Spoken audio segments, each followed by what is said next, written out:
One moment, existence ceased abruptly. Everything disintegrated. Structures turned to powder. Individuals started dying one after the other. A plague engulfed the planet. Initially, disbelief overtook all. The financial markets collapsed. Worldwide fear ignited rapidly. Reports circulated everywhere. This was humanity's demise. Conflicts ignited.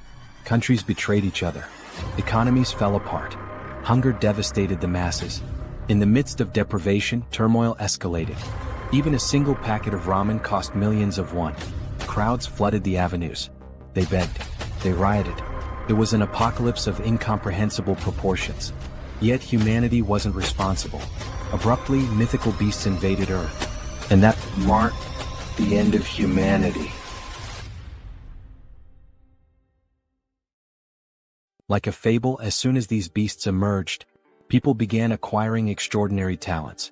They transformed into superhumans. Digital alerts started materializing, providing resources to confront these entities. At first glance, it mirrored a recognizable scenario. But here was the deviation. Despite newfound skills, the creatures were pure nightmare fuel. The so-labeled superhuman abilities were nearly ineffectual. The beasts annihilated humans as if they were insignificant. In under 72 hours, the planet was nearly eradicated. 3 days after the beginning of the apocalypse, the scene shifts to the introduction of a building amidst destruction, surrounded by rubble but intact. The building stands out, a solitary structure amid the wasteland, bearing witness to the chaos that has unfolded. Inside this building there is a man, the protagonist, who is eating some snacks. He reflects while eating that the world has not completely ended, and that is the reason he is still living normally. The taste of the snacks is a small comfort, a semblance of the mundane in a world turned upside down. However, he also reflects that, despite being alive, he is alone in his apartment, without the company of any other survivor, locked in an environment of 100 square meters.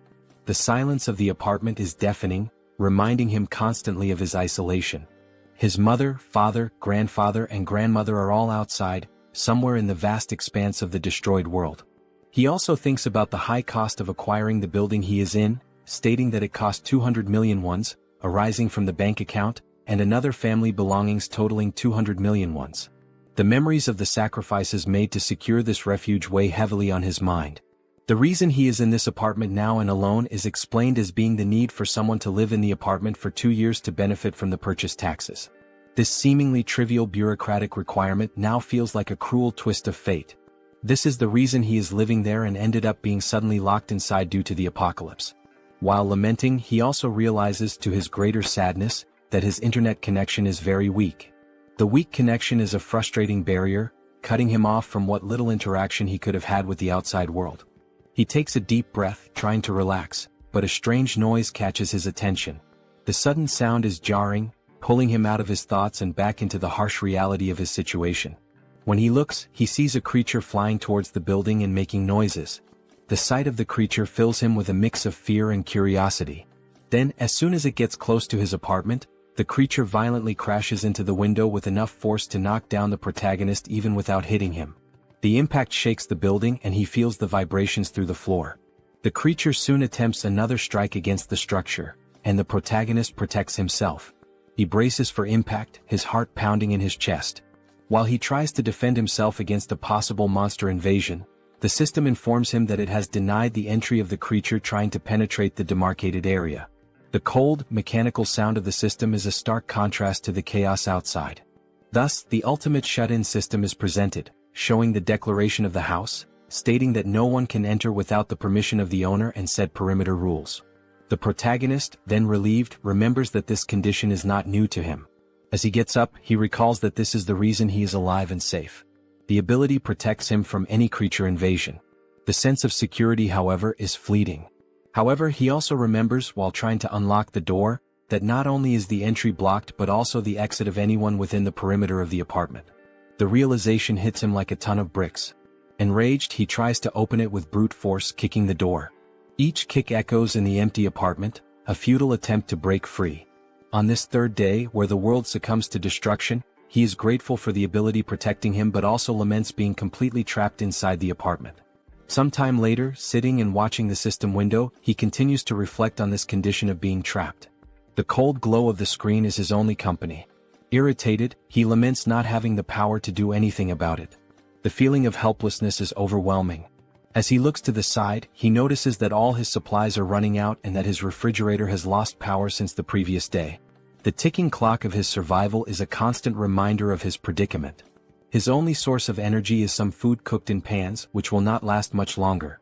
The realization sets in, deepening his sense of urgency. Suddenly, the system shows a new notification. The unexpected beep of the notification is a jarring interruption. He has hunted a Calican, level 23, and gained a significant amount of XP and some new skills have been added.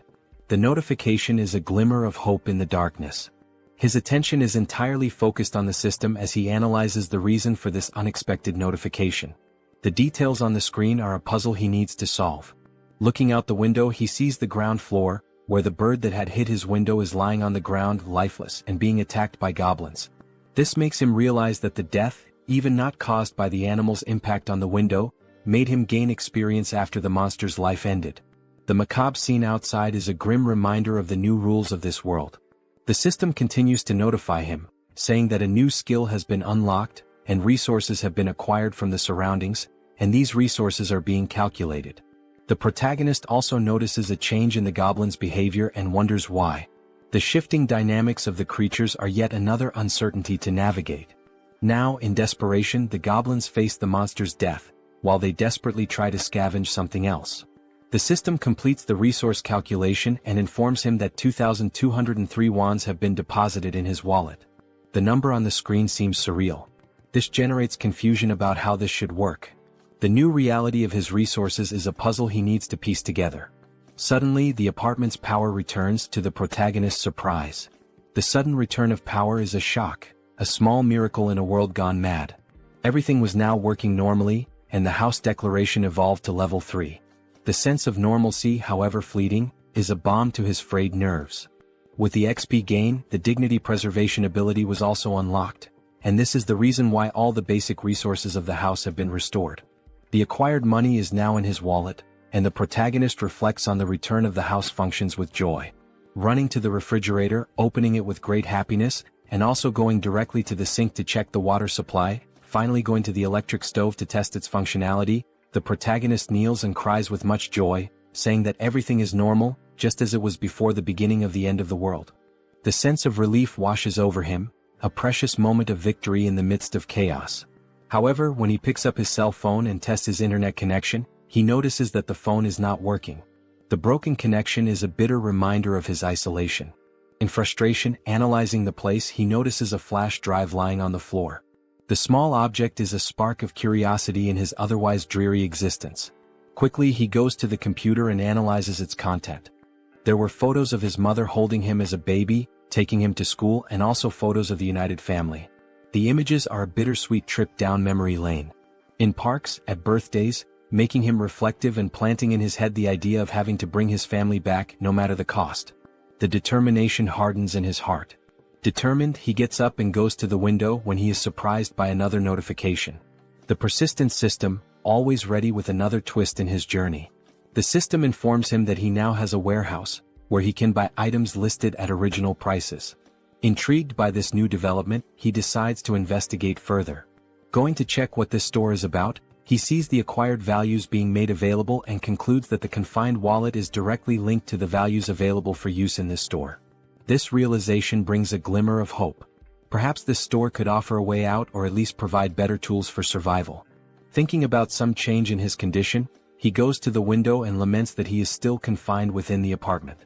The view outside, a constant reminder of his isolation, deepens his frustration. Nothing has changed regarding the permission to leave the perimeter, even though his skills and levels have increased. The invisible barrier remains as imposing as ever, a prison wall he cannot breach. However, one thing is certain, increasing levels can unlock skills that may help him get out of this condition. This thought fuels his determination. For that, he needs to hunt monsters. But then the question arises, how will he hunt these monsters? The memory of his past struggles makes him doubt. It will be very difficult for something like before to happen again, where simply a monster hitting the window, falling, and dying would allow him to gain experience and the rewards related to the monster's death. Looking once more at the bottom of the building through the window, he notices that there is a possibility of annihilating some goblins. This discovery ignites a spark of hope. The young man then takes a bottle to test if it will pass through the barrier that prevents him from leaving the apartment. With a mix of anticipation and anxiety, he prepares to throw. As he throws it, he realizes that he succeeded in launching the bottle. The barrier does not impede objects. Thus, he concludes that anything he throws will be useful for his hunt. In this case, he picks up a dumbbell and will try to use it as a weapon. Its weight and solidity give him confidence. Looking through the window searching for potential targets, he notices a bunch of goblins still collecting parts of the previously slain monster. Seeing that some are leaving with parts of the monster, he shouts for them not to go away. His voice is urgent, a command born of desperation. Seeing the urgency, he then throws the first dumbbell through the window. Throwing it and hoping it hits a monster, he watches as the dumbbell falls and accurately hits one of the goblins, killing it. The other goblins around, surprised, cannot comprehend what just happened. The goblins' perception of one of their companions being killed causes the young man to feel frightened, fearing possible retaliation. His heart races, the adrenaline pumping. Realizing that only one dumbbell remains, he reflects on other possible artifacts that can be used in his hunt. He needs to be creative. Artifacts that are strong enough to perform a kill when thrown, even considering throwing the TV or computer. His mind races with possibilities. The goblin screams on the ground floor of the building catch the protagonist's attention, who becomes scared as they howl more and more with the intention of making some kind of counterattack. With the goblins advancing against the building, the protagonist realizes that this may be a good opportunity, as they are now closer, and he will be able to hit his targets more easily. The proximity could be an advantage. To solve the shortage of throwable artifacts, he goes back to the store and activates the function to list items, picking up his last dumbbell and registering it in the store to test the functionality. While scanning the dumbbell, he receives a notification of the artifact's characteristics and also the price registered in the store for the item acquisition. Surprised, he compares the listed price with the price he paid to buy this item online previously, concluding that the price of the items he registers will indeed be the same as normal stores from the period before the end of the world. This realization reassures him. With the item ready and scanned, the system suggests buying the item he just registered. Confirming the purchase, the dumbbell is projected and materialized in front of the young man. He now shouts with joy, considering that everything worked as expected. His plan is coming together. Now the second part, testing the purchased items by throwing them through the window to hit more targets. In the first throw, there is already success as the dumbbell hits a goblin. The thrill of the successful hit fills him with confidence. The system confirms the hit by showing the EXP obtained and the ones from the goblin's death. Meanwhile, the group of goblins watch the lifeless body. Not having much time to lament, they are surprised by more dumbbells falling from the sky, literally, a rain of dumbbells. Some, now smart, try to run to avoid being hit, causing the protagonist to become irritated with the situation and decide to take other strategies. He cannot afford to waste any more time. Buying now 3 dumbbells at once, he quickly uses them, generating more hits and gaining more XP and more one. Now happy, the protagonist is surprised by another notification from the system. The messages keep coming. Now the store would also function as a warehouse, where he can store items for later use. While opening his warehouse, he activates the function to store one of his acquired dumbbells. The ability to store items opens new tactical options. Realizing the perfect functioning of the tool, he rejoices and then thinks of a new strategy to make kills in a more optimized way. His mind races with new ideas. He can now summon items from his warehouse and place them anywhere he wants. Soon, a brilliant idea comes to mind. He will summon the dumbbells outside to fall directly on the goblins. The precision and efficiency of this method are compelling. Opening the warehouse with a large quantity of dumbbells, he watches as all the dumbbells fall towards the goblins, performing an absurd sequence of hits and a flood of system messages with all the kills and ones acquired. The system notifications are a testament to his success. Shortly after finishing his hunt, the protagonist had already acquired and allocated various items in his warehouse. Several of them are food and drinks so that he can stay healthy for as long as needed. Ensuring his survival is paramount. Additionally, he managed to acquire more one by selling the items he used to hit the goblins. The influx of resources is a welcome relief. Suddenly, he realizes that there was a reduction of 1 unit of one. Thus, he begins to reflect on the preservation of dignity ability, questioning if it is responsible for the reduction of someone. He then starts to scan his apartment, meticulously observing the electricity, gas and water expenses. He realizes, with a growing sense of frustration, that the only active thing at the moment is his refrigerator. The thought nags at him, why just the refrigerator? Could it be this is what's consuming the precious resources he so desperately needs? In frustration, he recalls his hunt against the goblins, a memory that brings a fresh wave of irritation. He reflects on how, later, several goblins fled, abandoning their former home, and since then he had managed to hit only 2. His efforts had yielded such meager results, leaving him to wonder if all this exertion was worth it. His mind races as he then wonders if there are other creatures he can hunt out there. Remembering the previous flying monster, a formidable foe that had tested his mettle, he recalls that no similar creature appeared near the apartment since then. This reflection leads him to ponder seeking other methods for his hunt, different strategies that could yield better results. He also wishes to be lucky enough for another flying monster, whose name is Calican, to fly nearby. A beast that had once promised a bounty of rewards if only he could master the tactics to bring it down. Then, almost like a miracle, he notices a Calican flying around the area. His heart races with a mixture of fear and excitement. This could be the opportunity he has been waiting for. Seeing the monster's presence, he then begins to act quickly, thanking God for not abandoning him in this dire time of need. With a metal structure and a mirror attached to it, he uses this makeshift tool he created to attract the Calican's attention. He focuses, aiming carefully, hitting the monster's vision with a precise beam of light. His strategy works, drawing the monster's attention, which advances toward him fiercely. The beast's sudden violent approach, hitting the barrier and knocking him down with a gust of wind, reminds him all too clearly of the previous attack.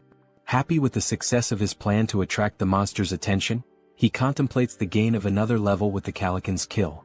The monster, undeterred, then launches an attack with its powerful wings, hitting the protagonist with another gust of wind. With some effort, he manages to remain standing, his resolve unwavering. At the end of the attack, the protagonist looks to where the monster was and realizes with a sinking feeling that it is no longer there. Quickly, the monster reveals its position, as if playing a cruel game of hide and seek. It was attacking the building structure, seeking an opportunity to strike the protagonist once more. While the system alerts that an unauthorized entity is trying to enter the zone, the protagonist observes, his mind racing. He wonders if the creature will be strong enough to break the ability's barrier. Opening his storage, he knows the urgency of taking some action. Each second feels like an eternity as he methodically scans his list, reflecting on the calculation of the spoils. He understands that if the spoils are not close enough, they will not be counted. This critical understanding dawns on him, as he recalls how several of the spoils that would come from goblins were not counted. The surviving goblins had removed the bodies of the slain ones to an area beyond where the system could make an accurate count. Leaving the young man extremely frustrated with the thought that this cannot happen again, he makes a determined decision.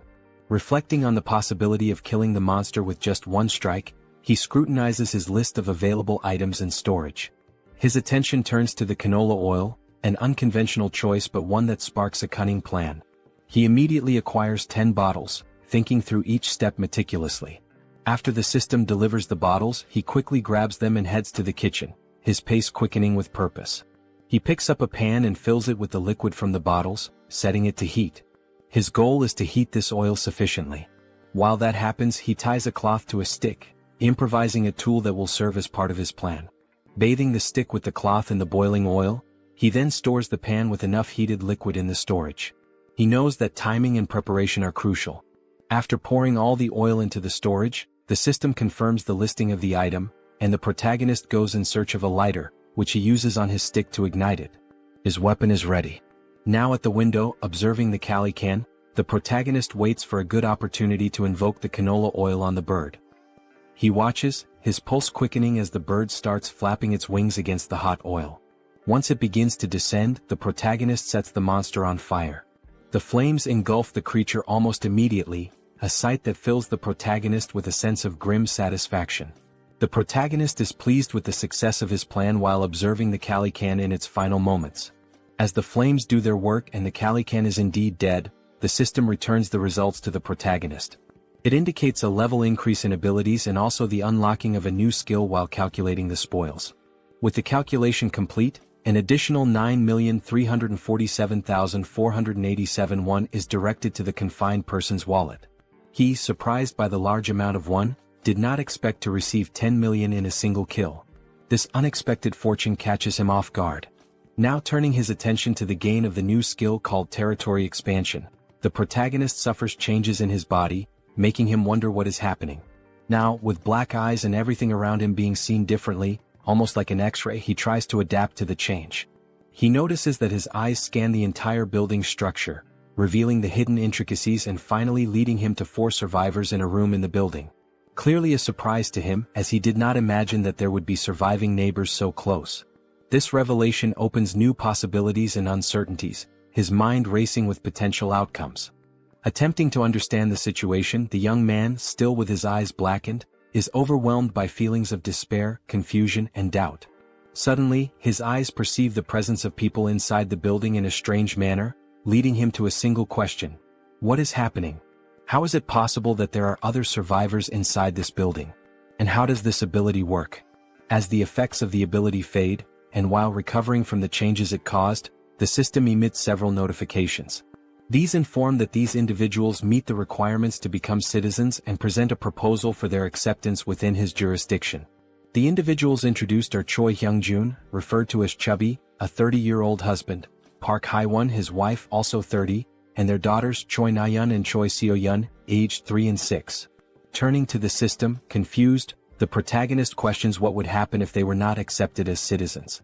He quickly discovers the answer to the doubt. Those who are not accepted as citizens will be expelled from the residential zone.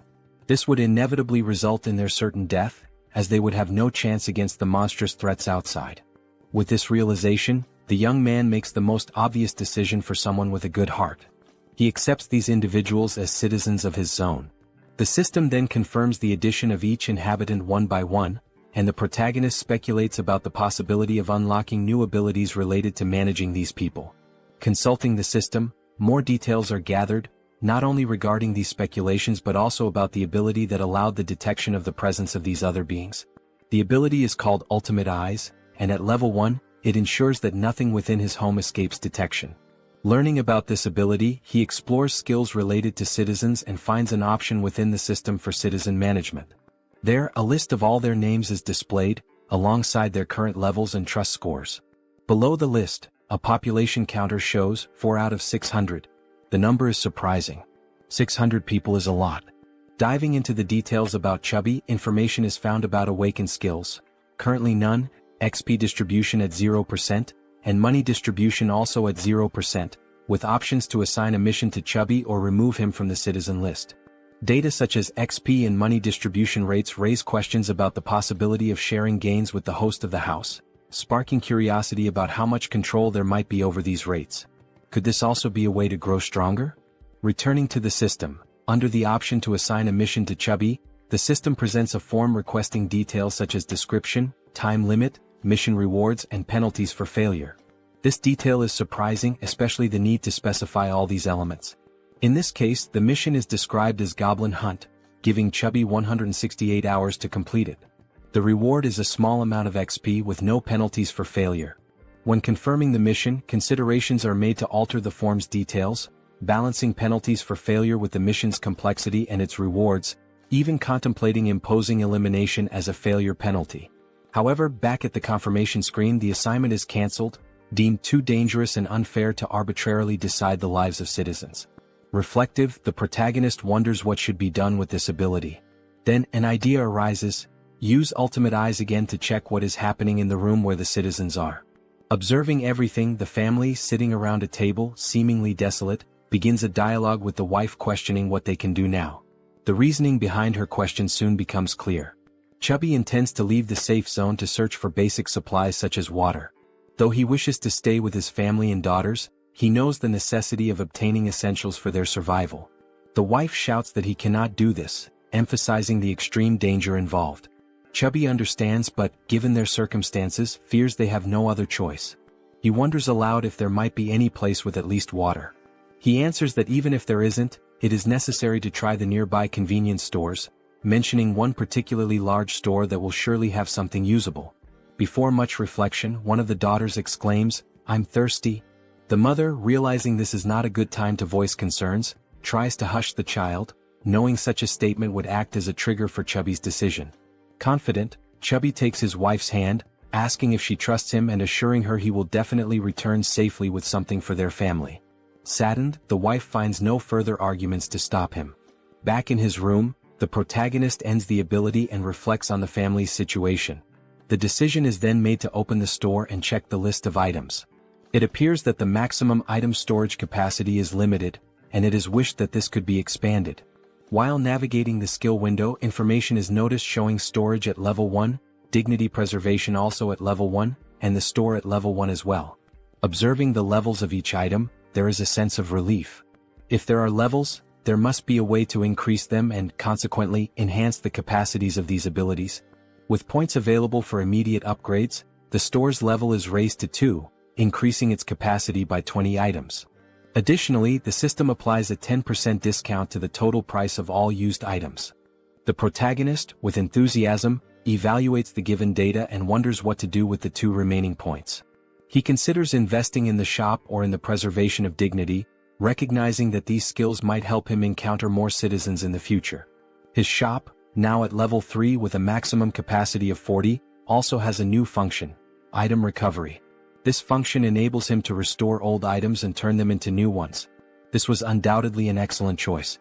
Without further ado, he visits his shop again to acquire water and some fruits. With the remaining points, he decides to allocate them to other skills, particularly the preservation of dignity.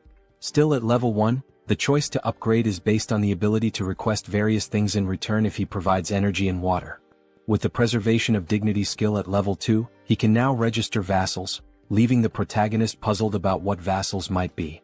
The scene shifts to the living room where the family is gathered, and Chubby is seen preparing for his journey. Looking back, his wife and daughters appear distressed, wishing he would reconsider before it's too late. However, Chubby responds with a display of affection and protection, promising that he will return and asking the children to protect the house while he is away. The children ask if he really plans to go, and he responds as if it's a simple task, saying he is merely going to fetch some food and water. He also requests that they obey their mother in the meantime. The eldest daughter, however, knows it won't be that simple.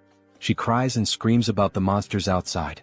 Her memories take over, revealing details of day 1 of the apocalypse.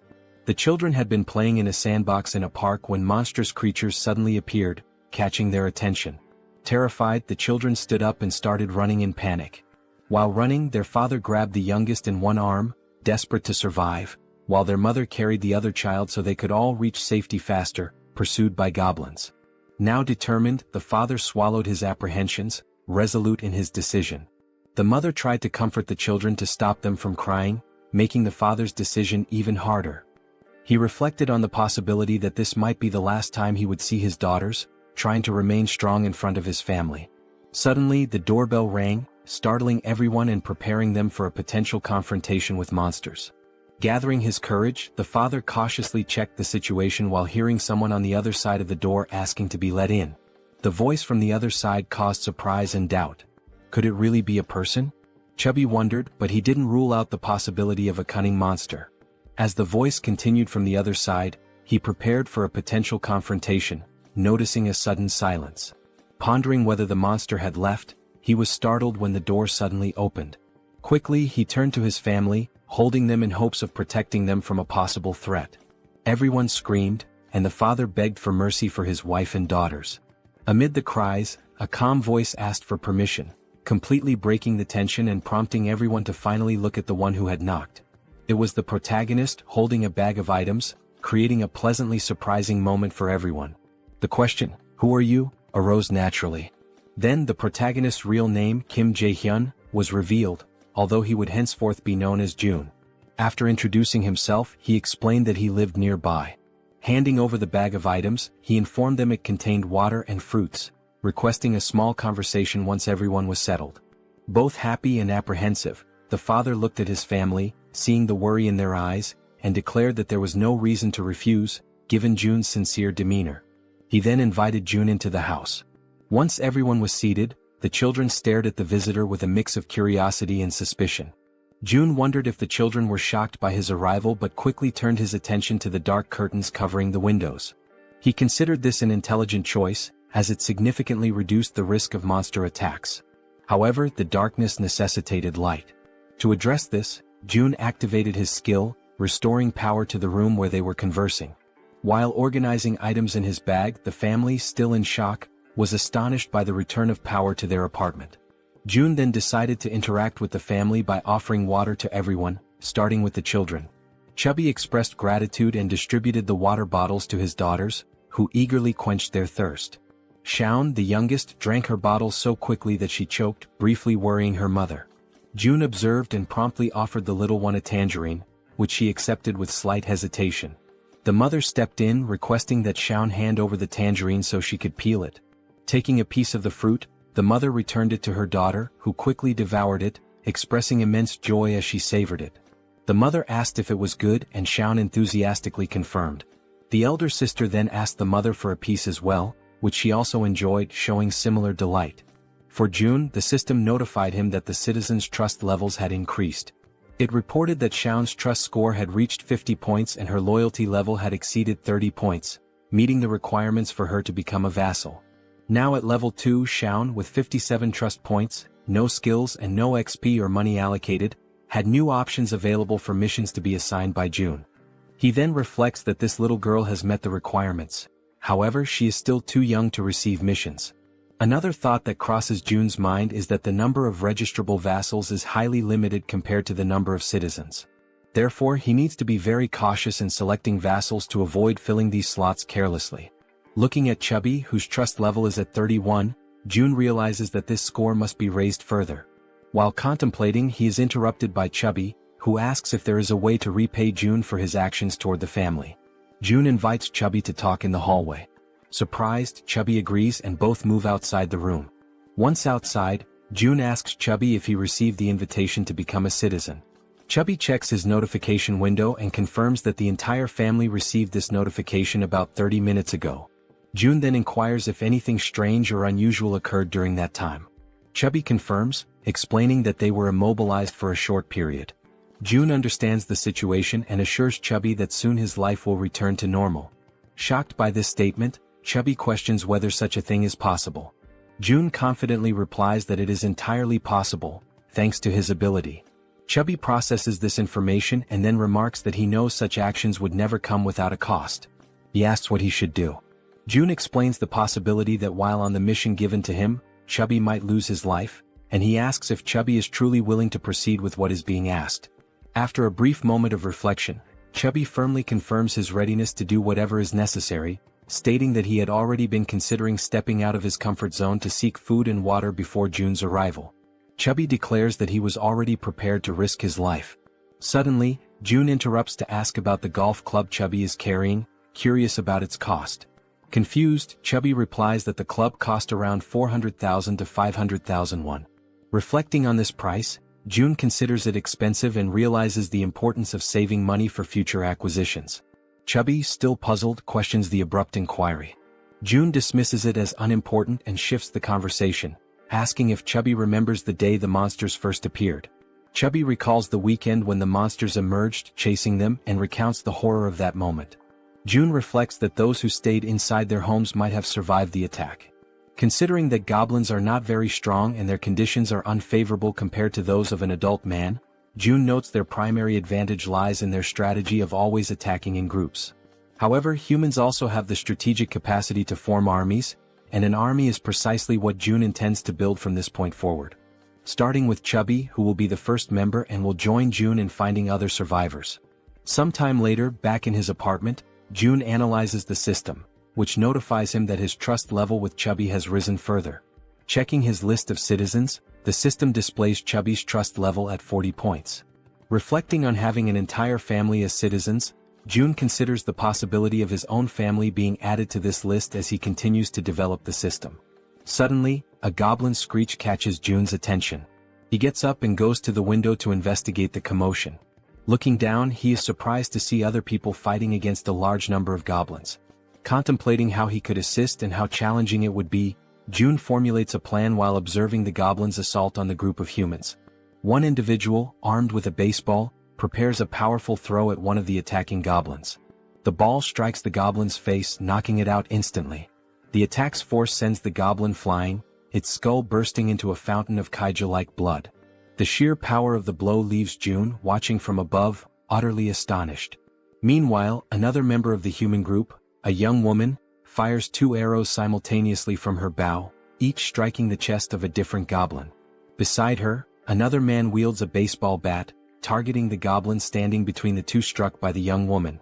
The man leaps and smashes the goblin, reducing its body to a green pulp. The remaining goblins, fearing for their safety, decide to flee, realizing the group's overwhelming strength. The archer, still on alert after the battle, notices something strange moving and quickly aims her bow at the object. She soon realizes it is a food package, causing her confusion. June, shouting from the building's top floor, finally catches her attention. She looks up, noticing the man frantically gesturing and yelling to attract the group's notice. Suddenly, someone knocks on June's door. Looking through the peephole, he sees that it is Chubby carrying a box. June invites Chubby to enter the apartment with the box. Following June's instructions, Chubby approaches the entrance but discovers that the system's barrier prevents him from entering. The system makes it clear that Chubby is not qualified and therefore cannot access the apartment. Chubby questioned what it meant to be not qualified. June wondered if the system would prevent anyone from entering his apartment at that moment. He also speculated whether registering Chubby as a vassal might resolve the issue. However, he decided to postpone addressing the matter of entry and instead focused on receiving the box, which contained items that could be used as weapons. Upon receiving the box, June placed it on the floor, opened it and examined its contents. Inside there was a toolbox and several knives. June activated the system, accessed the store, and ordered 5 bottles of water and 5 packs of instant noodles. As the store projected June's order, Chubby watched in disbelief, amazed at how such a thing was even possible. Without dwelling too much on the situation, June packed all the requested items into the box and handed it back to Chubby, instructing him to take the box to the building's entrance on the 1st floor. Chubby accepted the box but questioned whether this task might be too dangerous. June replied that, based on his brief observations, the goblin's behavior became more active during daylight hours. He also thought to himself that the people fighting downstairs could be vital additions to his group of citizens. The food box would serve as the primary tool for earning their trust and loyalty. Speaking aloud to Chubby, June revealed that he had a plan and emphasized the importance of delivering the box to the 1st floor. Chubby questioned the simplicity of the plan, asking if it really was just about leaving the box on the 1st floor and returning. June confirmed that it was indeed that simple. Relieved, Chubby agreed to carry out the task, bidding June farewell as he left with the box. June thanked him as he departed. Opening the system's interface, June reflected on the need to reward Chubby's trust generously. The mission menu described the task: delivering the box containing water bottles and instant noodles to the 1st floor and returning within 24 hours. The mission offered a small amount of XP as a reward, with no penalties for failure. Chubby received the notification and realized he would gain experience upon completing the mission. He wondered aloud if this was somehow related to a leveling system like in a game. June confirmed this and revealed that Chubby's current level was 9. If Chubby leveled up, he would receive rewards. June assured Chubby that he was relying on him, and Chubby, understanding his task, promptly made his way toward the 1st floor. Armed with the box and a golf club for protection, he cautiously descended the stairs. Finally reaching the 1st floor, his mission was to place the box on the ground. However, before he could act, he noticed movement nearby. The sudden motion startled him. He suspected it was goblins and grew alarmed as darkness was beginning to set in. Panicked, he decided to flee. Yet, in his haste, he twisted his ankle and fell, causing the box of supplies to spill across the floor. Items scattered everywhere, and Chubby, now lying on the ground, desperately tried to regain his composure. As the creatures drew closer, Chubby instinctively shielded himself with his arms and shut his eyes tightly. Suddenly, a voice called out to him. Opening his eyes, he saw a group of humans approaching, asking if he was okay. While in June's apartment, the system issued an alert about an unauthorized attempt to enter. June began to wonder what it could be, speculating that it might involve an invasion by the group. Activating his ultimate eyes ability, he scanned the building and noticed Chubby with a group of people, leading them as they conversed among themselves. The group questioned how it was possible for someone in the building to throw a package of noodles. This raised their hopes, thinking the building might have an abundance of food while they were on the brink of exhaustion. Deactivating his observational ability, June recognized everyone in the group. The system then notified him that they met the requirements to become citizens and proposed adding them. However, June realized the risks of accepting outsiders as members of his group. He also considered the possibility that these people might reject his offer to join, which made him anxious and stressed. While contemplating the best course of action, June was interrupted by Chubby's voice calling out from nearby, trying to communicate with him. Responding to Chubby, June received a system notification indicating that this citizen had an ongoing mission. The system suggested editing the current mission, which June confirmed. The updated mission now included delivering meals to the newcomers. After confirming the changes, June and Chubby exchanged updates on the situation. June instructed Chubby to immediately gift the newcomers some food, as June had a plan in mind. Chubby agreed and followed the plan. When the group reached the barrier of June's safe zone, they had to wait while Chubby explained the situation. Reporting back to June, Chubby detailed the group's status, which June received positively. He then accessed the system and initiated invitations for the group to become citizens.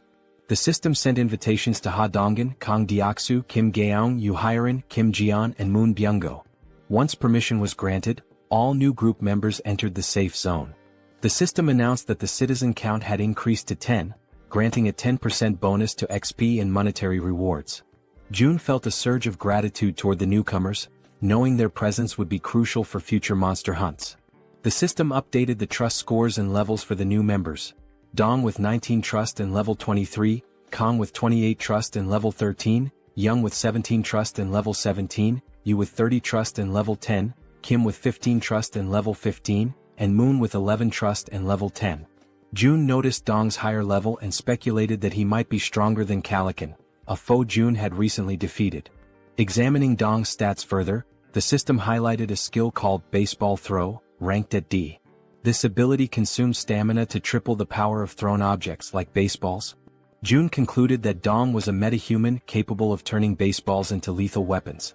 He recognized Dong's potential as an indispensable ally for monster hunting. To strengthen their bond, June planned to gradually build Dong's trust. June instructed the system to set the group's XP sharing to 70%, which the system confirmed. He then began assigning hunting missions to help the newcomers gain XP and resources. June likened his strategy to an auto-hunting system in games. Beyond logistics, June acknowledged the importance of establishing personal relationships with the group.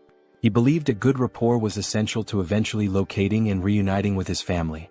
Unexpectedly, the system notified him that the trust scores of Dong, Young, and Yu had increased, leaving June surprised and curious about the cause.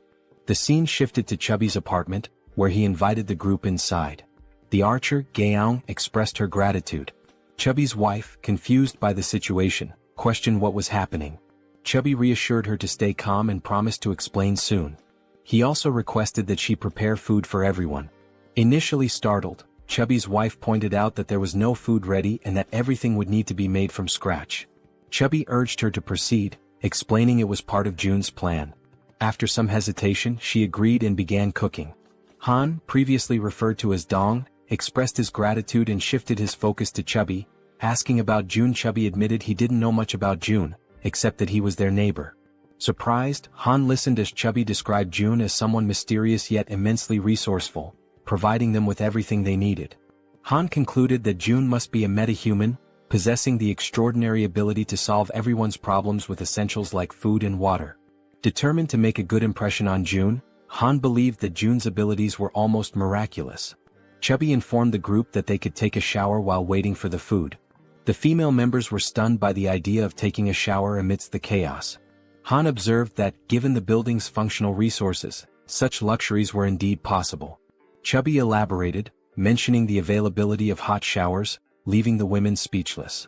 Chubby added that there were 2 showers available for simultaneous use. Another group member, who bore a resemblance to Toji, jokingly suggested challenging June to a fight. Han immediately dismissed the idea, calling it absurd and emphasizing the importance of impressing June instead. The group agreed on the need to prioritize securing food, recognizing this as a rare opportunity that couldn't be wasted. They turned their attention to Moon, who appeared lost in thought. Han gently touched Moon's shoulder, snapping him back to reality. When Han apologized for potentially upsetting him, Moon reassured him that nothing was wrong. Han began expressing regret over a past decision, but Moon interrupted, affirming that every choice had been consensual and there was no need for remorse. The group collectively strategized about obtaining supplies for Moon's grandmother. However, Moon internally lamented that it might already be too late for her. As Han discussed their plan further, the sound of the door opening startled everyone. Han readied a baseball in his hand, prepared for confrontation, but quickly realized it was June. June's presence radiated warmth and reassurance, instilling hope in the group. They felt certain that June was the key to lifting them out of their despair. A few minutes went by and they sat in silence around the table. The atmosphere was tense until Haiwan, a fatty's wife, feeling the strain, finally spoke. She apologized for how cramped the room was. Han, striving to be courteous, replied that it was fine. Since they had arrived unannounced, it didn't bother them. Just then, Fatty entered the room and announced that the food was ready. One by one, Fatty placed bowls of rice before them. They could hardly believe they were about to enjoy a real meal and began to wonder when they had last eaten something proper. Haiwan, feeling slightly awkward, hesitated before admitting she wasn't sure if the food she had prepared would match their tastes. What seemed like a simple meal to Haiwan left the group's archer stunned with admiration. As she stared at the dishes laid out before her, she couldn't contain her amazement. She told Haiwan that the food was incredible, confessing it had been a long time since she had eaten something so delicious. Haiwan, shyly brushing off the compliments, explained that it was all thanks to the ingredients Seo Jun had provided. She admitted that, without Seo Jun's help, she would have only been able to serve rice and tangerines. Meanwhile, Seo Jun noticed that Haiwan's trust level had reached 50. He smiled quietly to himself, reminded of his mother, who always beamed with joy when guests praised her cooking. But as the thought lingered, he realized with some surprise that Haiwan's trust had surpassed Jun's. Later on, they all started eating, expressing their gratitude to Haiwan for the meal. Haiwan and Fatty watched as their guests eagerly enjoyed the food, eating as though they hadn't had a proper meal in ages. The archer couldn't stop complimenting the egg roll, while another girl remarked to Haiwan that the style of the egg seemed Japanese. Haiwan smiled warmly, agreeing and politely encouraging her to enjoy the meal. At that moment, Haiwan's youngest daughter called out to her, capturing her attention. The little girl wanted to eat the egg rolls too, but Haiwan gently explained that she would make more for her after the guests left. This made her daughter a bit sad. Noticing this, the archer asked Haiwan's daughter if she'd like to share the egg rolls with her. The child's face lit up immediately, her excitement brightening the room. She quickly ran over and climbed onto the archer's lap, her happiness obvious. The archer smiled warmly, delighted by the little girl's enthusiasm. The child eagerly announced she was ready, and the archer picked up a piece of egg roll, softly asking Seoyin to open her mouth. As the archer fed her, Seoyin beamed with joy, her smile lighting up the moment. Seo Jun then suggested that Fatty and Haiwan join them, assuring them there was enough food for everyone. The two exchanged a hesitant glance, unsure at first, but eventually smiled and agreed, happy to join the gathering. As they all shared the meal together, the room filled with laughter and cheerful conversation. Seo Jun took a quiet moment to reflect on the warmth of the scene. The lively noise reminded him of how long it had been since he had experienced something like this. His thoughts drifted to memories of his mother and the care she had always shown. A soft smile spread across his face as he silently hoped his family was safe and well. Time passed and soon the food was gone, leaving behind only empty dishes. Haiwan's youngest daughter, now tired, mentioned she wanted to rest. Haiwan gently lifted her and asked her eldest daughter to follow her to their room for bedtime before leaving the table. Moments later, Seo Jun decided it was the right time to get back to business. He turned to the guests and suggested they continue their earlier conversation, questioning why they couldn't reach the grandmother's house despite its close proximity. Han, his expression serious, explained that it was due to the goblins. Seo Jun raised an eyebrow, doubting whether it was truly goblins, recalling his own struggles when he had first encountered them. Han nodded, affirming it was true. He elaborated that the goblins had discovered an underground parking lot and had turned it into their base, hiding there. Seo Jun's curiosity deepened, and he asked if they had any idea how many goblins were down there. Han, with a somber look, answered that there were several thousand goblins in the underground area. Seo Jun paused, thinking carefully. He realized that his abilities only worked effectively from ground level to level 30, meaning they wouldn't be as useful in the underground parking lot beneath the building. Suddenly, it all made sense to him. This was how the goblins had infiltrated the area. Han continued, explaining that the underground parking lot was connected directly to the entrance of the apartment building they needed to reach. The goblins had turned it into their stronghold and rarely ventured outside. Seo Jun, remembering the nearby side roads, asked Han about them, recalling there were alternative paths they could have taken. Han nodded, admitting that their initial plan was to use the side roads to escape, but they had encountered something far worse than the goblins. Intrigued, Seo-jun pressed Han to explain what could possibly be more dangerous than an army of goblins. Han recounted seeing a massive shadow, describing it as resembling a bear. He explained that they had managed to escape the apartment building because the bear had been fighting the goblins, providing a brief window for their escape. Seo-jun, considering how to deal with such a large creature, asked Han for more details. Han confessed that he wasn't entirely sure it was a bear, as the darkness had obscured his view. Seo-jun stated decisively that eventually, they would have to face both the goblins and the shadowy figure. Han agreed but looked down, acknowledging that their group had limitations and wasn't equipped to handle both threats simultaneously. Seo-jun, curious about these limitations, asked for clarification. The archer spoke up, explaining that both she and Han relied on items like arrows and baseballs for combat, but they were running low and couldn't replenish their supplies easily. Despite the challenges, Han remained composed and suggested he could find a solution. He asked to inspect their current weapons, the arrow and baseball. Without hesitation, the archer handed over her equipment. The system then prompted Seo-jun, asking if he wanted to list the new items. Seo-jun agreed and the system began scanning them. Moments later, it displayed the cost to replicate the items. When asked if he was certain, Seo-jun confirmed. Seo-jun glanced around the table and asked if everyone could use the archer's weapon. The group nodded silently, understanding there was only one available. Seo-jun took their silence as agreement. Turning back to the system, he requested 5 sets of the archer's weapon and arrows. The newly created items appeared on the table, and Seo-jun addressed the group, encouraging anyone unfamiliar with weapons to take this opportunity to learn. "These will be your primary weapons from now on," he stated firmly. As the items materialized, the system notified Seo-jun that several members of Han's group had increased their trust in him. Meanwhile, Moon's gaze was fixed on the weapons. He couldn't help but marvel at Seo-jun's resourcefulness, realizing that with Seo-jun on their side, they might actually save his grandmother. The system confirmed that Moon's trust in Seo-jun had grown significantly. Han broke the silence, commenting that with Seo-jun's support, their hunting speed would improve dramatically. Another girl chimed in, noting that Seo-jun's assistance would make their tasks safer, as they wouldn't have to risk themselves to collect arrows anymore. Seo-jun then gathered everyone's attention and announced that before they could move forward, they needed to reduce the number of goblins in the area. Han agreed and asked when they would begin hunting. Seo-jun replied decisively, "Tomorrow?"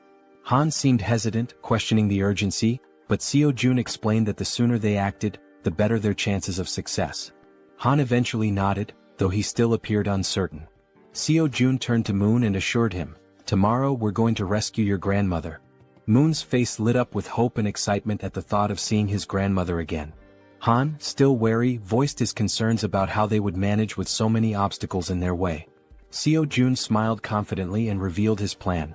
"We'll use a bait strategy to lure the goblins out." After Seo-jun spoke, everyone at the table turned their attention to him, waiting for more details about his plan.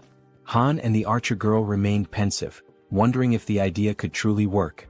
The boy with glasses voiced his concern, saying the plan would only succeed if everything went exactly as planned. As they deliberated, the system notified Seo-jun, revealing that the mission previously assigned to Fatty had been completed. Along with the notification came a reward of 30,000 won. Reading the message, Seo-jun was surprised. He hadn't realized that payment was given for every completed mission. To be certain, he read the notification again and it was confirmed.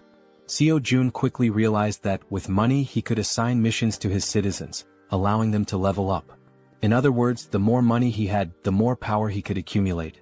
Closing his eyes, he thought about how, while this seemed like a strong long-term strategy, he hoped not to rely on it too heavily for now. The system also informed Seo-jun that Jun's trust had increased to a total of 50 points, unlocking a new status, loyalty, which surpassed 30 points.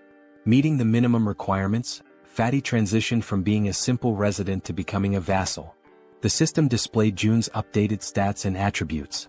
He was now at level 9 with a trust level of 51 points and loyalty at 62. However, he had no awakened skills and 0% shared XP or money. After carefully analyzing the information, Seo-jun decided to register Fatty as his first vassal. As a result, a blue aura began to emanate from Jun, who started feeling sudden changes in his body and broke into a sweat. The system notified that the first vassal registration was successful, unlocking a new skill for Seo-jun called Summon Vassal. This skill allowed Seo-jun to summon the vassal within his house, although it came with a cooldown of 2 hours after use. The system updated Jun's stats again, revealing that he had reached level 20 and gained the title of First Servant. Additionally, he awakened his first skill, Gorilla Strength, a Tier C passive ability that granted him superhuman strength. The system further explained that, thanks to the First Servant title, all XP and gold earned by Fatty through hunting would be shared. Lastly, the system revealed that Seo-jun could use the Ultimate Eyes skill to summon the vassal within a 5-meter radius of his house. Seo-jun noticed a plus symbol beside Jun's level and wondered what it did. Upon pressing it, he discovered it was a feature to increase the vassal's level at the cost of 1 million won. Shocked by the exorbitant cost, Seo-jun exclaimed that it was far too expensive for a single vassal skill. Seeing his expression, the woman at the table asked what was wrong. Seo-jun brushed it off, saying it was nothing, and turned his attention back to Jun, asking how he was feeling. The focus shifted to Jun, who stated that his strength was overflowing, with his veins visibly pulsing. He asked if this transformation was Seo-jun's doing. Seo-jun confirmed with a nod. Jun, looking at his hands, remarked that it felt as though his body had become 10 years younger. Seo-jun smiled proudly and suggested that Fatty join the rescue mission team, handing him a bow. Fatty looked confused by the gesture. Seo-jun explained that the mission was assigned because vassals earned double the rewards of regular citizens. In a commanding tone, Seo-jun instructed Fatty to defeat as many monsters as possible. Fatty nodded in agreement, prompting Seo-jun to smile and express his trust in him. Outside the house, on the first floor, the rescue team began their search for survivors. The boy holding a baseball bat questioned whether it was necessary to search the first floor, but Han reminded him that it was Seo-jun's order. The rescue team embarked on their first mission, to locate all survivors in the building and lead them to the 30th floor. The crucial part of the mission was to draw out a large number of goblins for elimination while rescuing as many survivors as possible. The boy with the baseball bat acknowledged the plan, and the group pressed forward. Han, shouting to keep the team alert, emphasized that goblins could appear at any moment or from any direction. As they continued their search, they had yet to encounter any survivors or goblins. While guiding the team, Han noticed something unusual. Some members of the group couldn't believe their eyes. Several lifeless bodies were sprawled across the floor, victims of the goblins. The sight filled the team with sorrow and rage, intensifying their hatred for the goblins. But they couldn't afford to stop. Determined, they pushed on to the second floor. On the second floor, the situation was catastrophic. Lifeless bodies lay scattered across the ground, leaving the team horrified as they continued to the third floor. Upon reaching the third floor, everything appeared to be calm. The team leader knocked on the doors, calling out to see if anyone was inside. The rest of the team followed suit, hoping to find survivors. After several unsuccessful attempts, the team lowered their heads, burdened by a sense of sadness. However, the boy with the baseball bat refused to give up, encouraging the team to press on to the next floor. On the fourth floor, they resumed knocking on doors, announcing themselves as the rescue team. Suddenly, a door creaked open, revealing a man with a tired expression. He asked if they were truly part of the rescue team, mentioning that he was extremely thirsty and begging for water. Han quickly pulled out a bottle and handed it to him. The man, still skeptical, asked again if they were really from the rescue team.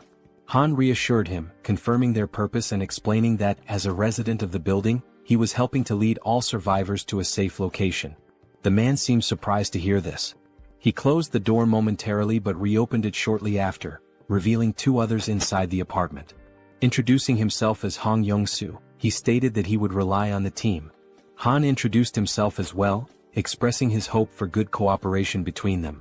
Han then introduced the girls on the team and instructed them to escort Hong Young-soo and his group to the 30th floor before returning to continue the mission.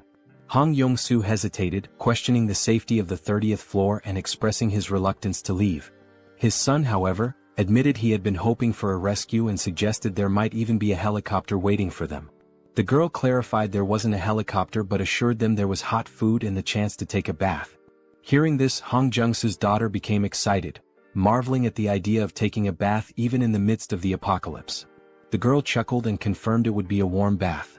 The daughter eagerly turned to her father, urging him to stop hesitating and go with them. Reluctantly, the man gave in to his children's wishes. Shortly afterward, The system notified Jaehyeon that the total number of citizens had increased to 40. Along with this, their XP in gold had increased to 90%. Sometime later, it is shown that the mission was a success, and they managed to rescue several people. The elderly and children were taken to Fatty's house, where everyone seemed happy. The younger members stayed in the hallways. Han confidently confirmed that there were now a total of 40 people, with no one missing from the search. Jaehyeon thanked everyone for their excellent work. Jaehyeon then activated his skill, Absolute Eye, causing his eyes to turn black as he carefully observed every movement his citizens were making. He saw them carrying chairs, working with cables on the stairs, hauling ropes, and even climbing the stairs with a very heavy object. After ending the skill, his eyes returned to normal, and smiling he told Han it was time to begin phase 2 of the goblin hunting operation. Now in the hallway, Han, alongside the other members, called for focus and explained the plan and how it would work. Everyone listened patiently as Han detailed how they would lure out all the goblins hiding in the basement. Initially, they would start on the first underground floor, B1. The group would divide into 2 teams with the goal of attracting and clearing out the goblins on B1. Afterward, they would proceed to B2 to eliminate all the goblins there as well. A boy with glasses raised his hand and voiced a question. He asked what they would do if more goblins appeared than anticipated. He also mentioned that if the goblins counterattacked, the bodies on the floor might obstruct their escape. The archer and Han, confident, assured him they could handle all the goblins on their own since they now had plenty of arrows, unlike before. The boy with glasses nodded in agreement and said he trusted them. Suddenly they heard a strange noise.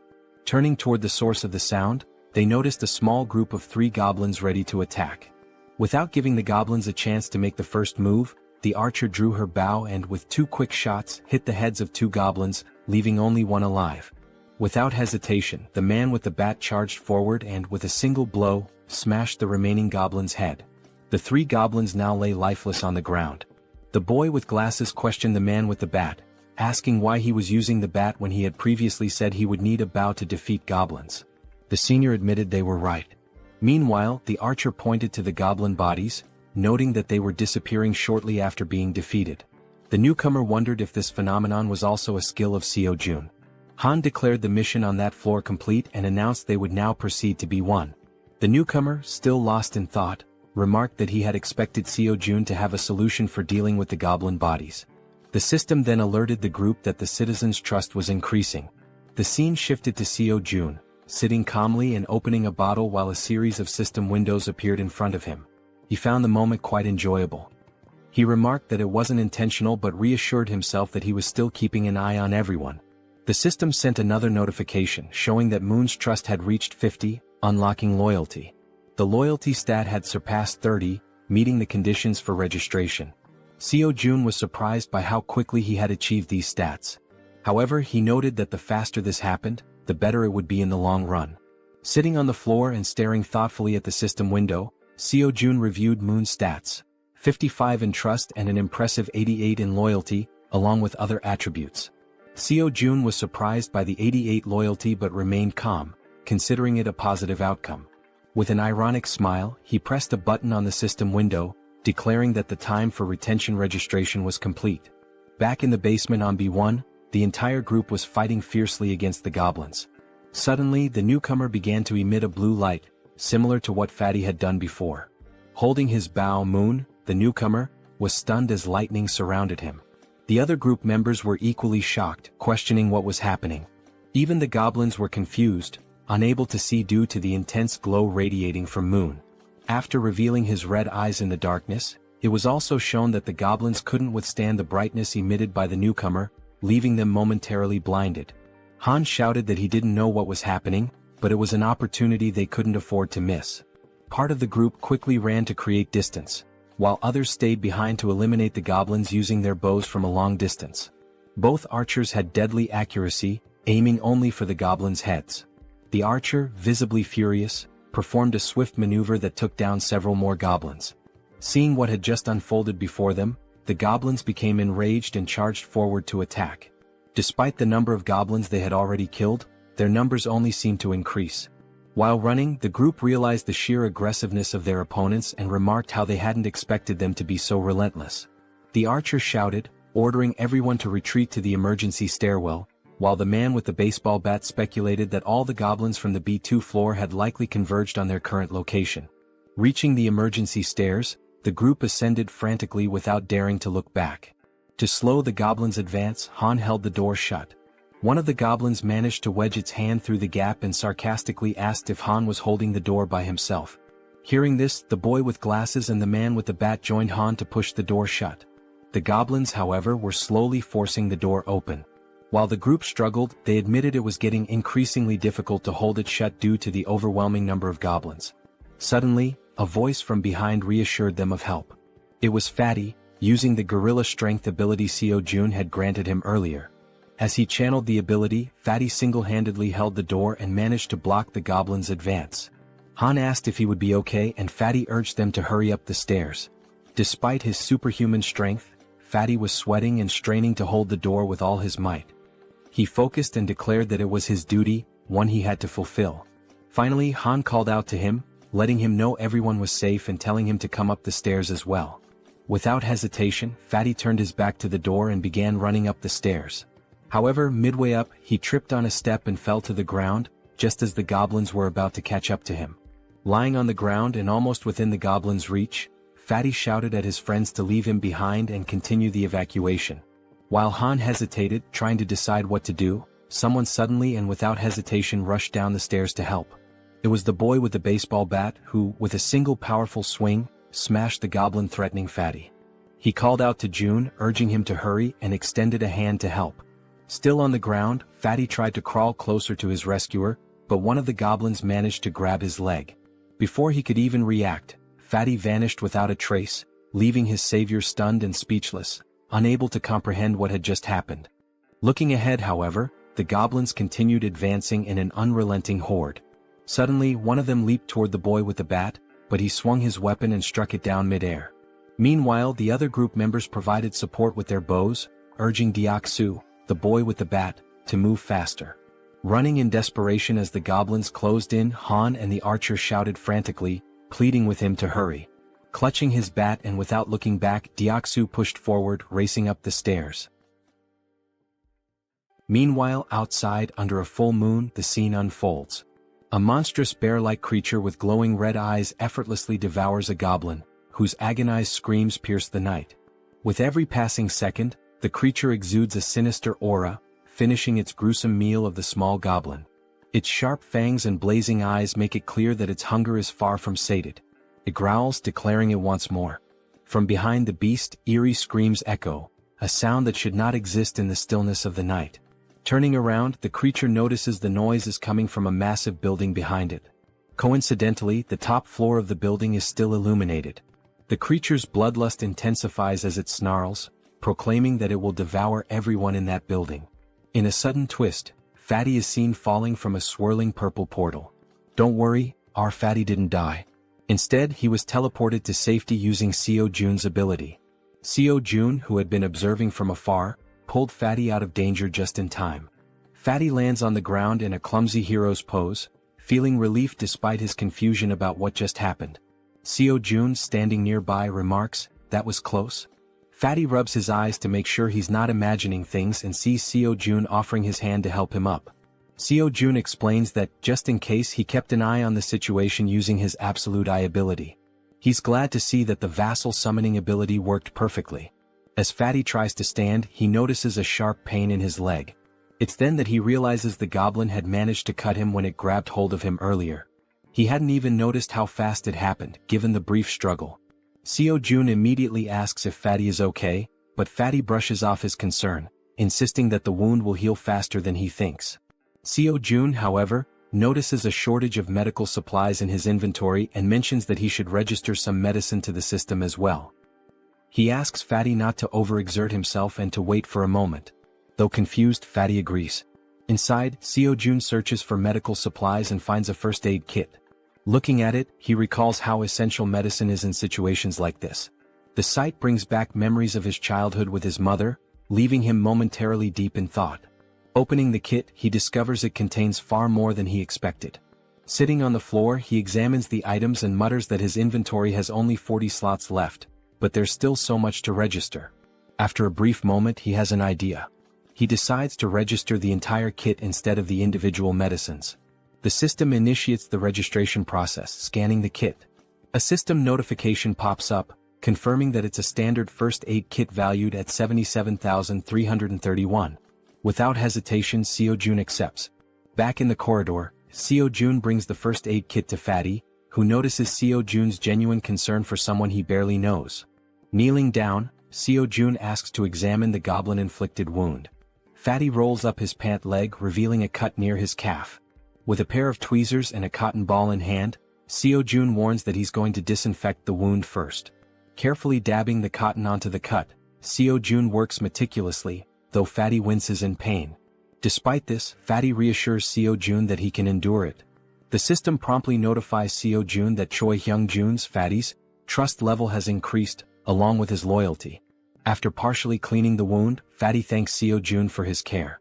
Seo-jun, while packing the first aid supplies back into the kit, expresses his concern for the others. He stands and instructs Fatty to rest, explaining that he has something important to attend to. Fatty nods and agrees to follow his boss's orders.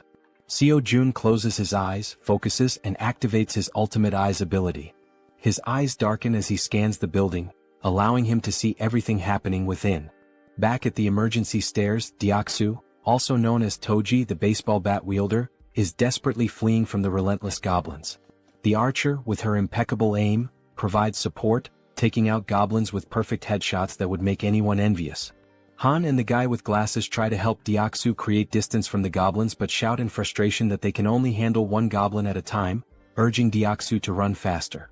Toji sprints as fast as he can, but the goblins remain undeterred, chasing him with tireless persistence. From behind an improvised barricade, the support team fires arrows that was dangerously close to Deoksu, but every shot lands perfectly on the pursuing goblins. Deoksu finally reaches the end of the staircase and, with a leap, crosses the barricade. However, in a moment of carelessness, two goblins manage to jump and lunge at his back, catching him off guard. Instinctively, the rookie Moon charges forward with a shout, determined to protect his comrade. With a single powerful blow from his bow at close range, he takes down the two goblins that had pounced. Moon stands with a serious expression, his eyes glowing blue and filled with determination. Without hesitation, he leaps back into the stairwell, plunging straight into the swarm of goblins. Han is left speechless. Delivering rapid, precise strikes, Moon significantly thins the goblin horde as Han and Toji watch in awe. The rest of the group, witnessing the scene, asks in disbelief if Byung-go Moon had always been this skilled in combat, remarking that his actions are utterly insane. From afar, Seo-jun observes everything and comments that the rookie is doing exceptionally well. The system screen appears, displaying Moon's status. For reference, his full name is Moon Byung-go, and he holds the title of second vassal. His confidence level is 55, and his loyalty is 88. He possesses a teleportation ability that consumes mental energy to move within his line of sight. The mental energy cost increases with the number of companions and the distance traveled. With a sly smile and darkened eyes, Seo-jun remarks that registering Moon as a vassal was a brilliant decision. Back at the stairwell, goblins are being decimated by Moon, each of his blows striking their heads with deadly accuracy. Han asks Jiana, the guy with glasses, if the extension cord is ready. Jiana, holding it firmly, replies that it is. Han then checks if the water tank is prepared. The archer and the baseball bat wielder confirm its readiness. Moon, realizing he has to retreat, sprints toward the barricade as Han yells at him to hurry up. With a swift jump, Moon lands safely behind the barricade. For a brief moment, the goblins believe the group has simply fled. But moments later, a massive water tank appears above the barricade. The tank is tipped over, drenching the goblins and flooding the emergency stairwell with water. The goblins, initially confused, think it's merely a stalling tactic. Han shouts that this is the perfect opportunity, and Jiana flips the switch. An electrical surge travels down the now-soaked stairwell through the wires they had previously laid, electrocuting all the goblins that had been pursuing them. Seo-jun's system screen notifies him that he has hunted numerous goblins of varying levels, including some at levels 6 and 7. Another notification pops up, showing that Seo-jun has gained significant XP and earned a total of 334,464 won, which has been deposited into his account. Additionally, his skill level has increased, and a new ability has been unlocked. While using his ultimate eyes ability, Seo-jun suddenly feels a strange pressure.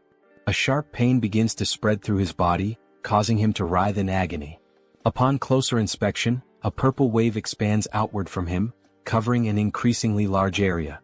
The purple energy travels through the building, the stairwell, the parking lot, and even the goblins chasing his friends. The purple wave appears to function as a scanning mechanism because Seo Jun's ability screen indicates that hostile entities have been detected. After the scan, the system declares that the hostiles will be eliminated. As the energy wave dissipates, the goblins begin to deform, screaming in agony. In an instant, their bodies explode, vanishing in the blink of an eye. The system notifies Seo Jun once again, confirming that he has defeated numerous goblins, including several at levels 6 and 7. Not long ago, some goblins still hadn't given up chasing the group and continued climbing the emergency staircase. One of the goblins sensed something was amiss. A chill ran down its spine as it realized something was following them as well. Turning around slowly, it was greeted by an enormous shadow, its reaction one of pure shock. As it focused, it saw the silhouette of a massive bear approaching from behind. Before the goblin could even think, the bear, with sharp fangs and glowing red eyes, let out a deafening roar. In the blink of an eye, before the goblin could react, the bear attacked, biting near its neck. The goblin screamed in pain, drawing the attention of all the other goblins, who stopped and turned to see what was happening to their comrade. By then, the bear had already eliminated the first goblin and had begun attacking the others with its enormous claws. The first goblin was struck down, followed by another and then 2 more. The bear was making effective use of both its claws and teeth. Despite the bear's massive size, the goblins noticed they outnumbered it and decided to fight back. They surrounded the bear and launched their attack. Some jumped onto its back while others distracted it from the front. Quickly, the bear used its claws to knock off the goblins clinging to its back, but this left it vulnerable to more attacks. The goblins lunged at the bear, biting it with their sharp teeth. One managed to grip near its eyes while another bit into its back. The enormous beast tried to resist, striking nearby goblins with heavy blows, but their sheer numbers overwhelmed it, allowing them to attack from all sides. Using their sharp claws, they aimed for the bear's eyes, and just as they were about to blind it, all the goblins' heads suddenly exploded in an instant, likely due to Seo Jun's domain expansion. Now terrified and confused, the bear realized it was safe. At the same time, a system notification appeared, indicating citizenship had been granted. Exhausted from the grueling battle, the bear seemed to shrink in size. It began twisting its neck in an unnatural way, its body contorting strangely. Then it started to transform, revealing a human face emerging from its furry body. Finally, the bear's true form was revealed, a stunning woman with brown hair and eyes.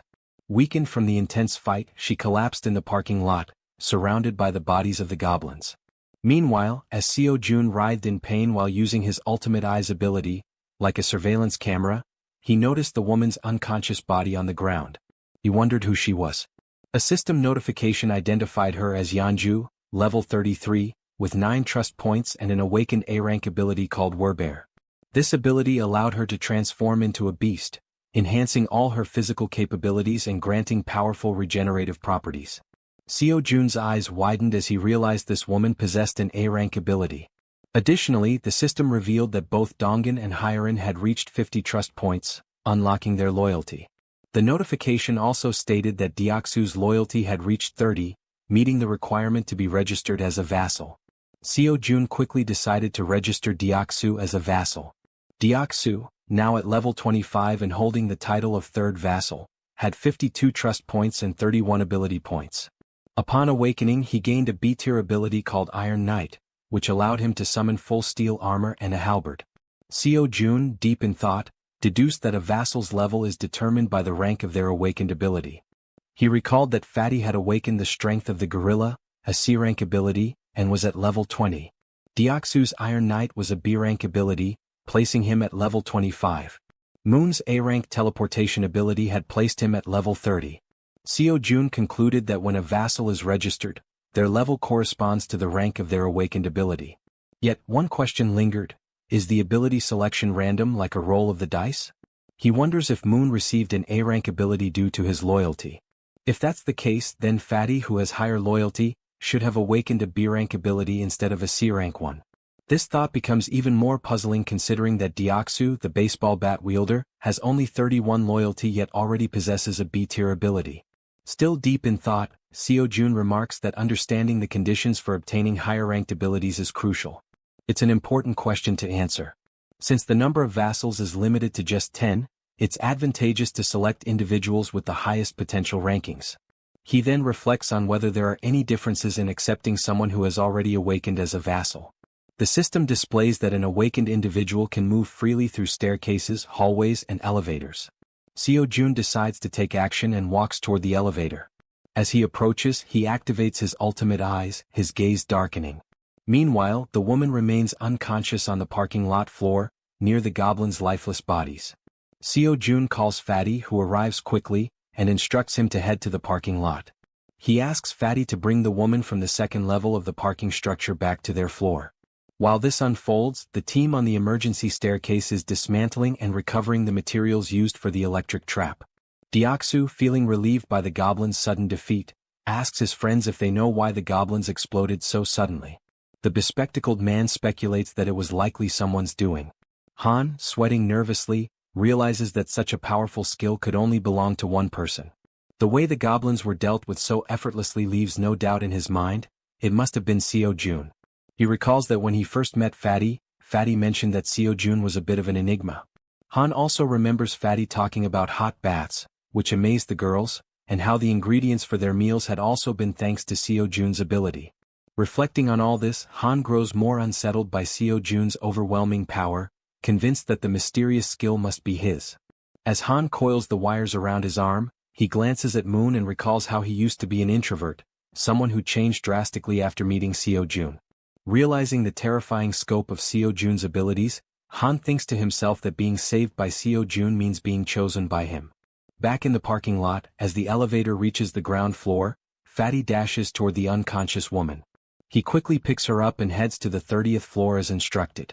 All of this is observed by Seo-jun through the surveillance-like view of his ultimate eyes, while Han silently contemplates how being saved in this world seems to hinge on being favored by Seo-jun.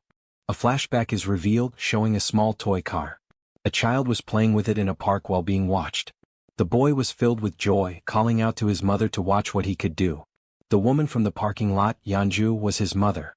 She smiled at him genuinely, encouraging him. As the child stood up and waved to his mother, something appeared behind him. The genuine smile on the mother's face turned into an expression of horror. She froze, overcome with terror. A group of 3 vile goblins surrounded the poor boy, who was innocently waving at his mother. She tried to act, summoning all her strength, but she wasn't fast enough. The goblins attacked the boy, leaving her helpless to stop them. All she could do was weep as the sight of her son's final moments was burned into her memory. All that remained was the toy car the boy had been playing with. Trapped in a nightmare, Yeonju suddenly woke up, startled by the painful memories. She looked to her side and saw Seo-jun, who called her by name. He watched her lying down and she sat up on the bed, her head throbbing. Seo-jun extended his hand and introduced himself, saying it was a pleasure to meet her. Ignoring his introduction, she asked him if he was the one who did it. Surprised, Seo-jun hesitated, unsure what she was referring to. Quickly she clarified, saying he knew exactly what she meant, the thing that made the goblins' heads explode. Seo-jun froze in a moment of hesitation, and his hand began to tremble. Gripping his hand to steady himself, he admitted that, yes, he was the one who had done it. Yeonju started thinking, realizing how immensely powerful he must be. Someone with such a neutral expression could wipe out an entire horde of goblins in an instant. Fearful but hopeful, she thought that if he could do something so incredible, then maybe. She began trembling, her thoughts racing. Finally, she begged him, pleading for him to save her child. Through her tears, she cried out, asking him for just one day to bring her son back. As she finished her plea, Seo-jun looked at her, seeing her face soaked with tears, an expression of unbearable pain. It was the face of someone who had their child ripped away. Still crying, she said she missed her beloved son terribly. Seo-jun clenched his teeth, anger boiling within him as he realized she had lost her son to those wretched goblins. Yeonju sobbed so hard, trembling and unable to speak coherently through her hiccups. Seo-jun stood there, frozen, wondering if there was truly nothing he could do. He decided to try issuing a mission through the system. Hunt down 1,000 goblins with no time limit and no penalty for failure. The reward would be the resurrection of her child. Lost in thought, he wondered if such a thing was even possible. The idea filled him with apprehension. But then the system notified him that the mission couldn't be issued. Frustration surged through him as he realized resurrection was beyond his current capabilities, even with his powers. The system explained further, stating that a resurrection required a tremendous amount of power and resources. Then another notification appeared. There weren't enough funds to cover the resurrection mission's reward. It suggested trying again after increasing his funds. Seo-jun was stunned, his jaw dropping in disbelief as he read the message. Resurrecting someone might actually be possible if he had enough money. Overwhelmed with excitement, Seo-jun shouted at the system, demanding confirmation. Could he truly bring someone back to life if he had the funds? Returning to the room, he saw Yeonju still crying. He realized he had no idea how much it might cost to resurrect someone, nor could he even begin to guess. But knowing the possibility existed, he decided to act. He called out to Yeonju, who quickly looked up, wiping her tear-filled eyes. With a serious expression, Seo-jun told her that he thought he might be able to help her. He explained that there might be a way to bring her son back. Upon hearing this, Yeonju feels a sense of relief. Though not a certainty, the idea that there might still be hope offers her comfort. Still crying, she grips the bedsheet tightly and asks if what he said is truly real or just a cruel joke.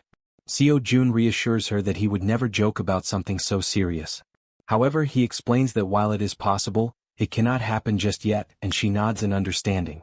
He adds that he doesn't know exactly how long it will take, but there is definitely a way. Yeonju turns to him, saying she'll do whatever it takes and asks what she should do to make it possible. Seo-jun considers the situation. With Han's group, which now includes Moon, Toji and Fatty with their awakened abilities, they already have a strong team. Adding Yeonju, a level 33 fighter, would make them capable of handling most monsters. He thinks the best course of action is to transform all 7 of his minions. Changing his expression to a smile, he asks Yeonju to get up, saying he'll introduce her to some people. Shortly after, Han introduces himself, and Yeonju politely returns the greeting. She then asks if he's the one who was throwing baseballs to hunt goblins, which startles Han that she knows about that. Yeonju also turns to the archer, saying she recognizes her too since she was shooting arrows at the goblins, leaving the archer equally surprised. Nervous, the archer asks how Yeonju knows her. Yeonju, growling and mimicking claws with her hands and sharp teeth, asks if they really don't recognize her, saying they've met before. Toji, the archer, and Han look confused about her growling while cute bears appear in the background. Deciding to clarify, Yeonju begins transforming. Gradually, fur starts appearing on her body as she focuses. Her bear form becomes evident, complete with a snout and brown fur. The archer, shocked, points at her and asks if this is actually happening. Now a massive bear stands in the room before the group. Still pointing, the archer exclaims that it's the beast they saw in the alley earlier. Yeonju, laughing awkwardly, corrects her, saying it's actually a bear, not a beast, leaving the archer dumbfounded. The bear woman explains that she had helped them deal with the goblins a few times before, though they hadn't realized it until now. Looking at the giant bear in front of him, Han remarks that their meeting wasn't a coincidence after all. The bear woman confirms this, saying that anyone who opposes the goblins is a friend of hers. At that moment, Seo-jun arrives and interrupts their conversation, stating that it's good they're already acquainted. With a serious expression, he says he has something important to announce. Seo-jun explains that after thinking it through, they'll execute the plan to rescue Moon's grandmother tomorrow. The group listens intently as he informs them that the number of goblins has drastically decreased, making this the perfect opportunity for the mission. He adds that Fatty will sit out this mission due to his injuries and mentions that he borrowed Fatty's room, as Fatty lost his bed to the bear woman. Seo-jun then announces that Yeonju, the bear woman, will join them on the mission. She nervously thanks him for the opportunity and says it's a pleasure to meet everyone. Concluding the meeting, Seo-jun tells them to prepare for tomorrow morning. The group, filled with determination, agrees to the mission without question. Afterward, Seo-jun calls Toji and Moon aside for a private conversation in the hallway, leaving them feeling uneasy. He reassures them not to worry, saying it'll only take a moment.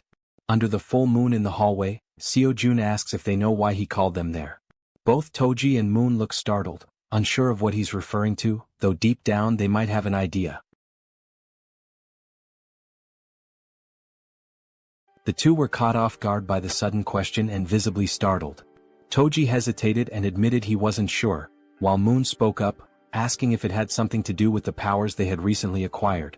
June smirked sarcastically and replied, "Yes, it's about your powers." He went on to explain that both of them had awakened abilities this time, leaving them shocked at how perceptive their leader was. Seo Jun explained further, revealing that Moon's newly obtained ability was teleportation. This excited Moon, who was eager to learn how to use it. As for Toji, his ability was named Knight of Steel, which left him curious about what it could do. Jun's expression shifted to one of seriousness as he considered the situation. He realized he needed to understand how both their abilities worked before they embarked on the mission the next day. Deep in thought, he opened the system screen to analyze their progress. He issued a mission to both of them: demonstrate their newly awakened abilities within 1 hour. The reward for success was increased strength, while the penalty for failure was having to sleep in the corridor. The system confirmed the mission parameters, and Jun found himself intrigued by these team-oriented challenges. As Jun mulled over the situation, Toji, unable to contain his enthusiasm, called out, asking if it was true that he had awakened a new ability. Jun confirmed with a nod. Toji's excitement was palpable. Snorting with exhilaration, he exclaimed how great it was, but then asked about the Knight of Steel ability, curious about its specific capabilities. Jun explained that it allowed Toji to summon a steel suit of armor and a halberd. Before Toji could ask further questions, since he was used to wielding a baseball bat, a blue light suddenly materialized beside him. The light was Moon's teleportation ability activating. In an instant, Moon vanished, leaving Toji stunned by how quickly he had picked up the skill. For a few seconds, Jun and Toji exchanged wide-eyed, speechless glances, both trying to process what had just happened. Moments later, Moon reappeared in the corridor, slightly wobbly as he landed. Looking down at his hands, Moon's face lit up with excitement as he marveled at the functionality of his power. Clenching his fist, he declared, "With this power, rescuing my grandmother will be a breeze." The system notified Seo Jun that Moon's confidence had increased, along with a rise in his loyalty. Overcome with gratitude, Moon bowed deeply to Jun, thanking him for everything he was doing. The gesture took Jun by surprise. After a moment, Jun urged Moon to pause and carefully assess the situation. "Even though you've managed to use your powers," Jun explained, "going to your grandmother's house right now is impossible." Moon, puzzled, asked why that was the case. Jun patiently elaborated that there was no guarantee he could fully control his ability, even though it had worked once. "It's possible you just got lucky," Jun said, causing Moon to lower his head in disappointment at the realization that rescuing his grandmother would have to wait. Jun reassured him, saying, "For now, we'll figure out the maximum range of your teleportation and determine if there's any penalty for using it multiple times." Moon nodded silently in agreement. As the conversation continued, they noticed something unusual happening down the corridor. Turning to investigate, they saw a knight clad in gleaming steel armor wielding an enormous halberd. Toji's eyes widened in amazement as he realized the sheer magnitude of his power. Ecstatic, he couldn't help but comment on how well the ability suited him. The system then notified Jun that Toji's confidence and loyalty had also increased. While Toji celebrated, swinging the halberd to test its weight, Jun called Moon over. Pointing toward a nearby building, Jun asked if Moon could test his teleportation by attempting to reach it. Moon studied the building carefully, gauging the distance and calculating the effort it would take to make such a leap on only his second try. Finally, he turned to his leader and said, "I'm not sure I can make it, but I'll try." The system presented a new mission: teleport to the rooftop of Building 113 within 3 minutes. The reward was an improvement to Moon's teleportation ability, while the penalty for failure was having to sleep outside. While focusing intensely, Moon positioned his hands in a stance resembling a Kamehameha to channel his energy for teleportation. In the background, Toji cheered him on enthusiastically, offering words of encouragement and telling him he could do it. After aligning his thoughts and gathering his energy, Moon opened his eyes. In that instant he vanished once again, enveloped by a burst of blue light. The force of his ability was so intense that Toji instinctively shielded himself from the shockwave. Moon reappeared on the rooftop of the other building, landing in a dramatic superhero pose. However, his face contorted in pain, and his eyes turned completely white. From his new vantage point, Moon felt a wave of relief knowing the teleportation had worked. Looking across at his friends, he waved to ensure they saw him and shouted that everything went as planned. The system notified Jun, confirming that Moon had successfully completed the mission. Seo Jun let out a sigh of relief and smiled, praising Moon for his impressive and quick mastery of the ability. Moon, still waving happily, basked in the moment. But suddenly, without warning, Moon's strength gave out. His eyes rolled back and he collapsed unconscious on the rooftop, leaving him vulnerable. Both June and Toji froze in shock, their previous excitement quickly replaced by concern. Everything had been going so well, until it hadn't. Acting swiftly, June used his ability to summon a servant, bringing Moon's unconscious body back to their corridor. Moments later, they laid Moon down in one of the beds to let him recover. "Is he going to be okay?" Toji asked anxiously. June, studying the system's readout, reassured him, "Yes, he's just unconscious. The teleportation ability took a lot out of him." He explained that with enough rest, Moon would be fine. The system confirmed that Moon was healthy and in a deep sleep. June added, "This probably happened because he's not used to using the ability yet." Relieved, Toji sighed and said he was glad to hear it. June then shifted the focus. "Now it's your turn," he said, surprising Toji with the sudden declaration. "Wait, my turn?" Toji asked, caught off guard. The system displayed Toji's mission: perform 100 push-ups and 100 squats while wearing the steel armor. The time limit was 10 minutes and the reward was increased strength. The penalty for failure? Sleeping outside. Without hesitation, Toji began the exercises, starting with the push-ups. Clad in his heavy steel armor, every movement required an incredible amount of effort. Sweat poured down his face and dripped onto the floor as he pushed himself to the limit. Determined, he moved on to the squats, completing the second half of the mission with gritted teeth and unwavering resolve. When he finished, Toji stood tall, exhausted but triumphant, shouting, "Mission accomplished. I did it." The system confirmed his success, notifying June that Kang Deoksu, Toji, had completed the mission. Breathing heavily, Toji leaned against the wall to catch his breath while June observed him, impressed. With a body like his, so athletic and resilient, it's no wonder he has such endurance, June thought to himself. Suddenly, the system displayed a new message, something June had never seen before. "What's this?" June muttered, his eyes narrowing at the unexpected notification. As he studied the screen, Toji asked, "Is that really all for the mission?" June nodded, smiling warmly. "Yes, great job. You can go rest now." The system finished calculating and displayed a notification. Toji's strength had slightly increased. Turning to June, Toji expressed his gratitude. "Thanks for taking the time to help us. I really appreciate it." June, surprised by the sudden notification and watching Toji feel the changes in his body, noticed a new sense of energy radiating from him. Looking at his own hands, Toji clenched them into fists, feeling the power coursing through his veins. "This reward changes everything," he said with a confident smile. The next day, somewhere in a dark alley in Busan, Han screamed in desperation, urging everyone to run. The group scattered, fleeing for their lives as a ferocious horde of goblins pursued them. Toji, however, stopped running and turned around, his fury evident. Assessing the situation, he decided to act. The goblins, focused on their chase, were suddenly blinded by a brilliant light shining in front of them. As they adjusted their vision, they saw a towering figure clad in a steel suit of armor wielding a massive halberd. Without hesitation, Toji charged forward and struck the nearest goblin, impaling it with his halberd in one swift, powerful motion. Then Toji unleashed a flurry of diagonal strikes in rapid succession, cutting down goblins one after another. But the goblins, fueled by rage, refused to give up and surged forward with a determined attack. Expecting a direct assault, Toji braced himself, but the goblins cunningly outmaneuvered him, slipping past to target the more vulnerable backline. In an instant, arrows struck the goblins' heads in swift succession, ending their rampage permanently. Toji turned to see what had happened and spotted Moon wielding a bow and arrow. "Don't worry," Moon called out confidently. "I'll handle any goblins that get past you. Focus on the ones ahead." Gripping his halberd tightly, Toji turned back to the remaining goblins. A smirk spread across his face as he responded, "Got it?" Seeing Toji's renewed focus, the goblins froze, hesitating in their attack. One by one they began to retreat, turning back to where they came from.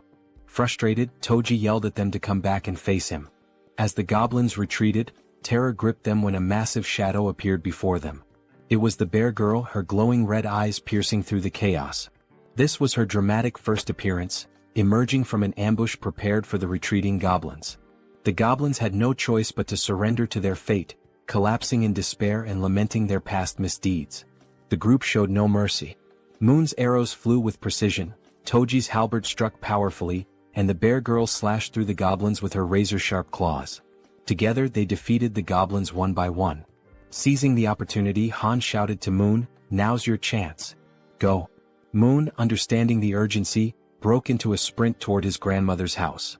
"Thank you, Han," he called back as he ran, grateful for the opening created by his comrades. Meanwhile, the system notified Jaehyeon that the citizen Moon had completed his mission.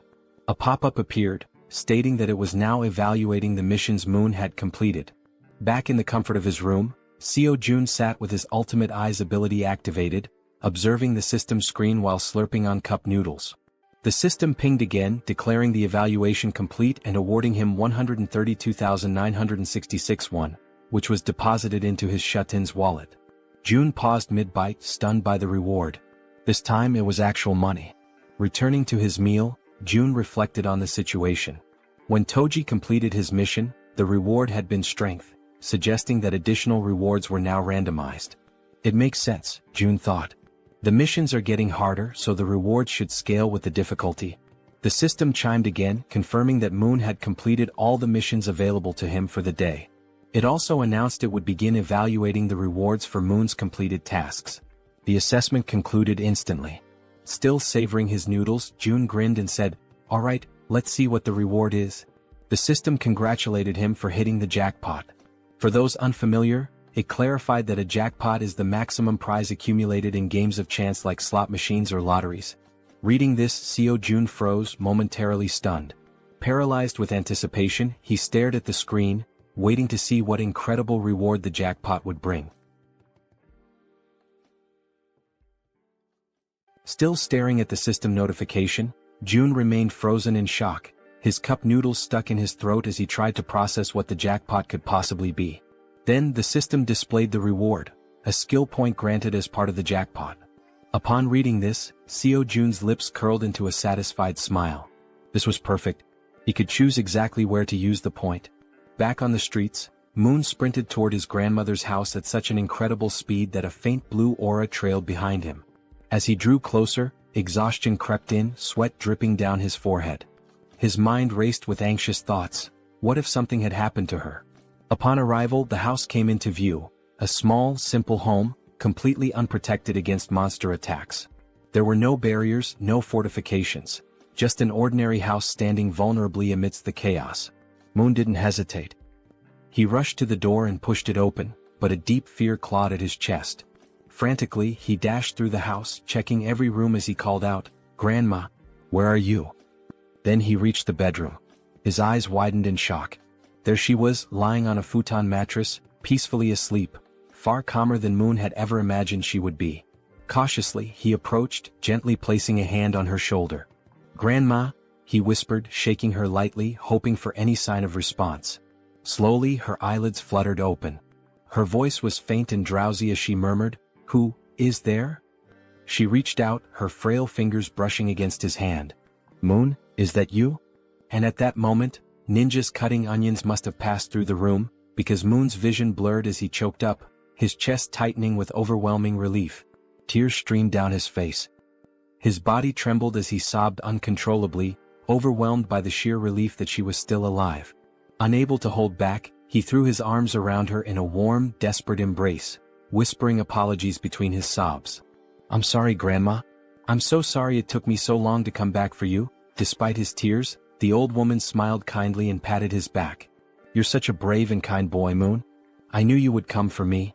At that exact moment, a system notification appeared in front of Jaehyeon. Moon's loyalty had reached 100. Moon was now officially registered as a vassal. The number of available vassal slots had increased. June squinted at the system window in confusion. "Huh? What's this?" Apparently, reaching a certain level of trust unlocked an additional vassal slot. The system then displayed his current vassals. Choi Hyungjin aka Fatty, level 20, Moon level 30, and Kang Deoksu aka Toji level 25. Scratching his chin, June was taken aback. "Wait, so I can level them up too?" Curious, he decided to check how much it would cost to upgrade Moon's level. He tapped the plus symbol next to Moon's name. A new notification popped up. Insufficient funds to level up. Then another window appeared, showing the required amount. 100 million won is needed to upgrade Vassal Moon to the next level. June's jaw nearly hit the floor. His hands clenched into fists. 100 million won? His face twisted in frustration as he rubbed his temples. That's insane. Just for one vassal? With a sigh, he ran a hand through his hair and lightly punched the table. I'm sorry, Moon, he muttered under his breath. I'll make it up to you by assigning you missions every single day. At that moment, a noise snapped June out of his thoughts, his senses going on high alert. The elevator was moving. His brow furrowed. Who the hell could that be? His comrades were still out in the streets, fighting goblins. Narrowing his eyes, he activated Ultimate Eyes. His pupils darkened as his vision extended, scanning the entire building. Two people stood outside one of the apartment doors. A man and a woman. The man carried a box on his shoulder, while the woman knocked on the door, asking if anyone was inside. Something felt off. Their expressions weren't exactly friendly, and their dark under-eye circles hinted at exhaustion or something more sinister. June immediately recognized the apartment. Inside was Fatty's wife. From the other side of the door, she hesitated. Hearing the knocking and voices, she called out cautiously, "Who is it?" Assuming it was urgent, she made a quick decision and opened the door. Standing there was the young woman, who greeted her with a bright smile. "Hello," she said cheerfully. "I'm Kim Dabin." Then she gestured toward the man beside her. "And this is my younger brother, Kim Miho." She continues, mentioning that they live in unit number 1701. Intrigued, Fatty's wife asks what brings them there.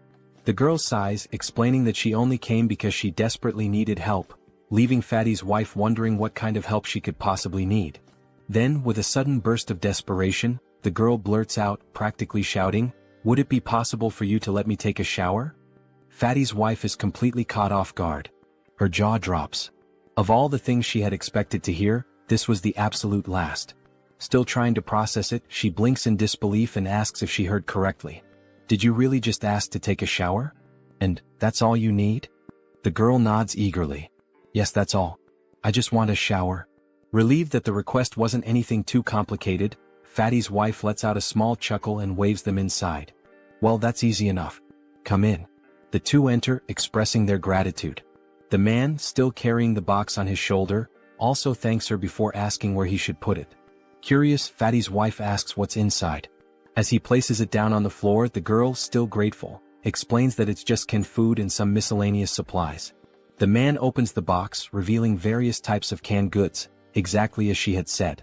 Seeing this, Fatty's wife smiles and thanks them, mentioning that they really didn't have to go through all that trouble. The girl waves it off. "It's nothing really. If you think about it, I just walked into a stranger's house and made a pretty weird request." Just as she finishes speaking, something catches her attention from the corner of her eye. She turns her head slightly, her gaze landing on the collection of bows lined up against the wall, alongside Toji's baseball bat. Curious, she can't help but ask, "Do these bows and that bat belong to the owner of this apartment?"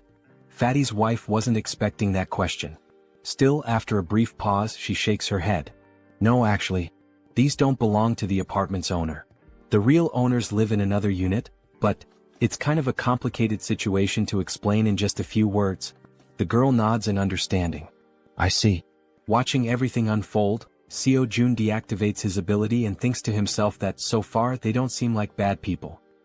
He then shifts his gaze toward the window and murmurs to himself, "I'll go check it out later."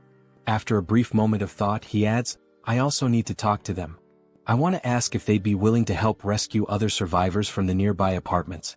Before he can dwell on it further, a sudden system notification pops up. June blinks in surprise as the message appears before him.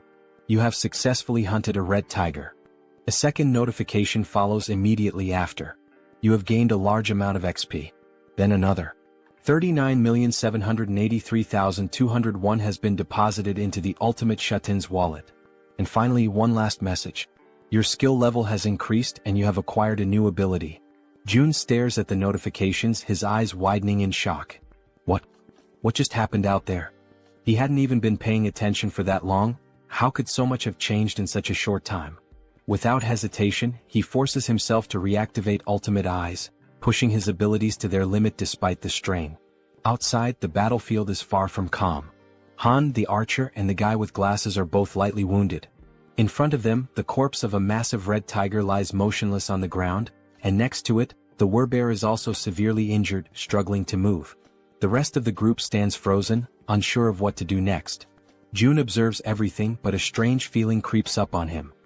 His stomach twists, and his chest tightens as a wave of unease washes over him. What the hell just happened? Suddenly, a sharp pain shoots through his body. His muscles spasm, cold sweat dripping down his face as an overwhelming pressure grips his chest.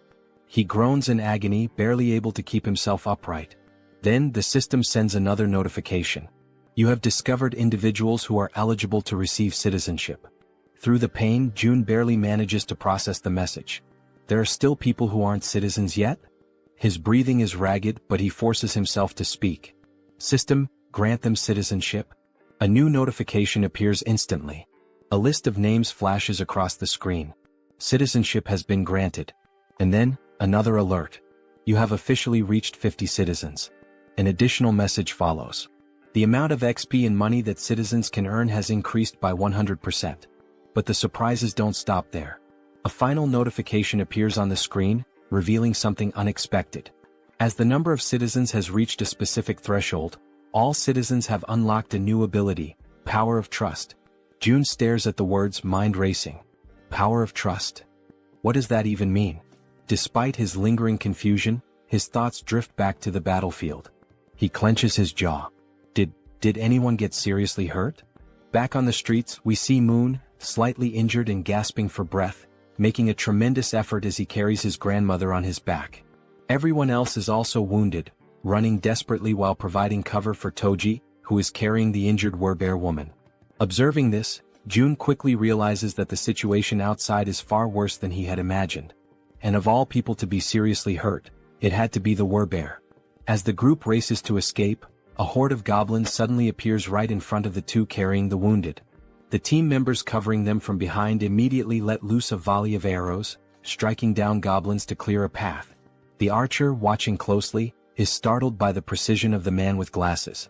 How the hell did you pull that off with a single shot? She asks, eyes wide. The man looks just as confused.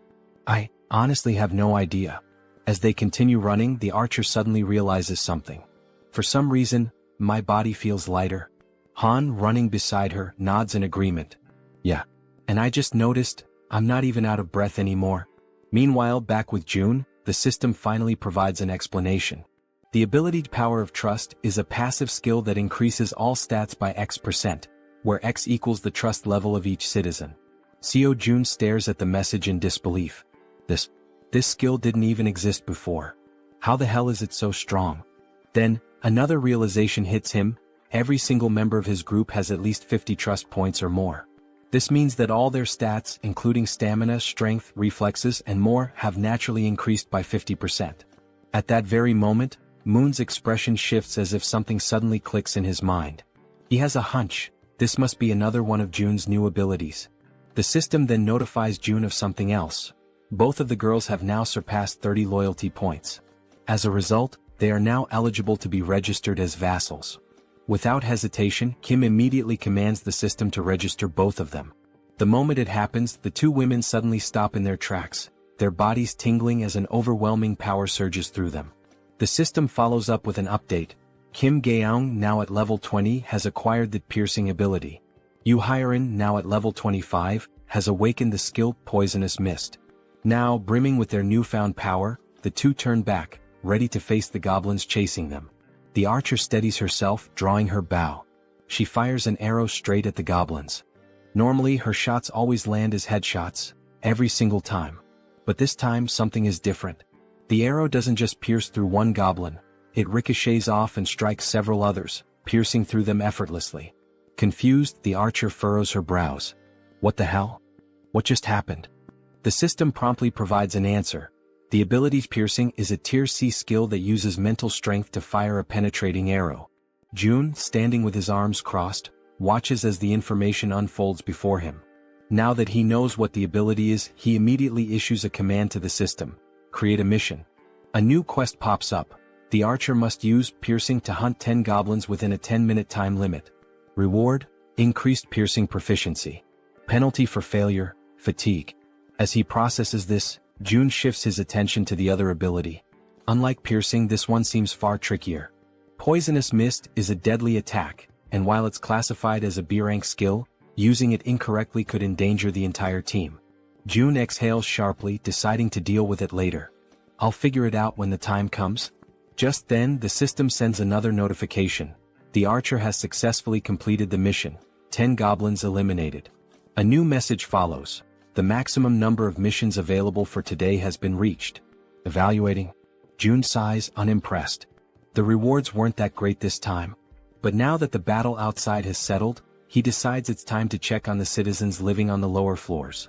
Activating ultimate eyes, he scans the corridors.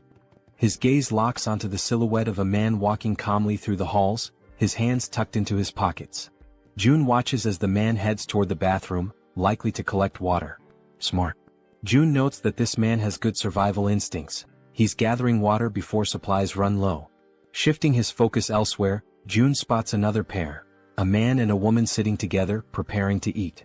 He observes them for a moment, realizing something important. They're already capable of gathering food and water on their own. Then, in another part of the building, something unexpected catches his eye. A woman. She's lying motionless on the floor inside a room. Without a second thought, June bolts toward her. The system immediately provides an update. Kim De-jung. Trust level, 18. Ability, healing, awakened. June's heart pounds in his chest. Healing? His eyes dart between the system message and the unconscious woman on the floor. He reads the ability description. She can heal wounds. A surge of urgency floods through him.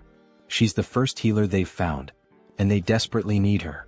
Without hesitation, June sprints forward. He has to help her, no matter what. After sprinting through the hallways, June finally arrives in front of the door to the room where the woman had collapsed. His breathing is still heavy from the run, but he quickly composes himself and reaches for the doorknob. Slowly, he tries to turn it, hoping to gain access without any trouble. However, to his surprise, the door is locked from the inside. A deep frown settles on his face as he realizes there is no way for him to open it from the outside. The sudden obstacle causes his shoulders to slump slightly, and he takes a step back, frustration creeping into his thoughts. But just as he starts to contemplate another course of action, something unexpected happens. His eyes widen momentarily as a new notification from the system appears before him. By sheer coincidence, or perhaps fate itself, he has just acquired a new skill.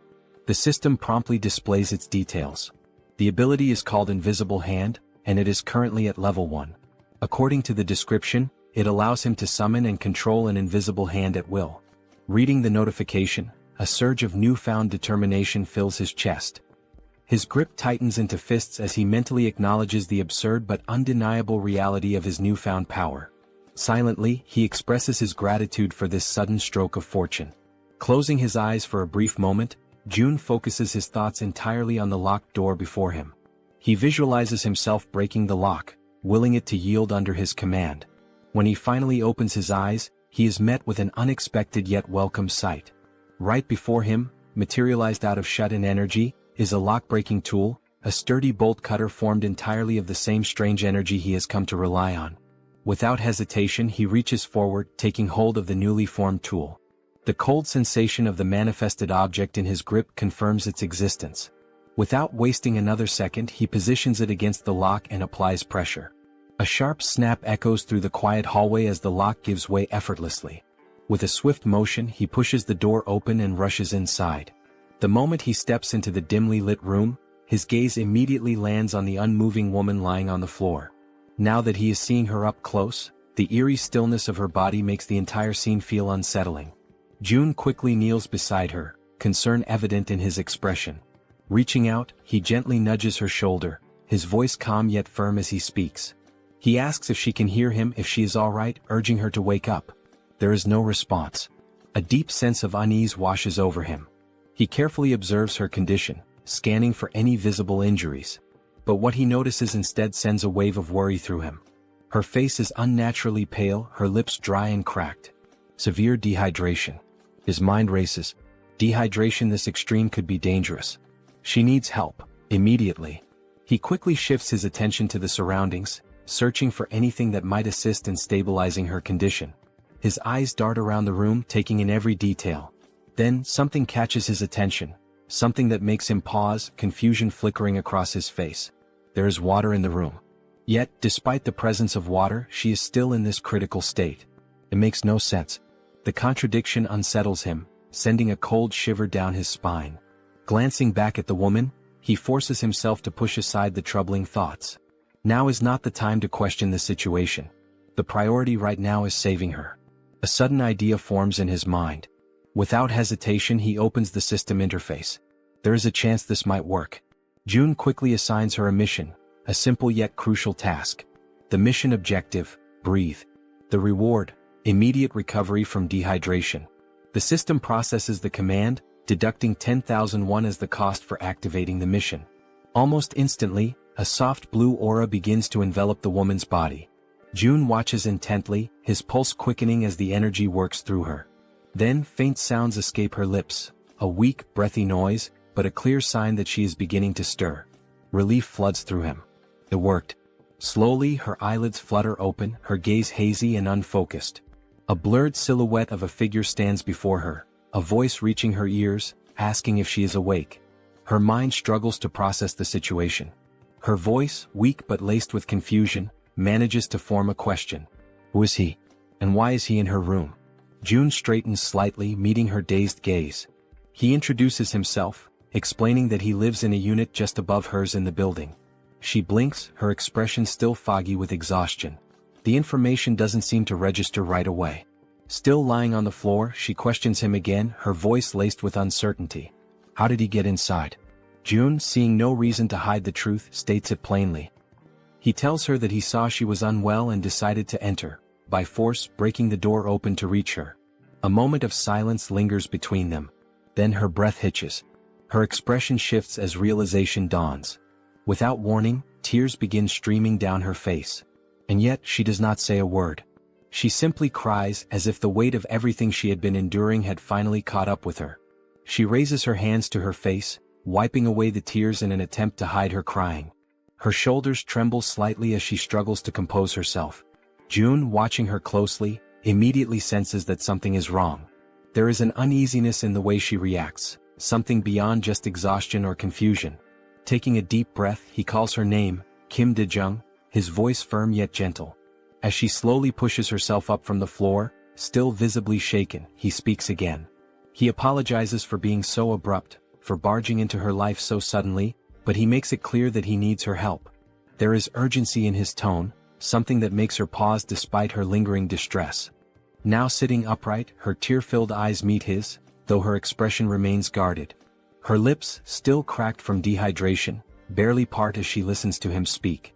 June wastes no time in explaining, one of his allies is severely injured.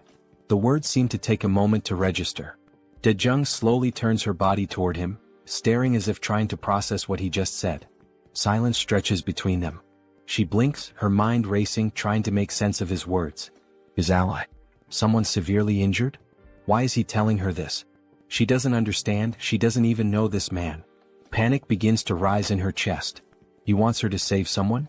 Why her? Doubt and fear intertwine within her thoughts. Her hands tremble slightly as she lowers them to her lap. It seems impossible, an absurd request thrown at her out of nowhere. He's putting his faith in the wrong person. And then another realization strikes her like a bolt of lightning. How does he know she's a nurse? Her breath catches. She has never told him that. No one in this building should even know. A wave of unease washes over her, yet at the same time, something about the way he speaks, the way he asks for help, doesn't feel threatening. There is no malice in his words, no ill intent in his eyes. Still hesitant, still uncertain, she makes a decision. She has to see for herself. Slowly she turns to face him completely. Though suspicion lingers in her gaze, she swallows down her doubts and agrees to help. Her voice, though weak, carries a firm resolve as she asks where exactly she is supposed to go. June doesn't answer right away. Instead, he opens the system interface, his fingers moving swiftly across the translucent screen in front of him. He asks her to wait just a moment. He assigns her a mission, one that instructs her to use healing magic to cure the wounded warbear. The mission comes with a 1-hour time limit, a reward labeled as improved, and to his relief, no penalties. His eyes flicker with determination as he reads the details. He must save the warbear no matter what. Turning back to Dae-jung, he tells her that for now she should rest. He will personally bring the injured person to her. He then instructs her to find something to help with her own dehydration. But Dae-jung, already overwhelmed, barely has time to process his words before something utterly impossible happens. From seemingly nowhere, oranges begin to materialize in midair. Her eyes widen in pure shock, her breath hitching as she watches several bright oranges fall from the void and land in front of her. For a long moment she simply stares, her mouth slightly open, completely stunned. Then, snapping out of her daze, she frantically raises a shaking finger, pointing at the fruit on the floor. "What is this?" Her voice trembles as she demands an answer. June, realizing how bizarre this must seem to her, quickly apologizes. But Daejung isn't satisfied. Her heartbeat pounds in her ears as she watches more oranges drop into existence. Where are these coming from? How is this happening? What kind of person is this man? Before she can demand further explanations, June simply turns his back to her. A slight smirk plays on his lips as he tells her, he'll explain everything later, once things have calmed down. And with that he walks away. Leaving her still kneeling on the floor, still staring in disbelief, he exits the room with a final request. He reminds her that she is still weak, that her body needs to recover, and he asks, no, insists, that she prioritize her own rest. As soon as June is gone, Daejung lowers her gaze to the scattered oranges. Slowly she reaches out, picking one up. The texture, the weight, the coolness against her fingertips. It all feels real. She squeezes the fruit gently, expecting it to vanish like an illusion, but it remains solid in her grasp. A shiver runs down her spine. What is this? Still overwhelmed, she hesitantly mutters to herself, wondering if she's dreaming. Because never, in her life has she seen anything like this before. Meanwhile, June wastes no time.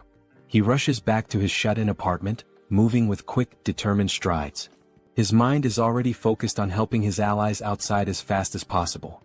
The system chimes with a notification. The healer's trust level has increased. He stops for a brief moment, narrowing his eyes at the message. She hadn't trusted him before. That much was obvious. But now, it seems like her perception of him has changed, even if only slightly. Still, it isn't enough for him to let his guard down. Trust takes time. And honestly, he can't blame her. If someone broke into his home out of nowhere, he wouldn't trust them either. Shaking his head, he steps onto the balcony, his gaze drifting downward. His thoughts remain heavy, but as he looks out toward the streets below, something makes his entire body freeze. His blood runs cold. A massive, ferocious red tiger is charging through the streets, its powerful limbs propelling it forward with terrifying speed. And it's chasing his allies. June's breath catches as he sees his companions below, running for their lives. Desperation is evident in the way they scramble to escape, but the monstrous beast closes in on them, its deadly fangs gleaming under the dim light. Then, as if things couldn't get any worse, its piercing eyes fixed on its targets, its muscular body moving in perfect synchrony as it hunts his team. A wave of panic washes over June. This isn't just a dangerous situation. This is a massacre waiting to happen.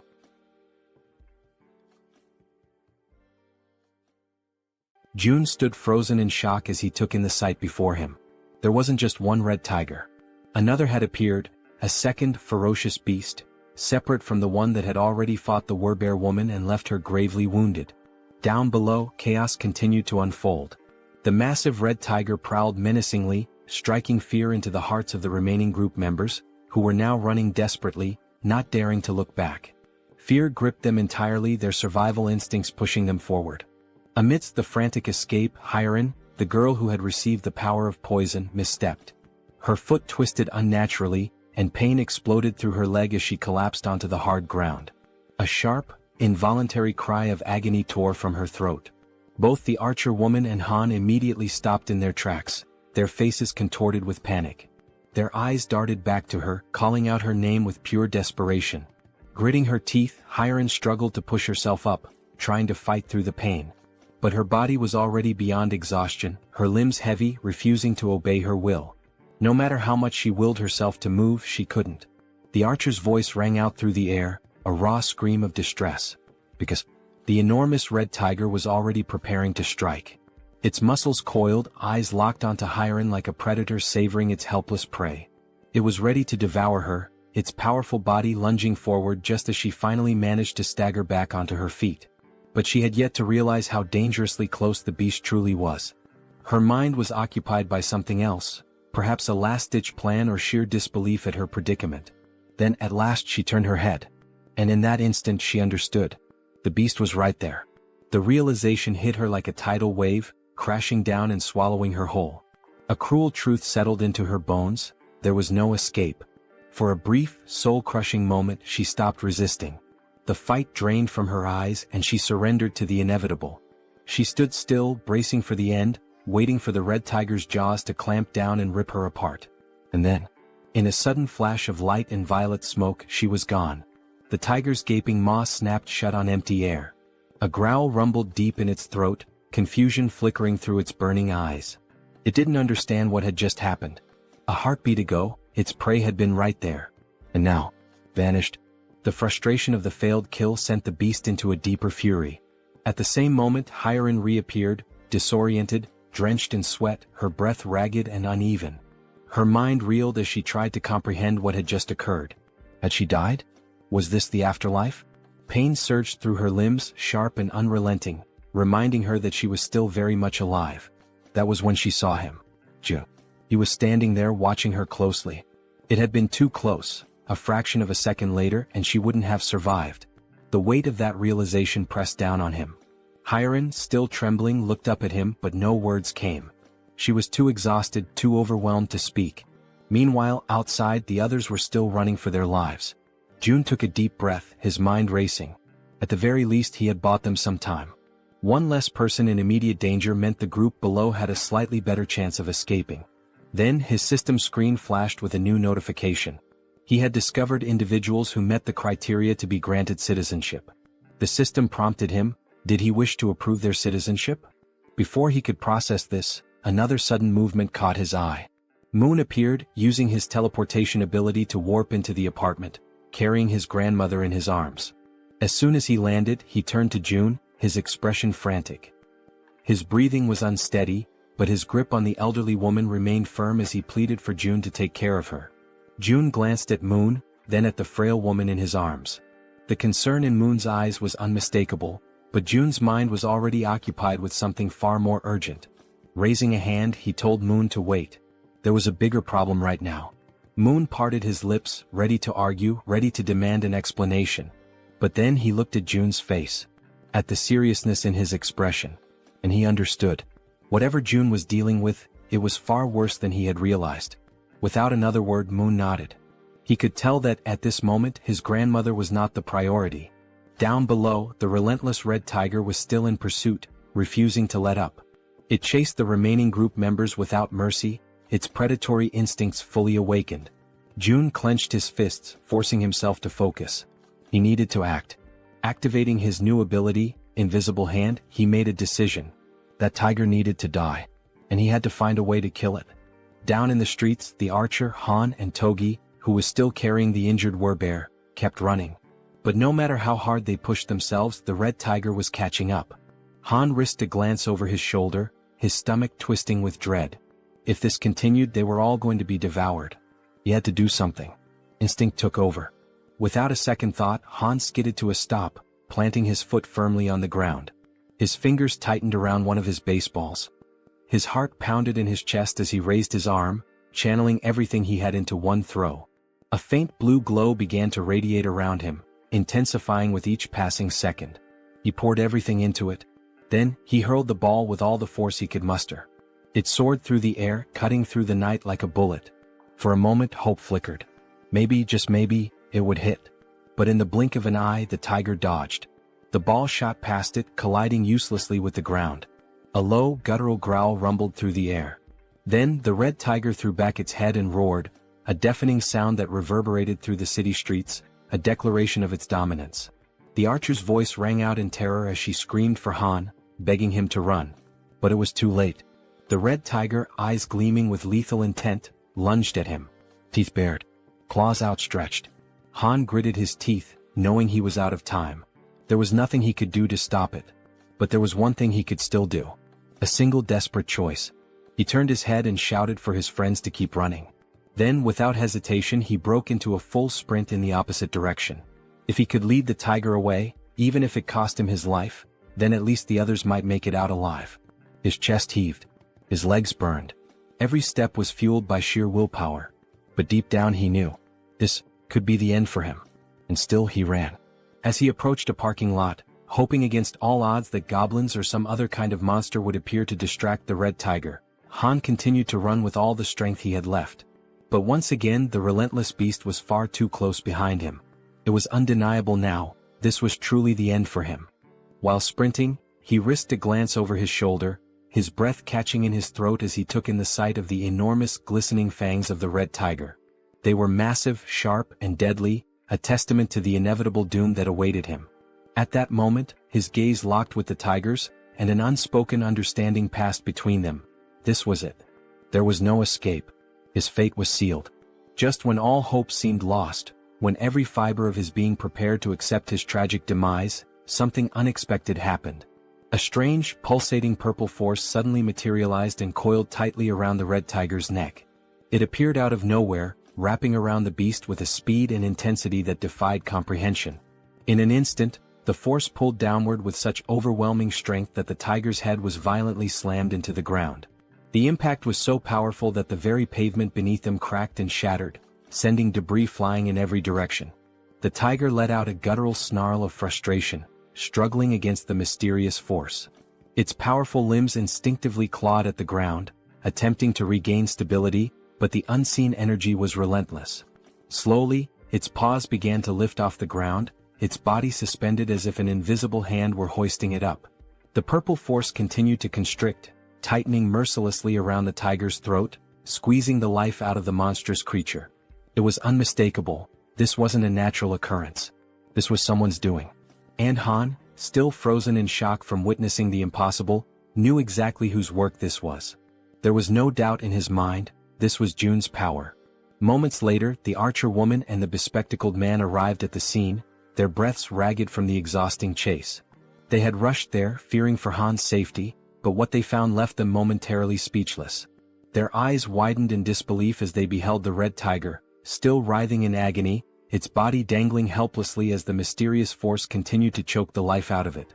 As the archer took in the scene, a system screen suddenly appeared before her, glowing softly in the dim light. She hesitated for a brief moment before focusing her attention on the text displayed before her. Her expression shifted almost instantly. Her eyes widened in shock as she absorbed the information. Then, as though gaining a newfound sense of understanding, she took a deep breath, regaining her composure.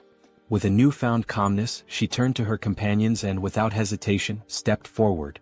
High above, watching the events unfold from his vantage point, Jun observed everything with sharp, calculating eyes. There was no need for him to intervene any further. He had already done what was necessary. Now, as long as Jaehyeon, the archer, landed the final blow, he would receive 4 times the loot. Below, the red tiger, still trapped and gasping for air, thrashed desperately in a futile attempt to escape. But its fate was already sealed. The archer, understanding the significance of this moment, took her time, preparing what would be her most crucial shot yet. The tiger's fiery gaze turned to her, desperation evident in its glowing eyes. It was pleading for mercy, seeking even the faintest glimmer of hope for survival. But the woman standing before it held no sympathy. Her expression was one of cold resolve. Mercy was not an option, not for this wretched beast. She pulled back the string of her bow, channeling an intense blue aura into her arrow. The pressure emanating from the charged shot was immense, causing the very air around them to tremble. Then, with a swift, decisive motion, she released the arrow. A powerful gust of wind exploded outward as the arrow soared through the air, its force cutting through the night like a spear of vengeance. The instant it found its mark, a system notification flashed before Jun's eyes. You have successfully hunted a level 28 red tiger. You have gained a significant amount of experience points.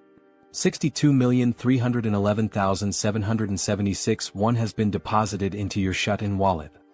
As the tiger's body collapsed lifelessly onto the ground, another notification appeared, this one highlighting the growing dynamics among the group. Team trust and loyalty levels have increased. Another notification followed shortly after. Han's loyalty level has exceeded 30. He now meets the requirements to be registered as a vassal. A satisfied smile played on Jun's lips. Everything had gone exactly as planned. He nodded to himself before selecting the prompt to accept Han's registration as his vassal. A few moments later, the scene shifted to another part of the building where someone was being healed. It was the healer, the woman who had previously collapsed in exhaustion within one of the rooms. Now fully conscious, she focused her energy, her hands glowing faintly as she tended to the wounded. The injuries of the others faded rapidly under her care, not even leaving scars behind. The first person she prioritized was the Werbear woman, whose body had suffered severe damage during the brutal encounter with the Red Tiger. June, watching from afar, reflected on the sheer luck they all had, him included, in having found a healer in a situation like this. Han approached, still catching his breath. Without wasting any time, June turned to him and asked what had happened below, particularly why the Red Tigers had suddenly appeared. Han, his voice still carrying traces of exhaustion and gratitude, explained that the location where Moon's grandmother's house had once stood was likely a territory belonging to the Red Tigers. They had managed to take one down, but another had soon appeared, proving that the area was far more dangerous than they had initially assumed. Hearing this, June processed the information carefully. It made sense. There was no reason to believe that only goblins would inhabit this region. And now that he thought about it, there hadn't been any goblins in this area. That meant the goblins had probably already invaded the buildings nearby. If that was the case, Moon's grandmother wouldn't have been safe if she had remained inside. Despite everything, the only reason she had survived was that she had unknowingly been within the Red Tiger's territory. June exhaled slowly, shaking his head. The sheer luck involved in this entire ordeal was truly something extraordinary. Just then, another system notification appeared before him. Healer's performance is being evaluated. 73,312 has been deducted for the mission. The healer let out a relieved sigh upon realizing that her task had been successfully completed. Seeing her reaction, June stepped forward and acknowledged her efforts, telling her that she had done a great job. However, she quickly waved off his praise and instead asked if she could finally return home. Before anyone could respond, a voice interrupted. Wait a moment. It was Fatty, who had finally reappeared after spending some time resting and recovering from the ordeal. Scratching the back of his head, he looked around awkwardly before addressing the group. I know this might not be the best time to bring this up, but are you guys seriously planning on gathering in my apartment all the time? June turned his attention to Fatty and, for the first time, truly took in the number of people currently occupying the space. The realization dawned on him, and at that moment, everyone around them wore equally amused and sheepish expressions. With a small chuckle, June reassured him. There was no need to worry, he had already made arrangements. Unit 2901 was currently unoccupied.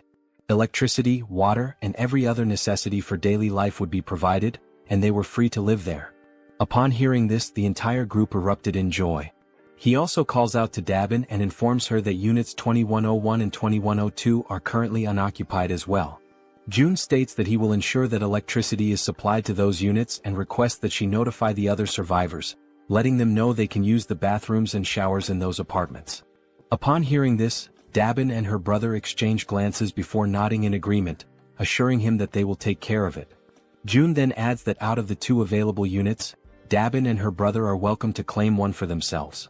The unexpected offer leaves both of them stunned, their jaws practically dropping in disbelief.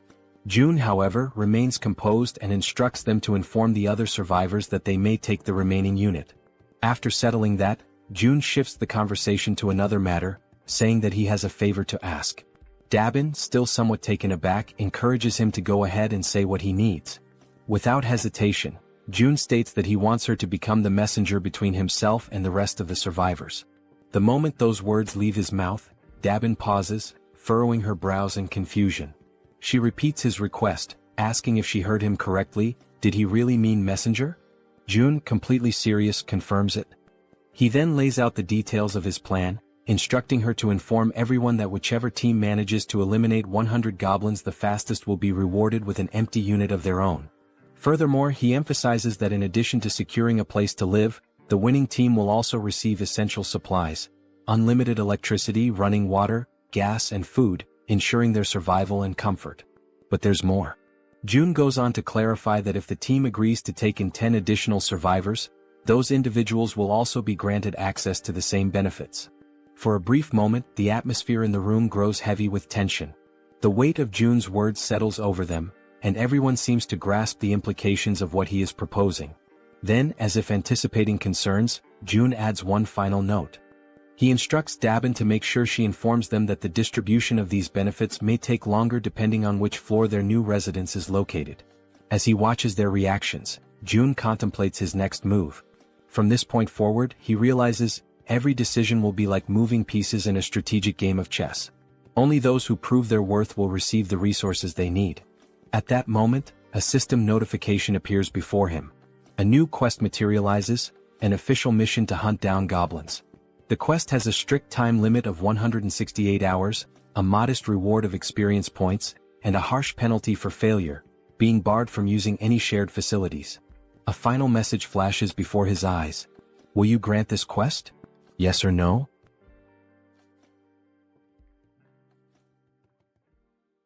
After that, all the residents that June had helped began hunting the goblins. Outside, one of them was desperately running for his life, being chased by an enormous horde of goblins.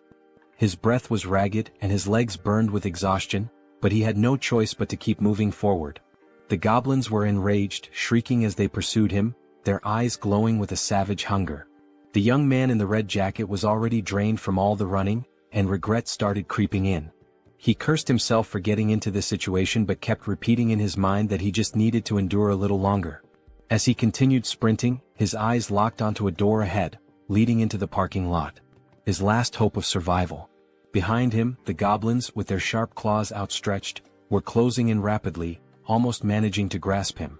But at the last second, the young man threw himself forward, sliding across the ground as if making a desperate soccer tackle. His body barely squeezed through the doorway just before the goblins could reach him. With whatever breath he had left, he screamed in desperation, urging the others to attack immediately. His voice rang with panic as he warned them that the whole thing had been a trap. 3 other members of the group, armed with spears, stepped forward, assessing the situation with calm determination. They acknowledged the red-jacketed man's efforts, commending him for doing a great job in luring in even more goblins than they had initially expected. Without wasting a second, the spear-wielding men began their assault. Their weapons thrust forward in swift, practiced movements, piercing through the goblins before they could force their way through the door. Some of the goblins, already wounded, stumbled back, while others still fought desperately, pushing forward with wild fury. One by one, the goblins were cut down, their bodies being flung backward with every powerful strike. Realizing the overwhelming disadvantage, one of the goblins, seemingly higher in rank, let out a sharp, commanding screech, a call for retreat. Upon hearing it, several goblins turned tail and began fleeing without even looking back. Noticing their retreat, the spear-wielding men shouted for everyone to attack faster before they could escape. One of the men suddenly grinned, a glint of mischief in his eyes, as if he had just come up with something interesting. He turned to the others and asked if they wanted to see something cool. His teammates, unsure of what he was planning but intrigued nonetheless, nodded in agreement. The red-haired man took a deep breath, steadying himself, his focus entirely on his target. Holding his spear tightly, he aimed at the fleeing goblins and, with a force that almost seemed superhuman, hurled it forward. The sheer speed and strength behind the throw made it seem as if he possessed some hidden power. But in reality it was pure brute strength. The spear flew past the twin brothers, slicing through the air at an incredible speed, heading straight for the escaping goblins. One of the goblins, foolishly thinking it had made it to safety, was struck squarely in the back. Its body convulsed for a brief moment before falling lifelessly to the ground. The red-haired man turned back to the twins, a triumphant grin spreading across his face as he asked if they thought that was amazing. The twins, eyes wide in awe, immediately agreed, saying it was absolutely badass. Stretching his arms as if shaking off the tension, the red-haired man then casually asked how many goblins each of them had managed to kill. The twin on the left proudly declared that he had taken down 22. The twin on the right smirked and smugly announced that he had won, having slain 23. Hearing this, the red-haired man grinned even wider and stated that they had officially completed their mission of defeating 100 goblins. After all, between just the 3 of them they had already slain over 100. The twins exchanged glances, surprised at how quickly they had achieved their goal. They had initially thought it would take an eternity to eliminate that many goblins. Just then Min, the man in the red jacket, stormed up to them, clearly irritated. He wasted no time in complaining, reminding the red-haired man that he had said there would be only about 10 goblins. Yet Min had barely escaped with his life. The red-haired man immediately bristled, veins bulging on his forehead in frustration. He snapped back, demanding to know what Min was whining about this time. Min, still seething, shot back that there was no way anyone could have mistaken that many goblins for just 10, and he had nearly died because of it. Rolling his eyes, the red-haired man brushed off his complaints, saying that the results had turned out well. thanks to their success, they were about to get a brand new place to live, so Min should quit complaining. Irritated, he then told Min to pay attention and called him bro, which suggested they might actually be siblings. Then, with the veins on his face bulging even more, he reminded Min that he had come up with this hunting strategy himself, so there was never any chance of failure. He also pointed out that it was his idea to use the spears, which had been crafted by the twins. All Min had to do was run, something he was already confident in doing. With an exasperated sigh, the red-haired man then offered Min a way out. If he was that dissatisfied, he could simply leave the team. At this point, his presence wasn't even making much of a difference anymore. Sensing the tension between the two brothers, the twins quickly intervened to prevent the argument from escalating into an actual fight. One of the twins calmly asked the red-haired man to relax, reminding him that Min had put in effort as well. The other twin turned to Min and, with a playful grin, told him that he had done an excellent job acting as bait, pointing out that he had been running incredibly fast. The red-haired man clicked his tongue in irritation, saying that Min always managed to find a way to get on his nerves. He then demanded to know how Min dared to talk back to him like that. One of the twins, still grinning, urged Min to just apologize and get it over with. Realizing that arguing would get him nowhere, Min let out a sigh and begrudgingly muttered an apology. The red-haired man huffed in response, then turned his back on him.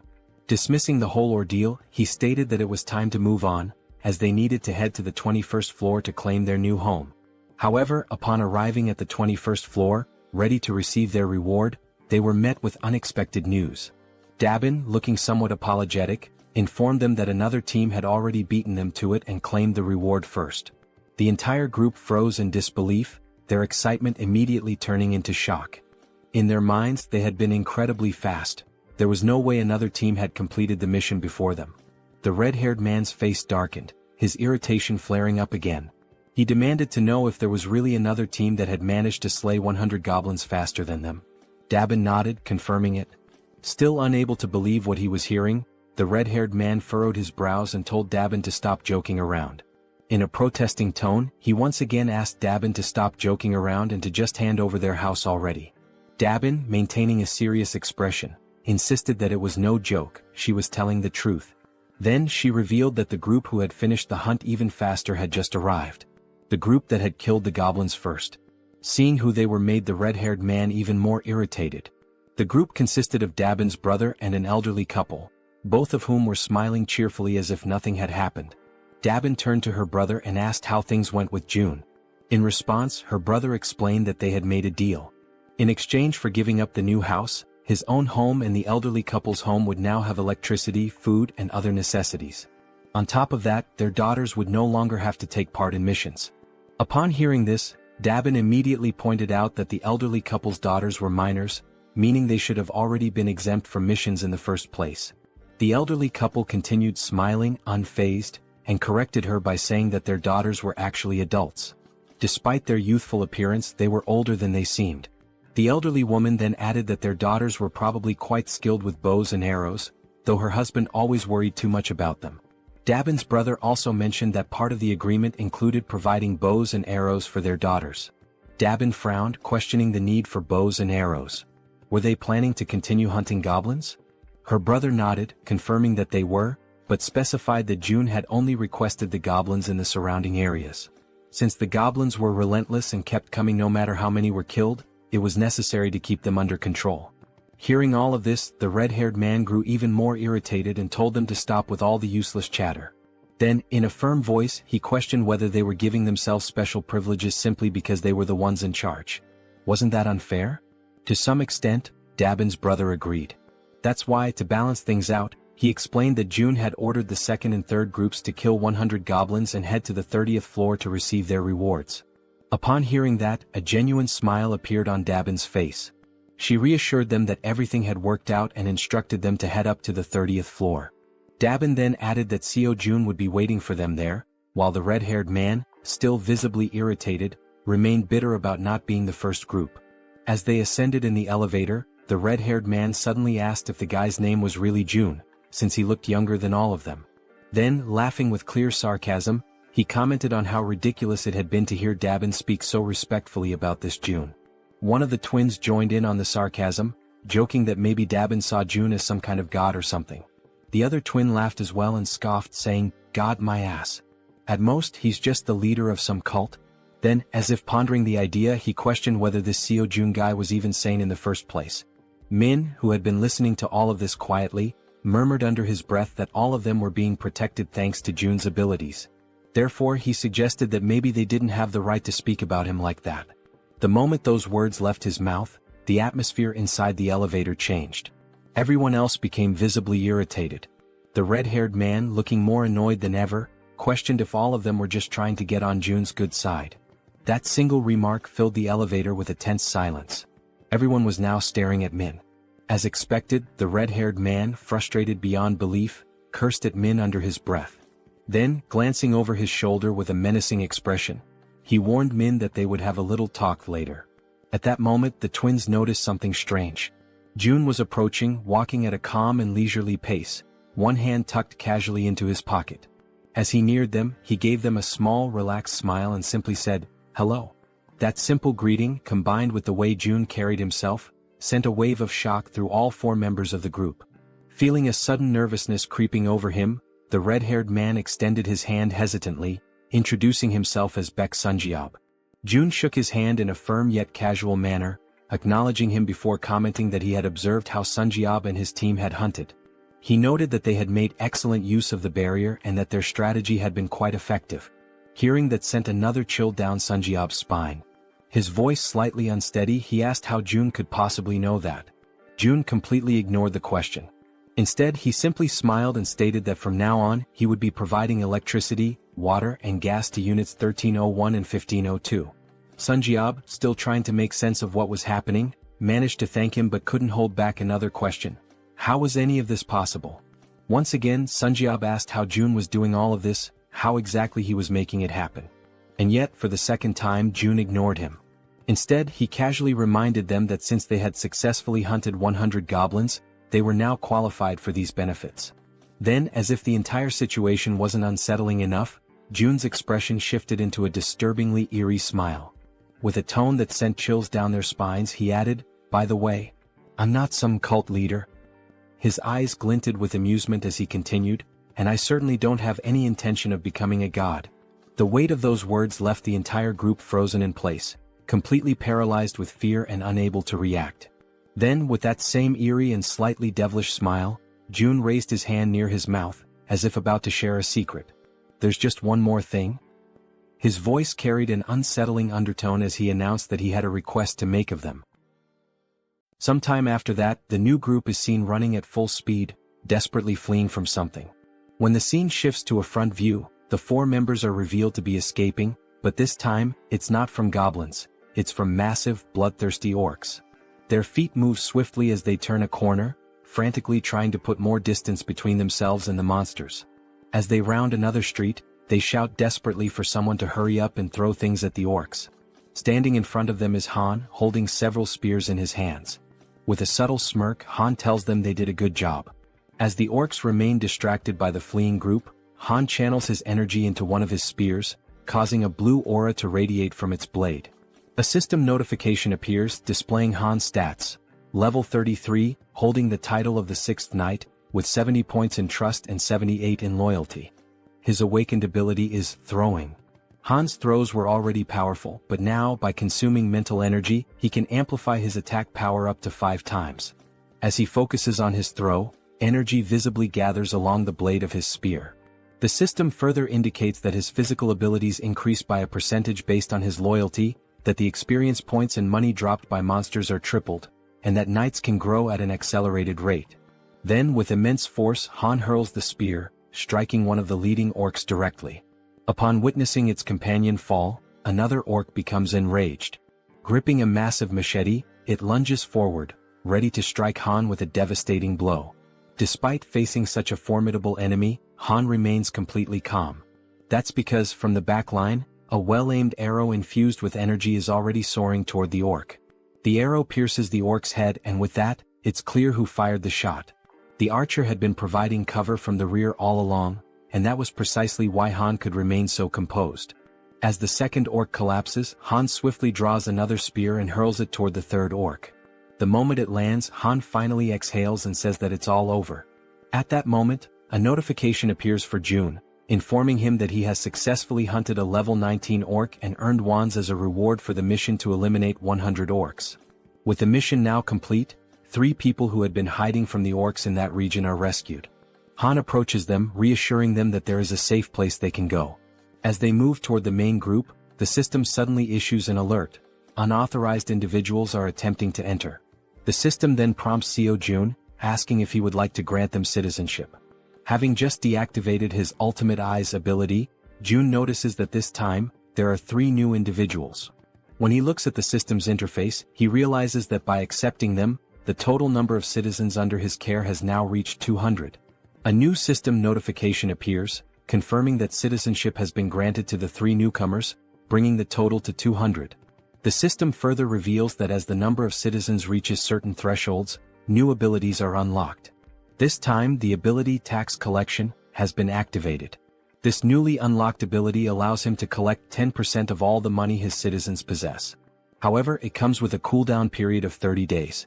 Realizing this, Jun understands that the tax collection ability essentially returns a portion of the citizens' money to him. As he contemplates it, he notes that these kinds of actions are not something he can freely reverse whenever he wants. Biting his finger anxiously, he acknowledges that he will have to wait for a long time before he can actually benefit from it. But time is a luxury he does not have. He is running out of time to save his parents and must send Han's team to where they are as soon as possible. Scrolling through the system, Jun considers redistributing only 30% of the collected funds, seeing it as an investment. Upon executing this command, the system notifies him that the ability's level has increased, reaching level 10 and granting him 3 additional skill points. At that moment, Jun feels a sharp tightness in his chest, accompanied by an intense pain. A deep purple domain expansion begins spreading beyond the building. Another system notification appears, displaying a congratulatory message. It states that with this expansion, an official declaration has been made across every corner of the apartment complex. Additionally, a fund of 1 billion wands has been deposited into his wallet. Furthermore, the construction function has been activated. Still clutching his chest from the lingering pain, Jun looks at the system screen, reading the new notification. His mind immediately starts racing, questioning what exactly this construction function entails. The system then displays a list of available facilities that can be built, along with their respective costs. It also shows the value of the fund and an annual production revenue of 30 million wands. The available construction options include a solar power generator, a store, and a training facility. As he reads through the details, Jun is visibly shocked. The annual revenue is only 30 million wands, yet installing a solar generator alone costs 130 million wands. That means he would need to maintain the solar power system for nearly 5 years just to break even. Following this realization, the system asks if he would like to proceed with installing the solar generator. For now, Jun declines, stating that his current priority lies elsewhere. The money needs to be allocated toward more immediate necessities, such as increasing the levels of his vassals. At that moment, Jun notices something different, something unusual. The system displays the total amount in the fund, exactly 1 billion wands, the same amount he had received upon leveling up. After investigating further, the system clarifies that this amount is exclusively available for construction purposes. Trying to process what he was reading, it takes Jun a moment for everything to click. But when it finally does, he smiles, realizing just how significant this is. This money is entirely separate from the funds in his personal wallet. Seeing this as an extremely positive thing, Jun quickly understands that there's no reason to hold back from using it all. Without hesitation, he accepts the installation of the solar power system. The system then informs him that the process will take 24 hours to complete and updates his remaining balance, which now stands at 867 million wands. Looking at the cost, Jun realizes that it was surprisingly cheap. This leads him to ask whether the system is capable of installing an additional solar generator. The system responds that only 1 solar generator can be installed per apartment building. With that in mind, Jun shifts his attention to the store option. As he selects it, he is met with an unexpected but pleasant surprise. The feature is far more impressive than he had initially thought. This store is directly linked to the one he already owns, allowing him to sell registered items to his citizens. However, what truly makes this ability unique is that it is not a physical store. Instead, the system produces items in real time, and as long as there are funds available, the system itself will handle the transactions. Up until recently, managing and distributing supplies had been a tedious and time-consuming task, with Dabin having to handle most of the distribution. But now, with a system-operated store in place, the citizens will be able to purchase what they need on their own. As he reflects on this, Jun realizes that he can personally set the prices, increasing overall liquidation rates even further. Without hesitation, he issues the command to install the store immediately. The system prompts him to select a location for the store's installation. He carefully considers the available locations before deciding to place it on the 101st floor.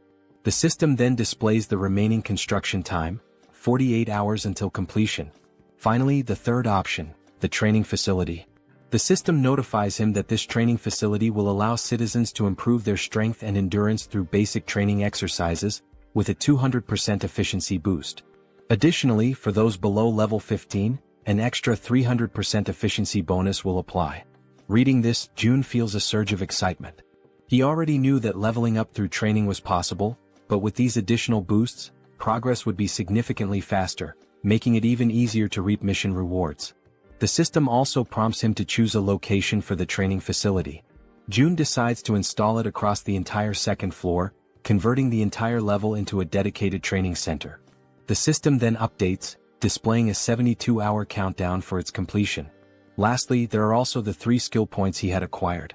However, something new has also been unlocked, the itemization feature. This allows registered products to be purchased in different sizes and quantities. Intrigued, Jun taps on the system interface to learn more details. Until now, package deals were available, but individual purchases had only just become possible. Looking through the list, he sees various liquid-based items and notes that while not everything is there yet, the range of available options has expanded significantly. There are now different types of food and additional product variations. Now, with a slightly mischievous smile and a new plan forming in his mind, Jun realizes just how useful this could be. Meanwhile, back on the battlefield, Toji is clad in his knight armor, engaged in combat against an orc wielding a large knife.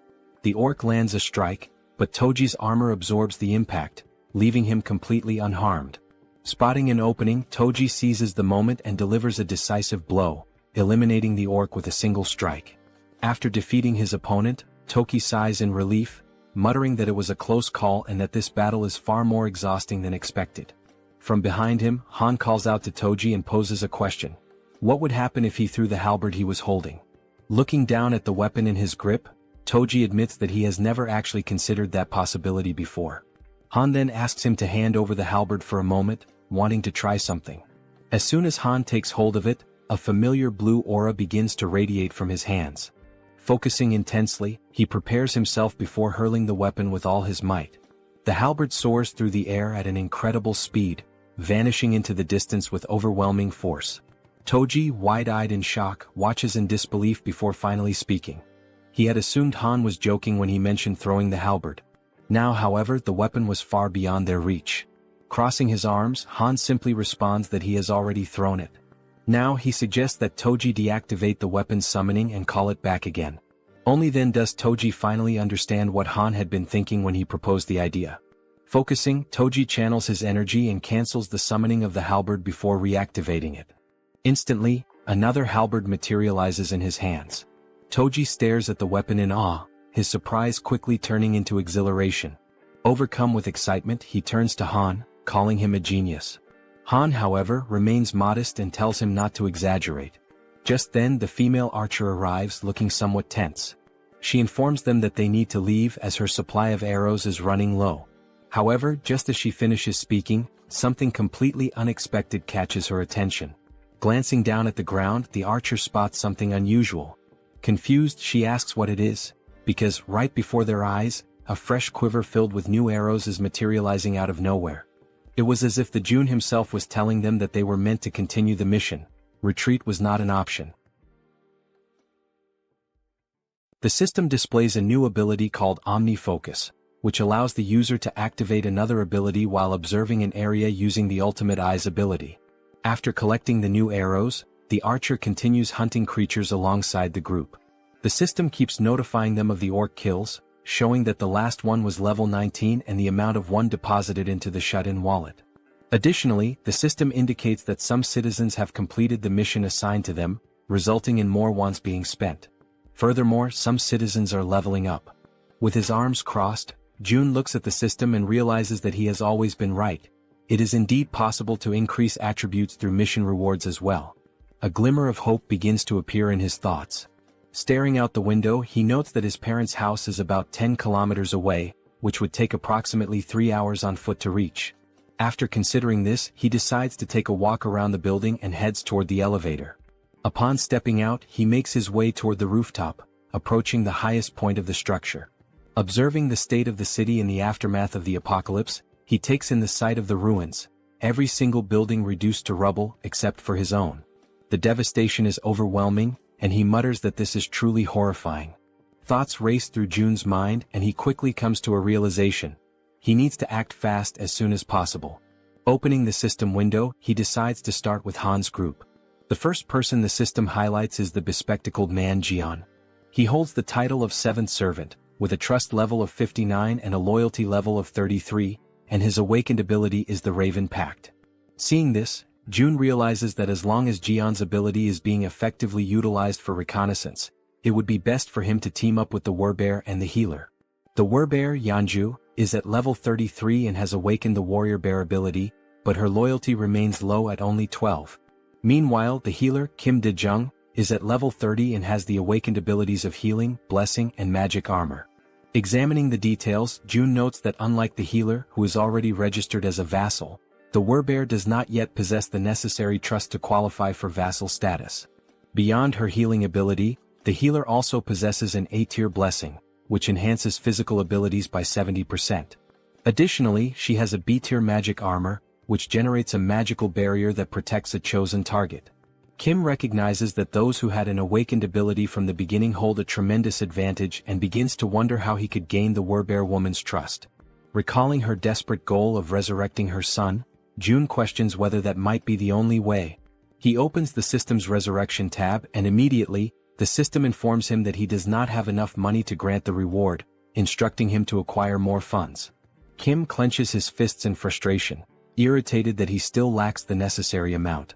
An idea sparks in his mind, to drastically increase the difficulty of the missions to the highest level possible. He then declares that he will set up a mission to hunt a level 40 monster, knowing that such a monster must be incredibly powerful, which in turn would yield a far greater reward. With a serious expression, he sets the time limit to 24 hours. The penalty? Yet, once again the system notifies him that he does not have enough money to provide the resurrection reward. Despite the harsh penalty of death upon failure, Jun is infuriated that the system still deems it insufficient. Then, another notification appears, momentarily catching him off guard. The system announces that he has slain a level 18 orc. An idea suddenly takes root in his mind, perhaps a group mission might work. Without hesitation, he reopens the system and attempts to issue a mission to hunt a level 40 or higher monster, with the same 24-hour time limit and the same penalty of death upon failure. However, this time the reward is modified. The Werebear's son will be resurrected, but only for 1 day. Jun accepts the mission, determining that for now, he must ensure the Werebear woman fully commits to his cause. Back in his room, Seo Jun hears desperate knocking at his door. A frantic voice from the other side pleads for him to open it. Seo Jun moves toward the door, and as he cracks it open, he barely has time to react. The Werebear woman barges in without waiting for him to open it fully. She had already been informed of the mission's reward and the possibility of resurrecting her son, which explained why she looked completely exhausted. Her eyes brim with tears as she declares, with a trembling voice, that she will do anything, anything at all, and she is willing to start immediately. Jun tells her that it is indeed possible, but there is a strict time limit, 24 hours to complete the mission and 24 hours for the resurrection itself. Upon hearing this, the Werebear woman collapses into uncontrollable sobs, overwhelmed by the mere possibility of something she had long believed to be impossible. Tears stream down her face as she expresses her heartfelt gratitude to Jun, telling him that she is truly happy, ecstatic, to have even just 1 day with her son. With unwavering determination, she promises that she will do whatever it takes to make it happen. After that, the system notifies that she has surpassed 30 loyalty points and can now be registered as a vassal. Sometime later, Jun is seen lying in his room, staring at the ceiling. And with nothing but the power of his mind, he manages to turn on the light. Realizing that he succeeded, he shifts his focus to the faucet and attempts to do the same. He concentrates, directing his thoughts toward opening the faucet until water begins to flow. At first, only a few droplets trickle out, barely noticeable. He concentrates a little harder, and this time he manages to fully open the faucet, allowing water to gush out at maximum flow. Feeling somewhat relieved, June comments that this is pretty cool, but at the same time he has already grown somewhat accustomed to it. Now he feels as if he has become a mage, like something straight out of Harry Potter, wielding a wand and controlling electricity, water and gas with precise mastery. The system then displays an update, indicating that the store's earnings are being calculated. A total of 320,981 wons has been deposited into the shut-in wallet. Glancing at the system, June does some quick calculations and realizes that a profit of 320,000 wons suggests that today's total sales have exceeded 1.5 million won. He activates the ultimate eye's ability to check on the people within the building, observing what they are doing on the different floors.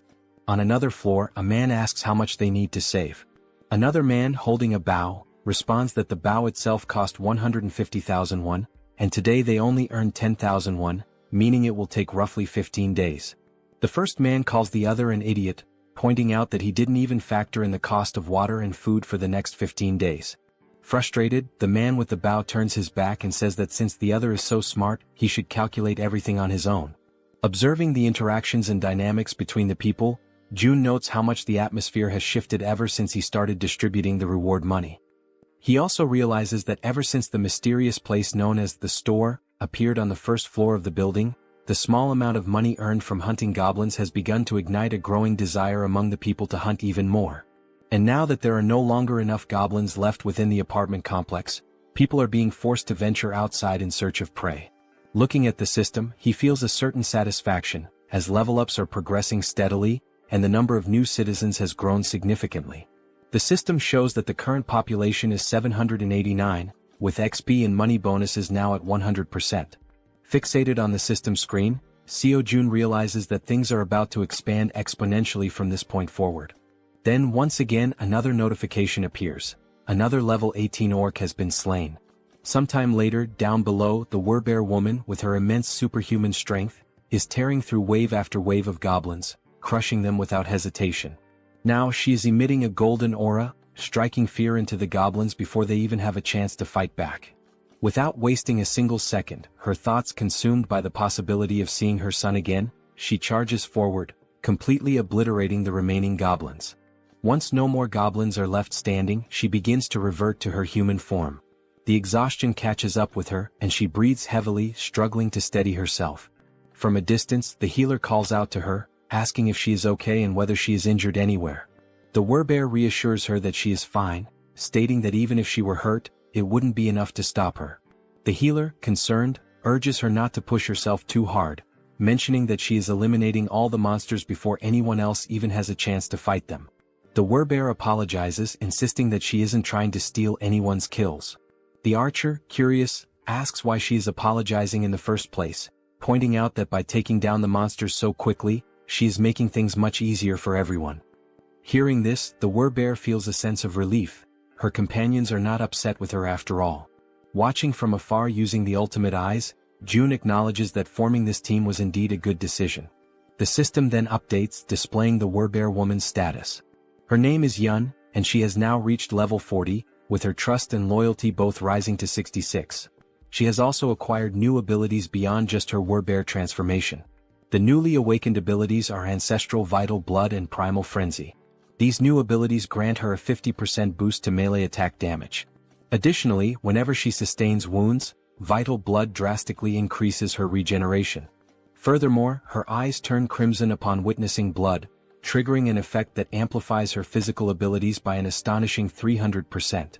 Before she has a chance to process these new developments, the women suddenly hear a terrifying, unfamiliar roar echoing through the air, immediately putting them on high alert. The growls grow louder and closer, signaling that whatever is coming is approaching fast. Then, out of the shadows, a monstrous figure appears, stopping just a short distance in front of them. Without hesitation, the archer swiftly pulls back her bowstring, while the Werbear instructs the healer to fall back slightly. Standing before them is an orc, its presence alone exuding an overwhelming aura of menace. Its crimson eyes gleam ominously, and its body is riddled with deep scars, evidence of countless battles. In its massive hands, it grips a weapon resembling a giant club, and it begins to speak in a language that none of them can understand. Faced with the imminent threat before her, the Werbear woman does not hesitate for a single second and immediately begins her transformation. In an instant she completes the shift into her full beastly form, her massive figure standing in a battle stance directly in front of the orc. Now, enveloped by her golden aura, she lunges forward to attack the enemy, while in the background both the archer and the healer call out, urging her to be careful. As she charges, she lets out a deafening roar in an attempt to intimidate the orc, but he remains unfazed, standing his ground and locking eyes with her. With his club firmly in hand, the orc also assumes a battle-ready posture, prepared to engage the Werbear head-on. At that very moment, the Werbear woman unleashes her first strike. However, the orc reacts swiftly, managing to block the attack with his weapon. Without hesitation, she delivers another blow, but the orc remains solely on the defensive, skillfully withstanding the onslaught of her relentless attacks. Noticing an opening, she quickly shifts her angle, launching a strike from a different direction in an effort to land a clean hit on her opponent. Meanwhile, as the fierce exchange of attacks continues, the archer readies her bow. With unwavering determination in her eyes, she focuses intensely on her target, and a brilliant blue aura begins to radiate from the arrow. Observing the battle closely, she notices a brief moment when the orc becomes slightly distracted while fending off the Werbear's strikes. Seizing the opportunity, she releases her powerful shot with impeccable precision. Catching sight of the incoming arrow, the Werbear woman swiftly retreats a few steps to avoid being hit. The orc, displaying impressive reflexes, swiftly swings his club to deflect the projectile, narrowly avoiding the attack. However, this movement momentarily exposes a weakness, and without wasting a second, the Werbear, fueled by raw fury, surges forward with overwhelming force. With the full weight of her massive body behind her charge, she manages to slam into the orc, sending him crashing to the ground. Not allowing him even a moment to recover, she bares her enormous, razor-sharp fangs. The orc's eyes widen in terror as he realizes that this could very well be his end, and with a single devastating bite, she finishes him off, bringing an abrupt end to his life. At that precise moment, the system notifies June that he has successfully hunted a level 28 orc captain, and as a result, a larger sum of wands has been deposited into the shut-in wallet. Additionally, a certain condition has been fulfilled, one that allows for the construction of a new forward outpost. This forward outpost resembles a defense tower, and according to the system, it serves as a safe zone located outside of the main home. When activated, it temporarily exerts the same protective influence as the house itself. There are two conditions for its activation. The first is that it will only be operational if a citizen holding the rank of knight or higher resides there. The second condition states that if an unauthorized individual remains inside for more than a day, the outpost will automatically be destroyed. Reading this information, June is caught off guard, surprised by the realization that he now has the ability to construct something entirely new. A grin spreads across his face as he remarks that, despite the staggering cost of 1.3 billion wands, his bank account has more than enough funds now that all the orcs have been dealt with. He decides that this forward outpost is well worth the investment. The system also displays additional details, revealing that the construction process will take 7 full days and will require 3 citizens of knight rank or higher to be stationed there. With that in mind, June realizes that his only option is to wait for those 7 days while the 3 necessary members return to occupy the outpost. As various thoughts race through his mind, the one that troubles him most is the sheer amount of time that will be lost, an entire week spent waiting. Deep in thought, he acknowledges that he cannot afford to waste too much time. Furthermore, most of the monsters near the outpost site have already been eliminated thanks to the efforts of his citizens. Understanding this, Seo Jun decisively presses the button on the system to initiate the construction of the outpost. Even though it will take 7 days, he realizes that it is not a bad option at all. If he can build this within the main house's territory, it will at least provide him with some peace of mind. As these thoughts occupy his mind, he finds himself recalling memories from his childhood, moments of pure happiness spent with his family. And now, by strengthening his domain, he believes he will be able to protect his family more effectively. Staring out the window at the ruined city beyond, he feels a deep sense of unease, knowing that bringing his grandparents here will not be an easy task. Closing his eyes, he silently wishes for his family's safety. When he opens them again, his resolve strengthens.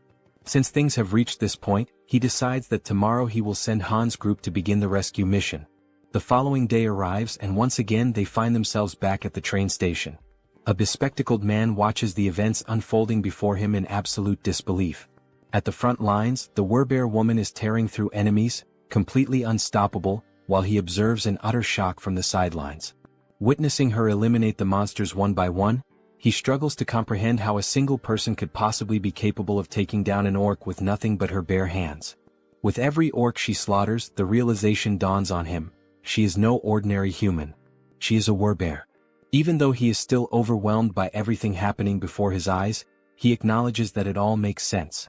After all, she was already incredibly powerful even before receiving Jun's blessing. As she continues her relentless rampage, crushing orcs with ease, one thought refuses to leave the bespectacled man's mind. How the hell did Jun manage to win her over? After all, not too long ago this Werbear woman was utterly obsessed with hunting goblins. The bespectacled man then considers the possibility that she may have acquired new abilities, despite already being incredibly strong. At that moment, the system displays a notification indicating that there is a mission with a strict time limit of 1 hour. They must complete the mission and return home within this time frame, though there is no penalty in case of failure. Back at the station, the bespectacled man takes position at the front to scout the area, carefully scanning his surroundings. Not far from him, he spots the rest of the group who had accompanied him on this mission. Han calls out to him, suggesting that it would be best to head back home. The bespectacled man turns around, briefly considering the suggestion, and ultimately nods in agreement. As he waits, his raven, an extension of his newly acquired ability, returns from its reconnaissance flight. The bird lands gracefully on his arm, having completed its task, and the bespectacled man gazes at it with pride. Gently stroking the raven's sleek feathers, he decides to name it Black and expresses his gratitude for its good work. Han steps closer, placing a firm hand on his shoulder before asking if he can now take the lead in patrolling ahead, given his new ability. The bespectacled man turns to Black, instructing it to be cautious before sending it forward on a new scouting mission. The raven, its dark eyes filled with an eerie intelligence, silently observes its surroundings before taking flight once more.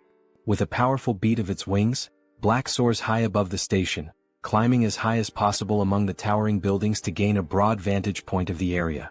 It moves in calculated circles, carefully surveying the entire perimeter. Thanks to the bespectacled man's new ability, he is able to access everything the raven sees as if their visions are linked, distance proving to be no obstacle to their connection. Once he fully processes the information relayed by Black, the bespectacled man turns to Han and reports that the area outside appears to be clear, confirming that it is safe to proceed. Han acknowledges the report with a nod and promptly signals the rest of the group. Upon receiving the order, everyone quickly moves into formation, positioning the strongest members at the outer edges while the healer remains securely in the center. As they march forward, the bespectacled man suddenly senses an unusual presence near his back. His instincts kick in and without hesitation he whirls around to check for any threats. A faint rustling sound reaches his ears and after a brief moment he identifies the source, a small rat scurrying along the path. Since he is positioned at the back line, the bespectacled man swiftly climbs onto the platform, stepping away from the train tracks to avoid obstructing the others. His companions continue moving ahead, yet an uneasy feeling lingers. Unable to shake it off, he turns once more to scan the area behind them, double-checking to ensure that they are not being followed. In the dimly lit tunnel, just beyond the tracks, something catches his attention, a pair of gleaming eyes watching from the shadows. The eyes belong to a rat.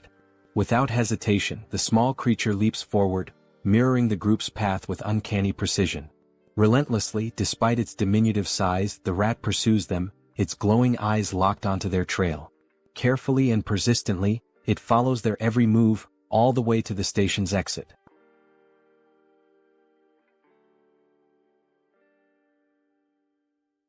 A short while later, back at the apartment, Seo Jun expresses his desire for everyone to help him. Lowering his head slightly, he humbly asks for a favor and begins to explain the situation regarding his family. The other members of the group exchange glances, silently processing his words without uttering a single response. Jun continues, acknowledging that the chances of his family being alive are slim, given the current state of the world. Han then asks if his relatives are also within the apartment complex, to which Jun replies that it is difficult to say for certain. At that moment, Moon steps forward and without hesitation, exclaims that they will help rescue Jun's family. The sudden outburst catches everyone's attention, and all eyes turn to Moon as he fervently insists that they should be allowed to assist with this. Han, with a faint but genuine smile, nods in agreement, stating that all of them have only managed to survive up until now thanks to Jun's efforts. Turning to face Jun directly, Han firmly declares that they will help, but only if Jun provides clear instructions on what needs to be done. Hearing this, Jun lets out a small, relieved smile and expresses his heartfelt gratitude for their willingness to assist him. With everyone watching attentively, he explains that now that they have successfully eliminated all the orcs occupying the station, their next move should be to follow the subway tracks leading to the next station. He then elaborates further, saying that this station is the closest one to his home. However, they can exit through exit number 2, and once outside he will provide them with more specific instructions. Jun reassures them that he is not asking them to go there immediately in one direct mission, as that would be too selfish on his part. Instead, he clarifies that their current objective is simply to secure the station first. Once again, he bows his head slightly in gratitude, asking everyone to rest well for today, as the operation will commence the following day. At that moment, the Werbear woman respectfully asks for permission to speak. She then poses a question, wondering why Jun cannot simply use the abilities he has displayed so far to bring his family to him. A flicker of frustration crosses Jun's face as he admits that he has already tried. He has attempted teleporting a target as a mission reward. Furthermore, he had been excited when Moon awakened his teleportation ability, thinking it might allow them to bring his family back instantly. However, the system immediately indicated that such a reward was impossible, leading to a complete failure. Jun speculates that the reason his abilities do not work might be due to his family being outside of their effective range. Scratching his head in contemplation, he adds that if this truly is the reason, then even if his parents were to die, there would be absolutely nothing he could do to save them, as they remain beyond his reach. As the group listens, Jun acknowledges that, despite his powers, he is not capable of everything. Even with the abilities he has gained, there are still things beyond his control. Turning his gaze toward the Werbear woman, he reassures her not to worry, affirming that the promise he made to her before is one he can still fulfill. At that moment, the system displays a notification indicating that her trust in him has increased even further. She smiles warmly and thanks him for his honesty, appreciating that he has been straightforward from the very beginning. Jun in turn thanks the entire group for their honesty as well, and once more urges them to rest for the day. One by one, they begin dispersing to prepare for the much-needed rest ahead. As Han steps away, he pauses briefly, turning back to remind Jun that he should get some rest as well. At that precise moment, something catches Jun's attention, making him instinctively glance to the side. The system suddenly notifies him that someone is attempting to enter, and that this individual meets the necessary requirements, prompting the system to ask whether he wishes to grant them citizenship. Without hesitation, Jun activates his Ultimate Eyes ability and commands the system to approve the citizenship request. The system displays the name of the individual as Yi Jin, a level 31 being with an awakened ability titled Queen of Rats. Upon using his ability to verify the identity of the applicant, Jun's eyes widen in shock, a wave of disbelief washing over him as he realizes that the one he had just granted citizenship to was, in fact, a rat. 1 hour earlier, while they were still inside the subway station, the rat had been observing the group closely, curiously wondering who these people were. These individuals were so powerful that they had managed to eliminate the orcs with remarkable ease. As the group ascended the stairs, the rat pondered whether their strength was due to the fact that they all had awakened abilities. But at the same time, it questioned if such a thing was even possible. Hiding in the corner of the wall, the rat considered the best course of action. Perhaps it would be wise to simply follow them for now and attempt to make contact later. The thought lingered in its mind that such an endeavor might be challenging, but with its abilities, it should be much easier. Determined, the rat took off in pursuit of the group. Now outside the station, amidst the city's ruined streets, the rat continued tailing them, convincing itself that it was only taking a quick look around. Upon arriving at their destination, the rat's ears twitched as it picked up the sound of human voices, children's laughter and other noises that were incredibly unusual in this world. Looking ahead, it saw children playing carefree, as if untouched by the devastation that plagued the rest of the world.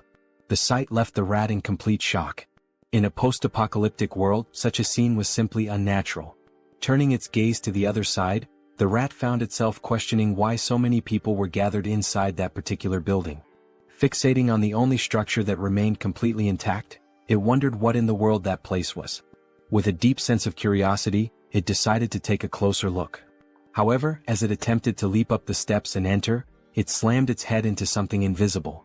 A dull ache surged through its skull, and a large lump immediately began forming on its tiny head. The sudden pain caused the little rat to let out a pitiful cry.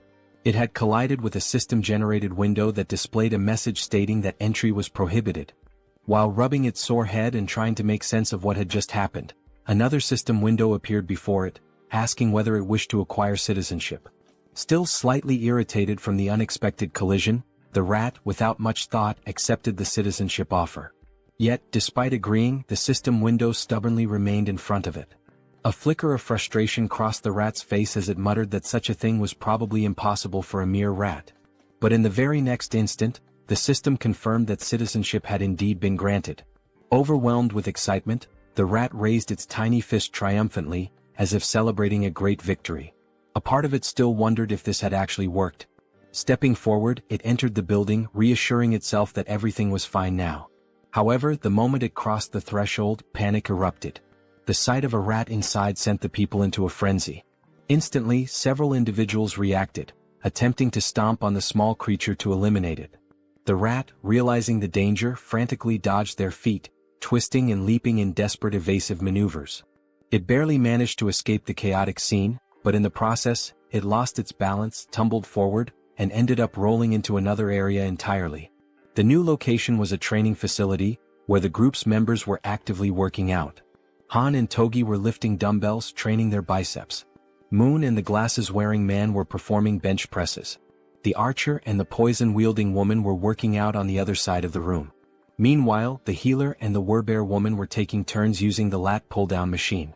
Observing the sheer intensity of the training, the little rat found itself in awe, its tiny mind racing as it marveled at the sight. What kind of place was this? At that very moment, elsewhere, a new figure appeared. A woman, clutching her head, muttered that she was experiencing pain. She had been inside that very subway station earlier, and now she was suffering from a splitting headache. Perhaps this pain was a lingering effect of when the rat had collided headfirst into the system's invisible barrier. Bringing her hand to her mouth, she let out a smile, one that gradually morphed into something filled with twisted excitement. She spoke softly to herself, claiming that now, at long last, an opportunity had presented itself. A low chuckle escaped her lips and soon she was grinning almost maniacally. She had finally found a way to survive. However, she quickly realized that the real challenge was how to actually reach that place. For now, she only needed to make her way to the station where the group had been. As she gnawed at her nails, she considered the possibilities. Perhaps the only viable method would be to traverse the subway tracks. But there was a major obstacle in the way, the monster that currently occupied the station, blocking the path forward. And yet, instead of despairing, she clenched her fists with determination. That was precisely why she still had a chance. There was nowhere in this world that she could not reach. At her command, a swarm of rats began to emerge, flooding the entire area. At that moment, a system notification appeared, indicating that he had hunted a trained level 2 rat and had gained a small amount of XP. The woman's ability was called Queen of Rats, a skill that compelled any rat she encountered to swear loyalty to her, allowing her to share their senses. Observing the notification, June, deep in thought, quickly realized that this woman was controlling the rat's spirit. Without hesitation, he activated his ability, Ultimate Eyes. Someone with an awakened Tirei ability had arrived on their own, so no matter the circumstances, he had to accept them. He carefully examined each room, searching for any sign of her, but there was nothing to be found. Turning his gaze outside, he scanned the surroundings, yet there was no trace of her there either. June then considered summoning her through a mission, as she had already been accepted as a citizen. The mission he devised was simple: visit the apartment within a 48-hour time limit, with a reward of cola and a choco bar. However, just before confirming the mission, June paused, realizing he was forgetting something. A memory resurfaced, the conversation he had with the werbear woman, where she had asked if he simply couldn't bring someone there using his abilities. June had tried multiple times before and had never succeeded. But perhaps that was because those people had been outside his sphere of influence at the time. Now, however, things were different. Everyone who had obtained citizenship was undoubtedly under his influence. No matter how far away they were, the system still registered the bodies of the monsters they hunted, calculating them accordingly. This proved Jun's theory. With this realization, he ordered the system to modify the mission. The new objective remained the same: visit the apartment. However, the time limit was now only 10 seconds, and the penalty for failure was immediate summoning to the location. After confirming the changes, Jun felt a hint of surprise that the system had allowed it to proceed without imposing any restrictions or additional penalties.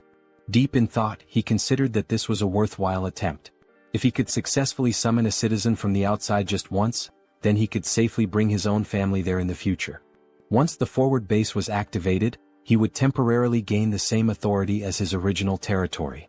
Only then would Han's group be dispatched. The forward base would be constructed, citizenship would be granted to his entire family, and using the mission system he would finally be able to summon them there. Jun realized that this plan had a real chance of working. However, the real issue was how much it would cost. But ultimately, the cost didn't matter as long as he could save his family. With unwavering determination, he declared that he would begin, pressing the button to start the mission. The countdown started, 10 seconds. The only thing on Jun's mind at that moment was that he hoped this wouldn't cost $1 billion. When the 10 seconds elapsed, the system notification appeared. Mission failed. However, to Jun's relief, the cost was nowhere near what he had feared. Feeling the weight lift off his chest, he placed a hand over his heart, relieved that it had only cost 30 million. But now, standing at the entrance of the apartment, was Jaehyeon, the Queen of Rats. She was on her knees, trembling, her face filled with terror as she frantically questioned where she was. Jun immediately deactivated Ultimate Eyes, confirming that the penalty had indeed worked as intended. Slowly, he began walking toward the woman. The sight of him approaching sent her into full panic mode, her entire body trembling with fear. The monarch of isolation finally spoke, calling her by name. Hearing her name from his lips only deepened her confusion. Without wasting a second, she hastily demanded to know who he was and how he knew her. Jun's response was simple: he was the one who had granted her citizenship. Jaehyeon took a moment to process this information, trying to make sense of the situation. Still in shock, she questioned whether this place was the same location where her little rat had been. Jun, retrieving a can of soda from the system, confirmed that yes, this was the top floor of the apartment she had previously seen through the rat's eyes. As he offered her a chocolate bar and a soda, he apologized for summoning her so suddenly, fully aware that she was overwhelmed and terrified. Then, in a calm and composed manner, Jun introduced himself, stating his name and expressing that it was a pleasure to meet her. Still wary, Jaehyeon hesitated for a moment before extending her hand to accept the chocolate and soda. She took a deep breath, gathering herself, before asking if he was the one who had summoned her here and if he was also the one responsible for that strange search at the subway station earlier. Jun confirmed both. Without warning, her expression shifted completely, excitement flashing across her face. Her sudden change in demeanor left Jun puzzled. Then, as if she had just remembered something urgent, Jaehyeon began to speak. She knew it was asking for a lot, but there were people under her care and she wanted to know if he could bring them here as well. Continuing, she explained that she had tried to do it herself, but it had been extremely difficult to bring everyone here. She had been so close to taking a huge gamble to make it happen. Jun, maintaining his composure, asked her how many people she needed him to bring. Without hesitation, Jaehyeon answered, 35 people. Realizing the high number of people involved, Jun hadn't expected that there would be so many others with her. He sighed and apologized, explaining that this would be difficult to accomplish. Jaehyeon, clearly distressed, immediately questioned why. Without hesitation, he stated plainly that with his current power, he simply couldn't bring that many people there. Hearing this, the girl panicked. She grabbed onto his clothes, her fingers trembling as she desperately pleaded with him. Her mother and younger sister were among those people, and she swore she would do anything to save them. Jun observed her carefully, realizing that she needed help too.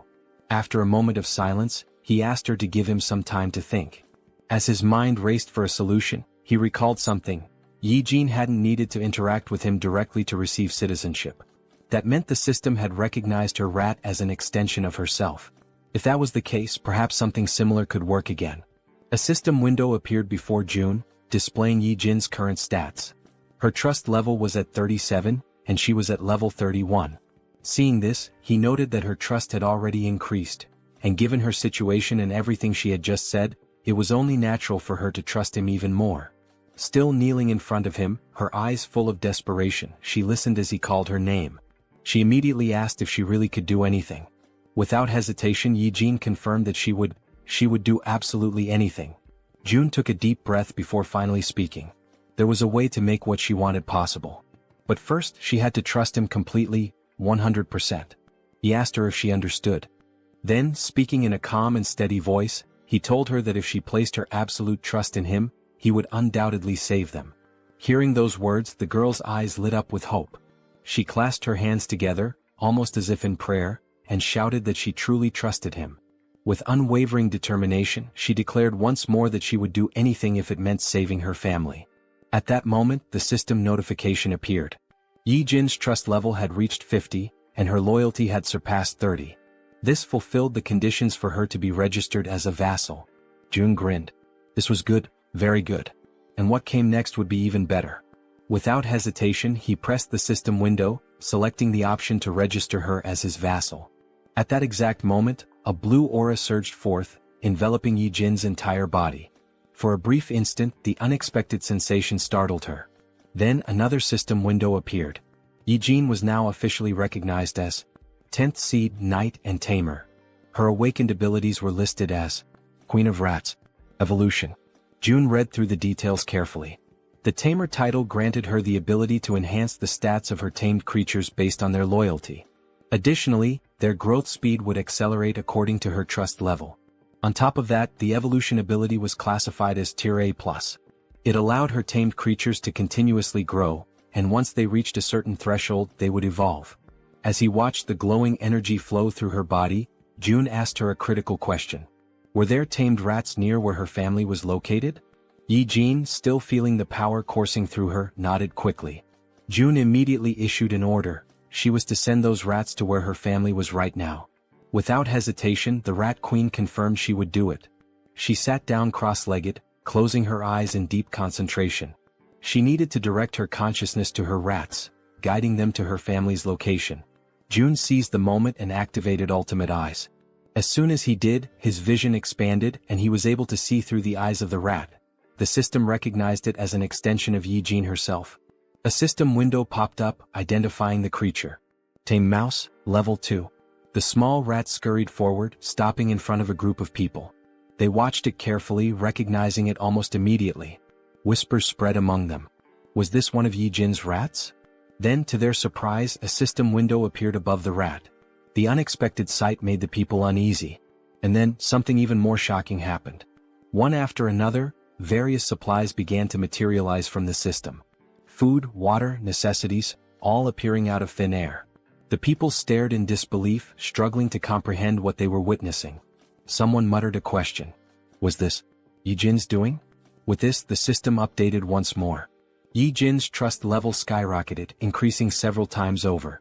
From a distance, June observed it all. This was exactly what he had anticipated. He continued watching as the rats moved. A realization struck him. Yi-jin's ability and his absolute eyes were a perfect combination. From this moment on, the tens of thousands of rats crawling through the sewers would now serve as his eyes. June couldn't help but smile. This was insane. And now he had acquired the ultimate scout.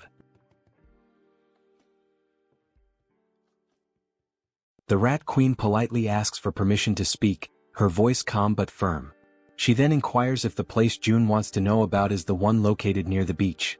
June nods in confirmation, stating that yes, that is indeed the place he is referring to. A realization dawns upon him. Coincidentally, Yi-jin had gone to Nambu-Mindong, which happens to be where his family's house is located. Naturally, this puts her in a far better position than Han's team, who are still unfamiliar with the area. On top of that, all she needs to do is send a single rat. Even just one rat alone makes it possible to confirm his family's survival, and now with her abilities, it will also be much easier to send supplies. After June explains the plan to her, Yi-jin smiles, confidence shining in her expression, and assures him that he can leave everything to her. Right at that moment, the system notifies that both her loyalty and trust have increased. Not wanting to waste any more time, June immediately asks if she can go right now. Yi-jin, still smiling playfully as she absent-mindedly plays with one of her rats, confirms without hesitation that she can. June then gives her a specific request. He asks if she could follow the subway tracks on her way. Her expression shifts slightly, and she asks if he is seriously suggesting that. June confirms without hesitation. His plan is to use that route for the rescue mission later. However, Yijin's expression changes drastically. A look of sheer panic washes over her face as she quickly exclaims that this will not work. June is momentarily taken aback by her sudden reaction and questions why his plan would fail. Yijin, still visibly shaken, explains that a monster lives inside Siamayan Station. June freezes for a moment, completely caught off guard by the unexpected information. In disbelief, he asks her if she is serious. Yijin simply nods, her expression grim. June raises a hand to his chin, deep in thought. After several seconds of contemplation, an idea forms in his mind. He then asks Yijin if she can send just one rat to where the monster is. Though she is visibly hesitant, no doubt because of her traumatic experiences, she steadies herself, takes a deep breath, and focuses. As the blue aura flows through her body, she confirms that she can do it. The perspective shifts, and now it is through the eyes of a rat inside the subway. The tiny creature scurries forward, navigating the abandoned station. Then, it suddenly stops, completely frozen in place. Something up ahead catches its attention.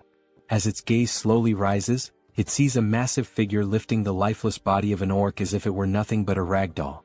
The rat's vision continues to rise, revealing the true form of the creature. It is a gigantic snake. The monstrous serpent effortlessly takes the life of the orc, devouring it with frightening ease. Despite being small and trying to remain hidden, the rat's subtle movements attract the snake's attention. The giant serpent's head snaps in its direction, instantly recognizing something unusual in the surroundings. It swiftly swallows the orc, and without wasting a second, it shifts its focus entirely to the rat. Realizing it has been discovered, the rat trembles in fear, its tiny body shaking as it scurries behind a pillar, desperately trying to stay out of sight. For a brief moment, it feels safe, believing it has managed to hide successfully. But its relief is short-lived. The gigantic snake moves with terrifying speed, heading directly toward the spot where the rat is hiding. The serpent's enormous mouth opens, revealing its razor-sharp fangs, poised and ready to end the tiny creature's life. As the attack closes in, the rat is paralyzed with fear, a cold chill running through its entire body. At the very last second, it manages to leap away, barely escaping the deadly strike.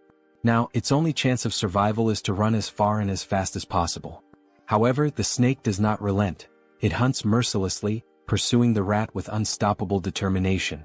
For a brief moment, the gigantic serpent appears to hesitate, and the rat uses that single opportunity to flee for its life. Back in the apartment, June watches in complete silence, his ultimate eyes ability fully activated. After seeing just how massive and powerful the snake is, June wonders what level the monster could be. He has a strong suspicion that it is at least above level 40. Yijin, her voice trembling slightly, asks June if he saw that thing. Then, without waiting for a response, she states firmly that this is exactly why they cannot use Siamayan Station. She then offers an alternative plan. They should skip that station entirely and move on to the next one instead. Yijin adds that she has seen the strength of June's companions firsthand. She is confident that getting to the next station won't be a problem for them. June ponders for a moment and then realizes that Yijin is absolutely right. He nods in agreement, thanks her, and states that her idea sounds like a good plan. With a grin, he then tells her that she can head to Unit 2701, which is the next station. From today onward, that will be her base. However, she will need to do some cleaning up first. Yijin nods in understanding, then stands up and expresses her gratitude. She asks for permission to leave and informs him that she is heading out now. June reminds her to be careful. As Yijin walks away, June finds himself lost in thought. Had it been before he met her, this would have likely been his exact plan. A small smile plays on his lips as he acknowledges this fact. With that, he opens the system interface and gives the command to install solar power generators. The system confirms that the installation process will take 24 hours to complete. Outside, numerous photovoltaic panels begin automatically installing themselves on the rooftops, as the system efficiently carries out the task. Gazing out the window, June watches the progress.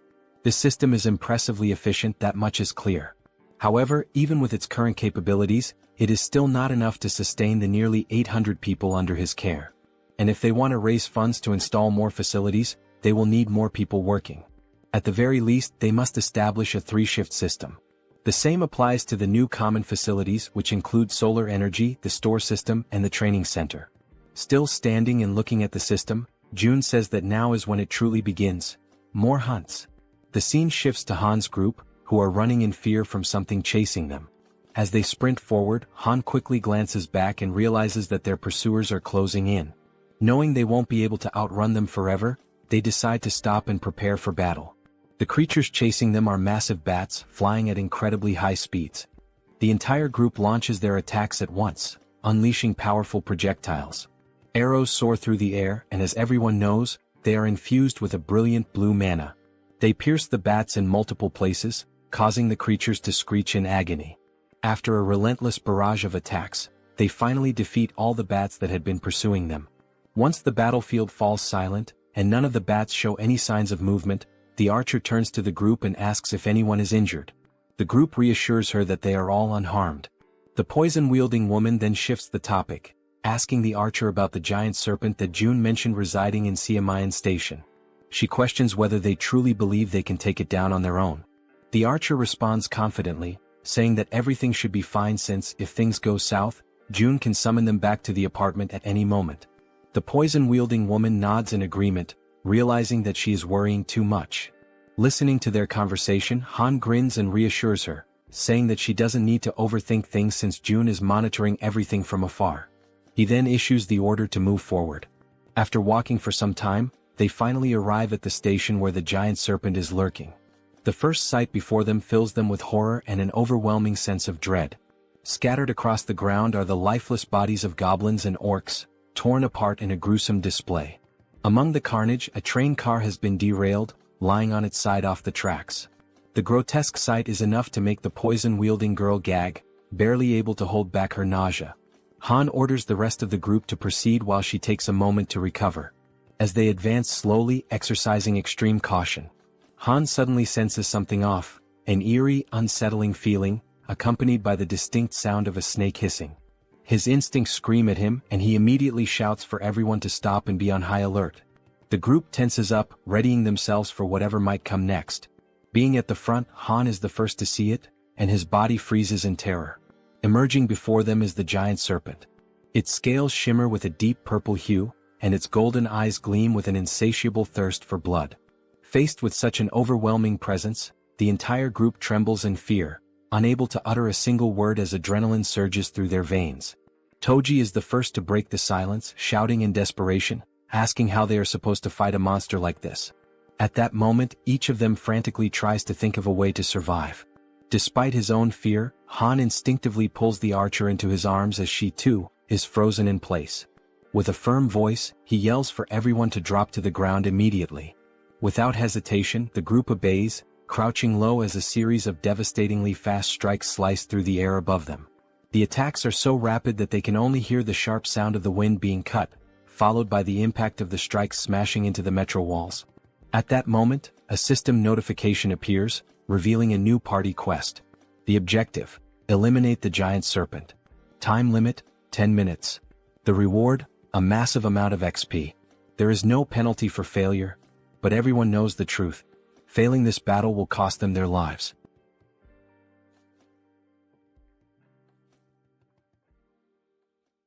After the possible attack, while still shielding the archer with his body, Han realizes, deep down and with absolute certainty, that this might truly be the end for them. As the others begin to recover from the shock, confusion sets in, and they start questioning what exactly just happened. They wonder if that impact could have been an earthquake and whether it really came from the serpent itself. At that precise moment, a system notification appears before Han's eyes, causing them to widen in shock and disbelief. A party quest has been granted. The objective is to finish off the giant serpent. Staring at the notification, Han questions aloud why the system used the term "finish off the snake," rather than simply instructing them to fight or defeat it.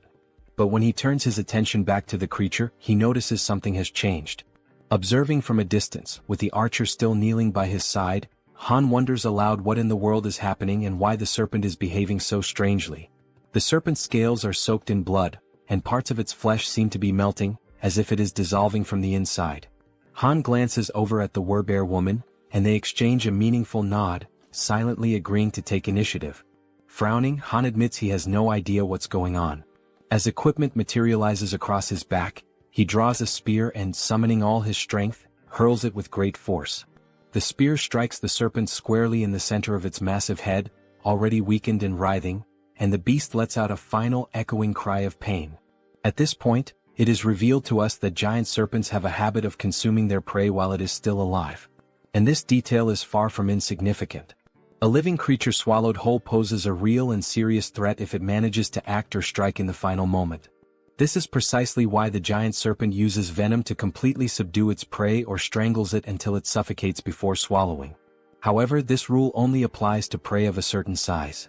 Something as small as a mouse, in comparison to its enormous body, is not a concern.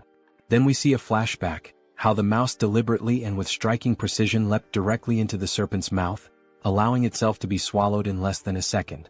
And this small, calculated move would bring about consequences no one could have ever imagined. However, June had been clever enough to come up with such a plan, and now he lets out a quiet laugh while giving the command to open the warehouse. Watching the little mouse with his ultimate eyes ability, he notices two skills that are now available: warehouse and shop. With the mouse already inside the serpent's body, June issues the command to summon gas, causing the serpent's belly to bloat and swell.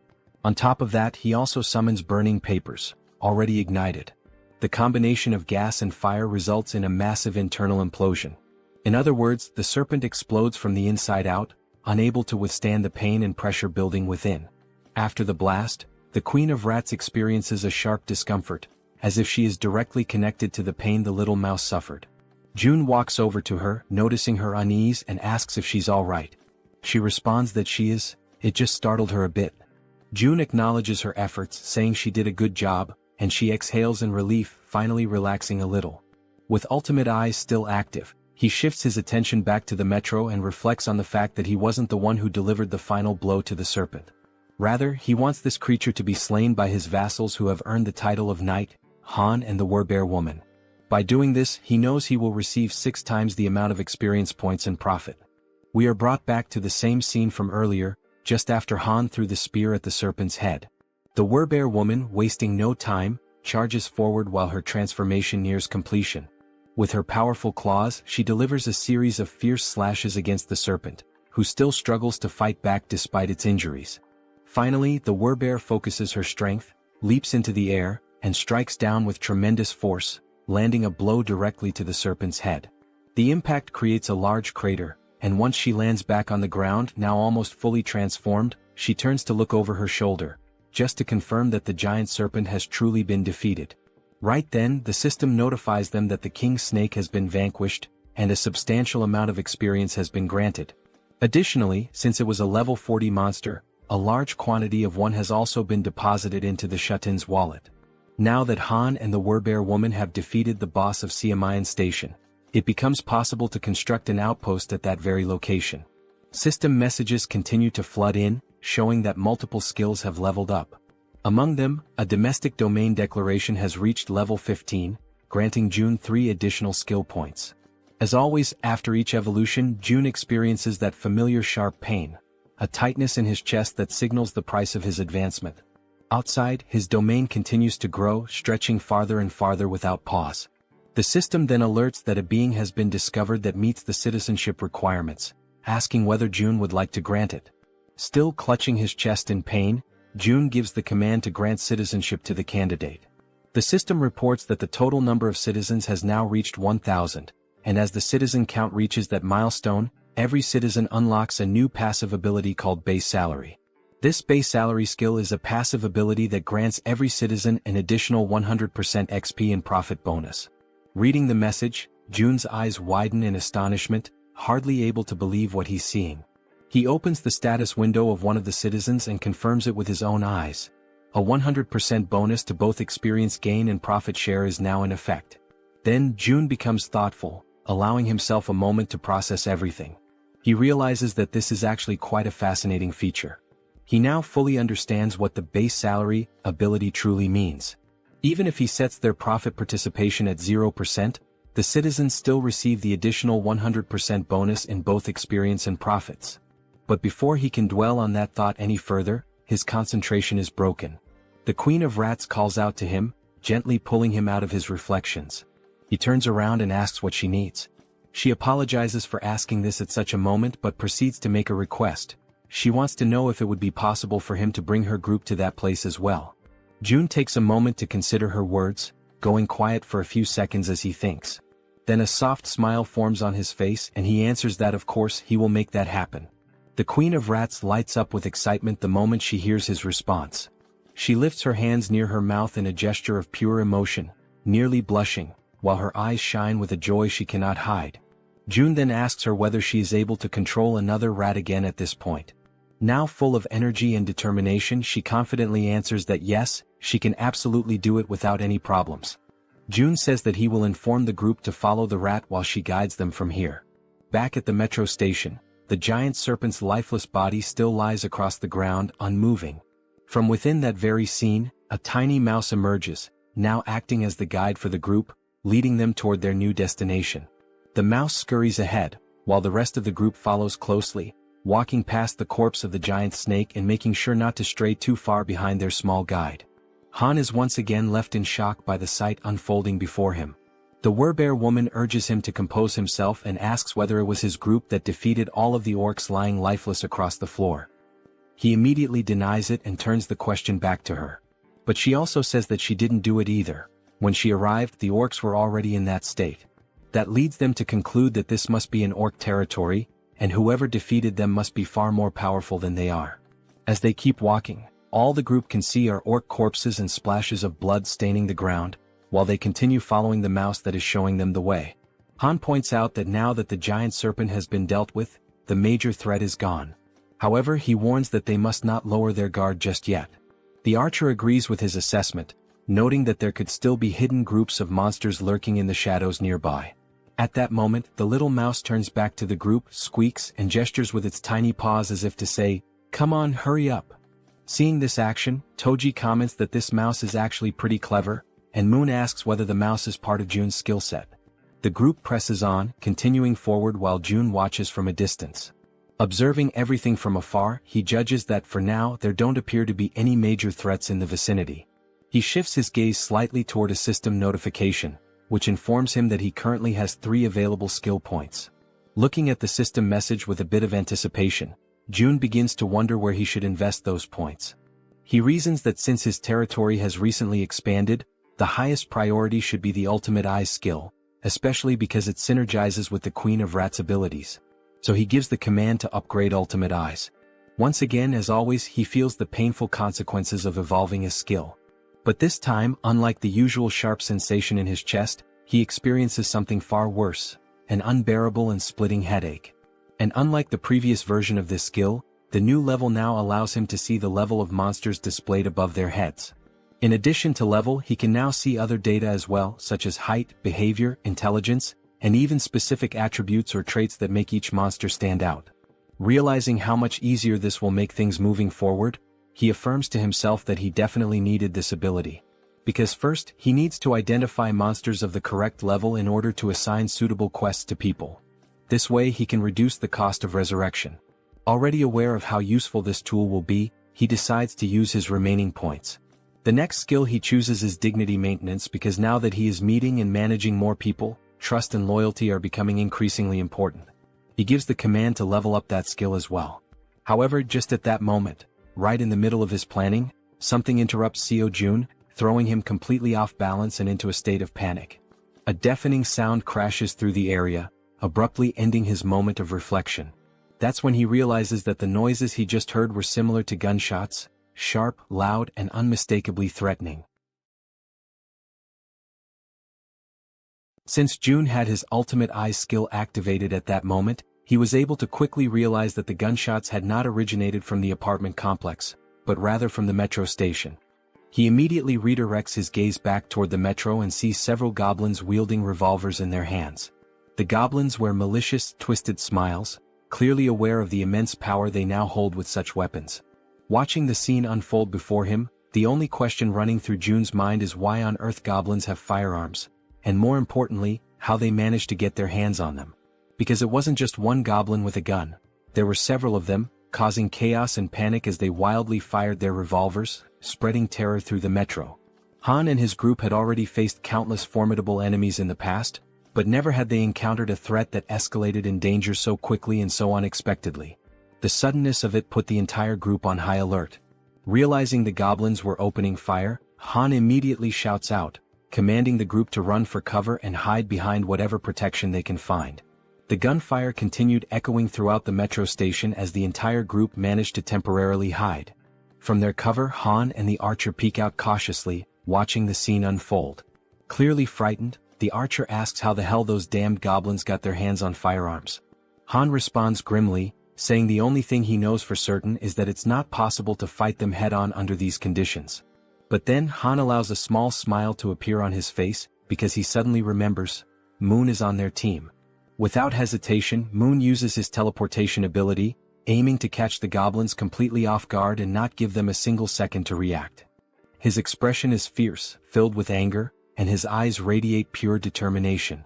Without the slightest bit of remorse, he pierces the back of one of the armed goblins with his spear, driving it through the creature and silencing it with one final scream. That agonized cry is enough to alert the rest of the goblins, who immediately turn their attention to Moon, now fully aware that he's standing in the middle of them. But Moon is far from weak, certainly not as weak as the goblins had imagined.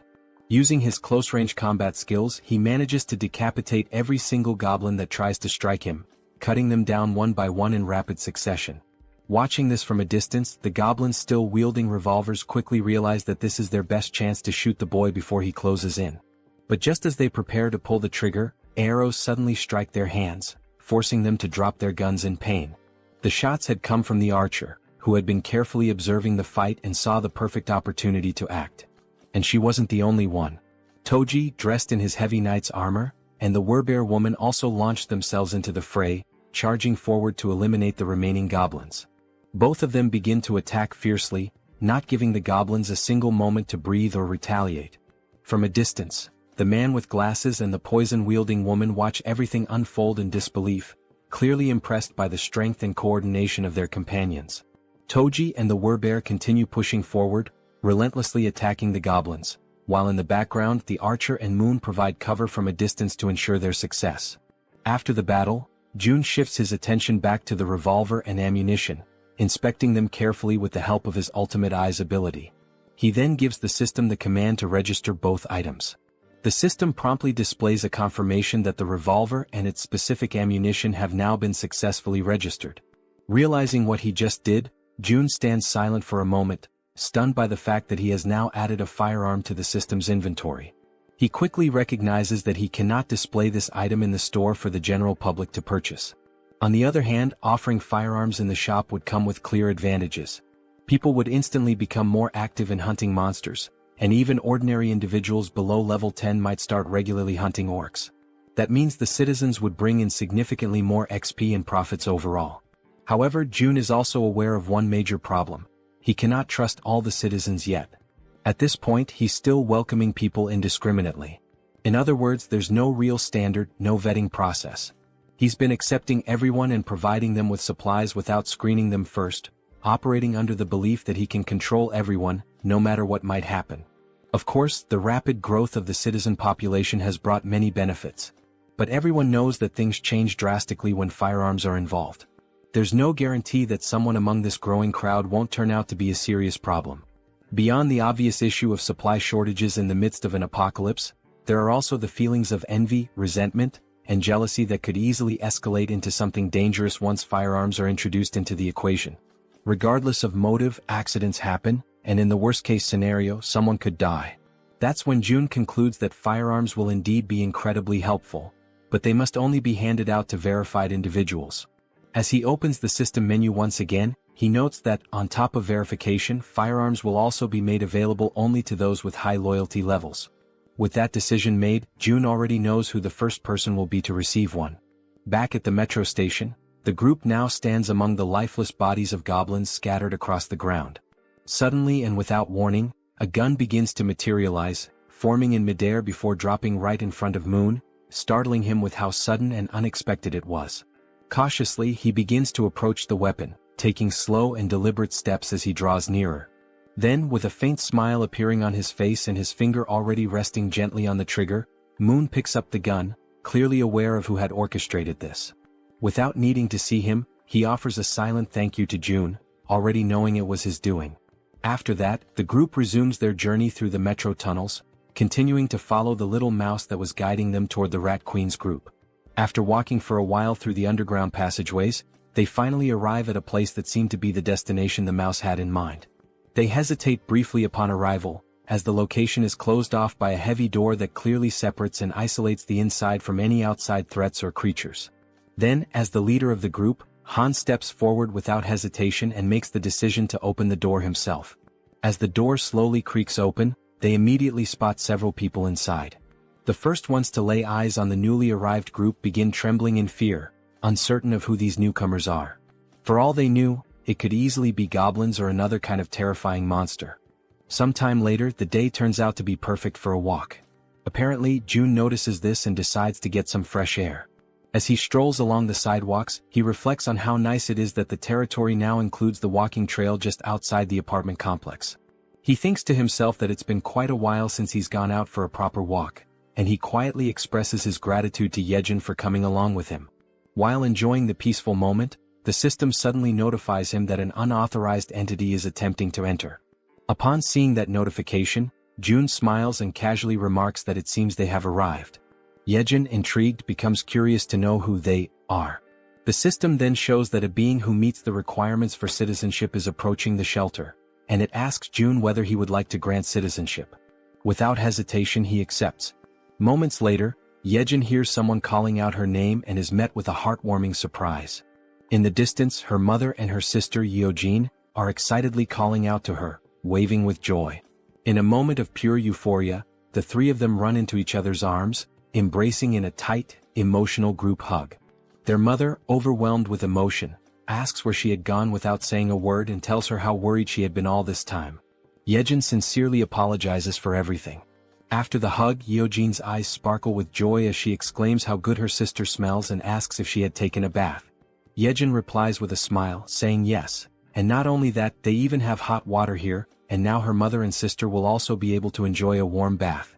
From a short distance away, June watches the heartfelt scene unfold, happy to hear them chatting about how the place has beds and hot meals as well. Then June calls out to the Rat Queen, and she quickly turns around, asking if something has happened. June informs her that Unit 2701 has now been assigned to her, and she is completely free to use it however she wishes. However, he warns that it might feel a bit cramped for 30 people. Upon hearing this, the girl turns back toward her mother and sister again.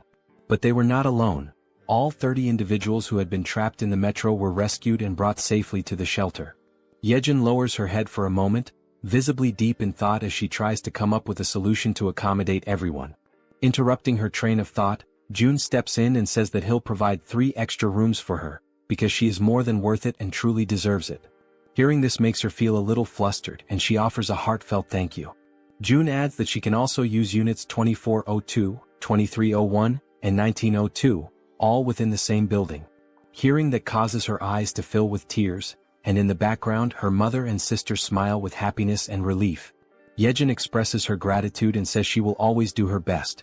After this emotional moment, the system displays a notification showing that the loyalty and trust levels of many citizens have significantly increased in an instant.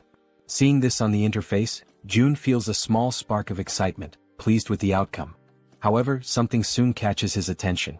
He remembers a system feature that was unlocked when he leveled up, but he had never taken the time to check it. The feature is called Guardian Beast Management, and it has a usage limit of 10 times. Just from the name alone, June gets a vague idea of what this skill might involve. But when he finally checks the cost of activating it, he is completely stunned. The cost is 1 billion, and the number leaves his jaw hanging in disbelief. Still trying to process this, someone suddenly calls his name and asks if he has a moment to talk in private. They head toward a nearby room and June opens the door, motioning for the person to come in. The person in question is none other than Jaehyeon, the girl known for using poisons, and she appears hesitant, clearly uncomfortable about what she's about to say.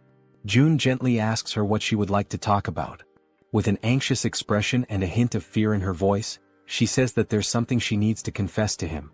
Noticing her fear, June smiles softly and tells her to take a deep breath and feel free to speak comfortably, assuring her there's no pressure.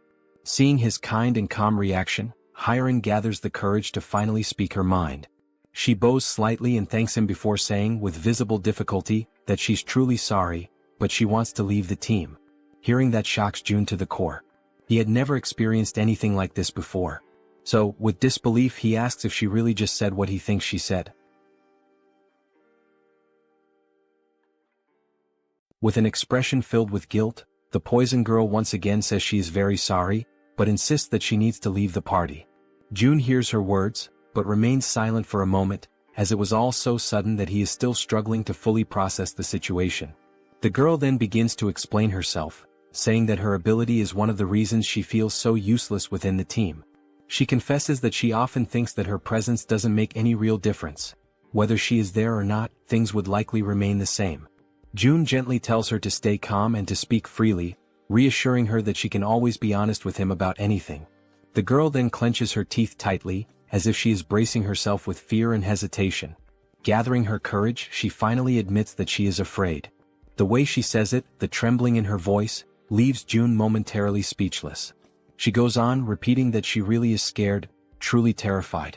The goblins were terrifying, the orcs were just as frightening, and the giant snake they faced had been utterly horrifying. She even recalls the terrifying moment when they were being chased by that red tiger. There were so many instances when she could have lost her life, that just thinking about it brings tears to her eyes and she starts to cry. Once again she apologizes to June, saying she knows he saved her many times, while she could only watch helplessly, remaining silent. Wiping the tears from her face with trembling hands, she continues, saying that she is nothing but a useless person, someone who has failed to live up to June's expectations. June, quietly listening, reflects that deep down, he had already started to notice this before. He remembers the time when they went to rescue Moon's grandmother. She had been clearly afraid then. He also recalls how fearful she was when they were hunting orcs, and especially during the confrontation with the giant snake. And he remembers vividly that during the chase involving the red tiger, she had nearly lost her life. June knows that, in truth, she hadn't had much impact on the group's overall efforts. But even so, he also understands that none of this is something she should be blamed for. After all, her ability, Poison Mist, is extremely risky to use. If handled incorrectly, it could harm her own teammates, making it difficult for her to use it effectively in battle. And despite not being able to use her ability to its full potential, she had still risked her life countless times alongside everyone else. When results turn out poorly, of course, disappointment can arise, but it doesn't diminish her bravery. Watching Hyeon crying and sobbing in front of him, June decides to speak up, telling her that this is actually perfect, because he has something he needs help with. Hearing that, the girl wipes her tears and looks at him, asking what he means. June then asks her if she knows Dabin, who is currently living on the 21st floor of the shared facility. He explains that Dabin has been struggling to handle everything alone, burdened with an overwhelming amount of responsibilities. June further mentions that he plans to create and manage shared facilities on every floor, not just the 21st, and that he's looking for someone trustworthy to help manage them. Stepping closer, he asks if he can entrust this task to her, assuring her that she would be a huge help if she agrees to accept it. When he notices that no immediate answer comes from her, he simply scratches his cheek awkwardly. He then continues, saying that if someone is willing to move and help even in small ways, he could never see them as useless. Seeing that Hyeon is still looking downcast, June reflects internally on how powerful her ability actually is. And because it is a control-type poison ability, June feels certain that someday her true value will shine brightly. He tells her that if stepping outside the apartment complex is too overwhelming for her right now, there is absolutely no problem with her working indoors for a while. And when the day comes when her power is truly needed again.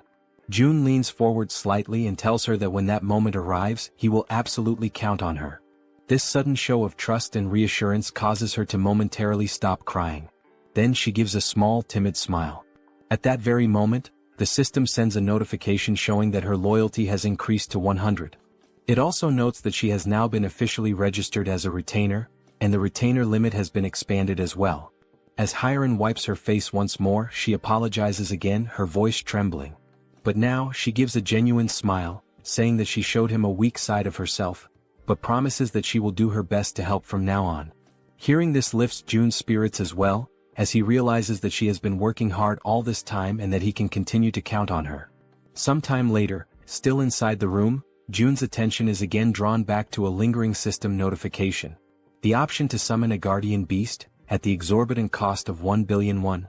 Looking at this possible new ability, June thinks that maybe, just maybe, it's worth giving it a shot, no matter how ridiculously expensive it seems. So, throwing caution to the wind, he presses the confirmation button and requests the system to summon the guardian beast. The system promptly notifies him that 1 billion won has been deducted. Then at that very moment, a brilliant light bursts forth, startling June.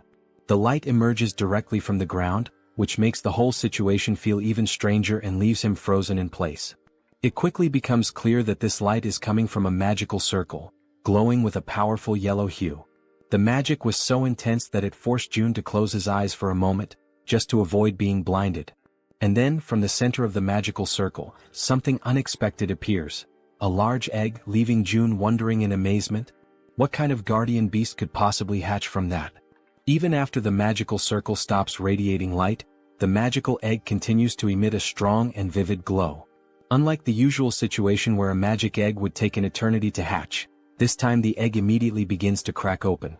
All the while, it continues to shine so brightly that June has to shield his eyes with his hand to protect his vision. Very quickly, the egg finishes breaking apart, and what emerges from within leaves June absolutely stunned. The creature that appears is covered in black feathers, with large, expressive eyes, a sharp beak and sleek plumage. It is clearly a bird. A small black bird with strikingly large eyes and a stylish crest on top of its head has just emerged from that magical circle. Without hesitation, June activates his ultimate eye's ability to inspect the status and details of his new guardian beast. The system immediately displays information. The creature's name is Samjoko and it is a level 1 crow. The system further explains that this crow is a divine beast with 3 legs, born with the power of the sun itself. It also states that Samjoko is currently just a hatchling, a baby who still needs protection, and that for it to grow properly, it must be bathed in high-quality sunlight regularly.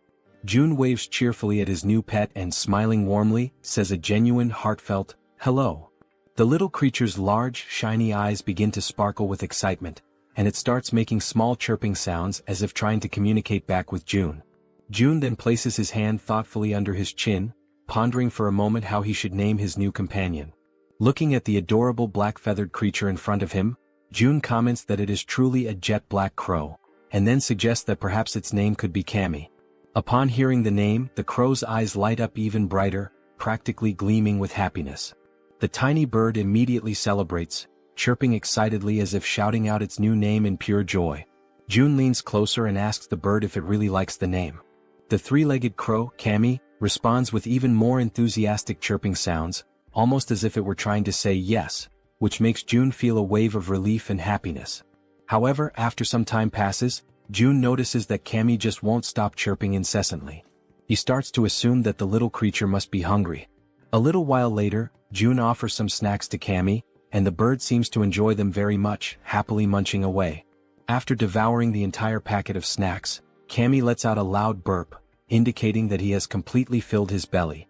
And just like that, after the meal, as everyone knows well, drowsiness quickly overcomes the little mascot.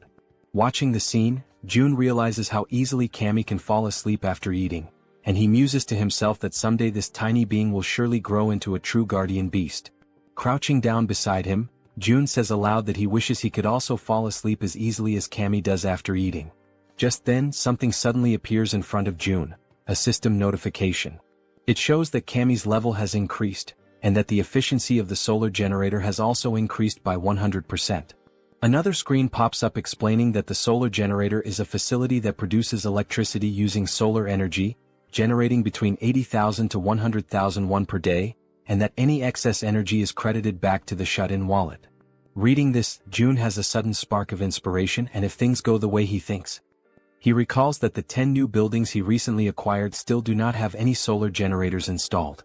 He had already used most of the financing for other projects, and at the time he thought it would be a waste to invest 130 million won for just a 30 million won annual return.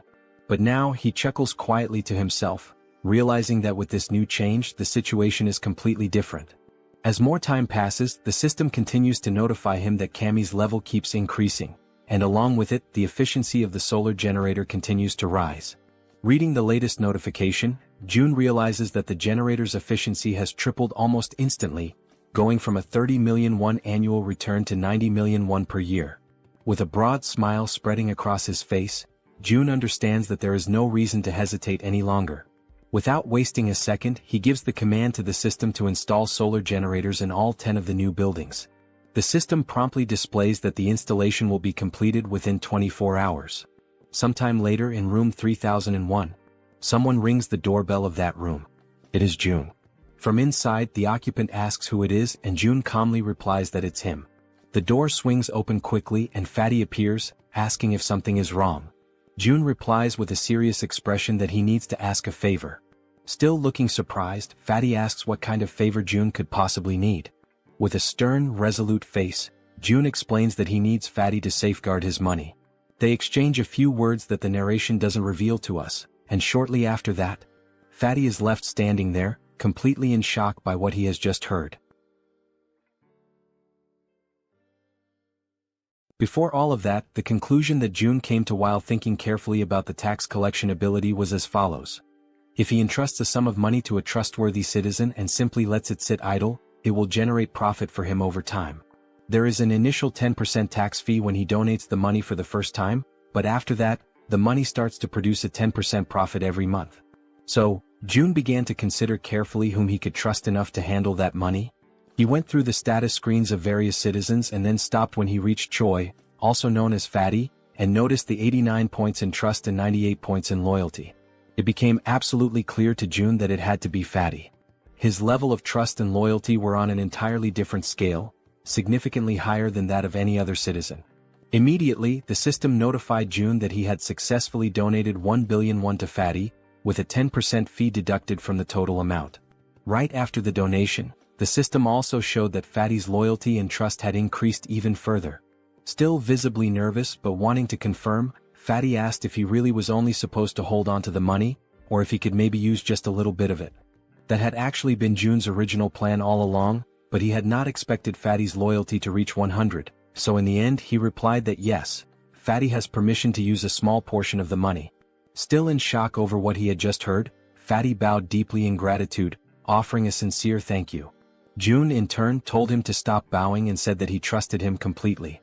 With that matter taken care of, it was now time to move on to the next thing he needed to handle. June went to talk with Dabin, and she asked if she was allowed to choose whoever she wanted. He replied that yes, it was fine, she could choose freely. Then he introduced her to Hyerin, the so-called poison girl, and said she could include her in the team. He added that now that Dabin would be the team leader, he would be paying her double the regular weekly salary. At that moment, Dabin's loyalty increased a bit more. Excited by the sudden raise, Dabin pulled Hyerin close to her and gratefully said she would do her best. Overflowing with energy, she then dashed off with the poison girl, calling out to her and saying they were about to go on their first delivery. Hyerin, trying to keep up, asked Dabin to slow down a little.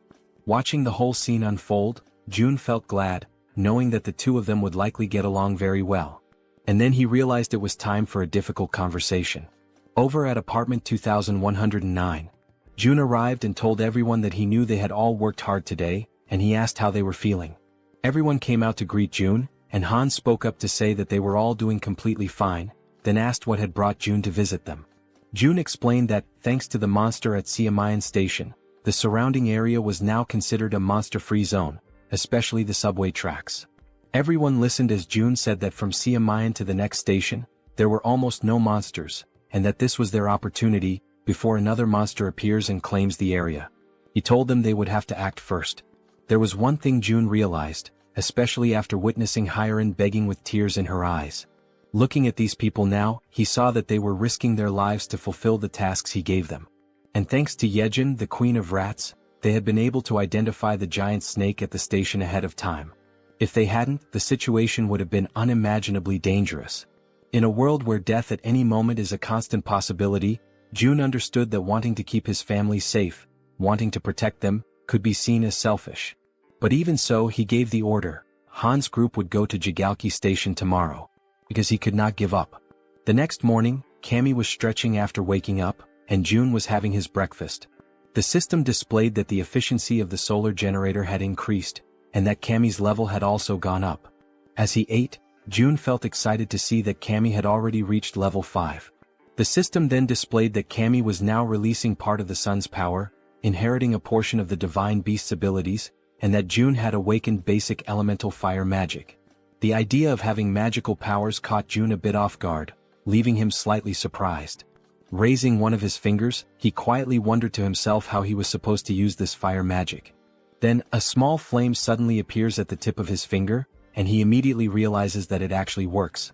While the flame continues flowing gently from his fingertip, he notices that the sensation feels oddly familiar, and it doesn't take long for him to remember. It is quite similar to the feeling he experiences when he uses the dignity maintenance ability.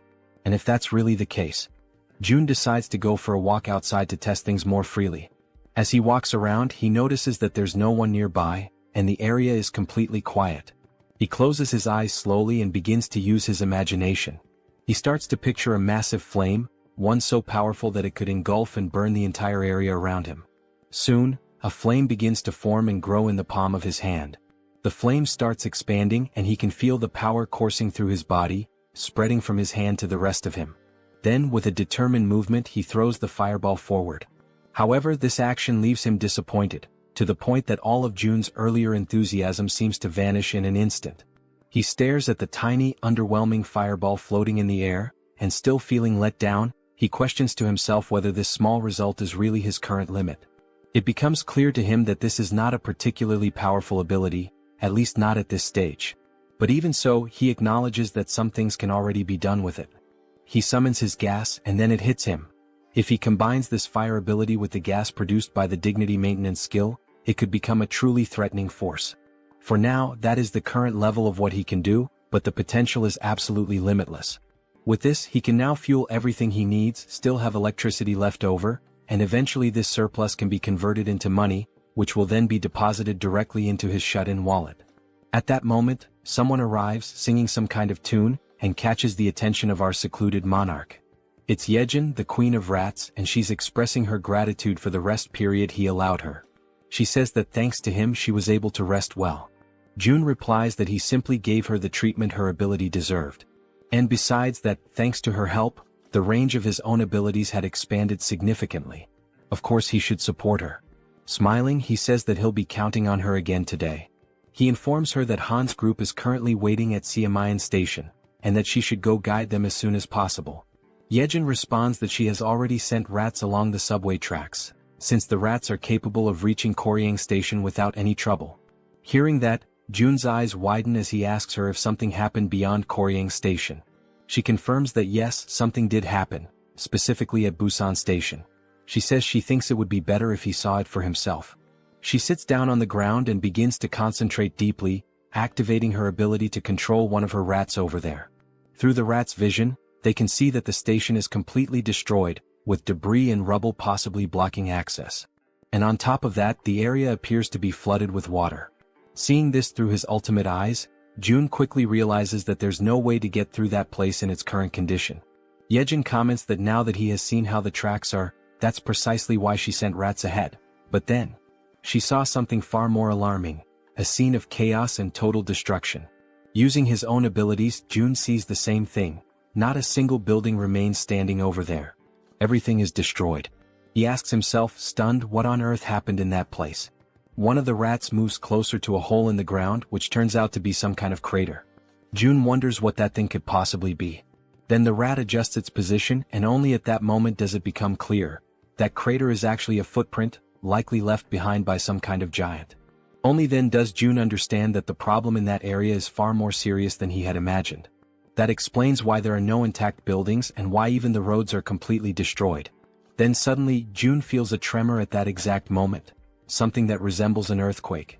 Both he and Jaehyeon are startled and immediately on alert as everything begins to shake violently, just like during a real earthquake. The Queen of Rats drops to the ground, crouching in fear and screaming from terror. Jun quickly moves closer, trying to reach her in order to calm her down. But at that moment he begins to feel deep discomfort, realizing that if this continues with the tremors growing stronger, all the buildings will eventually collapse.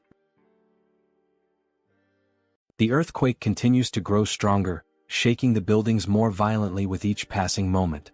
Still visibly shaken, Jun turns to Jaehyeon and asks if she is all right. Jaehyeon reassures him that she is, but then with a worried expression, she asks what is really happening. Jun starts to explain that it is a tremor, but before he can finish, he is interrupted by a loud, booming voice shouting his name. Both Jun and Jaehyeon, still caught in a state of panic, hear that they need to go check what is going on. After a moment, Jaehyeon glances at her companion, and he gestures for her to follow him outside. Meanwhile, Fatty, visibly shaken and fearful, mutters in disbelief, questioning what all this chaos could be about. He adds that June needs to head to his house first. Without a second thought, both of them dash towards Fatty's house, despite the obvious danger all around. As they run, Fatty explains that from his place in Siamayan, they can get a clear view of the station area and assess the situation better. As they move swiftly through the quaking streets, June can't help but recall the loud crash from earlier, wondering why Fatty is dragging him to his place with such urgency. After some time they finally reach the destination. Upon opening the door, June is met with the sight of Fatty and his wife, both overwhelmed with fear and anxiety. Fatty quickly points towards the balcony, urging June to take a look. As June steps out onto the balcony and takes in the view, he becomes utterly shocked and paralyzed, his mind racing as he wonders why it always has to be some kind of madness. Outside, a gigantic, fearsome cyclops looms over the city, with sharp fangs and imposing horns, mercilessly destroying everything in its path. As the monstrous creature continues to demolish buildings with sheer brute force, June, still in a state of disbelief, summons everyone back to regroup. The group, now gathered, looks at one another in confusion, uncertain about the reason behind June's sudden call. When they reach Fatty's house, Han and Moon speculate about whether the earthquake from earlier might be linked to what's happening now. But suddenly when they glance ahead, they are all left frozen in terror as they spot the terrifying Cyclops approaching. While they helplessly watch the giant creature crush and topple massive buildings, the group can only question in disbelief what that monstrous being in front of them could possibly be. The Cyclops, consumed by unbridled rage, continues to smash and pulverize everything in its vicinity with its powerful fists. Then Han shouts out, desperately wondering what on earth is going on, while Fatty points out that the Cyclops is moving closer to their location, urging June to take a look. Feeling overwhelmed, June, in a state of panic, acknowledges that they have to do something, but he has no idea where to even begin. From the balcony, June glances down at his hands, unsure whether his abilities would be enough to withstand the Cyclops' attack. Nervous and trembling, June clenches his teeth, trying to keep his composure despite the dread creeping in. Suddenly, June hears someone calling his name and he freezes. Turning around, he sees the Werbear woman, her expression resolute and unwavering. With fierce determination, she requests a chance to take on the Cyclops. Hearing her words, June is initially taken aback and a bit fearful, unsure of what to think. However, the Werbear woman remains focused, her fiery resolve to battle the gigantic beast evident in her eyes. June, still anxious, manages to muster a faint smile after hearing her confident plea. Then he turns to her and asks if she is truly willing to confront the Cyclops. With unwavering courage, the Werbear woman firmly declares that she will make it happen right away. Just then, the system interface pops up, displaying that a mission has been granted. The objective is to hunt the Cyclops within a 24-hour time limit. If the mission succeeds, the reward will be 1 day of resurrection for the sun. However, if they fail, the penalty will be a full day of excruciating pain.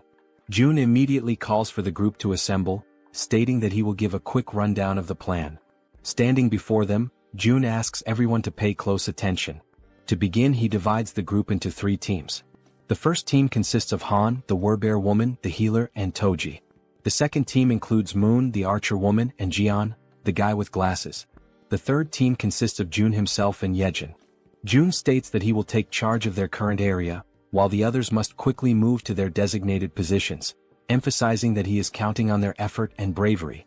Following this, the group members race through the streets, each heading to their respective locations with a determined focus. Somewhere else, June hears his name being called again. When he turns around, he sees Jaehyeon, who, after surveying the area, confirms that June was right. The individuals with military experience are positioned at the main gate, while the other residents are gathered in the underground parking lot. Smiling in relief, June thanks her for the efficient work and suggests that she move to the underground parking lot as well to continue assisting the others. However, Jaehyeon, with her gaze fixed firmly on June, states that she wants to contribute more, despite her body, especially her trembling hands, clearly revealing her fear and nervousness. Hearing this unexpected declaration, June is momentarily taken aback and, with a hint of concern, asks her if she is really sure that she will be okay.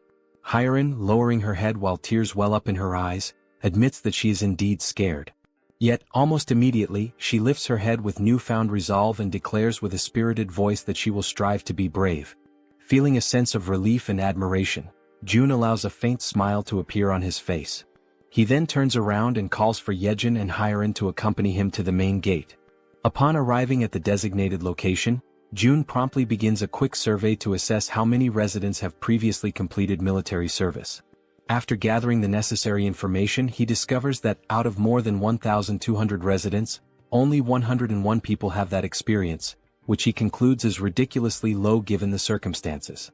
Suddenly, one of the residents, a man wearing a red jacket, raises his hand and hesitantly asks what they are supposed to do. Before addressing the question, June inquires about the twins and the red-haired man, wanting to know their whereabouts. As soon as he hears this question, the man in the red jacket scratches his head nervously, his entire demeanor shifting as unease visibly takes over his body. In that instant, June, with a sharp intuition, realizes something that catches him completely off guard. They ran away. He quickly notices that not only did the twins and the red-haired man escape, but they were also accompanied by hundreds of other people who fled to the underground parking lot. Anger immediately surges through June's veins, and he clenches his teeth, feeling utterly furious at their cowardice. Without hesitation, he calls them cowards, his voice filled with a mix of disappointment and frustration. With every pair of eyes now focused intently on him, June raises his voice to address everyone present. He declares that those who have chosen to stay behind and fight did not risk their lives out of foolishness. They made this choice because they know that if they do not stand their ground and fight, everyone will die. He emphasizes that each one of them is not only protecting themselves but, more importantly, defending their precious families. June continues, recalling something he once heard: courage is not the absence of fear, but the decision to act despite it. It is a choice, a conscious decision to face danger despite being afraid. He then concludes by stating that in a world overtaken by fear, survival depends on the brave. And these people standing here today are precisely those brave individuals. Finally, he thanks everyone for their presence and willingness to stand their ground. After finishing his speech, June opens the system window and proceeds to purchase 101 weapons and ammunition. As soon as the transaction is completed, the weapons and ammo begin to materialize right in front of everyone, leaving the crowd stunned and wide-eyed with disbelief. At that moment, the system promptly notifies that XP and participation in the liquefaction process have increased by 100%, indicating that their efforts and willingness to fight have been recognized. June instructs the residents to pick up the weapons and ammunition that have appeared before them. One by one, they cautiously reach out and take the weapons, their expressions reflecting a mix of shock and awe as they hold the newly acquired firearms in their hands. Then, with a firm and resolute tone, June assures them that those who have chosen to face their fears will be duly rewarded. Turning around sharply, he activates his absolute eyes ability, his gaze now burning with unwavering determination. In a calm yet commanding voice, he declares that the chaos is only just beginning. Meanwhile, the Cyclops, with his fangs bared and overflowing with uncontainable fury, charged forward into the attack without a moment's hesitation, driven entirely by instinct and rage. At the same time, Han, positioned carefully outside the Cyclops' field of vision, was holding a solid iron bar, waiting silently and patiently for the perfect moment to strike. With a fierce and determined expression etched across his face, Han gripped the iron bar tightly and raised it with both hands, initiating his carefully calculated attack. In one swift and precise motion, he hurled the iron bar directly toward the Cyclops with all the strength he could muster. The projectile hit its mark, violently piercing through the creature's leg and immediately causing blood to gush out in a gruesome display. Caught off guard by the unexpected assault, the Cyclops turned around sharply, his monstrous body twisting as he directed his gaze toward the source of the attack. His fiery red eyes locked onto Han, the one who had dared to wound him, and for a moment, time seemed to stand still as Han remained frozen, paralyzed with fear in the face of the towering monster. Han clenched his teeth and furrowed his brow, panic flooding his senses as he struggled to process the overwhelming danger standing directly before him. Despite the deep wound in his leg and the blood dripping down, the Cyclops began marching forward with a steady and terrifying resolve, determined to make Han suffer the most excruciating pain of all, death. But at that very instant, unexpectedly, the Werbear woman came rushing in, already fully transformed into her fierce beast form. She was driven by her mission, resolute in her goal to stop the Cyclops at any cost and earn the reward that awaited her. With her razor-sharp claws extended, she lunged at the Cyclops and slashed through his thick flesh, unleashing a brutal impact that sent her hurtling backward, crashing to the ground with crushing force. However, the attack wasn't nearly enough to bring the Cyclops down. He remained upright, completely consumed by rage, his fury only intensifying with every passing second. With a cruel and merciless grin spreading across his monstrous face, the Cyclops lifted the same leg Han had wounded. Summoning all his wrath, he delivered a savage and hate-filled kick straight at the Werbear woman. She was sent flying through the air with terrifying force, soaring from an unimaginable height, the wind violently whipping around her as she fell. Her cries of resistance sliced through the air until finally, her body crashed with tremendous violence against the ground, as though the very heavens themselves had rejected her. The Cyclops' brutal attack left the Werbear woman lying motionless on the floor, her body shattered and completely drained of strength, now utterly defenseless. Even from a distance, the Cyclops kept his piercing eyes fixed on her broken figure. Determined to annihilate everything and everyone that dared to stand in his way, he began preparing for the final blow. He swiftly raised his arm, ready to strike and end her once and for all, but then a loud shout echoed through the air, grabbing his attention and halting his motion. The shout, amplified by a white megaphone, rang out clearly, calling him an idiot and stopping him mid-attack. It was Toji who held the megaphone, and he continued to shout, insulting the Cyclops by calling him a lard-faced monster, pushing the creature's rage to new heights. In response, the Cyclops turned his massive head. His burning eyes widened, filled with both confusion and fury, as he tried to comprehend what was going on around him. But suddenly his attention was drawn downward, to his own leg. The cold metal of the iron bar was still embedded deep in his flesh, and his blood continued to pour from the wound, soaking the ground around him. At the same time, Toji, overwhelmed by terror, lowered the megaphone and ceased his insults, fear gripping him tightly as he whispered to himself, trying to understand what kind of monster he was truly looking at. The Cyclops narrowed his dark eyes and locked them onto Toji. His gaze moved slowly, methodically, studying every inch of the weapons Toji carried, carefully evaluating their offensive capabilities. He looked like a wounded beast, still bleeding, still in pain, but mentally calculating the perfect moment to strike back with devastating precision. Suddenly, Toji found himself standing still, completely frozen, and tried to plead for a moment of time, but it was already too late. Without a second of hesitation, the Cyclops lunged toward him, driven by a single overwhelming purpose: to obliterate everything in his path. Toji screamed in desperation, his voice trembling uncontrollably. His eyes, wide with fear, gleamed with pure terror, and his entire body shuddered under the crushing pressure of the moment. Without thinking twice, he turned and sprinted with all the speed and desperation his legs could muster, running as though his life depended on it, because it did. Elsewhere, Jun was watching the entire scene unfold using his ultimate eyes ability. Observing Toji's desperate situation, he stated that Toji was approaching, and that the Cyclops was coming with him. Immediately, he turned to the group around him and instructed them to prepare without delay. Once more, Jun activated ultimate eyes, clenched his teeth tightly, and warned that the moment was near. Toji was almost at their location, and behind him was the largest creature any of them had ever seen. Toji was completely frantic, running out of control and screaming at the top of his lungs that he was arriving.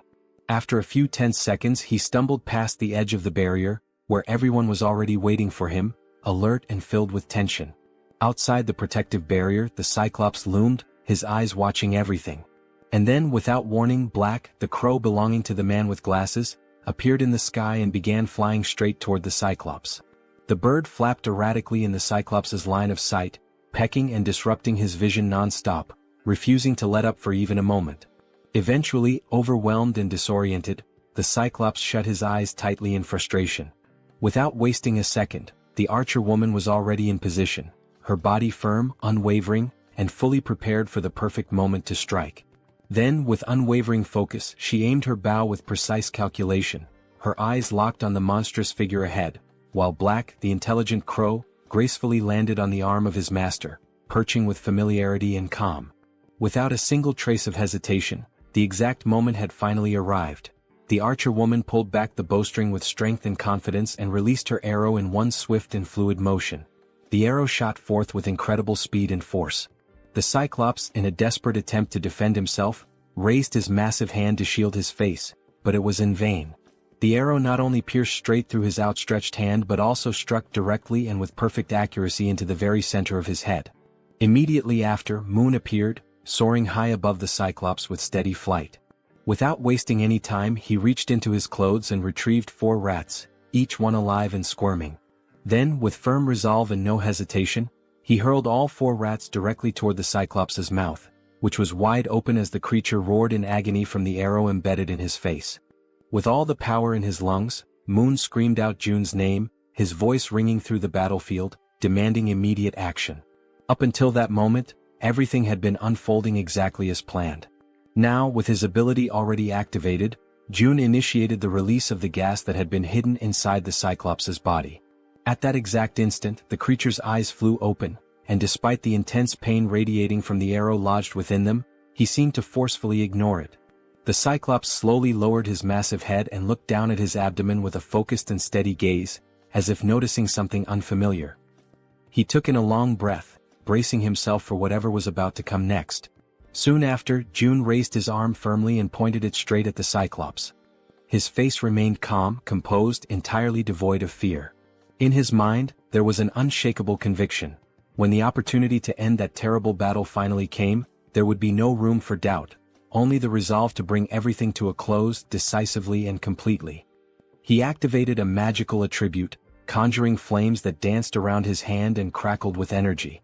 After a tense heartbeat of silence, a massive explosion erupted from within the Cyclops' body, sending thick, dark smoke billowing into the sky and spreading outward like a storm cloud. Within the suffocating haze, the Cyclops appeared to be unconscious, his body stunned and overwhelmed by the force of the explosion. His gigantic form remained completely still, unmoving, while the entire atmosphere became heavy with tension and anticipation. The townspeople stood frozen, stunned, their mouths hanging open in disbelief, until one among them noticed that the towering giant was beginning to lean more and more over the barrier. Meanwhile, Jun stood his ground and insisted, with a strong and commanding voice, that everyone remain in position. He encouraged them to hold on to hope, even as the danger loomed right before them. Quickly analyzing the situation, he realized that almost everything was proceeding according to the plan. The next phase, however, would depend entirely on the citizens. They would need to concentrate all their strength and aim their firearms with absolute precision at the Cyclops' head, which was now visibly drooping and hanging heavy over the barrier. With one hand thoughtfully resting on his chin, Jun continued reviewing the details of his strategy in his mind. Deep down, he wished that, if possible, the final blow could be delivered by one of his loyal subordinates. His train of thought, however, was abruptly interrupted when Fatty approached, visibly nervous and trembling all over. Unable to speak a single word, Fatty simply pointed frantically behind Jun, urging him with urgency to look. Trying to calm him down, Jun replied that the Cyclops was going to fall onto the barrier no matter what. But when Jun turned fully around and saw for himself, his entire expression changed in an instant. To his shock and horror, the explosion had not been powerful enough to bring the Cyclops down. The massive creature was still standing, firm and steady, his terrifying eyes locked directly onto Jun. Paralyzed by fear, Jun struggled to comprehend the horrifying reality unfolding before him. His wide eyes were filled with pure panic, unable to believe what he was seeing. Beyond the safety of the protective barrier, the Cyclops remained upright and unshaken, exuding an aura of dominance as if daring anyone to try and stop him. Without a moment's pause, the Cyclops lifted his arm with merciless strength and brutal determination. His fists clenched tightly, as if they bore the weight of a final decision that could not be reversed. And then, in one explosive movement, he brought his massive arm crashing down with devastating force. The very air around him trembled from the impact. The collision reverberated like thunder against the protective wall, shaking everything around it and sending a shockwave through the surroundings that echoed with raw power. After the violent impact against the shield, the system immediately issued an alert, indicating that an unauthorized entity was attempting to enter the protected zone. For a brief and tense moment, Jun and all the people around him were overwhelmed with fear and uncertainty. However, as the seconds passed and they realized they were still alive, Jun understood that he had, in fact, managed to block the devastating attack from the towering Cyclops. At that very moment, Fatty cried out, urging everyone to begin opening fire. Though still visibly shaken, the group quickly prepared themselves, raising their weapons and firing at the colossal enemy looming before them. Most of the gunfire struck the Cyclops directly in the eye, causing him to howl in unbearable pain. Meanwhile, Jun began to sense that although he had successfully blocked this latest attack, they would not be able to withstand repeated blows of the same magnitude. He knew all too well that even a single unblocked strike could prove to be fatal. Realizing this, he also decided it was time to act. He activated his invisible hand ability, combining it with gigantification attributes, understanding that he, too, had to intervene using one of the powerful skills he had unlocked by spending ability points. In an attempt to counterattack, the Cyclops raised one of his enormous fists once again, clearly preparing to deliver another crushing blow. The citizens, noticing the movement and realizing that yet another attack was coming, were filled with fear once more. The monstrous creature gathered all his brute strength and threw another punch. But once again the devastating strike was stopped by the protective barrier. Only this time the blow came with even more force, and it wasn't just a single hit. The system responded promptly, issuing another notification that an unauthorized entity was attempting to breach the barrier. Upon seeing that the Cyclops had failed yet again, the people cheered and felt a surge of relief. They had successfully resisted once more and now decided to continue opening fire on the giant creature. June observed the situation carefully and realized that, although they had not yet brought the Cyclops down, they were inflicting damage. The rats with bombs and the citizens' repeated attacks were slowly but steadily accumulating injuries on the monster's body. He concluded that if they continued this strategy they could eventually take the Cyclops down, but they still needed something capable of delivering a critical strike. Then, a spear was launched with that very intention. It pierced the Cyclops' massive body, driving deep into his flesh, causing him to let out a furious and agonizing roar of pain. It had been Han who hurled the spear, and June felt a wave of excitement and hope. He had been expecting this moment. Alongside Han stood the Werbear woman and the healer, though she already appeared to be exhausted and worn from exertion. Enraged and roaring with fury, the Cyclops turned his full attention to Han's group. June, trusting in Han's abilities, declared to himself that he was now counting on him. Without wasting time, he opened the system interface and gave the command for it to summon multiple spears. The weapons materialized instantly beside Han, whose eyes now reflected a deep and unshakable conviction. Without hesitation, he began launching the spears toward the giant enemy. The spears flew through the air, striking the Cyclops from various angles. The giant did what he could to defend himself, raising his arms and trying to block the incoming projectiles. But the assault didn't stop. More and more attacks rained down upon him. In addition to the spears coming from the front, others began descending from above, and he was unable to defend from all sides at once. These overhead strikes came from the archer woman, who had resumed her attacks, assisting Han by shooting from a higher vantage point. The assault continued in coordination, Han attacking from the front and the archer woman supporting from above. At that exact moment, the system sent a notification to June stating that Cammy's level had increased. For a brief second, June thought this might not be the best time for the system to be bringing up status updates. Yet the system continued, revealing that Cammy had partially unlocked the power of the sun, inheriting a portion of the guardian beast's strength. Furthermore, Cammy's basic fire magic had evolved into intermediate level fire magic. The system also reported that Cammy had detected an intruder trying to enter the territory and was requesting energy release. Reading this, June paused, reflecting deeply on the energy release request. He was almost certain that the intruder being referenced was the Cyclops. Now he wondered what Cammy would be able to do with the energy. Despite his uncertainty, June gave the command to authorize the energy release, and just like that, 300 million won were consumed. Cammy then began drawing in power from the solar generators. All June could think about at that moment was how extremely expensive that decision had just been.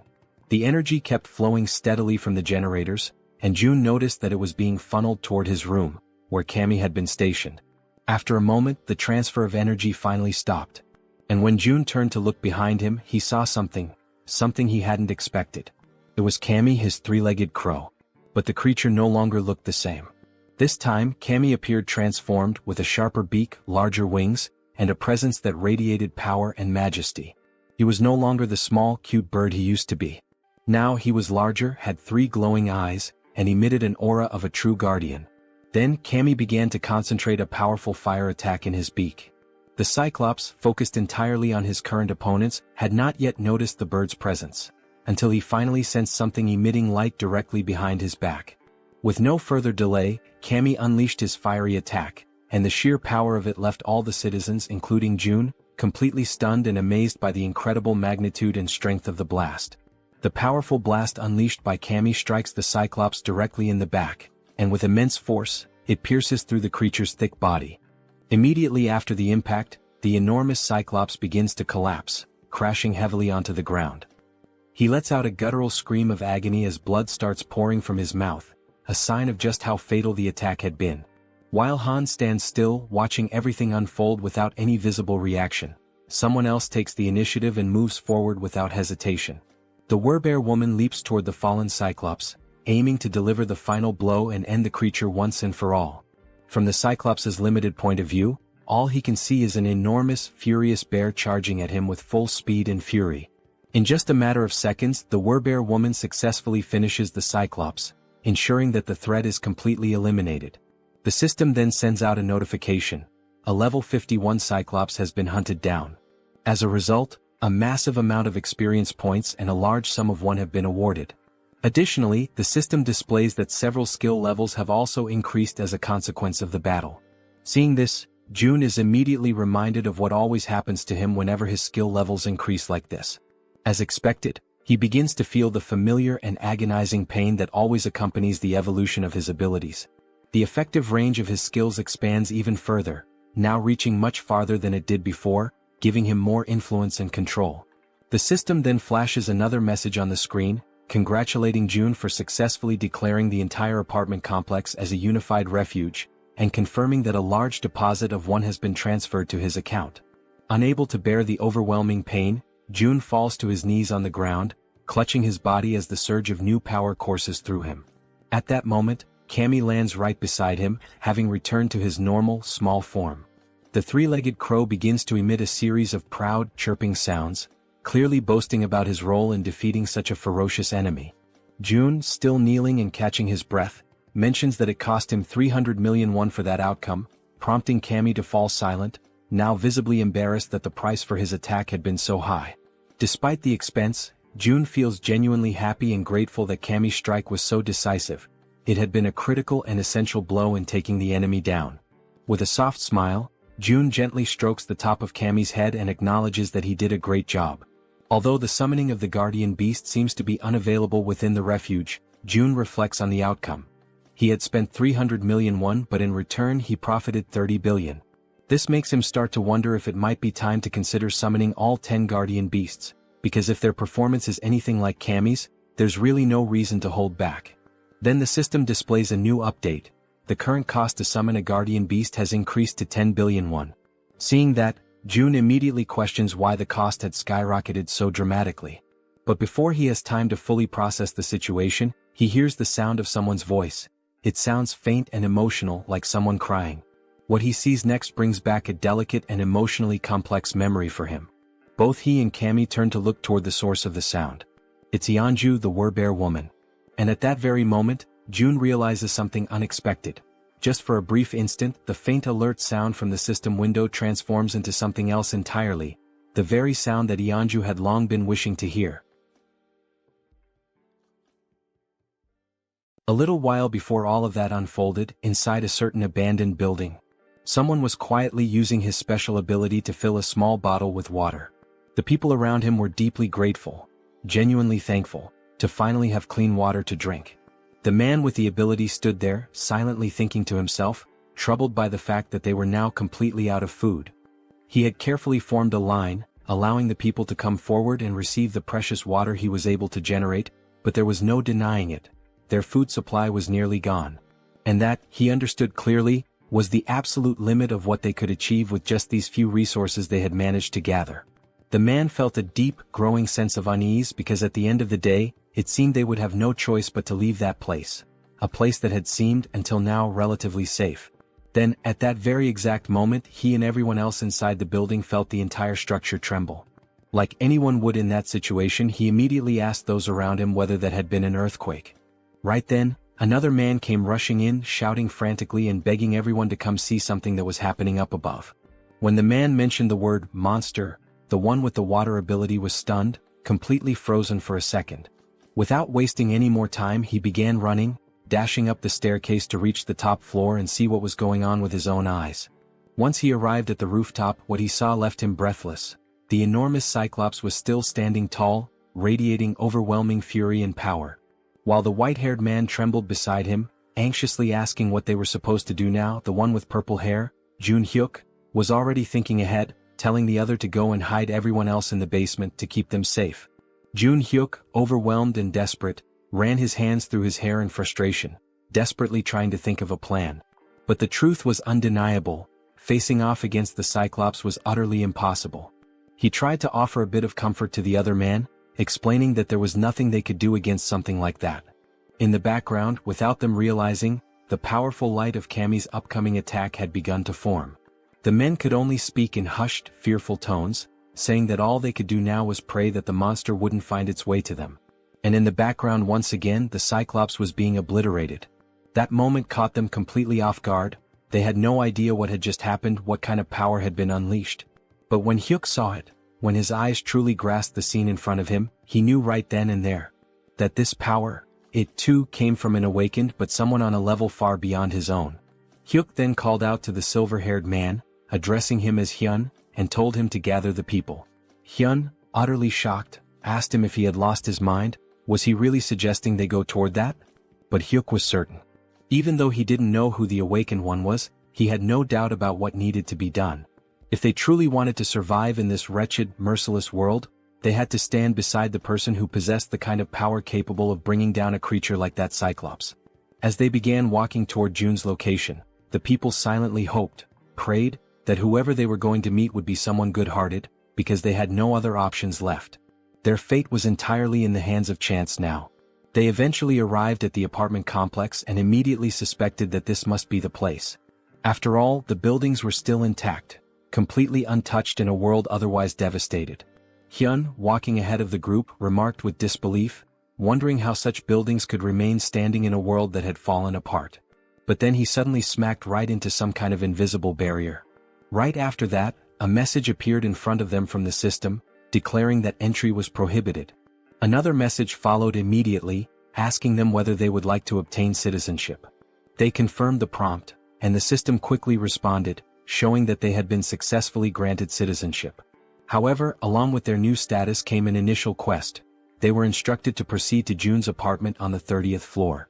Once they arrived there, Jun was already waiting to receive them. Strangely, he was already calling them by their names, despite the fact that they had never met before. Jun introduced himself as well, calmly stating his own name. At that moment, Hyuk felt something deep within, an instinctual certainty that this man standing before them was the one responsible for forcing the towering Cyclops to its knees. And now that he was face to face with him, his instincts were screaming louder than ever. Without hesitation, Hyuk reached out, took Jun's hand in his own, and introduced himself, earnestly asking Jun to take care of them. Because in his heart, he knew this was a moment he must never let slip away. Elsewhere, in a quiet and peaceful place, Yeonju, the were-bear, was gently serving a warm meal. This time, a bright and genuine happiness could be seen in her eyes as she cheerfully called out the name of Siwoo. Siwoo was her little boy, her beloved child, who was happily eating, and she lovingly asked him if the food tasted good. With a big smile he replied that it was absolutely delicious. The small boy then turned to his mother with innocent curiosity and asked whose birthday it was, because they were having seaweed soup, a dish traditionally served on birthdays. She responded with a warm and affectionate embrace, hugging him tightly while he told her how much he loved that particular food. At that very moment someone opened the door. It was Jun. Upon seeing him, the little boy excitedly called him Wizard Uncle. Yeonju asked Jun whether everything went smoothly with the new residents, and he confirmed that it did. He had already provided them with food and a place to stay. Then Jun apologized for something and Yeonju, curious, asked why he was suddenly saying sorry. He explained that the newcomers wouldn't be able to leave the house, and that he hadn't expected that restriction to be in place. However, Yeonju didn't seem the least bit concerned about that detail. She calmly replied that just being there, together like that with her little boy, was more than enough for her. Holding her son even more tightly in her arms, she said with sincerity that she was truly content now. Right after that, the system displayed a message stating that her loyalty had increased significantly, officially registering her as a retainer. But even if the system had said nothing, Jun could already tell, through her expression, her voice and her gentle actions, that her heart was full. He could feel Yeonju's emotions clearly, without any need for confirmation. More time passed in peace. Mother and son continued enjoying their time together, now watching television side by side, smiling and sharing laughter. And during that simple, tranquil moment, Jun found himself reflecting deeply on his own family, on how long it had been since he had last seen them. He wondered how they were doing, if they were eating well or if they were possibly sick. He closed his eyes and imagined the worst, thinking that something terrible might have happened to them in this chaotic world. Right then Cammy appeared, making a bit of noise. The small creature began playing and having fun alongside the werbear and her son. Watching them all together like that, June felt a quiet realization settle in. There was no need to rush. It was just one day. One peaceful, ordinary day. And he understood how hard Yeonju had worked for this day to finally come. At the same time, he also thought about how Yijin's rats were at that very moment heading toward the main house. When the rat reached the house, he would be able to deliver whatever his family needed. So today, looking at mother and child, smiling and content, June made a choice. He would focus only on taking care of them. Because this was the moment when Yeonju's one and only dream was finally shining brightly. Then June suggested that they sleep in the master bedroom. However, with her child still wrapped around her body in a loving embrace, Yeonju gently declined, saying that they could settle down in another room instead. Even so, June insisted that they stay in the master bedroom, emphasizing that it was the coziest and most comfortable place for them to rest. With a warm and reassuring smile on his face, he added that it was an order. Without hesitation, Yeonju lovingly stroked her son's hair, and together, they expressed their gratitude to June for his kindness and thoughtfulness. Soon after, they headed toward the room, wished him a good night, and the little boy waved sweetly at June before going in. June, watching them go with a deep sense of fulfillment in his heart, allowed a faint, content smile to appear on his face.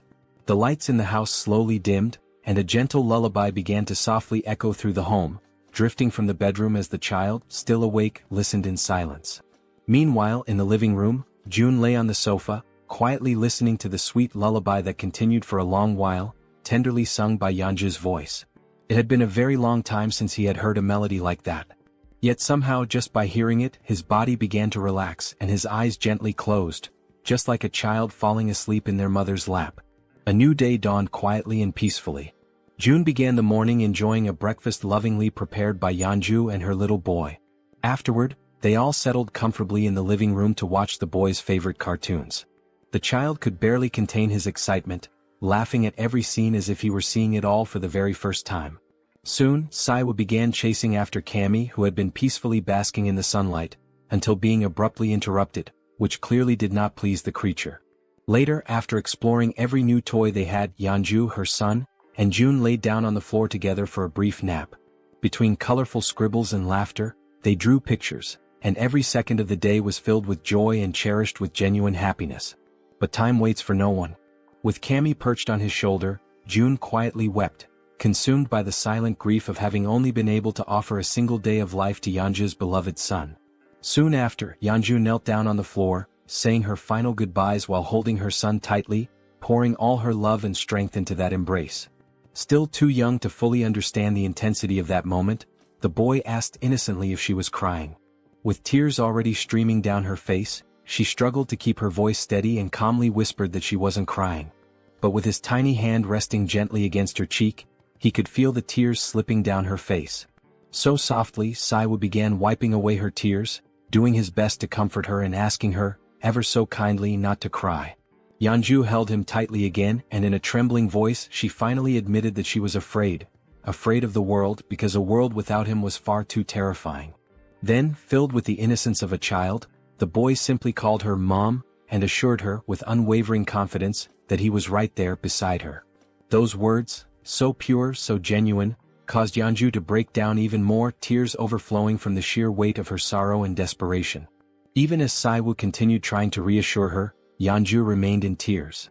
Yet still he took a step back, slowly pulling away from her arms. Looking her directly in the eyes, he firmly promised that he would always be by her side. Gripped by despair, she called his name with a choked voice.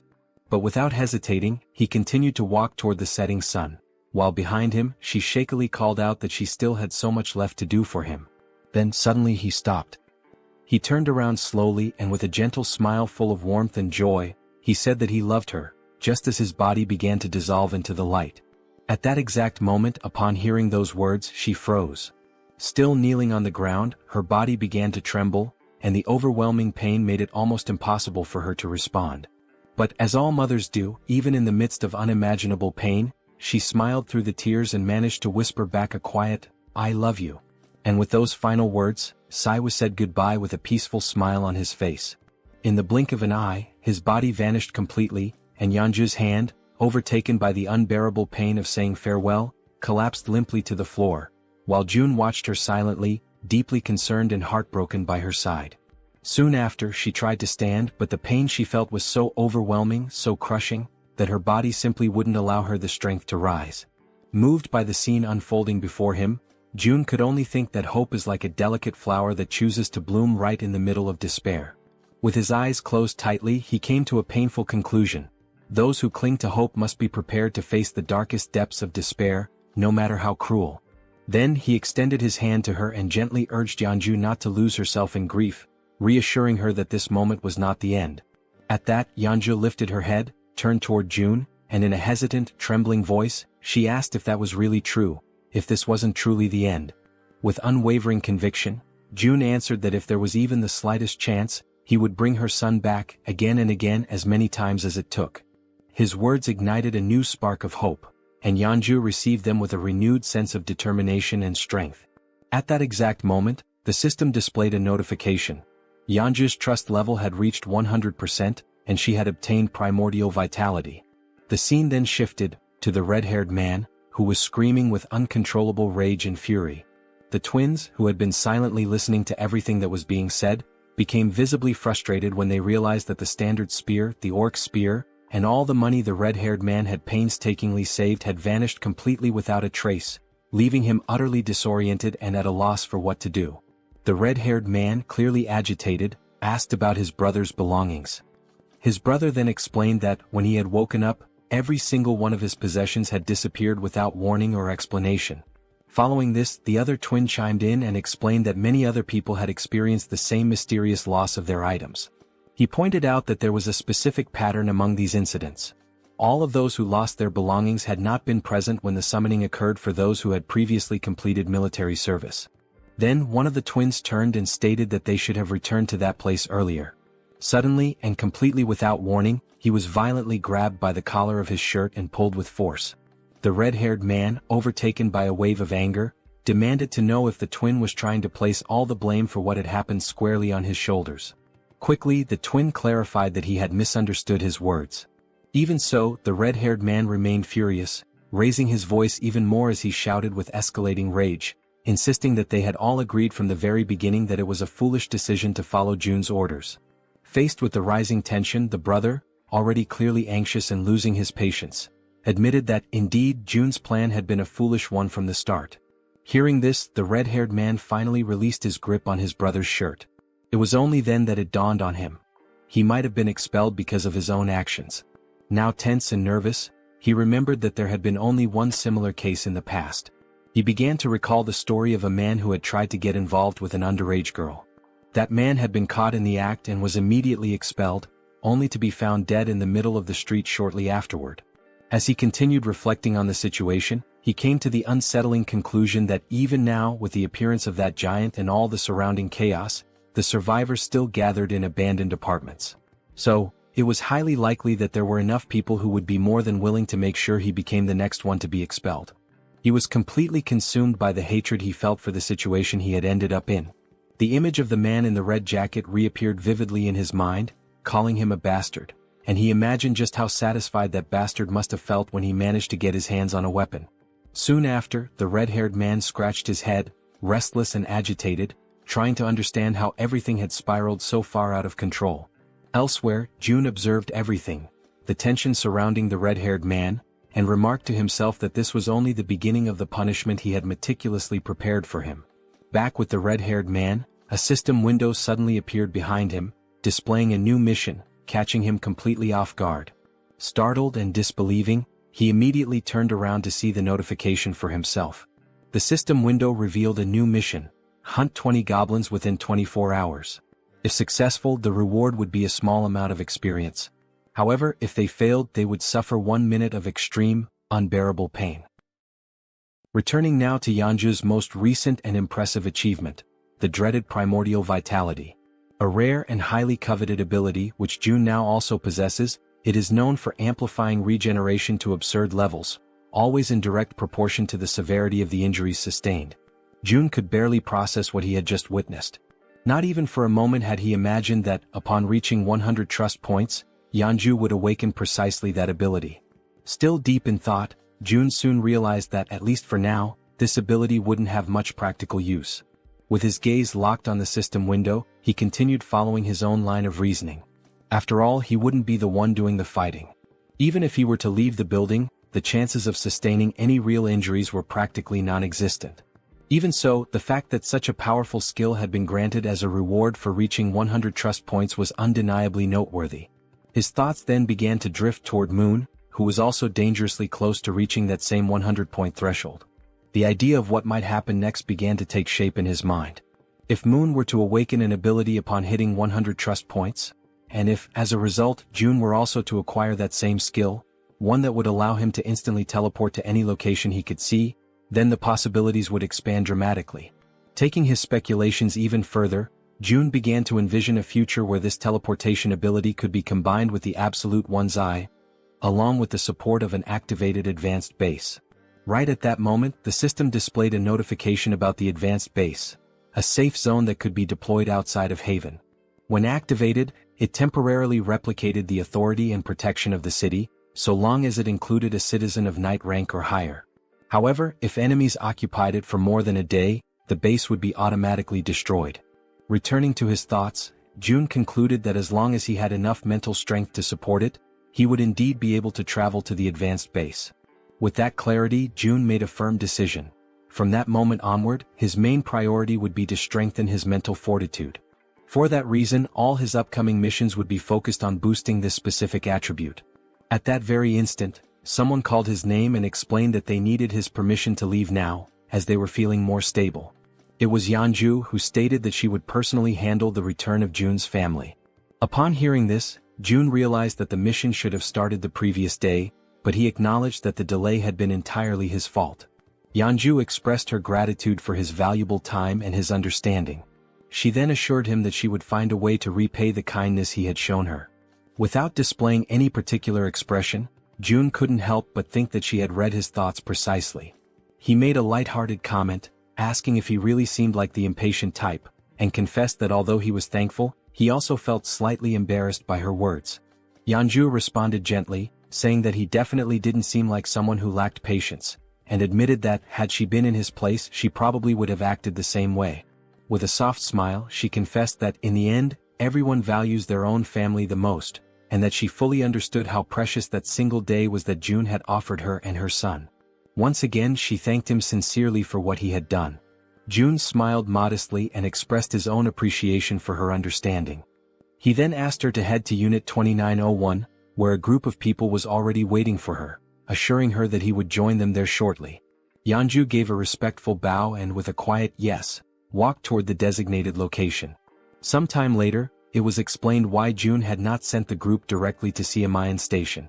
Due to the Cyclops attack, a large portion of the tracks near the station had collapsed. Not only the tracks, but the station itself had suffered massive damage and had been rendered almost entirely unusable. Faced with this situation, June declared that new routes would need to be opened. To that end, it had already been 24 hours since Jaehyeon had begun sending her rats to search for a viable path. Apparently, it seemed she had finally managed to find a new route of access. June activated his absolute one's eye skill, seeking full control and awareness of the situation. At that very moment, something unexpected caught his attention. The system displayed a notification about a level 7 tamed giant rat. Immediately, a wave of nervousness surged through June's body as he grasped what this meant. Jaehyeon had evolved. Still stunned, June wondered if this was the result of the new ability Jaehyeon had unlocked after being officially registered as his retainer. In addition to this, June noticed that something was following the rat, but no matter how hard he tried, he couldn't identify exactly what it was.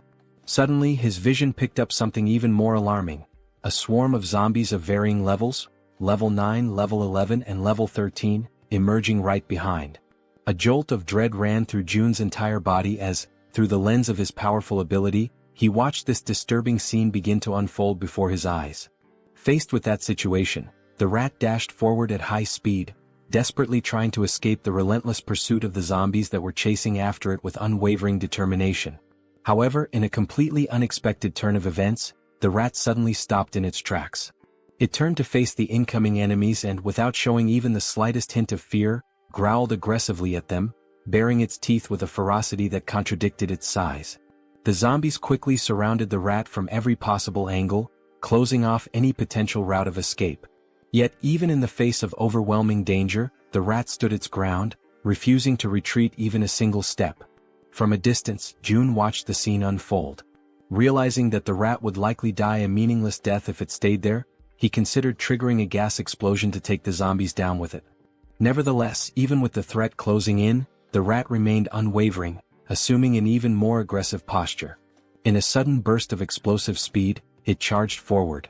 Despite being completely surrounded, the rat managed to dodge every single attack from the zombies, weaving skillfully between them with surprising agility. Still observing from afar, June was thoroughly impressed by what he was witnessing. After evading the zombies, the rat leapt forward and continued its mission. Remarkably, it emerged from the encounter without a single scratch and resumed its rapid sprint toward the designated exit. With only a short distance remaining, the rat took one final leap and burst through the opening toward the outside. However, something was already waiting for it on the other side, silently, watchfully observing its approach. Its eyes locked on the rat and its sharp fangs exposed, the creature let out a low, menacing growl. It was fully prepared to pounce at any moment. Instantly, the rat froze in place, completely paralyzed by an overwhelming fear in the face of the predator's threatening presence. From afar, June was caught completely off guard, unable to hide the shock from his face as he witnessed the unexpected confrontation unfold before his eyes. In an instant, the level 23 land shark lunged forward with terrifying force. With its enormous mouth wide open, it bit down in a single, clean motion, swallowing the rat whole. The scene shifted to June, who stood in silent despair, deeply disturbed by what had just happened. He questioned what kind of creature that was, but more than anything his eyes widened as he recognized the location. Nampo Station, only a few kilometers away from his own home. This realization struck him hard, making it clear that creatures as deadly as that one were likely roaming near the very place where his loved ones lived, only deepening the anxiety clawing at his chest. Struggling to keep his composure, he quickly acknowledged that he had to hurry. Time was no longer a luxury he could afford to waste. The scene shifted again, this time to Dabin, who was crouched down, sorting through a few boxes. She was clearly exhausted but also visibly relieved to have finally finished her task. Suddenly, someone called out to her, the person in charge of that task. She turned her head and saw that it was June who had arrived, thanking her for the effort she had put in. Wearing a small smile, Dabin responded that she didn't consider it hard work at all, especially since she was being paid for it. She then asked what the new problem was this time. June, slightly uncomfortable, averted his eyes as he tried to collect his thoughts and figure out how best to explain the new situation to her. Immediately picking up on his hesitation, Dabin grew visibly concerned. Now sounding tense and increasingly anxious, she urged him to speak up and just say what was going on already. With a measured and careful tone, June explained that he wanted to request the assistance of Jaehyeon for a specific task over the next couple of days and that he hoped Dabin could manage things in the meantime. Caught off guard by the sudden and unexpected request, Dabin forced a smile in an attempt to mask her nervousness. With her voice slightly unsteady, she asked if he expected her to take full responsibility for everything on her own. June then replied that he would be leaving it in her hands for just 2 days. She already knew that this meant a significant amount of work and responsibility. With a skeptical look, she asked if she would be paid extra for the overtime hours she would inevitably have to put in during those 2 days as the acting lead. Upon hearing her question, June offered a subtle smile. Then, with an enthusiastic tone, he confirmed that he would pay her double for the overtime. The moment he gave his answer, Dabin's face lit up with joy. She could barely contain her excitement, now completely energized and ready to handle whatever came next. Elsewhere, a wave of thick green mist, released directly by the system, completely envelopes Hyren's body. The scene swiftly transitions to another location, where everyone in the group is now seated around a table, all eyes fixed on June as he prepares to begin the mission briefing. June begins by explaining that, due to the appearance of the massive Cyclops, navigating through Jaehyeon Station had become significantly more difficult.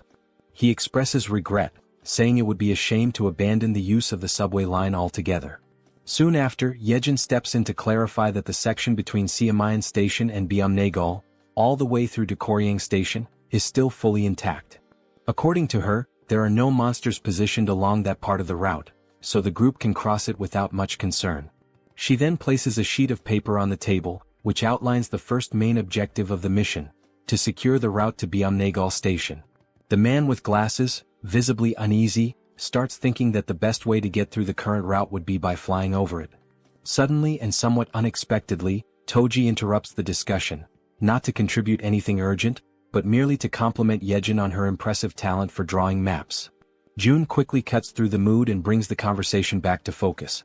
He recaps Yeon's explanation and then points to a specific area on the map, noting that they must proceed with extreme caution before reaching their final destination. He then informs the group that approximately 500 orcs are currently active in the vicinity of a large supermarket complex. Upon hearing this, Han immediately asks whether they'll have to engage in direct combat with the orcs. Jaehyeon responds clearly, stating that fighting the orcs is not part of the plan.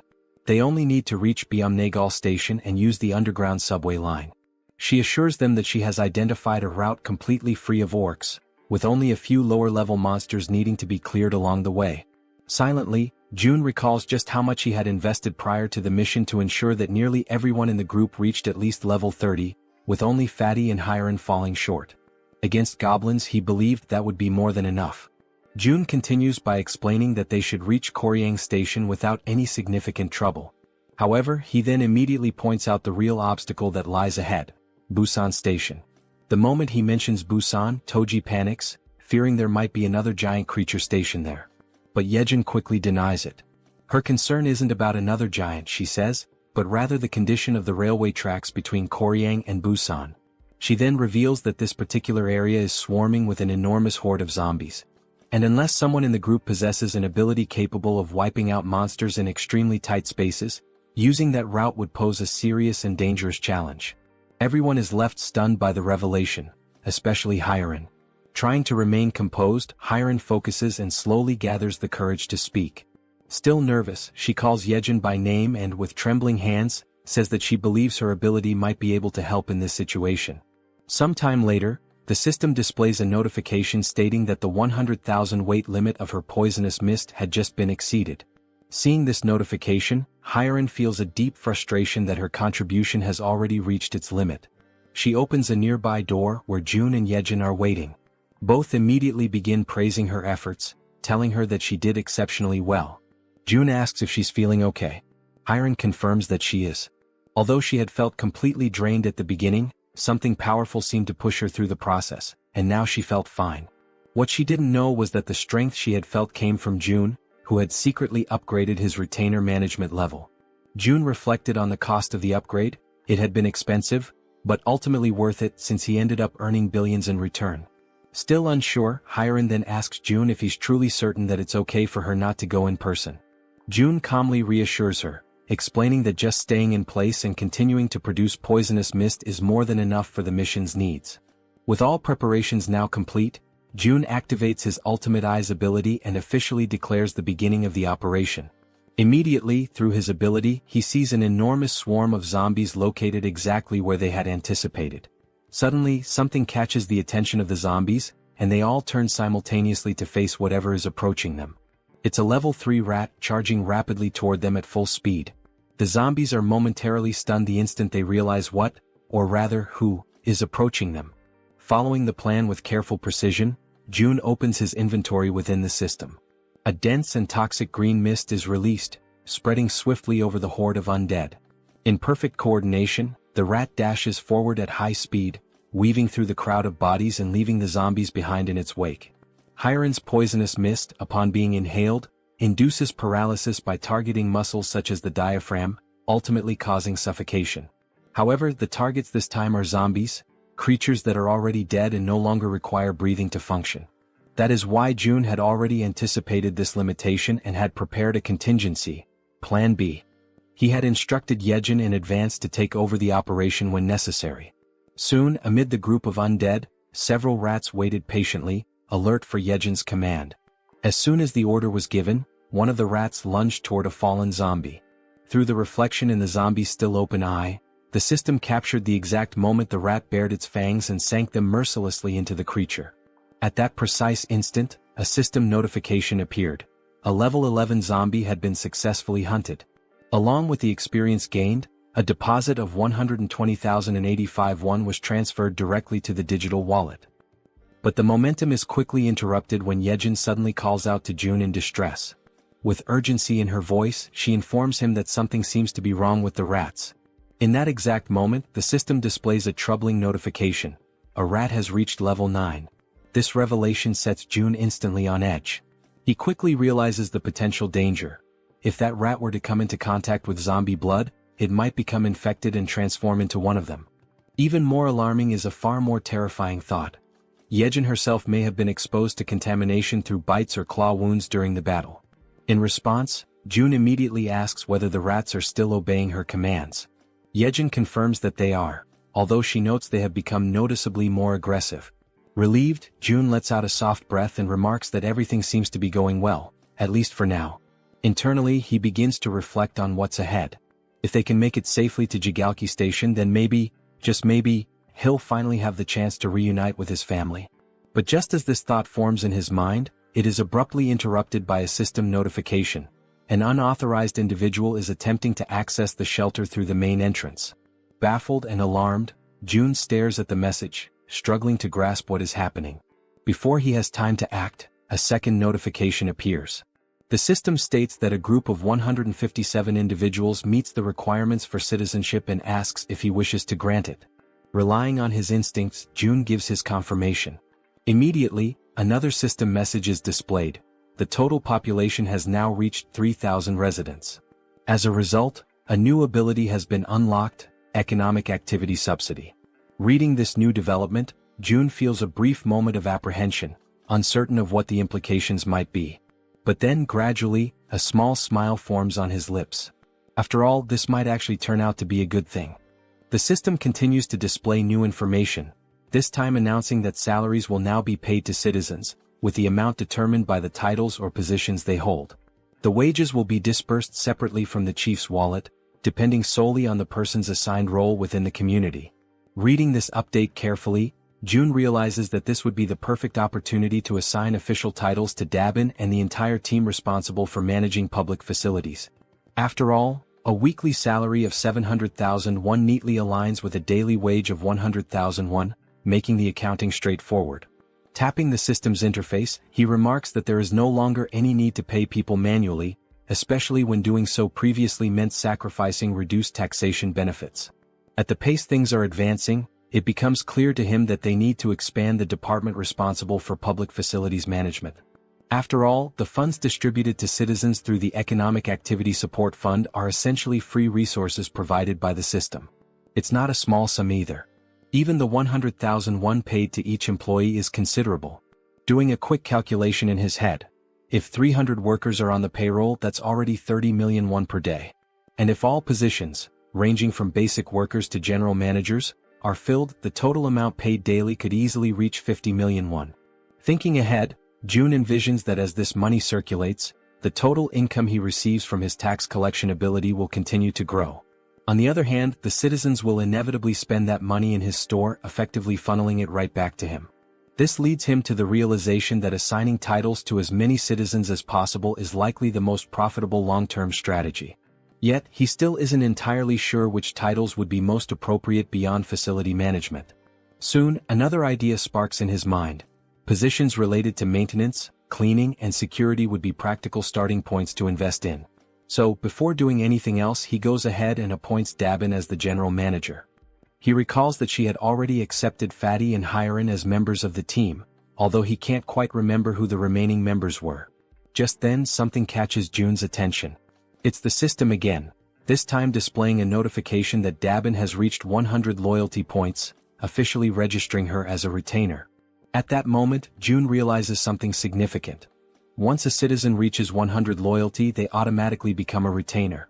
And now he begins to wonder, do all retainers awaken a new skill at that exact point? Driven by curiosity, June prepares to check and see what new skill Dabin may have acquired. But just as he's about to click on the system, he's interrupted by an unexpected sight. Hyren, completely relaxed, sound asleep on the sofa to the point of drooling. Watching the scene, Jaehyeon appears slightly uncertain and asks if they should wake her up. June replies that they should let her rest, she's completed her duty and she must be completely worn out. Smiling faintly, he acknowledges to himself that although she tried to appear fine, she likely went through something difficult and pushed herself right up to the edge of collapse. If anyone deserved a break, it was her. June activates his invisible hand ability and gently picks her up, carrying her carefully to a bed in one of the rooms so she can sleep more comfortably. Returning to the living room, the two of them talk quietly, agreeing that Hyran may indeed be going through a rough time.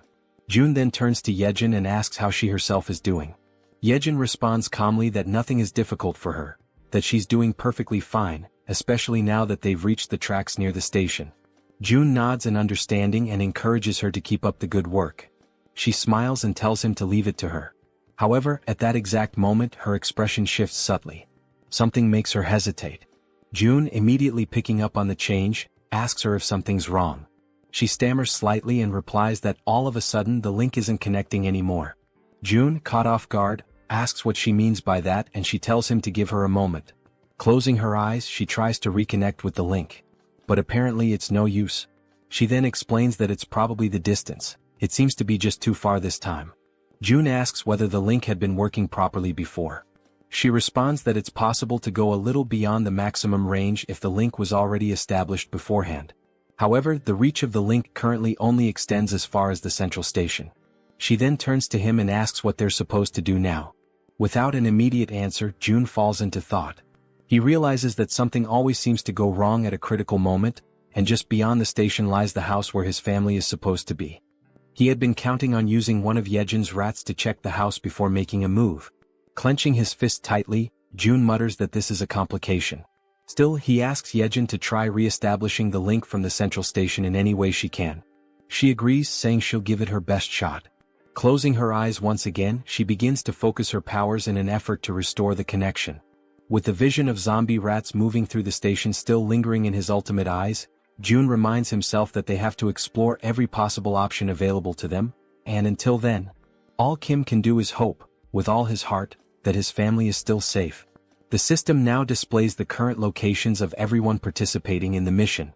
Jaehyeon's rats are moving ahead to scout the path, while Han's group remains further back, following at a safer distance. The scene then shifts to the station where Han's group has just arrived. Everyone stands frozen, completely overwhelmed by what they see before them. The entire area is a scene of utter devastation. All the surrounding buildings have been reduced to rubble, and massive footprints, far larger than anything human, are deeply embedded in the ground, scattered across the terrain. Jaehyeon, the bespectacled man, stares at the destruction in disbelief and finally mutters that the sight is incredible. The archer, noticing that he's distracted and not focused on their task, prompts him to begin scouting the area immediately. Obeying her prompt, Jaehyeon commands his raven, named Black, to begin aerial reconnaissance of the area. After some time observing through the raven's vision as it flies overhead, he reports that there appear to be no monsters nearby. Toji then speaks up, saying that the station itself also seems to be clear of any goblins, and that thanks to the massive avalanche that occurred earlier, they should be able to move through the area with little resistance. Jaehyeon agrees and comments that it's likely the case because no sane person, or creature, would dare approach a place marked by such overwhelming destruction. With a hint of concern in her voice, the healer mentions that night is falling fast and that they should find somewhere safe to stay until morning. The archer quickly reassures her, explaining that, based on known goblin behavior patterns, nighttime is actually the safest period, since goblins tend to hide away or go dormant once darkness sets in. At this point, Han appears deep in thought. After a moment of silence, he speaks, saying that they should keep moving. If anything truly dangerous happens, there's a high chance June will summon them back right away. Suddenly, one of Jaehyeon's small rats appears, making faint gestures as if trying to communicate something important. The entire team comes to a halt, recognizing it immediately as one of Jaehyeon's specially trained rats. They take this as a sign to follow it without question. Quietly and cautiously, they begin to trail the rat as it scurries ahead, guiding them through the eerily silent night in the ruined city. As they move along the path, someone comments that the station up ahead looks like it's been turned into a shallow lake. Jaehyeon asks aloud if that might be a result of the giant's rampage. The archer responds that it's quite likely. The terrain had shifted significantly when the buildings collapsed, which could have easily led to the formation of sunken, water-filled areas. While they continue walking near the edge of the water, something begins to stir beneath the surface of the lake. Slowly, almost imperceptibly at first, something large begins to rise, emerging completely from the water before their eyes. Both Jaehyeon and Toji immediately sense that something is wrong. They notice strange movements in the ripples, something that doesn't match the natural motion of water. The others ask them what's going on, and Jaehyeon replies that he just heard something that didn't sound like it belonged there. He narrows his eyes and looks carefully ahead, straining to make out details through the dim light. Suddenly, he points toward a distant figure and says that there's someone up ahead. As they all focus their gaze, they try to make sense of what they're seeing. The silhouette appears humanoid at first, and they question whether it might be a woman. But as their eyes adjust and they examine the figure more closely, they notice something strange, something moving behind her. It's a tail. The creature stares directly at them with an unnatural intensity, and then it opens its mouth wide and releases a deafening, high-pitched scream that pierces the still night air. In immediate panic, the healer shouts out a warning to everyone, urging them to cover their ears as fast as they can. The creature, despite her appearance resembling that of a woman, is no ordinary monster. What stands before them, shrieking in a voice that seems capable of tearing through their very minds, is, in truth, a siren. In a sudden, desperate reaction, everyone in the group instinctively raises their hands to tightly cover their ears, trying to block out the piercing, bone-shaking scream of the siren. Toji quickly begins to show visible signs of exhaustion, struggling to keep his hands pressed firmly against his head, his arms trembling under the strain. Meanwhile, Yeonju looks around in shock, unable to comprehend what's happening, her voice filled with disbelief as she questions the situation unfolding around her. Toji, even more bewildered, realizes with growing horror that his body is starting to move involuntarily, his limbs betraying him as if something else is controlling them. Moments later, as if pulled by some unseen force, both he and Yeonju begin to slide helplessly toward the edge of the lake. The pull is strong and unrelenting, and they're dragged across the ground without being able to resist. When Yeonju hits the ground and feels the cold touch of water, she immediately understands the danger. Watching Toji move toward the depths at such a rapid pace, she senses that if he continues like that, he'll be in serious danger. Suddenly, at that very moment, sharp fangs emerge from the water and lunge toward her feet, forcing her instincts into high alert. Reacting instantly, she tries to swim upward toward the surface, but the monstrous creatures grasp her legs with vicious strength, pulling her back down into the water with raw, furious force. Meanwhile, back above the surface, Han and the others are still locked in a battle of endurance, struggling to withstand the siren's excruciating scream. Their faces contorted with pain, their bodies weakened, they try to hold out just a little longer. Amid the chaos and panic, the healer closes her eyes and focuses, summoning all her remaining strength. With a surge of energy, she casts a protective magical armor over the group, enveloping them in a glowing, defensive aura. Now shielded by the magical barrier, Han feels a noticeable difference. He comments that he feels much stronger, more capable of resisting the siren's debilitating scream. The man with glasses then asks, almost breathless, what exactly the young healer's power is. Exhausted and barely able to stay on her feet, she pleads with them to hurry and save Toji and Yeonju before it's too late. But just as she finishes speaking, something in the water catches her eye. A dreadful blue creature, barely visible beneath the surface, begins to emerge from the depths of the lake. From a distance, the rest of the group watches the movement and begins to question, what are those bastards? Before anyone can respond, the creatures launch a sudden, brutal assault, moving with terrifying speed and aggression.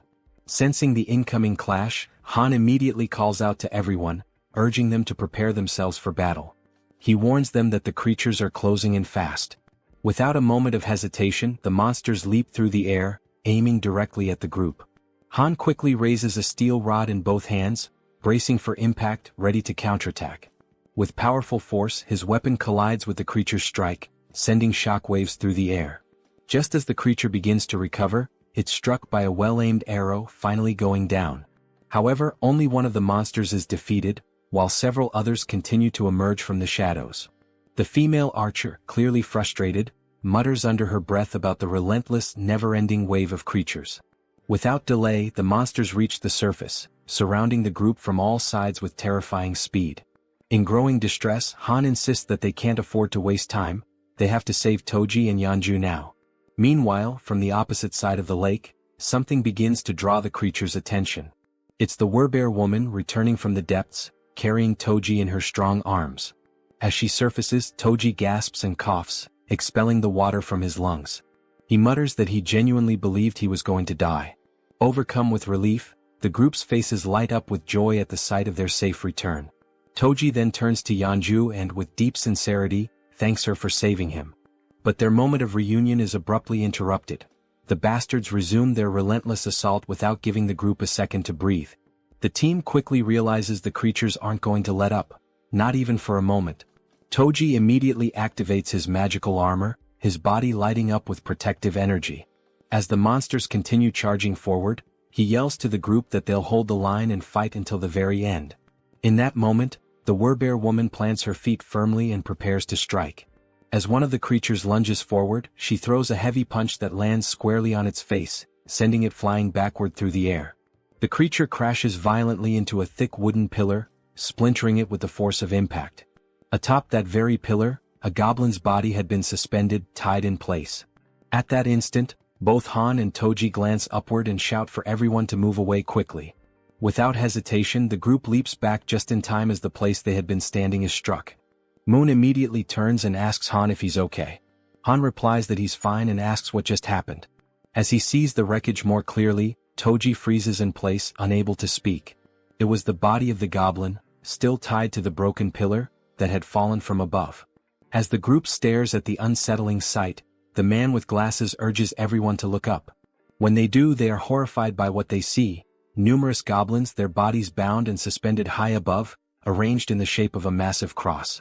Han comments that the group had been so focused on the danger below that they hadn't even noticed what was above them. And in that moment he comes to a terrifying realization. These bastards don't care whether their victims are monsters or humans. Just then the female archer's bow slips from her hand and falls to the ground. Her body begins to tremble uncontrollably, and she becomes completely speechless. She simply can't believe what's in front of her eyes. In complete silence she wonders to herself, could that man really be her father?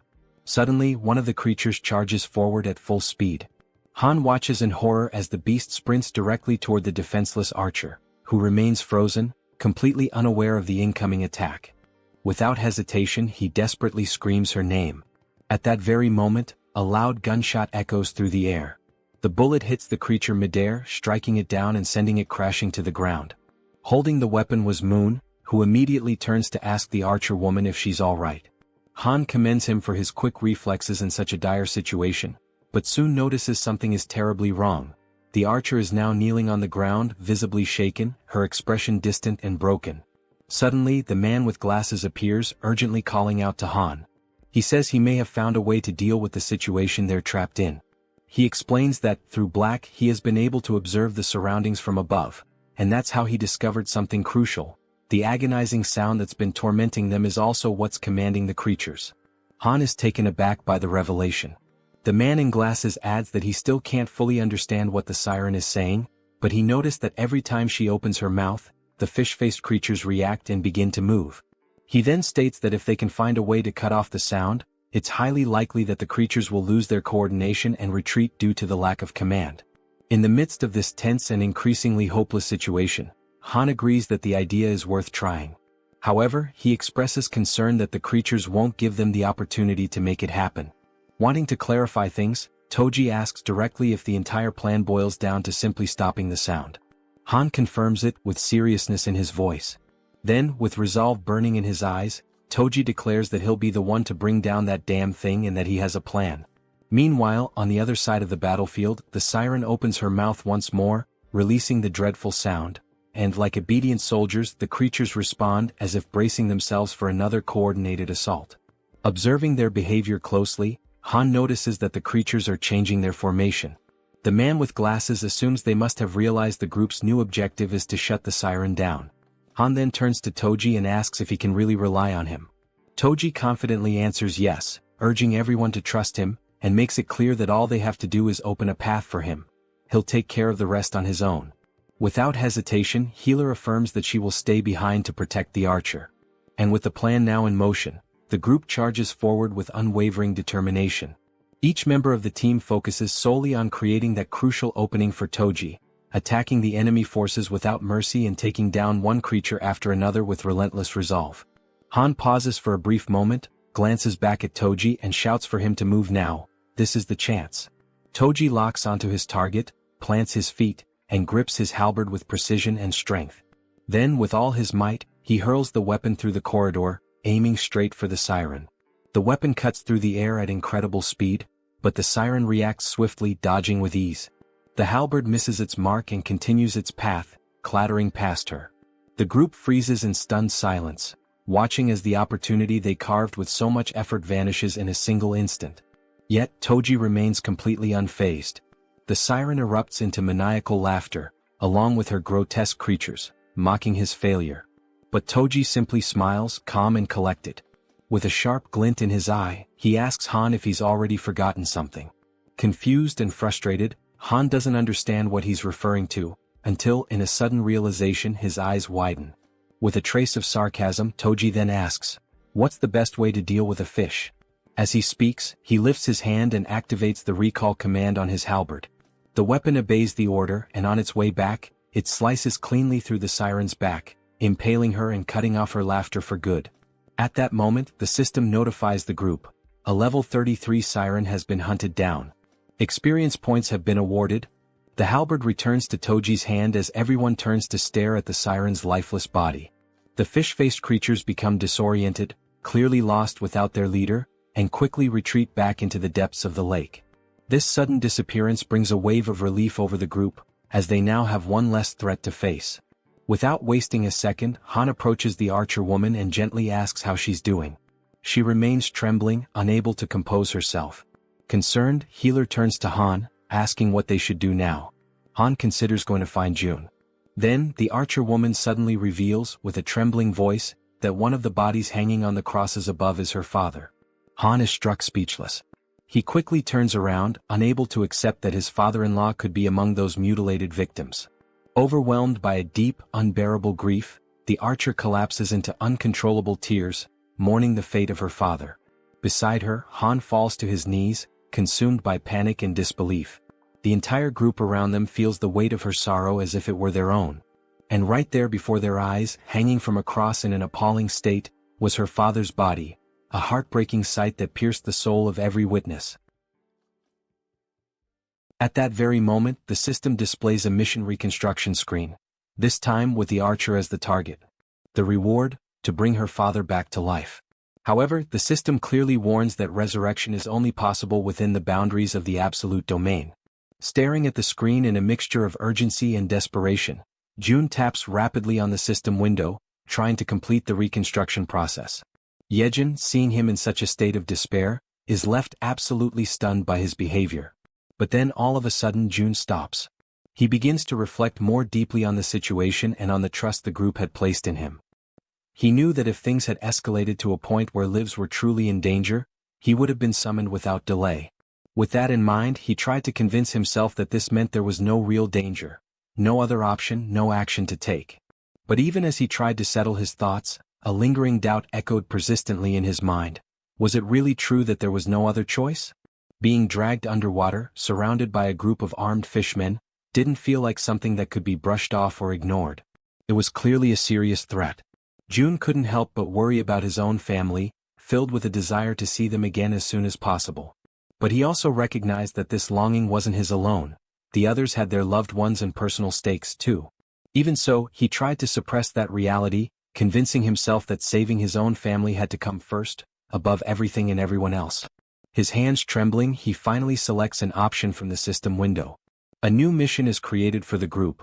The goal is to build a tomb within a 1-hour limit. The reward is a small amount of experience and the mission comes with no penalties.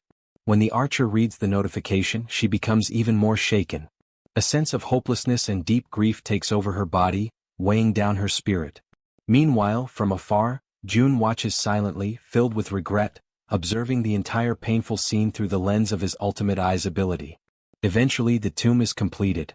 The entire group now stands in front of it, solemn and silent. Han turns to the archer and gently asks if she's truly okay with all of this. She replies firmly that her father would have wanted it this way.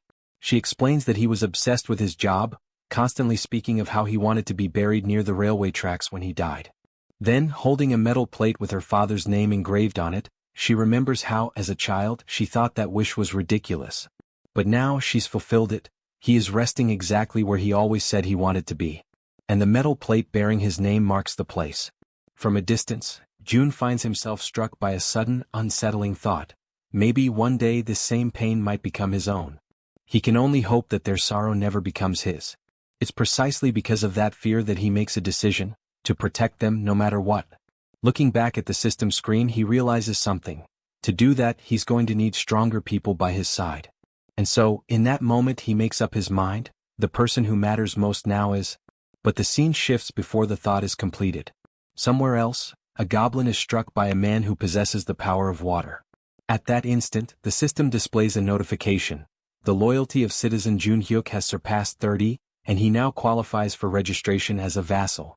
Immediately afterward, another notification confirms his successful registration. A woman appears behind him, catching his attention and informing him that his body is glowing. He quickly glances down at his hands and is astonished by what he sees. He becomes completely intrigued, wondering what on earth it all could mean. At that moment, the system notifies that he has reached level 40 and obtained the titles of 12th Bell, Knight and Mage. He now has 59 trust and 51 loyalty points, and his awakened skills are related to water manipulation. Shortly after that, a new mission appears. The power of mage abilities has been increased by 100%. One of his new skills, Water Bomb A rank, allows him to summon high-temperature compressed water that explodes with force proportional to the amount of mana used. The other skill, Water Control S rank, grants him the ability to freely manipulate water using mental energy. The system then sets the objective. Use these skills within 10 minutes. The reward is an increase in mental power. The penalty for failure is mental fatigue. Standing at the location, Jun Hyuk is stunned by what he sees before him. The mission notification appears once again. As he reads it, someone nearby asks if he's okay, but he responds by asking for a moment. A smile slowly spreads across his face as he begins to understand the nature of the mission. He quickly realizes there are more than enough enemies nearby to use his powers on. Without delay, water begins to materialize around him, initiating the execution of his challenge. A massive sphere of water forms before everyone's eyes, leaving the goblins completely shocked and unprepared. Then with confidence, Jun Hyuk utters the command, Water Bomb. He hurls it forward, striking the group of goblins mercilessly. The resulting explosion creates a crater in the ground, leaving every single one of them dead, as Jun Hyuk stands watching in silence. He extends his hand again, activating the water control ability. With unwavering concentration, he begins to lift the droplets of water into the air. What happens next surprises two men who are silently watching everything unfold. The man wearing a black coat asks in complete disbelief if it is truly Jun Hyuk who is doing all of that. The other man confirms it, emphasizing that what they are witnessing is indeed Jun Hyuk's power. With a smile on his face, Jun Hyuk lets the tiny droplets fall slowly, like gentle rain, still under his full control. Immediately after, he falls to his knees on the ground, lifts his arms upward, and begins to give thanks for the kindness he just experienced. The two men, now even more confused, begin to wonder aloud whether he might be losing control of himself. At that exact moment, the system displays a notification stating that both his trust and loyalty have increased, that the mission has been successfully completed, and that 70,251 won have been consumed. Witnessing all of this, Jun is completely taken aback. He truly didn't expect a skill of rank S to be awakened in that way. With this event, Jun Hyuk becomes the second person to hold a rank S skill, following after Yeonju. Jun begins to reflect, considering how surprising it is, especially given that Jun Hyuk's original ability was merely rank B, a skill that used mental energy to produce water. He hadn't imagined it would develop so impressively. Now he wonders if this significant growth is because of Jun Hyuk's high level. Standing in front of the system window, he admits to himself that this outcome was unexpected, but he feels content with the result he has achieved. Internally he recalls that, back when the ability was still at rank B, he would use mental energy to generate water in any form. Now he questions how this type of use fits into the overall strategy, the metaphorical board of pieces. He notes that in Han's group, there's no need to add a new piece, since the team is already well balanced. As he considers what his next move should be, Jun continues to stare at the system window. The screen now displays a notification about a goblin hunt. Level 6 goblins are being eliminated one by one, and both experience points and one are being accumulated into the account. Reading this message leaves Jun in shock. It's already late, yet there are still people out there hunting. Suddenly, the system shows another notification. The skill level has increased, and the declaration of return to home has now reached level 20. With this, 3 additional skill points have been gained, along with the acquisition of a brand new ability. Jun goes into a state of panic as he reads the latest update. The system further informs him that the territory is expanding, and with that expansion comes an intense, unbearable pain that spreads through his entire body. He screams out, overwhelmed by the agony, while Jaehyeon watches in terror, completely uncertain of what she should do. The pain becomes excruciating, but despite it, the territory continues to expand further and further without stopping.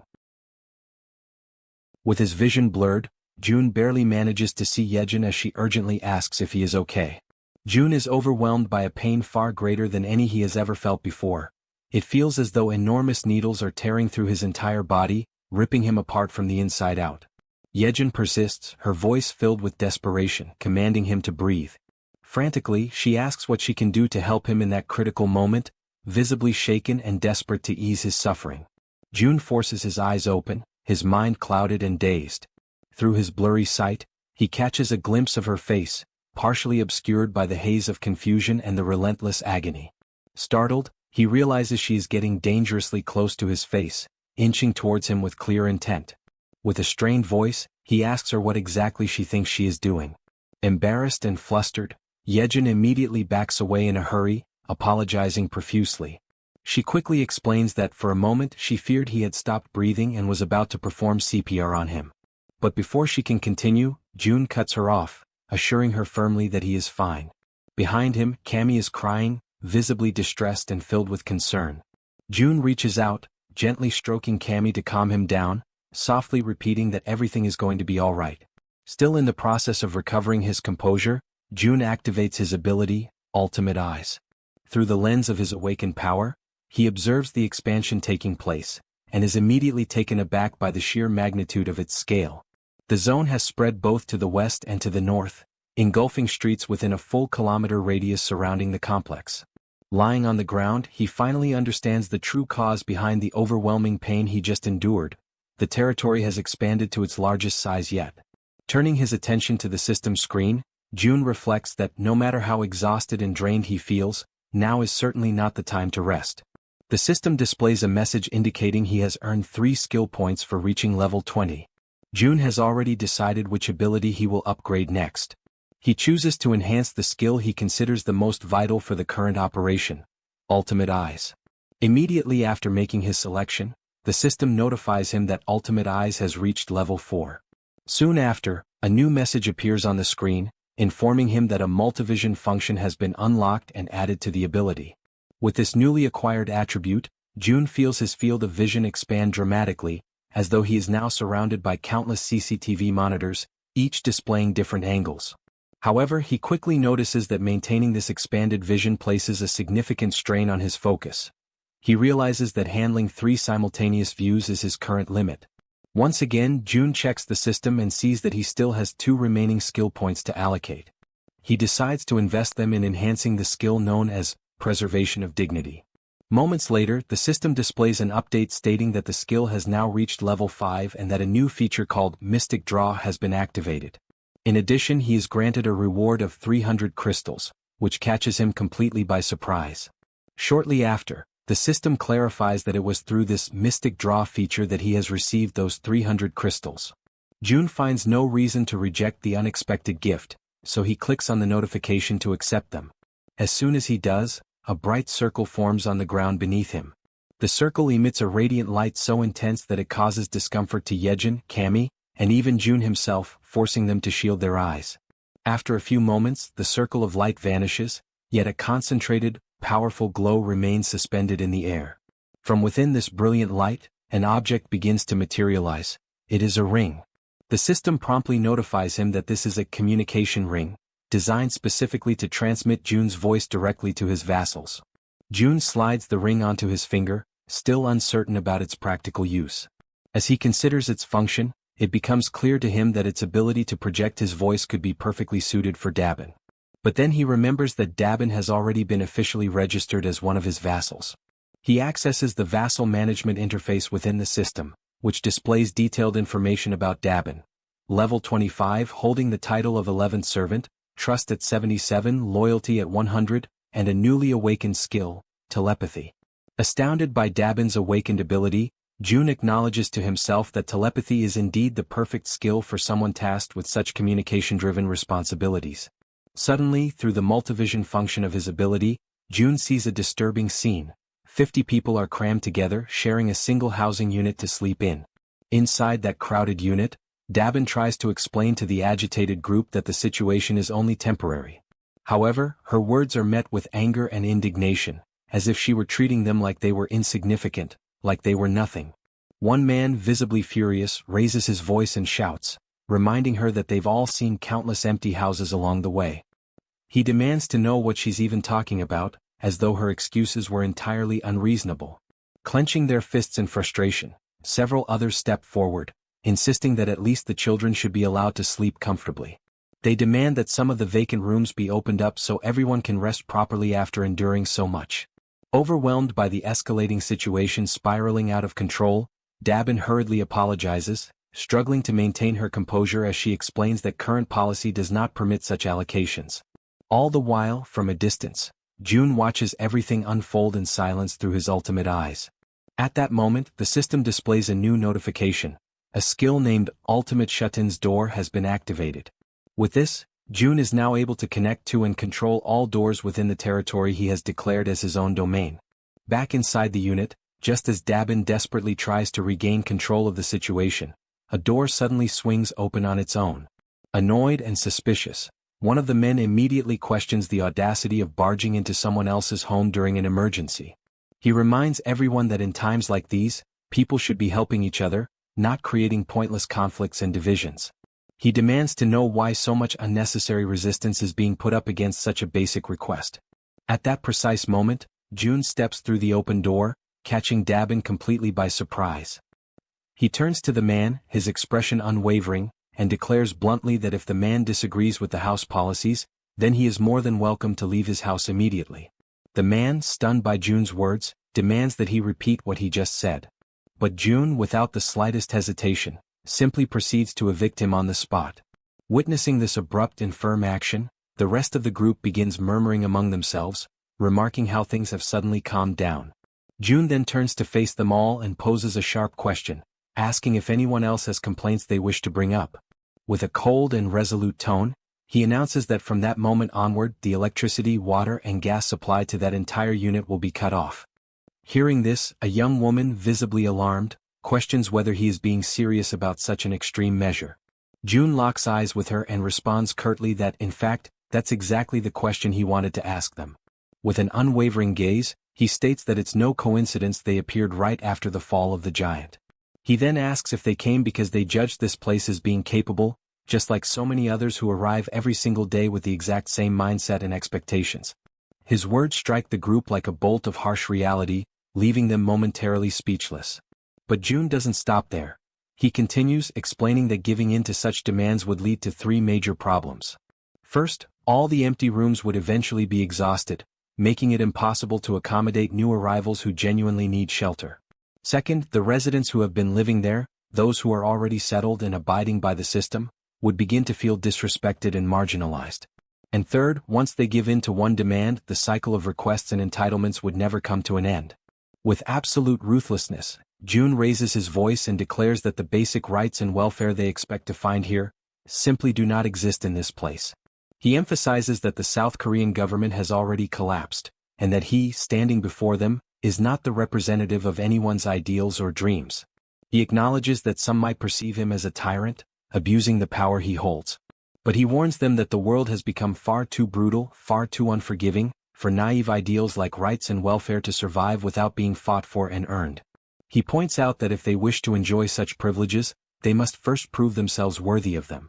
He goes on to explain that the other survivors, those who arrived before them, are enduring extremely harsh conditions, organizing rotating shifts just to catch some rest.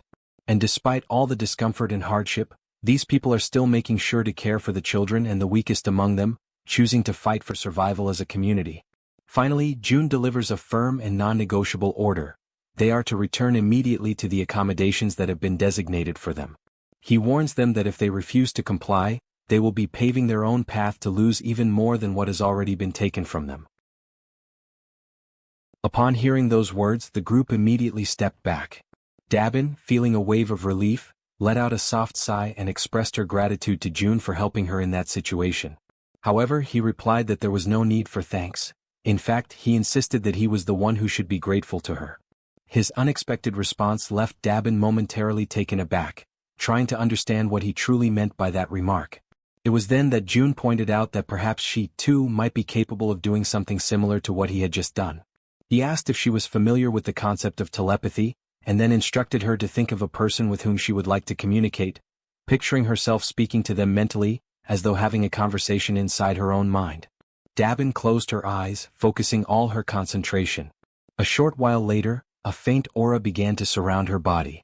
Pleased with the result, June emphasized that she would need to learn the exact conditions and limitations of this ability, and the best way to do so was through frequent practice. At that moment, someone with trembling hands gave a small wave and called out for June. Both he and Dabin turned to see a figure who appeared nervous, standing with his head lowered. June asked if the man still had something he wished to say. The man, clearly frustrated yet determined, admitted that he knew he was being bold, but he needed to ask if June might consider forgiving the friend who had been expelled earlier. June questioned why he would do such a thing. The man explained that Yoon-sik, the one who had been expelled, was the only person who dared to speak aloud what everyone else was already thinking, and he didn't think it was fair for Yoon-sik to be the only one punished. He then leaned forward respectfully and stated that he would accept any punishment himself, but begged June to show mercy toward Yoon-sik.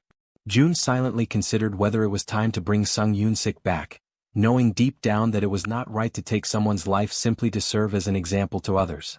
Resolute in his decision, he opened the system and noticed that the man was still standing in front of the door, having gone nowhere at all. Looking directly at him, June asked for his name. The man answered that he was called Kyung-hoon. June then informed him that he would grant Yoon-sik his citizenship back. Kyung-hoon was taken aback when June went on to say that he would also restore electricity and water service, though not the gas supply. Before Kyung-hoon could respond, June added that he was doing this out of respect for the man's sincerity, but warned that there would be no second chances, and everyone needed to understand that clearly. Right after, the system issued a notification that Yoon-sik's citizenship had been officially restored. Kyung-hoon, visibly relieved, hurried back to his quarters. Soon afterward, another notification appeared, informing June that Kyung-hoon's trust in him had increased. For a moment, June considered restoring the gas supply as well, but he knew that if he did, the punishment for what had happened would lose its intended effect. His thoughts were interrupted when Dabin remarked that he seemed to be a warm-hearted person. June asked if she was truly giving him a compliment, to which she confirmed with a smile. He thanked her, but she playfully teased that he seemed to be getting embarrassed.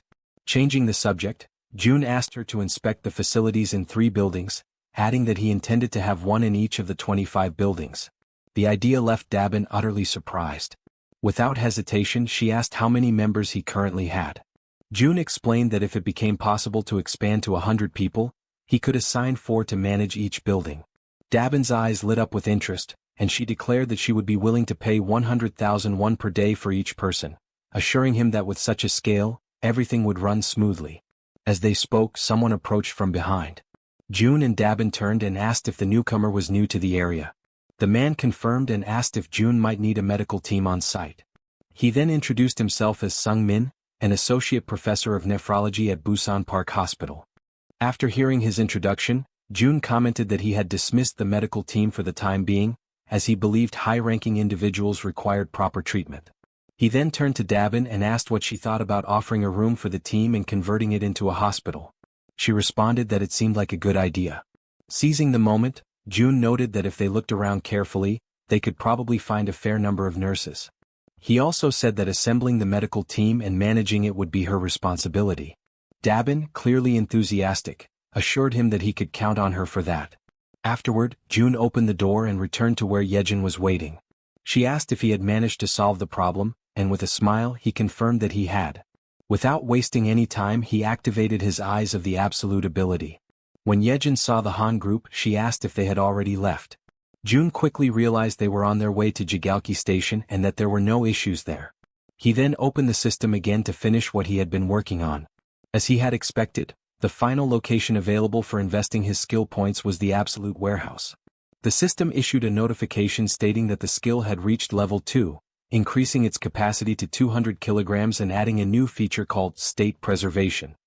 The description clarified that this function would maintain the exact movement and condition of an item as it was at the very moment it was stored. Upon realizing that the capacity had now doubled, Jun immediately understood that he could make far freer and more strategic use of the warehouse. His thoughts quickly drifted toward the true potential of this newly acquired function. It did not take long for him to realize that, if used correctly, it could become something extremely powerful. Without hesitation, he opened the store and purchased an S&W revolver along with 100 rounds of .38 caliber ammunition, which began to materialize before him. He reasoned that, if the movement of the firing mechanism were preserved, then upon summoning the warehouse, the action would resume precisely from where it had been paused. With the firearm in his hand, he extended his arm and calmly instructed Jaehyeon to cover her ears for a moment. She stared at him in alarm, her unease growing rapidly when she noticed that he was holding a gun. Jun reassured her that it would be over quickly, and with his finger on the trigger, he gave the command, "Store in the warehouse."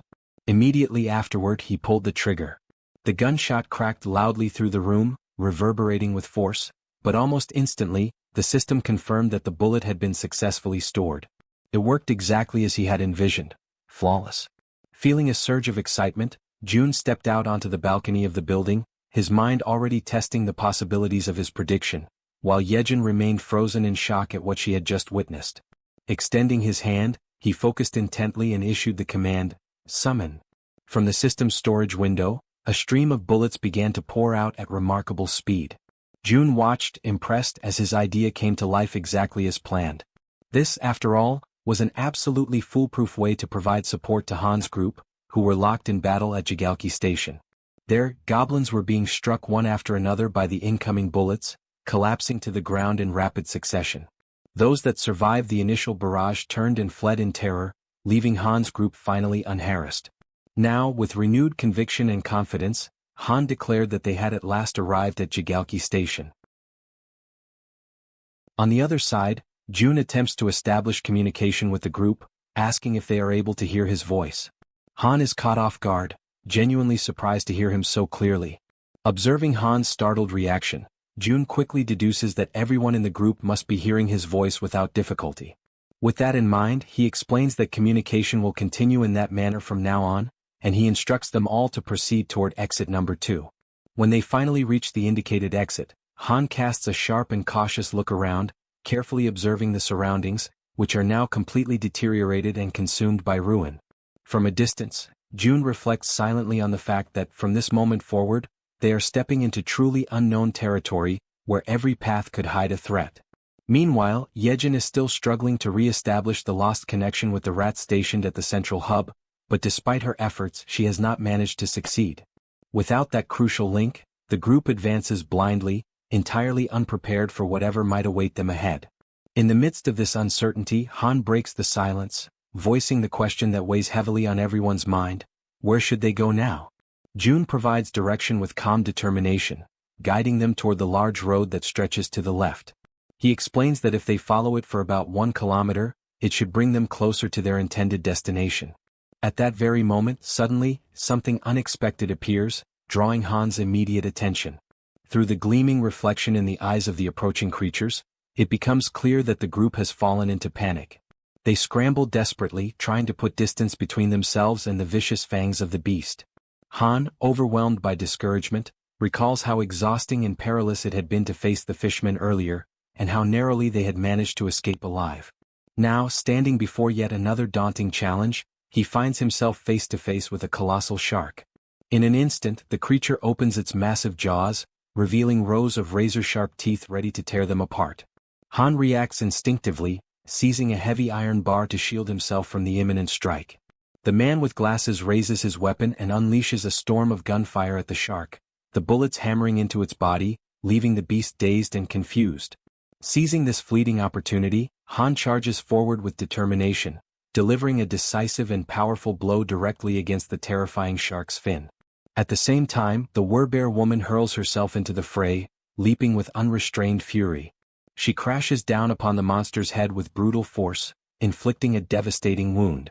Almost instantly, The system issues a notification announcing that a level 24 shark has been successfully hunted. Experience points are added, and a sum of wands is automatically deposited as a reward. In the aftermath, Han signals to the man with glasses. She focuses intently, linking her consciousness to her raven, Black, and immediately gains a sweeping aerial view of the area. The man with glasses freezes, stunned by what he witnesses through the shared vision. Without hesitation, he alerts the group that the entire surrounding area seems to be overrun by fish. At that tense moment, yet another figure suddenly emerges, and the entire group finds themselves staring directly at an overwhelming presence. Almost simultaneously as Toji looks upward, he notices movement above them. It is not a single creature, but countless blue figures resembling swordfish swiftly closing in from the sky. The group steels themselves for yet another imminent clash. As the creatures approach dangerously close, Han calls upon Toji. He raises his halberd high, focusing his energy, and his armor activates with a flash of power. In the precise instant Toji strikes with deadly accuracy, his blow landing true. The system immediately notifies the successful hunt of a sky blue marlin, rewarding them with additional experience points and wands. Without a moment's pause, the archer woman unleashes a flurry of arrows, her shots rapid and unrelenting, cutting down the creatures that stubbornly linger in the air. Her voice rings out with unwavering conviction, declaring that the group will not move an inch until every last one of these enemies is eliminated. But suddenly something unexpected catches her attention. It is the healer. Despite firing directly at one of the sky blue marlins, the massive creature continues advancing steadily and unshaken, heading straight toward her. Her ammunition eventually runs out, and she realizes with growing dread that the creature continues to approach, drawing nearer with every passing second. At that precise moment, the system issues a notification announcing the summoning of storage. Immediately, bullets materialize and strike the creature with sharp precision. The system then reports that a level 17 sky blue marlin has been successfully hunted, awarding experience points and depositing the amount of 231,733 won into the account. Upon reading the notification, Jun notices with frustration that whenever he personally fires the weapon, the payment turns out to be lower than expected. With determination he calls out to Jaehyeon. He demands that she stop trying to connect with the rats and instead focus her efforts on shooting in his place. Without hesitation, he places the weapon firmly into her hands, though she instantly feels insecure and uncertain, nervously questioning where exactly she should aim. Rising to her feet, she hesitates, but Jun calmly remarks that anywhere she points will be good enough. Gathering her courage, Jaehyeon fires her very first shot, and immediately the system notifies the deposit into storage. Seizing the moment, Jun concentrates intensely and commands that the bullets fired by her be redirected into the ongoing battle. Right after his command, countless system windows open before them, acting as gateways through which the bullets travel, passing directly into the battlefield and striking their intended targets. The system then notifies that another level 17 sky blue marlin has been hunted, granting additional experience points and depositing more wands. Amid the unfolding situation, Jaehyeon urgently warns Jun to step aside and reload quickly so that the assault can continue without delay. Absorbing the urgency of the moment, Jun reflects silently that the overall efficiency of the operation has now increased for the 6th time. Even though he feels genuine pity for Jaehyeon, who is clearly overwhelmed, he knows deep down that this approach is absolutely necessary. At that instant the door swings open. Hyerin, known as the Poison Girl, enters the scene, her expression filled with intrigue as she takes in the chaotic sight before her. Upon noticing Jaehyeon firing repeatedly, she questions the reason behind the gunfire, trying to discern whether what she is witnessing is reality or merely some kind of dreamlike illusion. In the middle of the chaos, a massive creature suddenly attempts to strike at them. However, both Han and the werbear react swiftly, dodging the violent attack just in time. The creature reveals itself to be red in color, with the enormous and terrifying form of a monstrous crab. Distressed and exasperated, Han asks aloud whether this is some kind of twisted joke and desperately questions if they are truly expected to try and defeat such a horrifying monstrosity.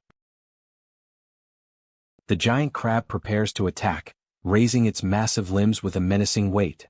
It strikes down with such force that the surface itself trembles violently, but Han and the werbear woman manage to dodge in time, narrowly escaping the devastating blow. Her eyes remain fixed firmly on the target, burning with determination.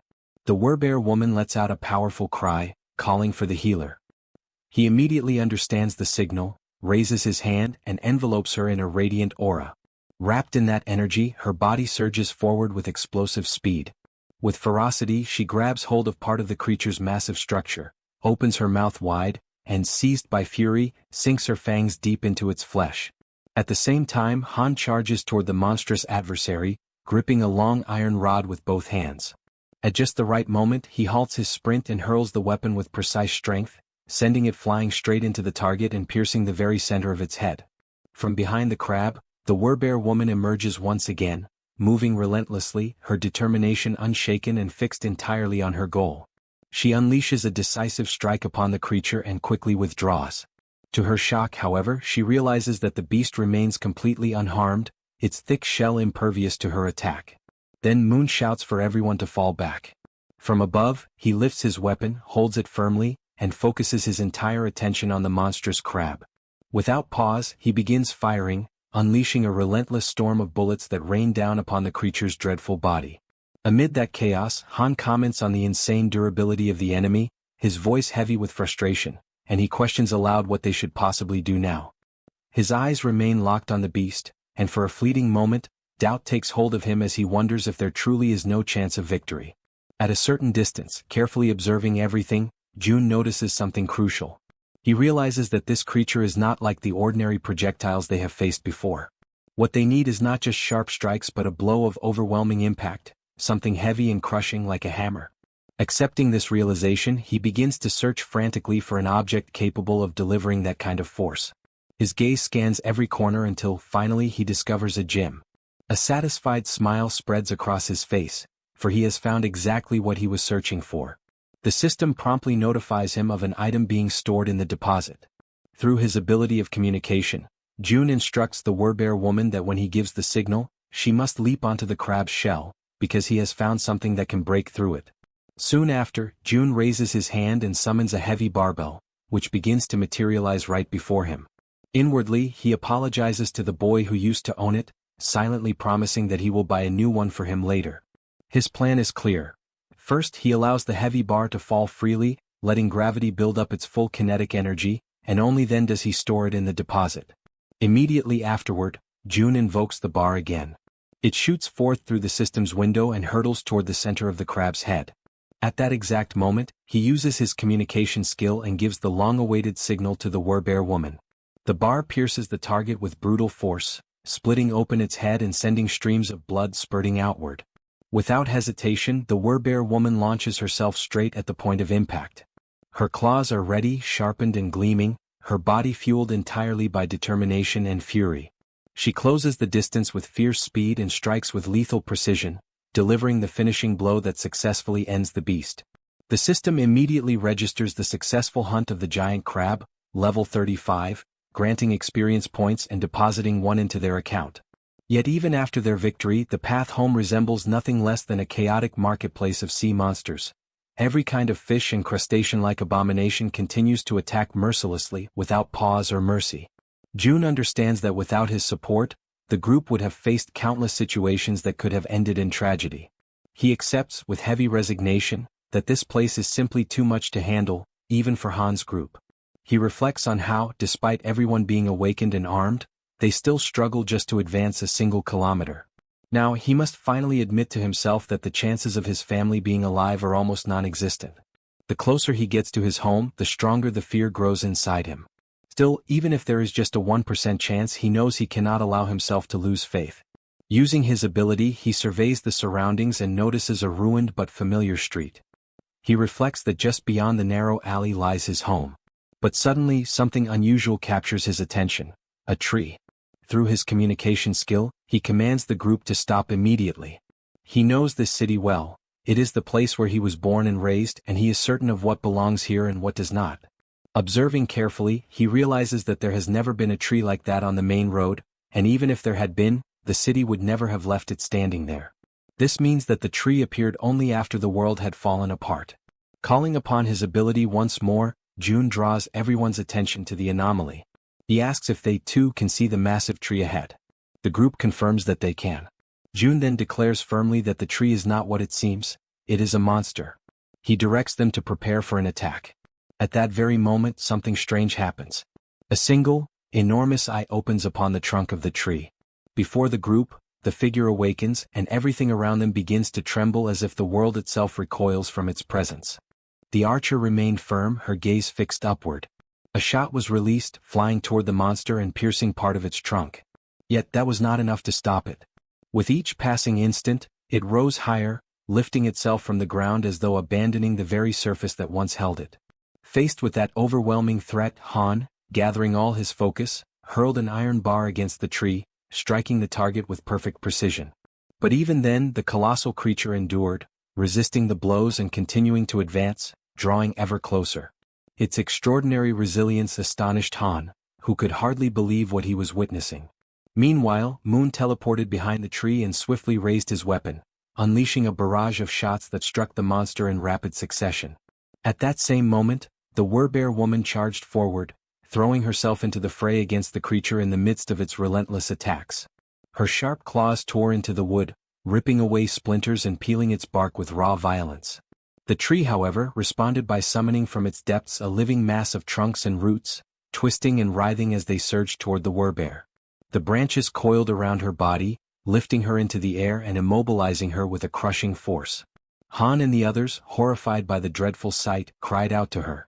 But the tree held her fast, suspended high above them all, like a living trophy captured within its dominion. Without hesitation, it began to release branches sharpened like spears, twisting menacingly as they thrust toward the Werbear. Overcome with despair, she let out a cry, her voice laden with anguish. At that instant, Moon appeared before her, placing himself as a shield in her defense. The Werbear woman begged him to step back, pleading for him not to endanger himself. Yet he stood his ground, unwavering, prepared to face the piercing tip of the branch that drew ever nearer. But to his surprise the monster stopped. Its branches retracted, pulling back into the surface. On the other side, June too was taken aback by the tree's sudden withdrawal. The unexpected pause forced him to reflect on what could have provoked such a change. Through his ability of communication, June ordered Han to have Yeonju retreat, while the others pressed forward against the creature. Han hesitated, questioning if it truly should be only Yeonju who withdrew, but June confirmed without faltering. Thus Han relayed the command. While the companions readied themselves to resume the attack, she obeyed and stepped back as instructed. From a distance, June observed carefully, analyzing the scene and wondering if the reason behind the creature's withdrawal was indeed what he suspected. Toji, on his side, prepared himself, double-checking that everything remained under control. At that moment, the great tree began to move once more, and as everyone braced for combat, confusion spread among them as they asked themselves what was truly happening. Then, the monster slowly returned to its original place as though nothing had occurred. June, watchful, began to contemplate, could it be that the creature did not attack humans at all? He noticed that ever since Jaehyeon had taken on her Werbear form, the monster had directed its aggression solely at her. Gradually, the conclusion took shape in his mind. Perhaps it was specifically the form of the Werbear that stirred the creature's wrath. June continued to observe closely, but suddenly the massive tree rose once again. From the other side, a shark appeared, charging fiercely toward the tree with its teeth bared wide. The branches erupted once more, striking the shark deep. From this, June felt certain, the tree did not attack humans. With this realization, he commanded the group to ignore the creature and continue advancing, since it showed no hostility toward them. Han accepted the order and the group moved on, step by step, until something halted their progress. Han immediately signaled June, who silently prayed that the exact location of the tree would not be revealed. The group stood before the gigantic tree, questioning whether they had arrived at the wrong place. With trembling hands, June confirmed there was no mistake. This was indeed the place where his father, mother, grandfather and grandmother were meant to be. Rage overtook him, and he became convinced that this monstrous tree had no right to occupy that sacred space. Resolute, he decided it had to be destroyed immediately. His plan was to surround it with gasoline and set it ablaze, certain that only by reducing it to ashes would he find satisfaction. He realized that Han's group could be summoned not only by his own hand but also through his vassals, which meant the destruction could proceed without delay. At that moment, a system notification revealed the presence of one of June's blood relatives nearby. Suddenly, a voice rang out, shouting to know who was there. A blinding light shone upon the group, forcing them to shield their eyes. An old man emerged, scrutinizing each of them carefully, accompanied by two other figures. With stern authority, he demanded to understand how they dared to intimidate his little proppy. The elders approached the tree and begin to wonder what they should do about the deep holes that had been inflicted upon it. They start speaking to the tree itself, commenting that such a wound must have been terribly painful, and they even ask if the proppy, the tree, is doing well after enduring such harm. Han's group feels awkward and somewhat embarrassed when the elders remark that if the leader were to hear about this, his heart would surely break from sorrow. Then one of the elders suddenly raises his voice, demanding to know if this was their doing, and the group immediately admits that it was. The elder presses further, questioning how they could bring themselves to commit such an act against a defenseless child, leaving everyone in Han's group apologizing profusely for their mistake. At that moment, another man arrives and calls for everyone to look over there. He then explains that the proppy has done something once again, and this new revelation causes the elders' anger to slowly dissolve. The men then begin walking toward the location being pointed out. When they arrive, they see the shark that the tree had previously defeated, and several of the men are already busy cutting it apart in order to secure meat from its body. Astonished by the sight, one of the elders remarks that the flesh of the shark has grown plump, although he admits that the taste of shark meat is not particularly delicious. Immediately, another elder retorts that this is no time to be picky about food, stating bluntly that if someone does not like it, then they simply should not eat it. This pragmatic reaction surprises Han's group even more, leaving them somewhat speechless. From a distance, June quietly observes everything, and he feels as though his perception is sharpening, as if a veil has been lifted and everything suddenly makes sense. The existence of a monstrous tree that does not attack humans, combined with the enormous tree that continued to grow right where their home once stood, begins to form a clear picture in his mind. June recalls that ever since he was very young, their house had always been filled with plants.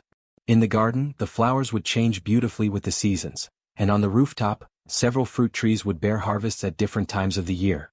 All of this had started after his grandfather retired, when he built a rooftop garden, and at times those very vegetables would appear on the dinner table, much to young June's delight. Piecing together these memories with the present reality, June concludes that the tree's refusal to harm humans and the giant tree occupying the place of their former house could not be a coincidence. He becomes convinced that these phenomena are the awakened abilities of someone, very likely powers on the same level as his own. An idea strikes him with sudden clarity. His grandfather must have finally awakened. In that moment, June feels an immense sense of relief, one he had not experienced in a long time, because under normal circumstances, everyone should already have been dead. After all, monsters roam freely through the streets, and in the skies above, other monsters move in organized groups, threatening humans from every direction. He cannot help but wonder how ordinary people have managed to survive in such an environment. Overwhelmed by this sudden realization, he begins to laugh, not with mockery but with pure relief. Jaehyeon approaches him, concerned by his unexpected reaction, and asks if something is wrong. June turns to her, still smiling, and reassures her that nothing is wrong at all, emphasizing instead that everyone is safe. Yet even as he says this, he realizes that he still needs to confirm a few things.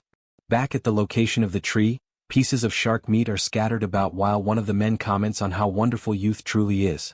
Han, who is in the process of cutting up sections of the shark, asks if the amount they have gathered will be enough. A mustached elder replies affirmatively and expresses gratitude for their efforts. At that point, June sends a telepathic message to Han, instructing him to ask the elders for the name of the village chief. Han turns to the mustached elder, politely asks for permission, and inquires about the chief's name. The elder immediately responds by asking if Han is an acquaintance of their leader, before revealing that their chief's name is Lee Bangja. Upon hearing this, June affirms with certainty that he already knew, and explains that, indeed, Lee Bangja is his grandfather. After some time, the group follows the mustached elder, who informs them that before they go to meet the chief, they should stop at a certain place. It is an area where everyone works together to prepare meals and distribute the meat from the fish. The presence of such an organized communal space leaves Han's group impressed and a little taken aback. Observing from a distance, June notices that the place is crowded, filled with a large number of people, around 100 in total. Giving the impression that the entire marketplace of the city had relocated to that place, the mustached man called over a bald-headed fellow who was busy slicing the meat from Old Park's catch. The bald man stopped cutting for a moment and remarked that he had heard a rumor saying that Poppy had pulled off something once again. The mustached man confirmed with a nod, replying that this was exactly what had happened, and that the shark had been so enormous that the young ones had been forced to step in and lend their strength to help. The mustached man then urged the bald fellow to cut quickly, explaining that he wanted to serve several plates of sashimi to the youngsters. Without wasting a moment, the bald man set to work with practiced efficiency, his hands moving with remarkable speed as he sliced and prepared the fish. Soon enough, he presented an exquisite platter of sashimi for Han's group, the glistening cuts of fresh fish arranged so beautifully that it immediately left everyone in awe, their mouths watering and their stomachs growling with anticipation. The archer, unable to hold back her curiosity, asked the bald man if they had chopsticks available. He replied that they had no need for chopsticks and could simply use their hands. Yet in that very instant, a set of chopsticks materialized in front of them, manifesting out of thin air. The bald man blinked in astonishment and, realizing what had just happened, offered his gratitude to June for this miraculous gesture. Every elder who witnessed the sudden appearance of the utensils was left with their jaws hanging, utterly dumbfounded, for none of them had ever laid eyes on anything remotely similar in their entire lives. The archer then began eating, and the moment the sashimi touched her tongue, her eyes widened in amazement. The taste was so exquisite, so overwhelmingly delicious, that she quickly realized she could not stop herself from eating more.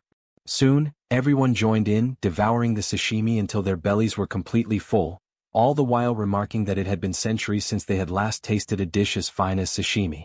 Watching from a distance, June observed this moment of peace and contentment shared by the group, and an idea suddenly struck him. With a thought, he caused bottles of soda to appear, neatly arranged to complement the meal.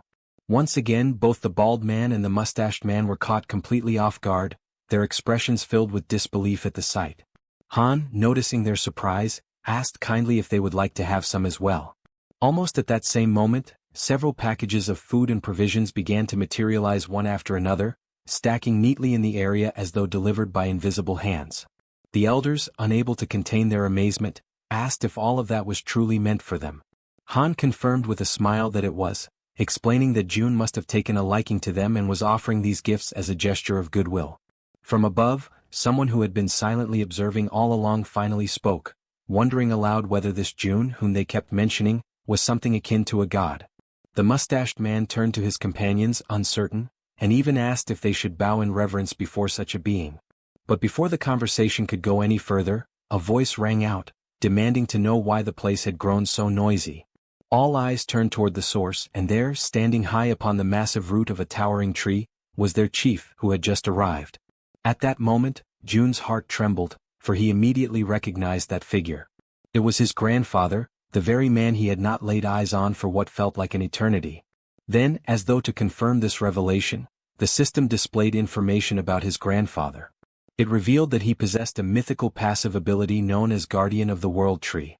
The very name alone radiated power and grandeur, leaving no doubt in June's mind that it was an ability of overwhelming strength, one that could easily be described as overpowered. The grandfather observed the group intently from high atop the tree.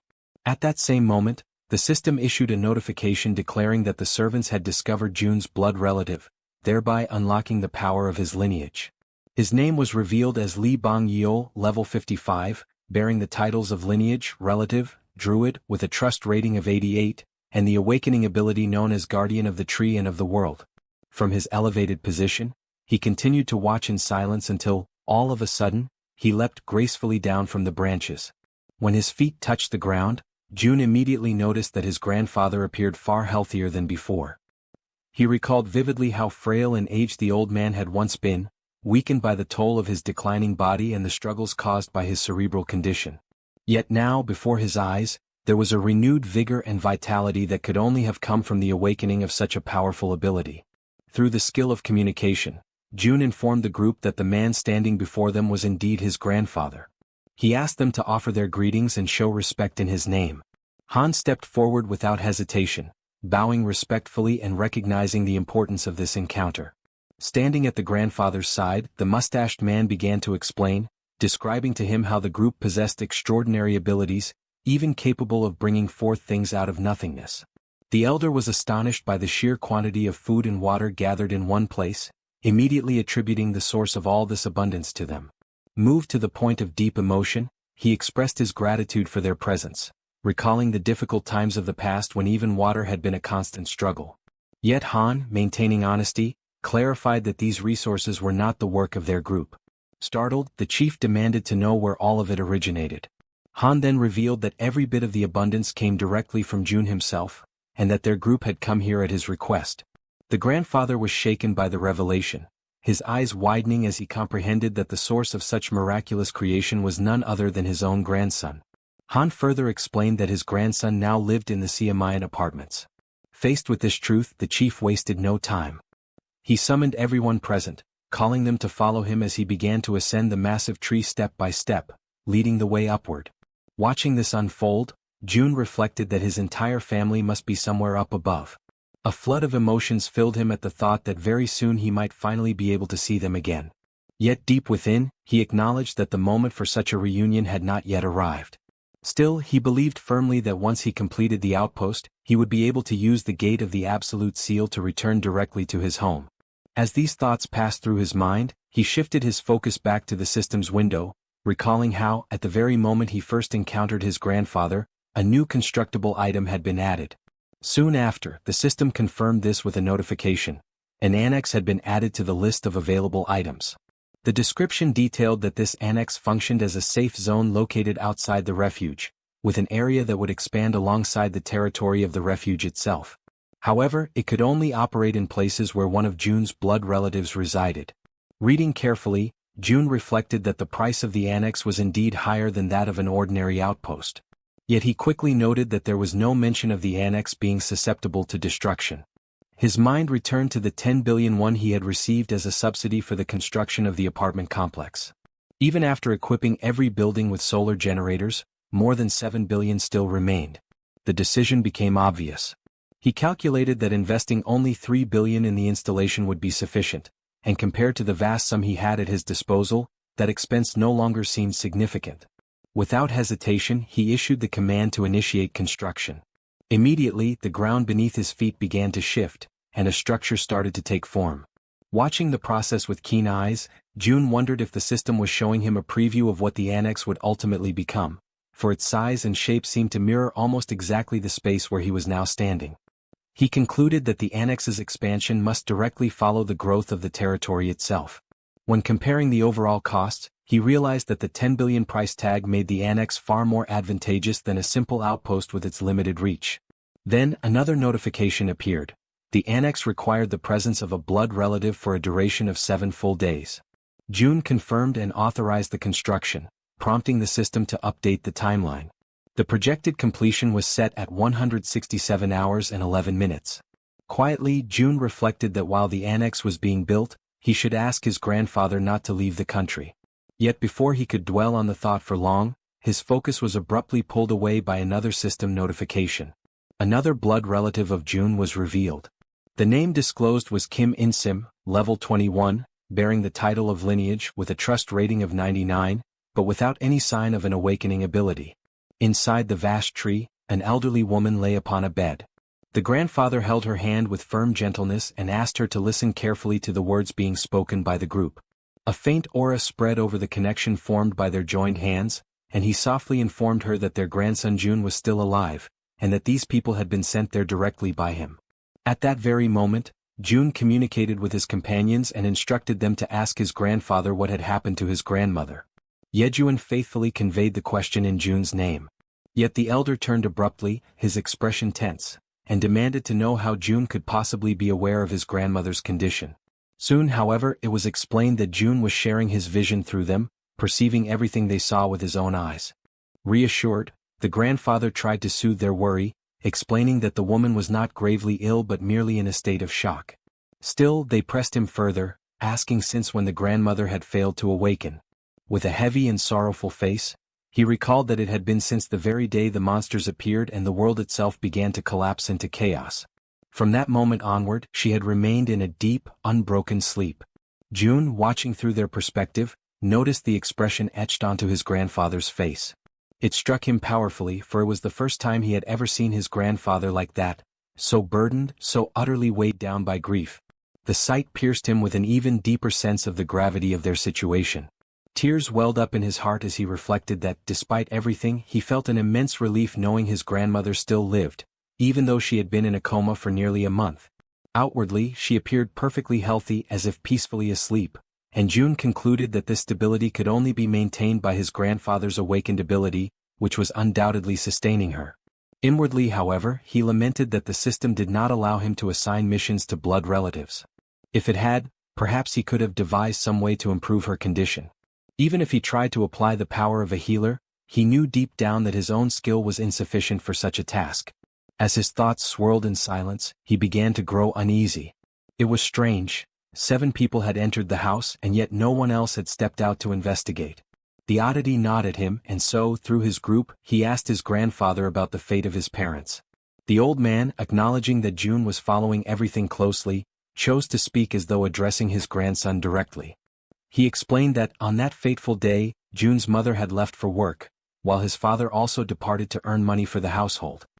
He expressed his belief that they had probably found refuge in some hidden, secure place, emphasizing firmly that June's father would never abandon his wife under any circumstances. Yet June recognized, in the undertones of his grandfather's words, that the man did not truly believe in the survival of his parents. And within himself, June felt the same grim certainty. Without a transcendent ability like the one his grandfather possessed, the chances that his parents had survived were almost non-existent. But still he refused to let go of hope. Through his ability, June issued a new order. The next target must be the Wawang Nursing Hospital, even if the chances of finding them there were small. Acknowledging the efforts of his group, he decided that they should rest for the night. He made it clear, however, that when dawn came, nothing else would matter. Tomorrow they would all go after them. At that instant, the system interrupted his stream of thoughts with yet another notification. To his shock, the message declared that a blood relative of the Absolute had been detected in the vicinity. Without hesitation, June issued a command to Jaehyeon, who quickly relayed his orders to the rats. The young woman asked what precisely she should convey, and June instructed that every single nearby survivor was to be located without delay. Then he noticed something crucial. The alert was not pointing toward Dongjian's, but rather toward his very own location. Conviction settled deep within him. The ones approaching could only be his mother and father. The scene shifts to a street where people are hard at work, cutting apart and stripping the hides of the animals and strange creatures they have captured. One man comments that the work is still far from over, even at such a late hour, while another replies that this only means there will be an abundance of food for everyone. Suddenly, something unusual catches the attention of one of them, and immediately all turn their eyes upward. High above in the sky, countless dreadful creatures are flying, each with a terrifying and distinct appearance, none resembling the other. Without warning, a bell begins to ring frantically, its rapid toll echoing like an urgent alarm across the area. From the top of a watchtower, a man spots the approaching swarm and shouts to announce the arrival of monsters. Chaos quickly spreads. People begin running in every direction, rushing to move everything into the seafood storage house and to close the shutters with haste. The order is unmistakably clear. Everyone must move as fast as possible. The panic intensifies when one of the men shouts for the village chief to come out immediately. The group accompanying June's grandfather turns toward him for guidance, and he promptly informs them that a massive horde of monsters is approaching. From a distance, the grandfather and the group gaze upon the advancing scene, watching in silence as the creatures flood across the horizon. Han, overwhelmed by the sight, questions aloud whether all those beings can truly be considered monsters. The grandfather raises his hand and confirms, his voice grave, while simultaneously giving the command for the trees to move. The command is obeyed without hesitation, the forest itself responding to his will. Meanwhile, Han recognizes the gravity of the situation and volunteers to join the fight. However, the grandfather firmly instructs them to stay back, explaining that the monsters are not targeting humans. He adds, with a grim tone, that everything suggests these creatures are actually fleeing from something far greater and far more dangerous than themselves. Yet he warns that even so, they will not pass without leaving destruction in their wake. A radiant green aura begins to envelop his body, spreading outward in waves of power. At that moment he connects with the surrounding forest, and numerous trees shift together, intertwining and forming a massive living barrier meant to shield them from harm. Inside the protective wall of trees, the group watches in astonishment as the winged creatures soar above them, passing over without striking. It becomes clear that the group was never their intended target. Still, those advancing by land charge relentlessly toward the barrier, forced to confront the trees that now stand as their obstacle. The pressure mounts, and once again Han offers his assistance, but the elder sternly refuses, demanding that they remain within the safety of the barrier. At that instant, the old man lifts his leg and at his command, countless trees surge forward, their sharp branches piercing through the creatures on the ground. The entire group is shaken, overwhelmed with shock, as they witness the overwhelming display of the grandfather's power. The creatures, impaled by the trees, are lifted mercilessly into the air, suspended and displayed like gruesome trophies of the living forest. Yet more monsters appear, hurling themselves at the barrier, biting and tearing savagely at the trunks. But the grandfather remains steadfast, his control unyielding, forcing the trees to strike again and again, driving their sharpened limbs into the new enemies without pause. The system begins to flood with notifications, marking each victory. A message appears, declaring that a level 24 land shark has been hunted. Shortly after, another states that a level 23 saw ray has been slain. Then comes a level 29 blue crab. The list continues endlessly, with each notification announcing new experience points and rewards. Another message informs that all attributes of the group increase in trust. Their gained experience is multiplied tenfold and evenly shared, although the ascent rewards remain monopolized by the hunter himself. Inside the building, June observes the entire scene with his mouth agape, stunned by the cascade of notifications piling up before his eyes. He realizes that the level of power displayed is comparable to someone at level 55. His grandfather, too, receives the notifications, though he does not fully comprehend their meaning. June reflects that, in the beginning, he believed his grandfather was merely being reckless, acting without thought for the danger. Yet with a single strike, hundreds of monsters are wiped out in an instant. Faced with such overwhelming power, he concludes that the best thing they can possibly do is to stay out of the way and avoid becoming a hindrance. In June's eyes, his grandfather transforms into a monster in his own right, a being so powerful that he could no longer be compared to ordinary humans. The notifications continue to flood in without pause. The system announces the successful hunt of a level 31 giant crab, followed shortly by a level 29 giant lobster, and then a level 30 sawtooth crab. Each message also confirms increases in skills and abilities. Suddenly, June realizes that he himself has just leveled up, but before he can process it, an intense and suffocating pain overwhelms his body. The agony spreads through every nerve, as though each part of him were being broken apart and reduced to dust, all while the school in the city continues to grow in influence and power. Amid this torment, a new notification appears before his eyes. The system announces that beings capable of receiving citizenship have been discovered, and the question is posed: grant it or not? June's mind clings desperately to a single crucial thought: whether among those names his parents might be included. He scrolls through the long list, painfully aware that the sheer number of new inhabitants is so vast it would be impossible to check each one individually. Yet even as he does, he reasons that if his parents were truly among them, the message would not have been one of citizenship. Instead, it would have been a notification of alignment. This realization strikes him like a heavy weight. It means that his parents are outside the reach of those people now registered by the system. He also notices Jaehyeon focusing with all her strength, pushing herself to the limit as she attempts to track down the location of his parents. And June convinces himself that the moment they are found, he will know instantly.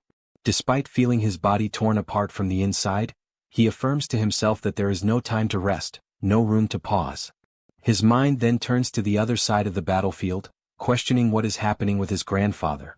Observing carefully, he senses that something is wrong, a subtle strangeness in the situation. He shares this unease with Han's group, who quickly question the old man. The grandfather realizes the difference.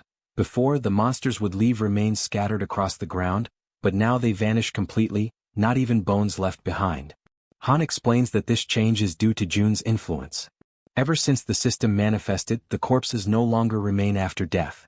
Intrigued, the grandfather acknowledges that even the mysterious glowing letters appearing in the air are also the work of his grandson. With the immediate threat apparently under control, the old man decides to go to the warehouse to bring out some of the people hiding there. He explains that if they intend to consume the flesh of the monsters, the creatures must be slaughtered in the proper way, ensuring the meat stays fresh and edible. The group agrees, but June internally is struck with surprise at this detail. Never before had he thought of monsters as a source of food, and for the first time he begins to truly consider the possibility. He extends his hand and issues the order to register the item. Before him, a creature begins to materialize, its form gradually solidifying until its outlines are clear and distinct. The system then notifies the success of the registration, categorizing the item as fish. Pleased, June realizes that his attempt has worked, and that this could indeed feed hundreds of people. Jaehyeon suddenly gasps, her eyes widening in shock as she locates someone of immense importance. Without delay, she quickly announces her discovery. June turns at once, his entire body trembling with expectation. The system confirms it. Jaehyeon has found a blood relative, and the power of blood begins to unlock. Outside, amidst the rows of buildings, someone points toward a distant structure. A man and a woman are identified. The system reveals their names. Lin Jisuk, level 50, bearing the title of relative, with trust at 97 and the awakened ability of governance. Beside her stands Kim Donghyuk, level 42, also carrying the title of relative, with trust at 93 and the awakened ability of enhanced defensive aura. June recognizes them instantly, and his vision blurs with tears. After all this time, there can be no mistake, they are his father and his mother. The system notifies that citizenship has been granted to 23 individuals connected to the blood relative Lee. The announcement causes a wave of astonishment, yet June feels a surge of joy as he realizes that his parents are now very close to the newly expanded territory. By observing their movements, he concludes that it is only a matter of time before they step fully into the protected zone. Since the power of the bloodline has already been unlocked, he firmly believes that they will not be stopped by the invisible barrier that holds others back. After such a long and painful wait, his eyes finally fall upon his parents once again. The long-awaited reunion radiates through his smile, overflowing into every part of his being.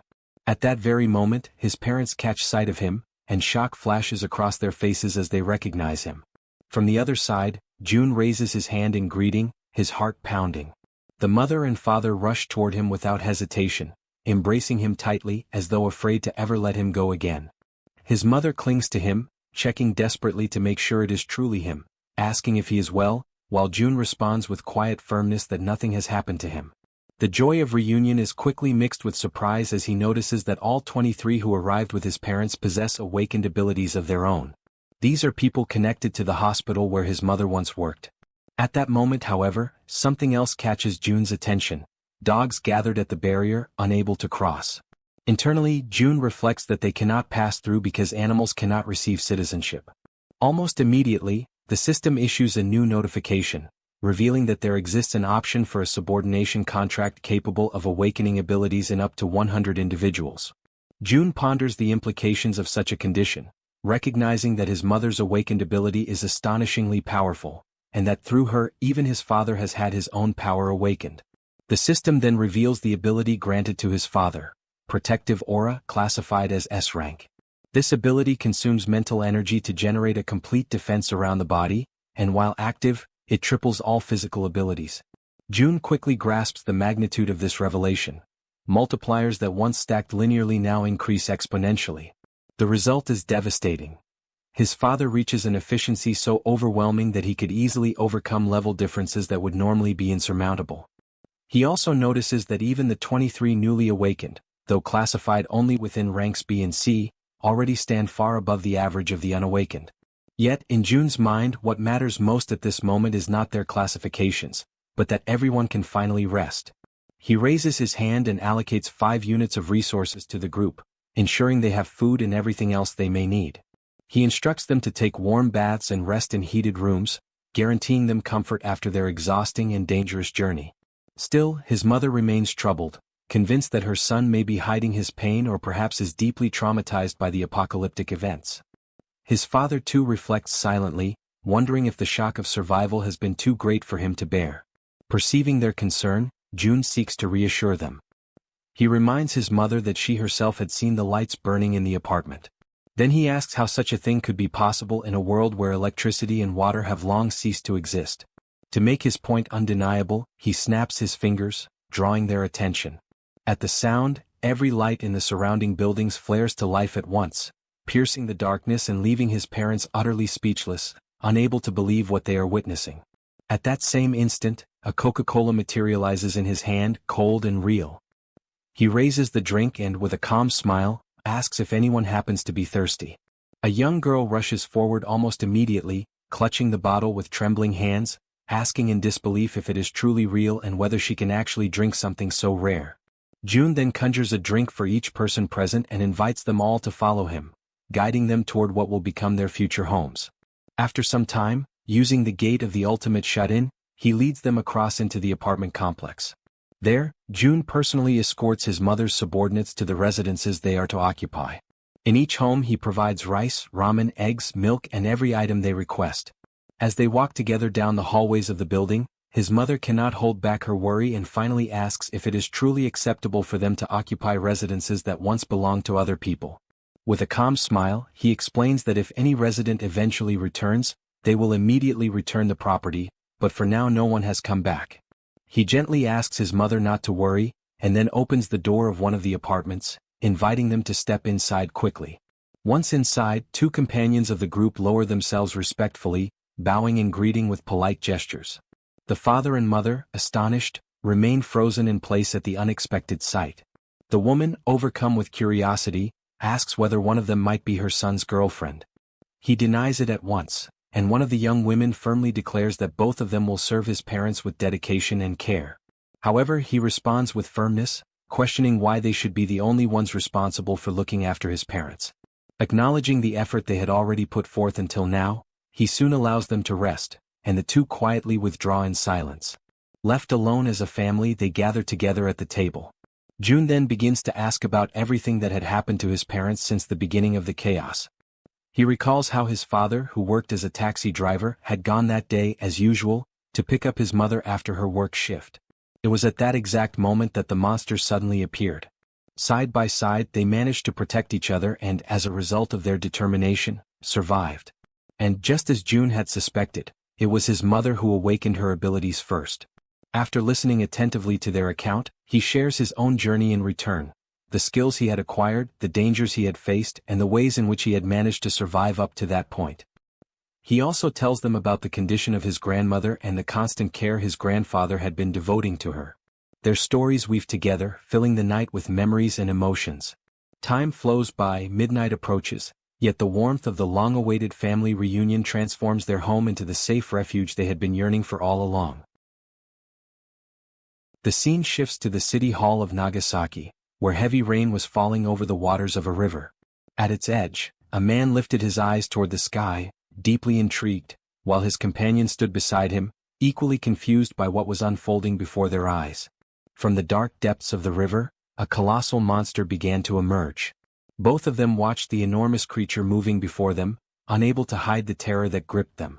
One of the men shouted in a mixture of ecstasy and fear, repeating over and over again that the monster was passing by. The sheer size of the beast made it clear that wherever it went, only destruction and ruin would remain in its wake. The scene then shifts to the following day. June immediately shares with his grandfather the astonishing news that he had found his parents, recording a quick video to show them. On the other side, through the screen of a phone, the grandfather beamed with radiant joy at the sight of them, while showing them to the grandmother at his side. The mother, overcome with emotion, asked if she could also see a recording of her father. Han responded without hesitation, filming the video that showed him. As she watched, her eyes quickly filled with tears, and June, trying to comfort her, reassured her that very soon they would all be able to reunite. The completion of the annex, combined with the power of the absolute gate, would allow them to reach the main house where the grandfather resided. In the meantime, he organized Han's group so that they would continue hunting monsters until the construction was finished, using the main house as their central base. The presence of Han Yoo-jun and Kim De-jong made the progress of the construction much more efficient. Soon, a notification appeared, revealing that 3 servants bearing the title of knight had joined the construction site, which instantly increased its efficiency by 50%. However, the wave of monsters from the previous night had significantly raised their numbers in the surroundings of the main house. Hunting in that region was proving to be far more profitable, since the monsters were now everywhere. He reflected that with the expansion of Haven, hunting within its borders had lessened, and many creatures continued to wander without realizing they had already entered the sanctuary's territory. All the goblins in that area had already been exterminated during the leveling up of the day before. Making a firm decision, June summoned his ability and called upon Dabin, instructing her to deliver a message. Focused and attentive, she stood silently, waiting for his words. He ordered her to inform everyone that with the new expansion, they were only allowed to hunt beyond Siamayan Station. In addition, he requested the formation of a rescue team to save survivors, including those who had specifically asked for medical assistance. Dabin accepted each order with absolute seriousness, determined to carry them out flawlessly. Inwardly, June reflected on the grim reality that within the newly expanded area there were still thousands of survivors living in terrible conditions. Even within the safety of the refuge, more than 10 people were dying due to the lack of water, since leaving the area was impossible. Humanitarian aid was arriving, but it was still far from sufficient. With renewed determination, he reaffirmed to himself that he had to save as many people as possible. He emphasized inwardly that if necessary the absolute gate must be used to reach them directly, or if not, other means must be found to heal and sustain them. The mother noticed the serious expression on her son's face, and even before he could explain the reason behind it, she immediately understood the situation.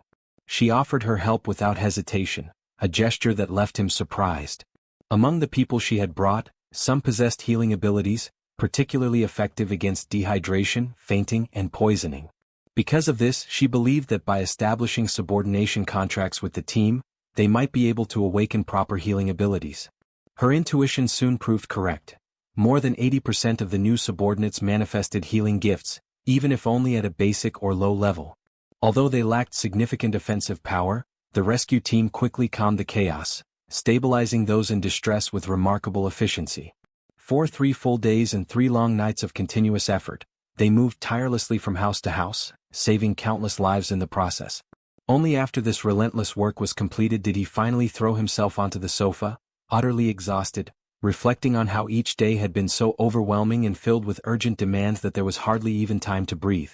But the relief was short-lived. A sudden system notification announced that a being meeting the requirements for citizenship was approaching the refuge, offering him the option of granting it. Still lying on the sofa, he accepted, recalling that ever since the last expansion of territory, new citizens had been arriving without pause, and the population had already grown close to 10,000. While lost in thought, rain began to fall outside. Drawn by its sound, he rose from the sofa, walked to the balcony and stood there watching, intrigued by the intensity with which it fell. In that very moment, Dabin contacted him through the communication ability, her voice serious. She explained that the rescue team was requesting permission to leave the territory in order to carry out an urgent mission. June considered the decision dangerously reckless. Marine monsters now surrounded the region, rendering it impassable for ordinary people. Yet the determination of the team impressed him deeply, most likely because they had once been firefighters, men and women who preserved their courage in the face of danger even after the world had changed. That thought lingered with him as he pondered. Soon, however, he gave his order. A hunting squad would be assigned to act as an escort, and the rescue team would have to wait until then before setting out. When he opened the system again, a new notification appeared, announcing the hunt of a giant level 33 crab. He noticed, almost with surprise, that he had begun to enjoy these hunts more since the sudden surge in his physical statistics.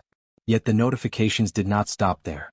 They came one after another, in rapid succession, reporting creatures slain one after another with astonishing speed. The massacre was unfolding at such a pace that June immediately realized this could not possibly be his father's doing. Alarmed, he activated the eyes of the Absolute, and the truth was revealed before him.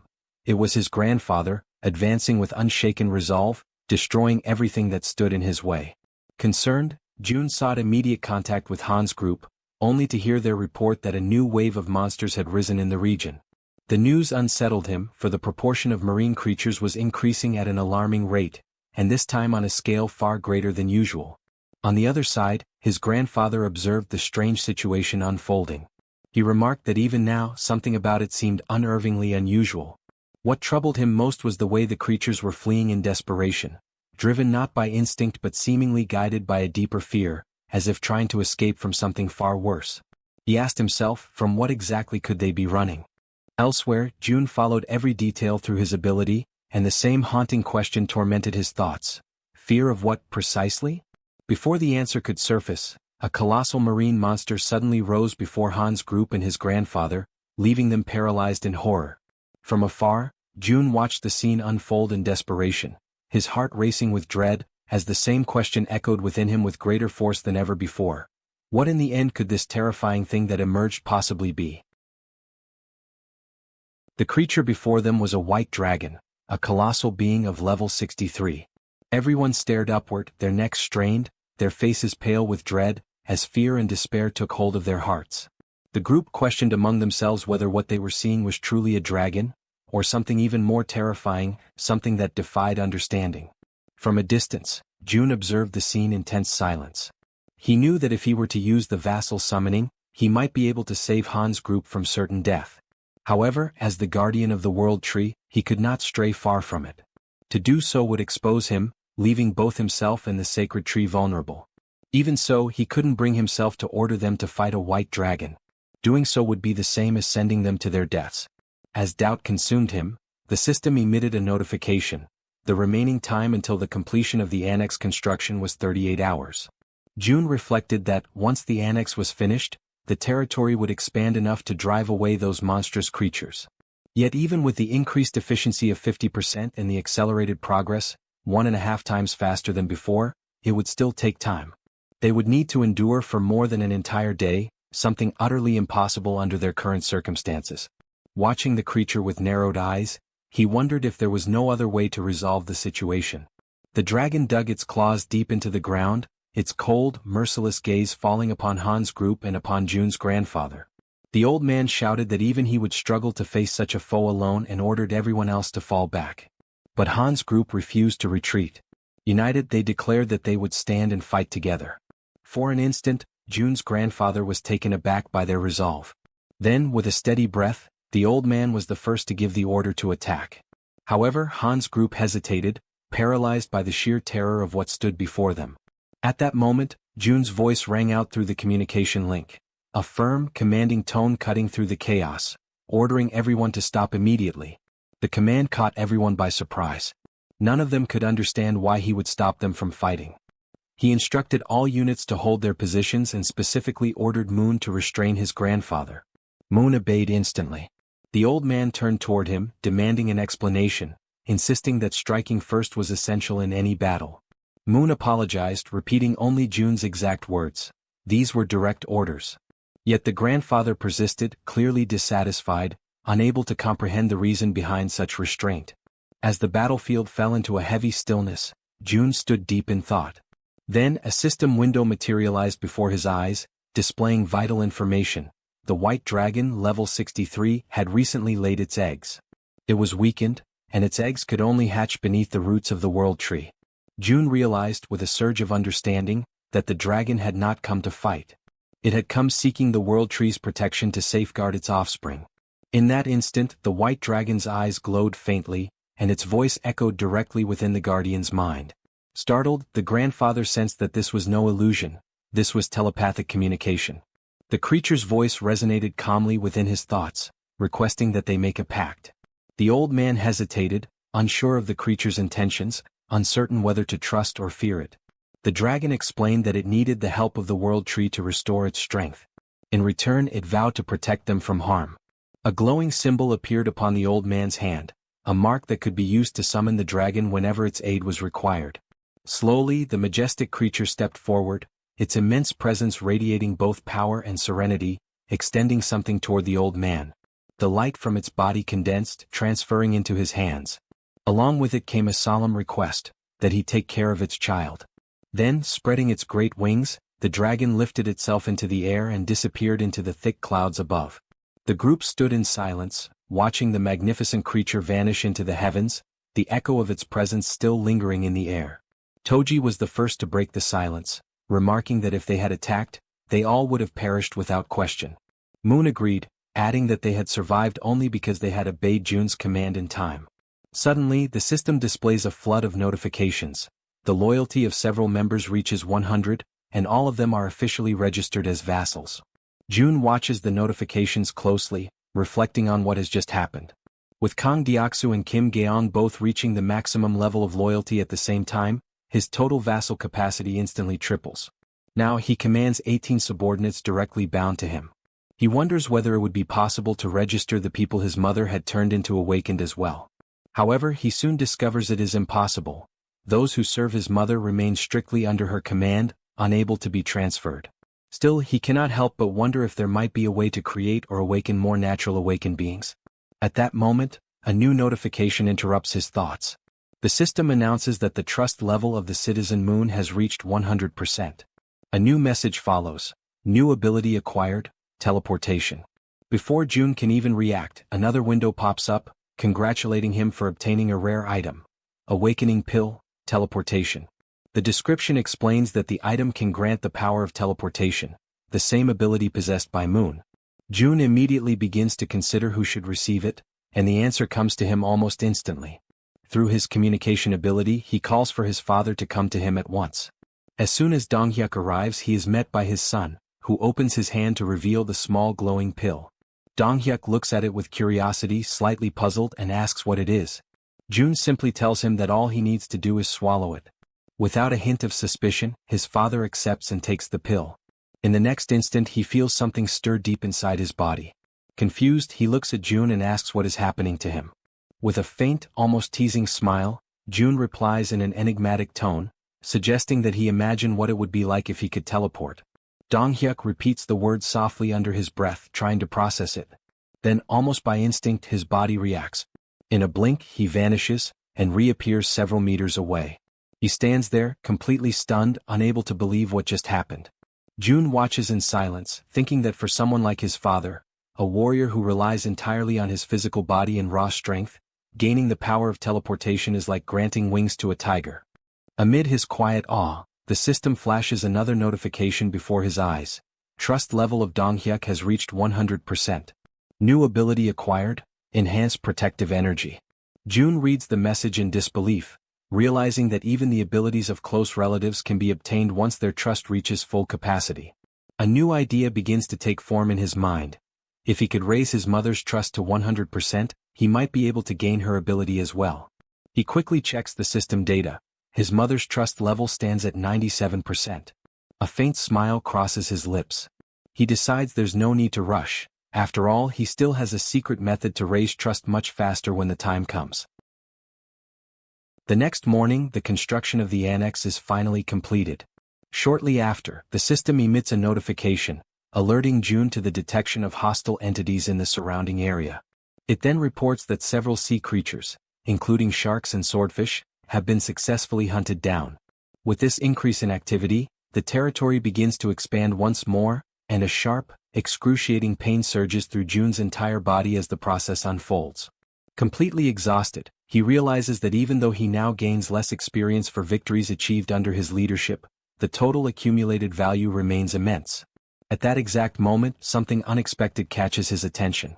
The system notifies him that an entity compatible with the requirements for citizenship has been detected. Without hesitation, June decides to accept it. Moments later, another notification appears, announcing that the total number of citizens has officially reached 10,000. As a result, the system unlocks a new feature, the Institute of Professions, allowing the inhabitants to finally obtain jobs and specialize in their respective fields. Although every one of these messages holds great importance, June feels that something even more urgent requires his attention. He opens the door to his room and calls for his mother. Concerned, she immediately appears and asks what happened, wondering if her son has something important to tell her. June thanks her for her patience and announces, with a warm and emotional tone, that they will finally be able to visit his grandfather together. The words strike deeply within her heart. Overcome with emotion, Jae-suk's eyes fill with tears. She can barely believe what she has just heard. At that moment, from the trunk of the great tree, where his grandparents reside, a door begins to glow with a radiant, golden light. June approaches it, places his hand gently on the handle and opens it. Beyond the threshold, he sees his grandfather sitting beside his grandmother, as if they had been waiting for him all this time. The old man, startled by the sudden appearance, asks who is there. When he recognizes his grandson, his face lights up with indescribable joy. He asks, trembling, if the person standing before him is truly his June. The young man confirms it, his voice trembling with emotion. Unable to contain herself, Jae-suk runs toward Lee Bangja, her father. The elderly man, still in shock, murmurs that what he is seeing cannot possibly be real. Yet, as they embrace tightly, time itself seems to stop. Their tears blend together, tears of loss, relief, and reunion. Amid sobs, Jae-suk apologizes for taking so long to return, for not having come back sooner. Lee Bangja holds her close, comforting her with gentle words, telling her that she has worked hard, just as her husband has. He thanks them both for surviving, for carrying on with their lives, and for a fleeting moment the air fills with peace and quiet warmth. Then a new notification appears before Jun's eyes. Trust level of Lee Jae-suk has reached maximum. Lineage contract obtained. He takes a silent breath, realizing that his father is currently out rescuing people alongside the relief team, which is why he couldn't bring him along this time. But that's fine, he thinks. The priority was to bring his mother first. For now that was enough. The scene shifts. Lee Bangja is watering the plants, moving with slow and careful motions. His grandson approaches him, curious, and asks whether the world tree had grown around the house naturally. The old man nods, saying that even he had been astonished when he first saw it. Jun then asks about the water and electricity, wondering how they managed to live since the massive tree has altered the entire structure. The grandfather explains that they have been surviving using the generator's power and water from the tank. However, he adds with a weary sigh that their resources are running out, and the gas in particular had already been depleted not long ago. Jun, filled with quiet confidence, replies that he can fix that. He stands up, focuses his mind and channels his power, and right before his grandfather's eyes, the water reservoir begins to refill on its own. The sight leaves the old man completely speechless. Jun calmly tells him that he personally restored the water supply and also recharged both the generator and the gas system. Lee Bangja, still struggling to comprehend what he just witnessed, praises his grandson's extraordinary ability, his voice trembling with admiration. Jun considers explaining the complex system of skills and vassal contracts to him but realizes that it would be too overwhelming to understand all at once. He decides instead that he will teach him little by little. Then Jun begins to climb the stairs toward his grandfather. As he ascends, his gaze sharpens and he quietly activates one of his most powerful abilities, the absolute eye. Carefully observing the space where his mother and grandmother are, Jun focuses his gaze in that direction, channeling his concentration entirely toward them. Then, as he stretches out his hand, the system emits a sudden notification: teleportation. In an instant, his surroundings distort, and he materializes inside the world tree, appearing precisely at the spot where Jae-suk and his grandmother are resting. He immediately realizes that he can use teleportation while keeping his absolute eye activated, and the potential of this combination fills him with excitement and anticipation. His mother, startled by his sudden appearance, asks why he is no longer on the rooftop, and also inquires where his grandfather has gone. Jun calmly explains that his grandfather is still working and then asks how his grandmother is doing. Jae-suk answers that the elderly woman simply looks as if she is peacefully sleeping. Suddenly, the system projects a new message before his eyes: summon the spirit beast, cost 10 billion wons. Jun is completely taken aback by what he reads. His eyes widen in disbelief as he realizes that the button to summon a spirit beast worth 10 billion has been unlocked. A powerful wave of excitement and disbelief washes over him. Without hesitation, driven by pure instinct, he presses the button. The system immediately confirms his action. 10 billion wons have been spent for the summoning of the spirit beast. And at that very moment, an intense light bursts forth in front of them, illuminating the entire room with a radiant glow. Jun, maintaining a steady and reassuring voice, tells his mother to remain calm and not be afraid. At the center of that blinding light, a shape begins to emerge. Jun narrows his eyes and observes as a delicate figure slowly takes form. It is a sleeping fairy. Her body shimmers faintly, and after a few moments she gently opens her eyes, as though awakening from a deep slumber. Jae-suk, still bewildered by what she is seeing, asks what that creature is. Jun explains patiently that it is a spiritual being. A creature he has just summoned, one of the unique powers granted to him by the system. At that exact moment, Lee Bangja enters the room. Jae-suk turns to him in surprise and asks why he came back so soon. The old man replies that Jun has already resolved all the problems. Then he approaches his sleeping wife and extends his trembling hand toward her, wanting to touch her face. The fairy, noticing his movement, slips gently from Jun's arms and flies forward, positioning herself right in front of the old man. Concentrating deeply, she spreads her wings, and a radiant aura begins to glow around Lee Bangja's hand.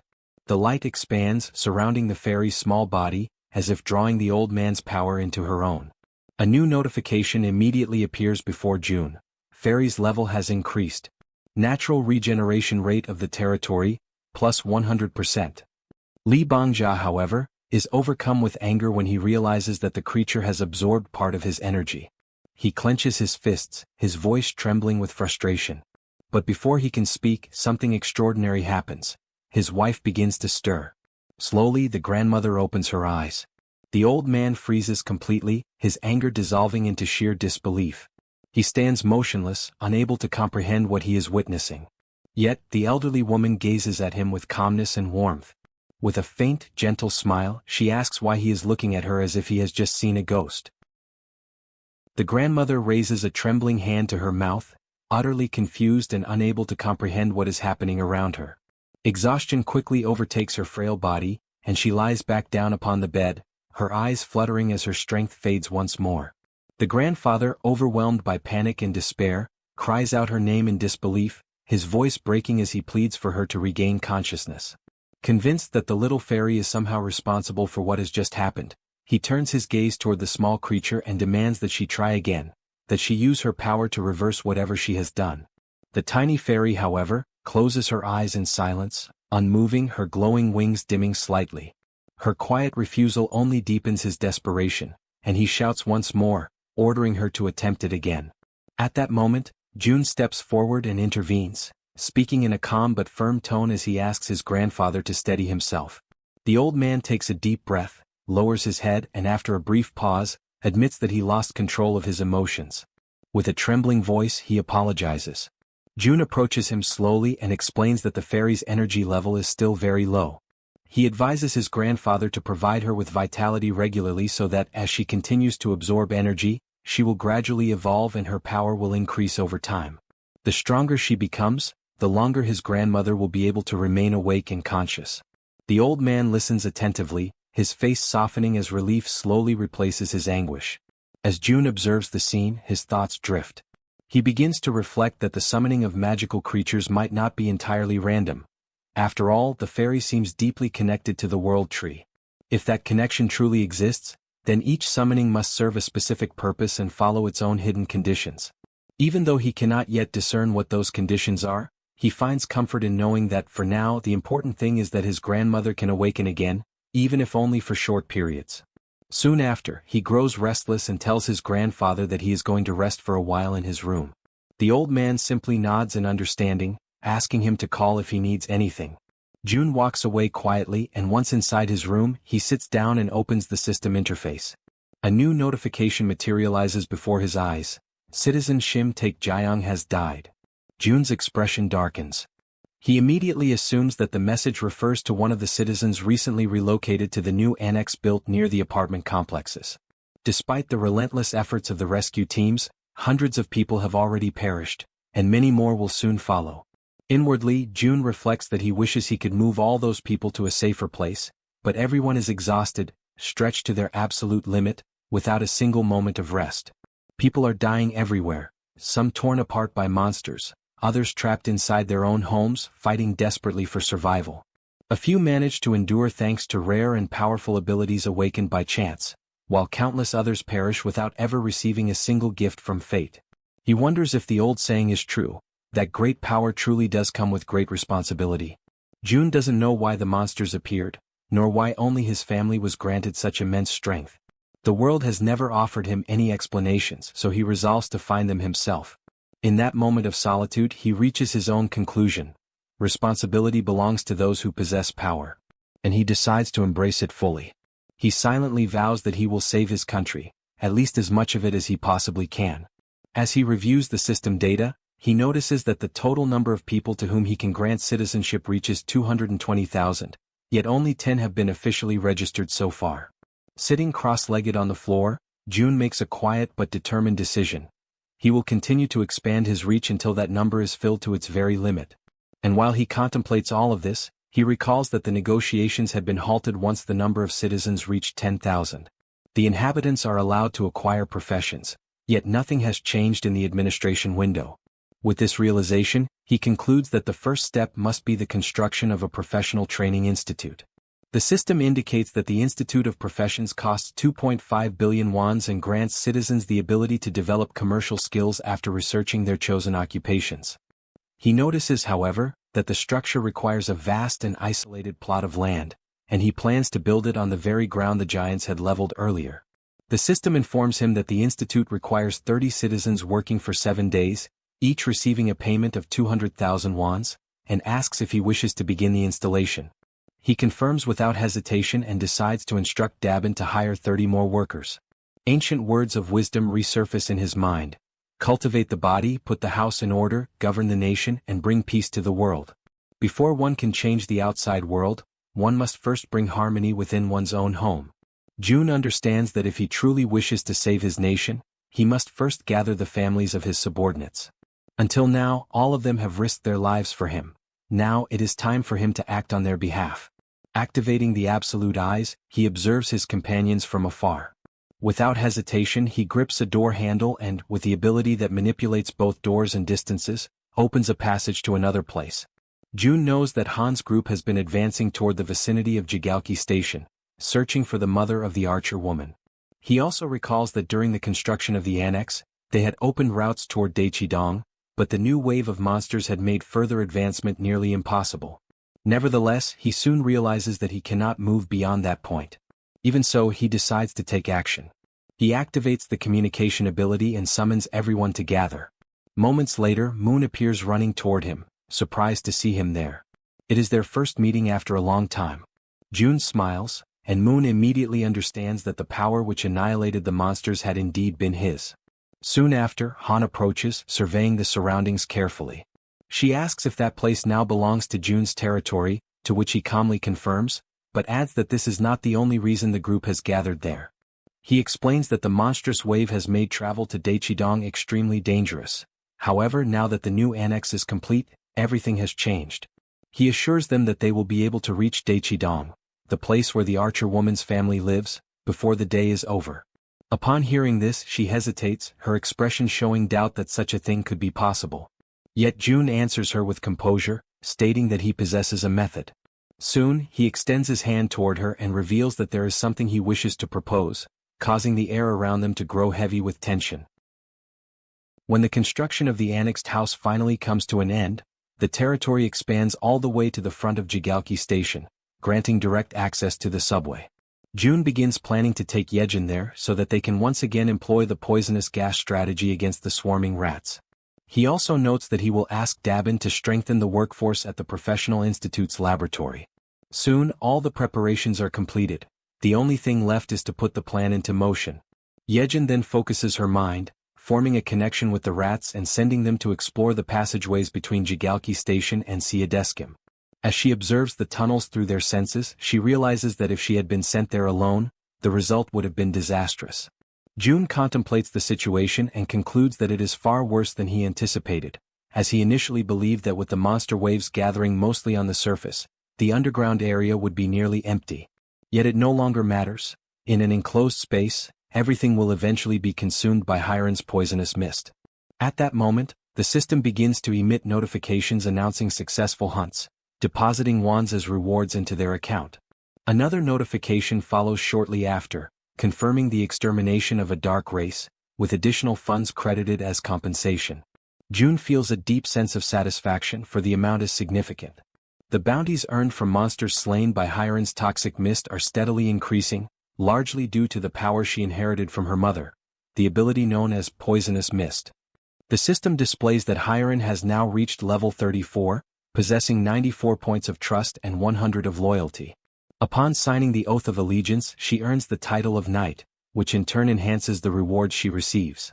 But Hiren is not the only one to undergo transformation. Jaehyeon's title of Knight evolves into that of Baroness. Although the experience multipliers and general conditions remain the same, the effect of loyalty on her overall statistics grows immensely. What once influenced only her physical strength now extends to all attributes, and with twice the magnitude. Moreover, Jaehyeon acquires a new ability called Enhancement, through which her improved rats now move at a much faster pace and become significantly harder to destroy. By the time their operation through the tunnel concludes, Hiren announces that the entire subway line has been successfully cleared. Observing their progress, Jun realizes that he should not limit his loyalty contracts to just those two. Instead, he should extend the proposal to everyone. With that in mind, he turns toward Han's team and presents his idea. They listen carefully and after some consideration, all agree to his terms. As a result, Han, the female archer, and Riller each obtain the title of Baron, while Yeonju ascends to a higher rank, that of Viscountess. The difference between a Baron and a Viscount is of great importance. Vassals who attain the title of Viscount gain an additional 3 slots for follower registration. Consequently, the number of vassals under Yeonju's command rises to 21. At that very moment, the system issues another notification. Toji has awakened a skill with 100% efficiency, Legion of Steel, an evolved ability derived from his title as knight. He can now summon not only enchanted armor but also steel golems, entities that follow his commands without hesitation, advancing mercilessly against the enemy. With the golems clearing a path ahead and the allies maintaining formation, Toji decides to seize the opportunity and push forward. The offensive begins in earnest as the group charges ahead, confronting the monsters that appear in their way. Amid a flurry of coordinated attacks and fierce defenses, they continue their advance until Han finally announces that they have reached Exit 2 of Jigalki Station. From a distance, Jun monitors the operation and reports that the path ahead is clear. He directs the group to proceed straight toward Seedishin, and everyone promptly follows his instructions. Jun reflects that the distance to the station is approximately 3 kilometers, but thanks to their enhanced physical abilities, they are able to cover the distance in just 10 minutes. After some time, upon reaching their destination, the female archer notes with satisfaction that they managed to arrive within a single day. The man with glasses, curious, asks what their next step will be. She replies that they should exit through Gate 2, as her family's condominium is located just beyond it. However, that very exit is overrun with hungry goblins lying in wait for them. Han, ever vigilant, warns his companions about their presence. Amid the growing tension, the archer steps forward and commands the monsters to clear the way. She then releases a spear of light with devastating force and precision. The weapon's energy splits into dozens of radiant beams that scatter in every direction, piercing through the surrounding enemies. The system notifies them of a series of successful kills. The goblins are eliminated one after another. On the other side, Jun observes the archer's newly revealed ability in action, known as Light Arrow. Before even reaching the target, the light detonates and multiplies, turning each beam into a lethal weapon. Meanwhile, something catches Jun's attention. He notices that the entrance to the nearby building is barricaded. This obstruction can mean only one thing: there are survivors inside. Han decides to take action, removing the debris blocking the door and giving orders to the group. He and the archer will go up to investigate the situation, while the others are to remain on guard at ground level.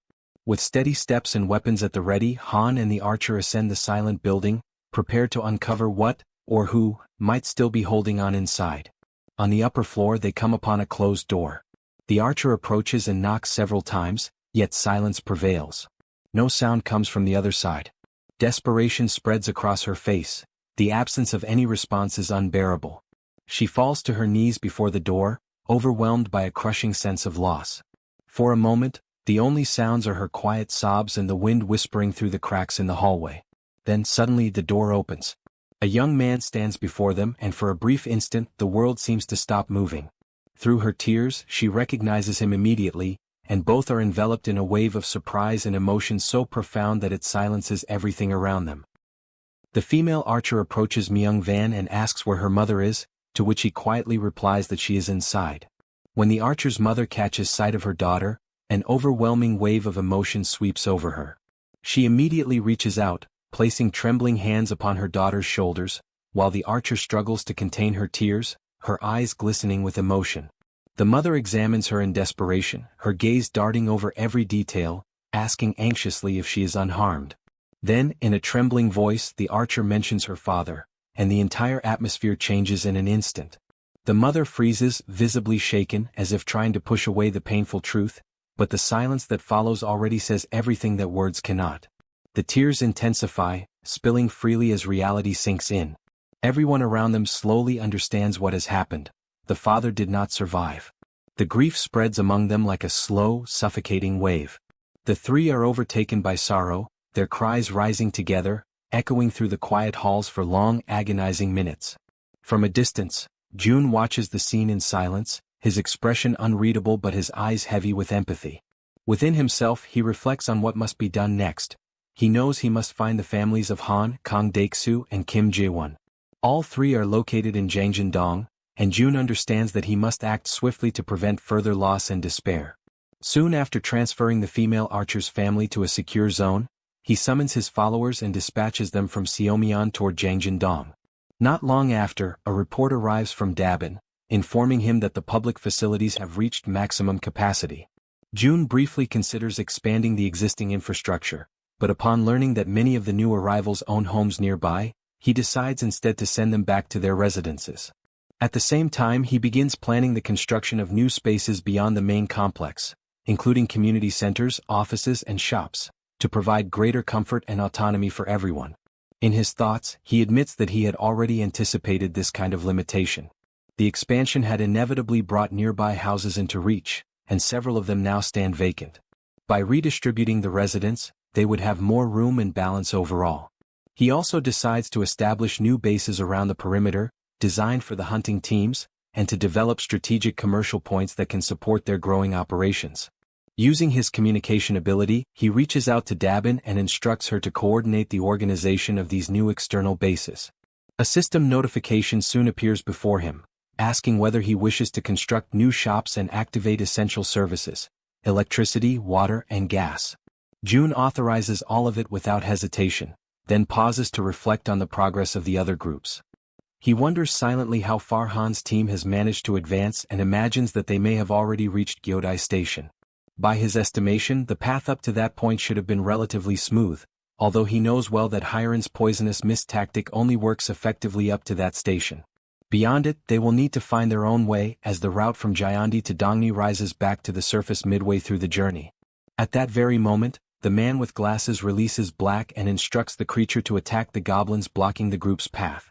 The female archer fires her arrows with unwavering precision, while Moon, now wielding his pistol, takes advantage of his newly acquired invisibility skill. Kim Jeons demonstrates his new power of rapid growth, his body expanding in both size and strength, towering over the battlefield as the group pushes forward. Han's group now proves to be many times more powerful than before. Under Toji's precise and tactical leadership, they move with coordinated purpose, maintaining formation as they advance. Han instructs everyone to make use of the terrain's natural cover, moving forward while minimizing unnecessary confrontations and conserving their strength for what lies ahead. After some time, the group gradually slows its pace until it comes to a complete halt. Before them stretches the site of a ruined city, a desolate landscape where collapsed structures and massive chunks of debris block what once was a road. Han kneels, examining the obstacle closely. The pile of wreckage rises to the height of a 3-story building, forming a barrier that seems almost insurmountable at first glance. From a distance, June watches through his surveillance system, quietly reflecting on the scene. For a group whose average age is around 35, such an obstacle should not present an impossible challenge, he reasons. The real concern lies not in climbing over it, but in understanding what, or who, could have caused such catastrophic destruction in the first place. He questions silently what kind of creature could have torn apart a concrete bridge with such raw force. The absence of enormous footprints rules out the presence of a cyclops, yet the pattern of destruction clearly indicates that something immensely powerful had passed through the area. Proceeding with caution, June activates his communication ability and transmits a calm but firm directive to Han's team, advising them to move forward carefully and stay alert for any disturbances. As Han's group descends toward the lower area, June checks their progress, calculating the remaining distance to their destination, Jangjindong, estimating that only about 4 kilometers remain before they complete the journey. He reviews the data on his monitor and concludes that if all the nearby apartment complexes share similar layouts, the arrival should proceed without major complications. However, just as he finishes that thought, a sudden sound interrupts his calculations, a chime, faint yet distinct, echoing like a doorbell. But in that abandoned region, there shouldn't be any functional doorbells at all. Instantly alert, June activates his multiple vision ability, splitting his perception across various points within the safe zone to identify the source of the noise. He frowns in confusion. Since Dabin had taken over operational control, no incidents of this nature had been reported. Despite that, a sense of unease compels him to investigate personally. He establishes contact with Yejin through the system, informing her that he will conduct a quick inspection of the apartment sector. Upon arriving at the site, June carefully surveys the surroundings and soon notices a small group of people gathered outside one of the buildings. The newcomers seem to be engaged in a cautious conversation, murmuring among themselves as they try to confirm whether they have arrived at the correct residence. Moments later, the door opens, and the group freezes in surprise as June himself steps into view. At that instant, the system issues a notification. The trust levels of the citizens have increased. June's curiosity deepens at the sight of this unexpected message. The mere act of seeing him has somehow strengthened their confidence. A tense silence lingers for several seconds before one of the men steps forward hesitantly. With a respectful yet urgent tone, he makes a request, one that, while simple, catches June completely off guard. The man asks if June could lend them weapons. Dressed in black, he explains that they do not intend to stay within the so-called safe zone. His group, he says, plans to leave soon and needs the armaments to defend themselves on their journey. The man tells June that the group intends to leave. June, uncertain, asks if they plan to hunt monsters, but the man denies it. He clarifies that their goal is different. They want to go out in order to try to rescue their families, and they ask if June can help them in any way. June pauses for a moment. Inside, he recognizes that these men are just like him. Men who spend their nights awake, haunted by worry for their families, going over every possible scenario again and again until the moment they finally decide that they must take action on their own. Driven by desperation, they come to him. June then says that he cannot help them with everything. The man nods, resigned to that reality. However, June extends his hand and summons an item. He explains that he can at least give them weapons because if the group intends to rescue their families, they will need them. The weapons begin to materialize in front of the men, forming slowly out of thin light. The man expresses his gratitude, saying he has no idea how he could ever repay the favor. June responds that he has a proposal for the group. The man asks what it is. June reveals that he wishes to form a subordination contract, an ability that seems almost ridiculous at first glance, yet it allows him to select 100 awakened followers without requesting anything in return. However, the ability comes with a particularly troublesome requirement. The man asks what they must do. June explains that the reason his mother never filled all 100 slots, even with such a powerful ability, is simple. With a tone heavy with authority, he declares that they all must kneel. The men are startled, shocked by how authoritative June suddenly seems. Even so, they obey, lowering themselves to the ground and asking if that position is correct. June confirms that it is. He asks for a moment, places his hand over the man's head, and states that from that moment on, the man must obey him. June explains that all the man needs to do is express his intention to submit clearly. The man does so, declaring his submission. The system immediately notifies that the man, named Jang Sungjun, possesses a trust level of 48 and awakens the ability of teleportation, a ranking-type teleportation that consumes mental strength in order to generate physical force. The man feels the energy coursing through his body and becomes unsettled by the light that begins to spread around him. June is also surprised by the phenomenon. The ability and the rank he receives are an extraordinary reward, far greater than anything June imagined could appear. The system then notifies that a tangerine has been purchased and it materializes instantly in June's hand. A mission appears, to lift the tangerine using telekinesis within 10 minutes, with a reward of increased mental power and no penalties. June shows the tangerine to the man and orders him to lift it using his ability without touching it. The man agrees, focuses deeply, and a thin aura begins to form around the fruit. Moments later, the tangerine rises from June's palm, floating steadily in the air. The man is astonished to see the object levitating and silently celebrates his own success. Suddenly, the tangerine bursts open and explodes into juice, sending pulp splattering over everyone including June. Embarrassed, the man apologizes, saying he lost control, but June tells him that everything is fine. He explains that this is the nature of the power granted by the contract and calls the next person forward to continue the process. The system displays a new notification. The citizen's trust rises to 50, and his loyalty surpasses 30, unlocking the attribute. He now fulfills the requirements for vassal registration. June asks the others if those accompanying Jang Sungjun also wish to establish the same type of contract. After Sungjun is officially registered as a vassal, his assistants complete their own contracts as well. The remaining 5 awaken medium-level abilities, rank between D and C, and stumble over their answers while responding to the questionnaires, but June does not consider that important. For him, obtaining Sungjun alone is already more than enough. Now that the man is properly registered as a vassal, June can at last provide basic support. June then asks the man where his family is located. He confirms, it is the apartment complex in Yeongdong. June wishes the group good luck and watches as the men head off on their own path. Immediately afterward, he feels it is time to return as well, and he teleports back to the inside of the enormous tree, where the rat girl waits for him. He enters with a smile and announces that he has returned, but quickly notices the tense expression on her face. The girl tells him that the situation has turned bad. At the exact moment June comes back, she explains that at the location where Han currently is, a gigantic monster has just appeared, a two-headed ogre level 45, emerging right in front of the group. June immediately activates his long-range vision ability and sees the colossal creature. He recognizes instantly that this is the monster responsible for destroying the bridge, a mystery no one had been able to solve until now. Han's group attempts to resist. Black, the young man with glasses, launches direct attacks against the ogre. Moon teleports around the enemy, using his invisibility as well, firing his pistol at the monster's face with precision and cold focus. Toji summons his army of obedient marionettes, ordering them to strike the ogre at its feet without hesitation. However, the ogre responds with sheer brutality. With a single powerful kick, it sends all of Toji's marionettes flying. Even after receiving so many attacks, the monster remains practically unharmed. Toji realizes that the creature barely reacts to any of the blows. Han watches the scene, understanding the difficulty they face, and concludes that they must somehow create even a small opening. At that moment, the system notifies a command for a summoning. Barbel is called. The summoned creature crashes into the ogre with overwhelming force, knocking it down and pinning it to the ground. The strike comes directly from June's intervention.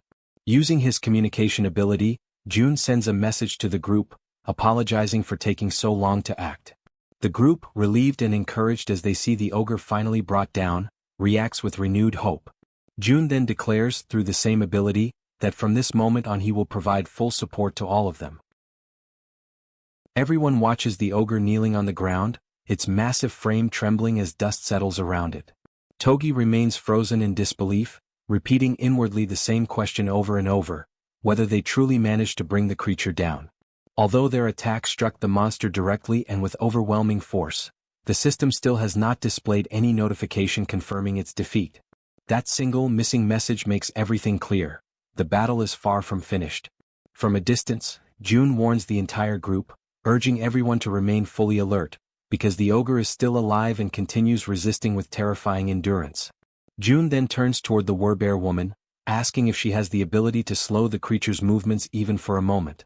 She hesitates, uncertain whether she can manage such a feat in her current state, but ultimately she decides to try. With determination, she rushes toward the ogre and activates the healer. A warm, golden aura immediately envelopes her entire body, reinforcing her strength and vitality. June observes every detail with sharp focus and summons another item. A barrage of bullets materializes and begins striking the ogre repeatedly. The continuous impacts batter the creature's senses, leaving it disoriented. Seizing that crucial opening, the Werbear woman pushes forward with all her strength and manages to unbalance the monster, forcing it down to its knees once again. Recognizing the perfect opportunity, June signals to the archer. The archer raises his bow, aiming carefully, and channels all of his focus into a single attempt, concentrating intensely to achieve maximum accuracy. Sensing danger, the ogre reacts violently. It grabs a car with only one hand and lifts it as if it weighed nothing. In a sudden burst of motion, the monster hurls the vehicle toward the group with tremendous force. The abrupt attack catches the archer off guard for an instant, but his arrow is already in flight. Both the car and the projectile race forward, one propelled by brute strength, the other by precision. The arrow collides with the incoming vehicle, triggering a massive explosion that sends other nearby cars flying through the air in all directions. In that chaotic moment, June gives the command for the Werbear to attack. She quickly positions herself behind the ogre, but the monster turns with startling speed, dodging the archer's second arrow. The sudden shift alters the arrow's path, sending it off course, straight toward the Werbear woman. The archer watches in shock as the projectile strikes her directly, despair overwhelming him. From afar, June witnesses everything with horror, feeling the same cold dread he felt the last time he nearly lost someone important to him. He forces his mind to search frantically for any solution. He begs the system inwardly, pleading for any method, any possibility, to save the injured woman. The golden light surrounding the Werbear intensifies, glowing brighter and brighter as everyone watches anxiously, especially the archer, who appears on the verge of breaking. Suddenly, a presence manifests behind the group. A hand emerges, engulfed in swirling black flames, Han's hand. He steps forward with unshakable determination, declaring that he will end the ogre himself. The sight strikes June so deeply that he collapses to the ground, unable to comprehend what is happening. The rat girl approaches him and gently asks whether he is all right. June insists that he is, explaining that he simply relaxed for a moment before reactivating his long-distance vision. However, he cannot shake the alarm in his mind. This is not supposed to be the time for Han's awakening. He asks himself what exactly could have triggered such a sudden surge of power. Meanwhile, the ogre faces Han. Han grips the metal rod, now entirely wrapped in dark, swirling flames that pulse with unnatural intensity. He focuses all of his strength and hurls the rod with immense precision. It pierces through the air like a spear and strikes the ogre with devastating force. At last, the system displays the long-awaited notification. A level 45 ogre has been eliminated. The group reacts with a mixture of relief and astonishment. The werbear signals that she is alright despite everything that happened. At that moment, Moon looks at Han, curiosity overtaking his surprise as he asks about the ability Han just used.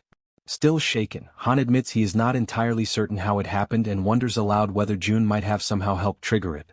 June, still lying on the ground, contemplates the black flames. He reflects on the nature of that power, questioning whether the ability activates only under certain conditions and whether it truly belongs to Han, or perhaps to himself. Even so, this mystery is not the most urgent matter. A familiar and intense pain begins creeping over him. The system notifies an increase in skill level, and once again, it becomes time for June to endure the searing agony that seems to stretch on without end. After enduring the pain, which as always had been present in the same familiar way, he gradually regains his composure. His companion shows clear concern, asking whether he is all right, and he assures her that he is. Within the territory, the monsters are completely converted into experience, while the people who manage to survive are officially granted citizenship, marking the definitive conclusion of that cycle of conflict. This time, however, something is different. The system releases a new notification, informing him that a dungeon has been discovered. Because he is the first to find it, June receives 100 crystals as a reward. He is taken aback as he reads the message.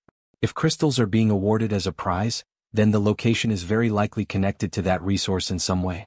The indicated location lies behind the apartment complex, roughly halfway up the mountainside. June considers sending Lee Junhyuk's group, including himself and everyone currently under his leadership. He reasons that, by forming subordination contracts with them, the group will become strong enough to face whatever lies ahead. He wonders where Lee Junhyuk is at that moment and activates his ability, Ultimate Eyes. Through it, he sees that they are surrounded by dead orcs, and that Lee Junhyuk himself is staring at the scene in confusion, clearly questioning how the orcs died so suddenly. June reflects that the territory has expanded and that the monsters that had been targeted for hunting were swept away by the reach of his influence. Soon after, he contacts the group through his communication ability, calling them back. They are confused, unable to fully grasp what is happening. Even so, June asks them to bring their guests and return to his home, explaining that there is something important he needs to request. After issuing the call, Jaehyeon and June also return to the apartment using the absolute gate. Since Han's group is close to reaching its destination, Jaehyeon's role finally comes to an end. June acknowledges how hard she has worked and tells her that she can finally rest, as everything within her reach has already been accomplished. He assures her that if anything happens he will inform her immediately, but for now she should return home and rest with her family. Jaehyeon thanks him and leaves happily, feeling truly appreciated. June reminds her once more to return safely. Watching her depart, he feels satisfied and begins to reflect on whether Han's mission is also nearing its conclusion. The last time he checked, there was little left to be done, and he reasons that his overall abilities have already been enhanced to the point where most obstacles can be overcome, especially now that the territory's chief threat, its greatest problem, has already been eliminated. Meanwhile, on the other side, Han's group stands before the apartment complex where the families of Han, Toji, and Kim Jian live. Joy spreads through the group as they realize that they have finally reached their destination. Han shows unwavering determination, thinking about rushing forward to rescue everyone and bring them out safely, while the man with glasses reinforces that he will do everything within his power to ensure that no one gets hurt. With that resolve, Toji encourages the group, and they begin running toward their objective. In their thoughts, the same words repeat over and over. Just a little more, only a little more, and they will finally be reunited with the people they are trying so desperately to protect. Toji imagines that after this, they will all head to the safe zone and be able to live in peace at last. However, suddenly the run comes to a halt. The group stops abruptly. Han senses that something is wrong and looks toward Toji, who freezes completely, his body stiffening in shock. Moments later, everyone begins to see the same thing he does. Toji starts to tremble, overtaken by raw nervousness. Filled with terror, he comes to the conclusion that perhaps they arrived too late. Inside the complex, several armed figures occupy the area. There are black orcs of level 3, and another of level 35, along with many others. All of them are large, powerful, and imposing. The group remains motionless, staring at that devastating scene unfolding before their eyes. At the same time, on the other side, June understands what this means. High-level monsters in the range of the 30s have appeared in the underground parking area, and the chance that anyone in that apartment complex has survived is practically non-existent. The exception only confirms a horrifying truth. The families of Han, Toji, and Kim Ji-yeon are the direct targets of this invasion. Overcome by rage and anguish, June reacts without hesitation. He issues a clear command for all enemies ahead to be eliminated. Toji responds immediately, sending his warriors clad in armor straight toward the orcs. As the battle begins, the woman observes the scene from a distance and notices Han once again surrounded by an intense aura. His new ability, now further refined and strengthened, manifests with its full force. While Toji's warriors engage the orcs in direct combat, Han's energy begins to take shape, drawing the enemy's attention. That energy spreads violently, striking the orcs without the slightest mercy. Han becomes completely engulfed by that overwhelming power. For him, that moment clearly marks the true beginning of the battle. Everyone prepares to attack. Han is the most visibly tense. He grips the iron bar tightly, his body steady, his mind filled with determination and absolute confidence in what he is doing. Ahead, the orcs watch the group attentively, but their reaction is abruptly interrupted by two precise gunshots, fired from the weapon of the man with glasses, while Toji follows everything at very close range. Without any hesitation, Toji also advances. His blows strike the orcs in front of him with direct brutality, without mercy and without leaving any room for retreat. From a distance, June summons an artifact. The artifact projects itself rapidly into the center of the conflict and begins to strike the orcs continuously.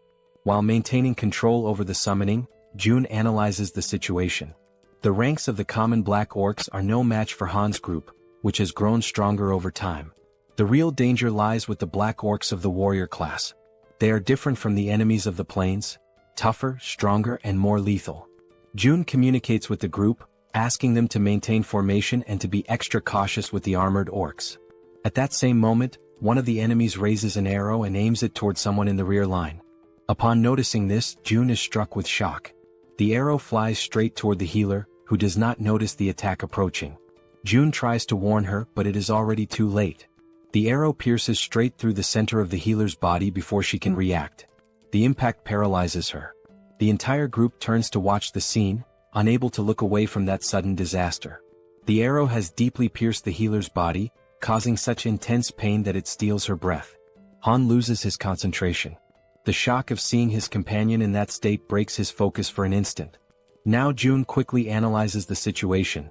The enemy has struck exactly at the team's weakest point. He understands the severity of the blow, knowing that even if healing is applied, its effect will be limited, and that from that moment on, the group can no longer fully rely on the support of Kim De-jong.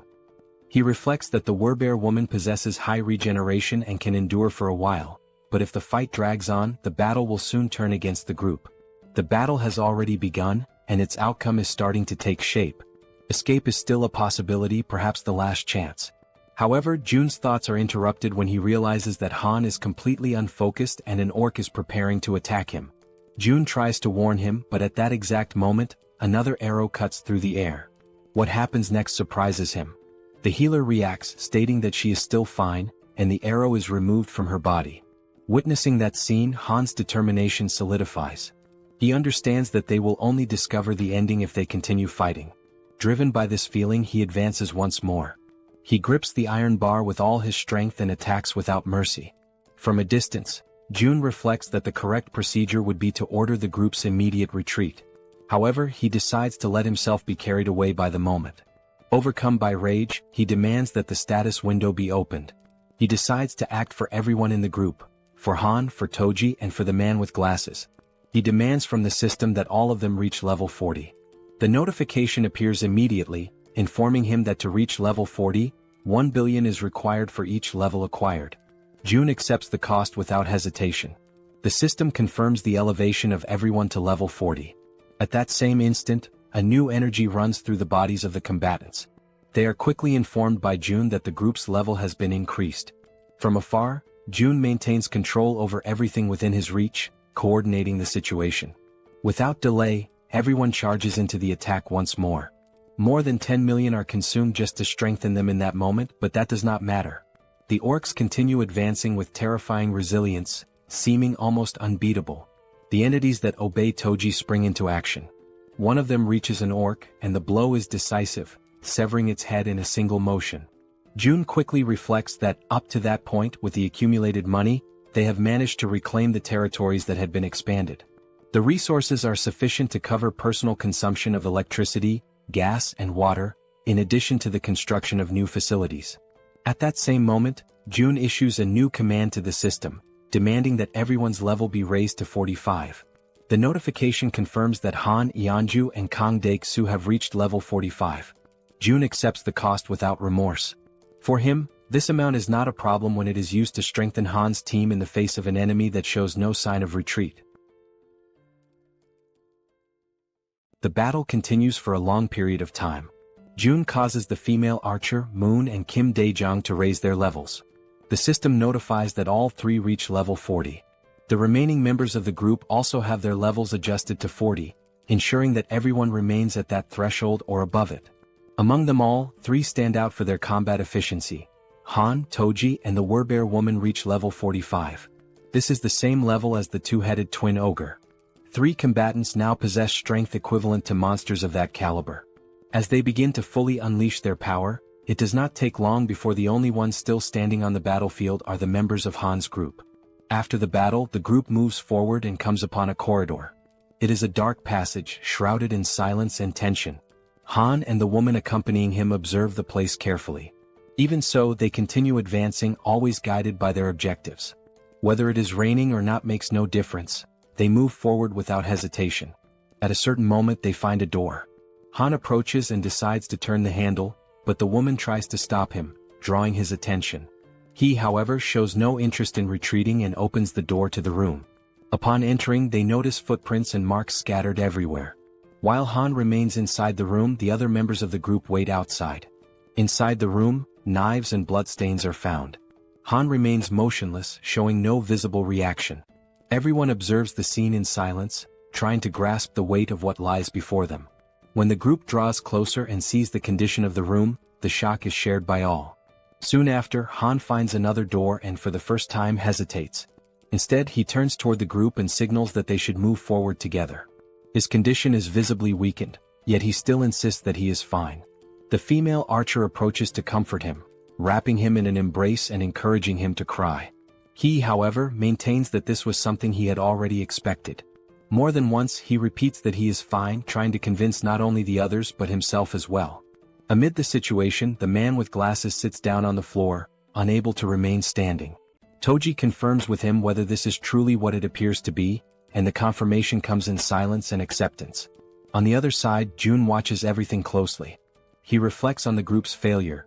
Despite having fought with all their strength, they are completely alone in that world. June questions whether it is truly possible to save a country when he cannot even save the people standing right in front of him. At that moment, Han observes that no traces of blood are found in the houses. The possibility that they may still be alive somewhere cannot be ruled out. These words do not come from just anyone but from Han himself, and for that reason no one is able to respond immediately. Han reinforces that there is still no need to abandon hope. Then he checks whether June is present and asks him to call them over for a moment, expressing the need to rest for a while. Shortly afterward, the system notifies the summoning of the vassals. In the very next instant, Han's group appears in June's apartment, all of them visibly worn down by the situation. Thoughts continue to flow endlessly through June's mind. He wonders whether his own ambition caused him to arrive too late, and whether an earlier rescue could have changed the outcome. Han reaffirms his intention to rest for some time, but June remains in a complete state of shock over what happened to the families of the group. He repeatedly asks himself whether he could have saved them. When he analyzes the situation coldly, he concludes that his parents and his grandfather survived by their own merit and that even without his intervention, they would have been safe.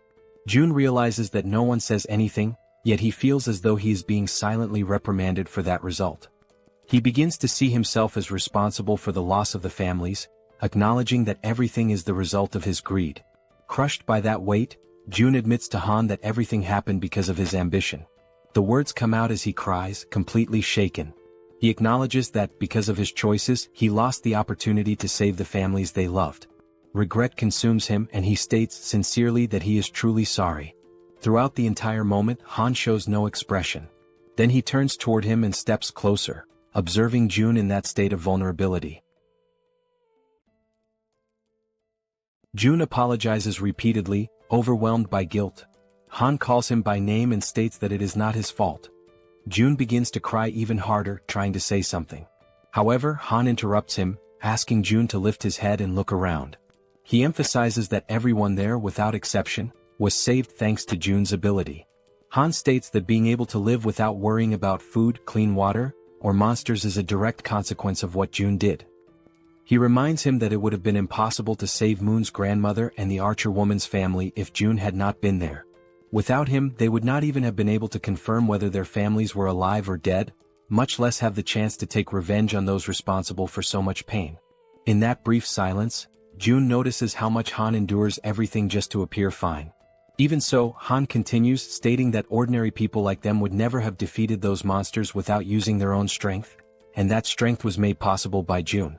A little embarrassed, even though there is no reason for it, Jun tries to say something but Han goes on. There is a lot of sadness in the world, he explains, but those sorrows do not deliberately choose someone. He stresses that Jun does not need to take responsibility for everything and that the fault lies with the world, not with him. For them, it is already enough that Jun simply remains there like a huge tree, creating shade where people can finally rest for real. Han laughs as he finishes speaking. At that moment, Jun realizes that he is more resilient and mature than he had imagined. He understands that he should be the one comforting others, yet it is he who is receiving support. His thoughts are interrupted when someone calls his name. It is Toji who asks him to cheer up, while the man with glasses also speaks up, expressing his gratitude.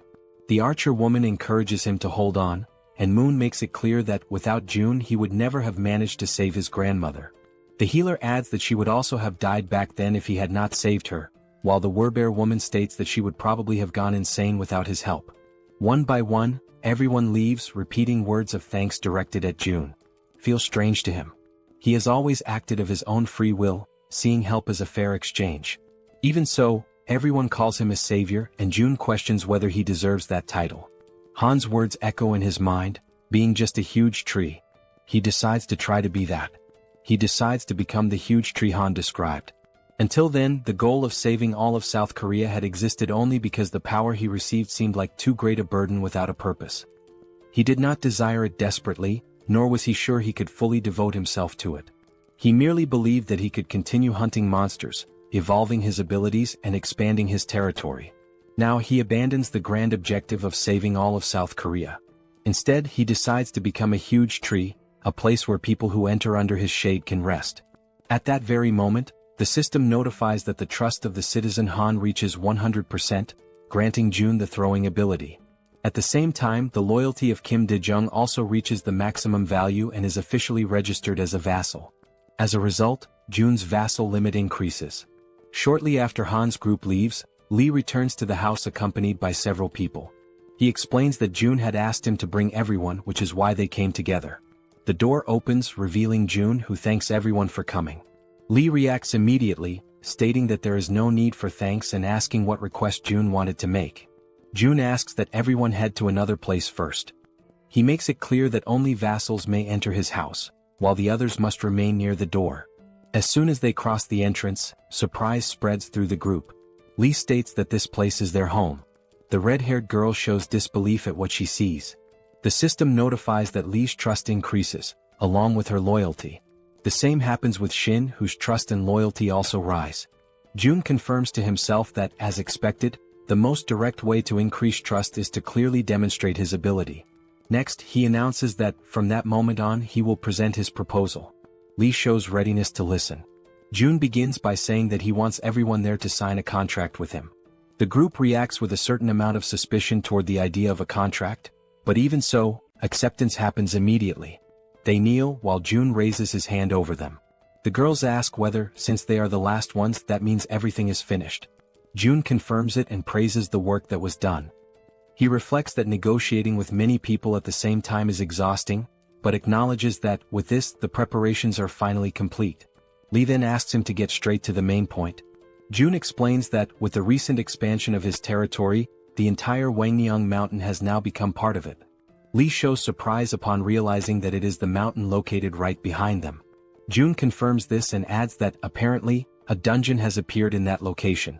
He then asks Lee and the others to explore that dungeon, questioning whether they can accomplish this task. Lee accepts promptly, thanking him for the trust placed in the group. At that moment, through the communication ability, someone calls June by name. It is Dabin, informing him that everything that had been requested is already prepared and that he can go there. June heads toward the elevator. As the mechanism descends, he reflects in silence. With Lee agreeing to take part in the dungeon incursion, the matter enters a brief period of calm. Even so, something draws his attention. After the subordination contract, Lee's abilities do not change. According to the system, he remains at level 40, holding the title of 12th Servant, Viscount Mage. In the group led by Lee, the main members are Shin and Kim, who were classified as B, while most of the others fall between D and C. As more people are contracted and data accumulates, June begins to understand the system better. High-level abilities require elevated innate attributes, something that can be called potential or talent. The limit of subordinates is restricted to only 100 people. Because of this, June concludes that from now on it will be more advantageous to choose carefully, prioritizing individuals who are truly talented. As the elevator doors open, Dabin is already waiting for him eagerly. June acknowledges her effort and shows satisfaction with the work. Dabin reacts naturally, saying that it was not difficult, but June still assures her a bonus for the service. He looks over the gathered group and asks whether those are the selected people. Dabin explains that, according to the instructions she received, she gathered 10 individuals skilled in carrying out practical tasks. June introduces himself to the group, stating his name and showing cordiality. In response, everyone behaves politely and returns the greeting. Among the people gathered by Dabin, one of them asks what kind of work June is planning for them. June replies that he intends to explain everything and reveals that he is considering granting everyone the same position held by Dabin, a managerial role. The reaction is immediate. The group shows enthusiasm and apprehension at the same time, questioning whether that is truly serious. June reflects that even with the significant growth of the population, there are only a few people in managerial positions. Among them are Lee Sungmin, leader of the medical team, and Baek Sungmin, responsible for the replacement team. One of the young men states that, if given that responsibility, he will work diligently. June reflects again. There are still 12 managerial slots available which could be distributed, but not for free. He informs them that there are conditions, generating curiosity and tension within the group. He explains that, with the constant arrival of new people into the territory, countless problems will arise, and the position will be granted only to those who present concrete solutions. After asking whether everyone agrees, he extends his hand and invites those interested to speak up, one by one. For quite some time, the candidates for manager present proposals on topics such as waste disposal and road maintenance, most of them satisfactory. The ideas become increasingly solid, confirming Dabin's good judgment. At a certain moment, a blue-haired man raises his hand. Encouraged by June, he proposes the creation of an organization to maintain internal order, warning that without a stabilizing presence, incidents will be inevitable in the future. June understands the proposal and asks whether he is referring to the creation of a department similar to how the police operate. The man confirms. Another member of the group interrupts the conversation, adding that when he thinks of the police, something comes to mind. June allows him to speak. The man mentions that police station arsenals store firearms including rifles. The information surprises June, who wonders whether rifles would not be equipment exclusive to the military. The man explains that technically South Korea is still under an armistice, and that in emergencies, properly established police stations maintain sufficient weapons in their arsenals. June reflects that if they manage to obtain these weapons, it could significantly help in creating a department responsible for maintaining order. He considers that the nearest police station is Busanjan Police Station, located in Siamayan. He then asks the name of the man who brought the information, who introduces himself as Nam Jinho. June asks Nam Jinho to form a team and go on this mission. Surprised, he asks whether he should go personally. June confirms, saying that there is no reason for great concern. Due to the expansion of the territory, the police station is probably within its boundaries, and if it is not, there is no need to insist. Nam Jin-ho accepts the task and states that he will try. June instructs Nam Jin-ho to depart as soon as he is prepared and tells the others to continue suggesting solutions. The following day, after the successful completion of the mission, Nam Jin-ho returns. He had gone in search of firearms and, indeed, manages to bring them back. June confirms everything using the Supreme Eyes and registers the items in the system shop without difficulty. The result does not meet expectations. They recover only 2 rifles, 3 bullets and empty cartridges. The quantity is not the problem, since June can acquire more ammunition later. The real issue arises next. Most of the weapons from the arsenal had already been taken. Judging by the size of the storage, June estimates the existence of a heavily armed group of survivors somewhere. This realization immediately turns into a headache. Even so, June reasons that such a large and well-armed group would hardly go unnoticed. If they were nearby, news would certainly have already reached the territory. This leads him to conclude that, at least for now, that group is not in the vicinity. June decides to leave this problem for later and activates Ultimate Ears, expanding his perception. In another distant part of the territory, orcs advance amid destruction. They spread out in all directions, pressing a cornered group, the one led by Jang. A man asks what they should do, pointing out that the monsters seem to be emerging from all directions at the same time. Jang surveys the battlefield with difficulty and wonders how those creatures managed to advance so far. One of the group members draws attention to an even more urgent problem. Their ammunition is almost completely depleted. Jang feels the weight of reality settle in. Everyone is exhausted and their weapons are beginning to fail. He realizes that his abilities are not enough to withstand the enemy's constant pressure. At that exact moment, the communication skill is activated. June makes direct contact, drawing Jang's attention. Shortly after, a system window opens before them, and weapons begin to materialize in the space around them. June, even from a distance, acts at the perfect moment. The tension turns into relief as new equipment appears, raising the group's morale.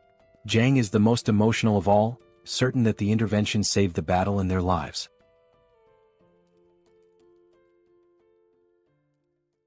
Jang immediately grabs a pistol and prepares to fire. He checks whether everyone is ready. The group responds affirmatively, showing complete readiness for the attack. Without hesitation, he gives the signal to advance. The group rushes toward the goblins, who are startled when they realize the group's unexpected presence. Showing no mercy, the group unleashes a barrage of gunfire. The bullets strike the goblins in succession, knocking them down one after another. The sound of gunshots does not cease. They keep firing without rest, pressing the enemy relentlessly. Overcome by fear and unable to react under the continuous assault, the goblins panic and flee. Jang feels his confidence grow as he notices the enemy's retreat and believes the group is capable of winning. With morale high, he reinforces the intention to move forward and rescue the captured families. June observes the entire scene from a distance, using his ability. The system notifies him of the hunt of yet another orc and the addition of wands to his wallet. As he watches the massacre, June reflects on the true power of a rifle. Even without the use of special abilities, relying solely on firearms, the horde of common monsters is completely crushed. He concludes that by mastering even the basics of firearm production, it is possible to generate enough destructive power to deal with enemies of this level. Because of that, he understands that Jang's group will not face major difficulties for quite some time and decides to entrust them with the remainder of the mission. His thoughts then turn to the other group. Lee's group finally reaches its destination. The system announces the discovery of a dungeon called Lizard Man Swamp. Lee positions himself at the entrance, while everyone notices that the interior is completely flooded. Heineken shows concern, judging that advancing in that state seems impossible. Lee, however, remains calm. Using his water control ability, he shapes the liquid ahead, creating a solid path resembling a bridge. With the passage opened, he checks whether everyone is ready and leads the group into the dungeon.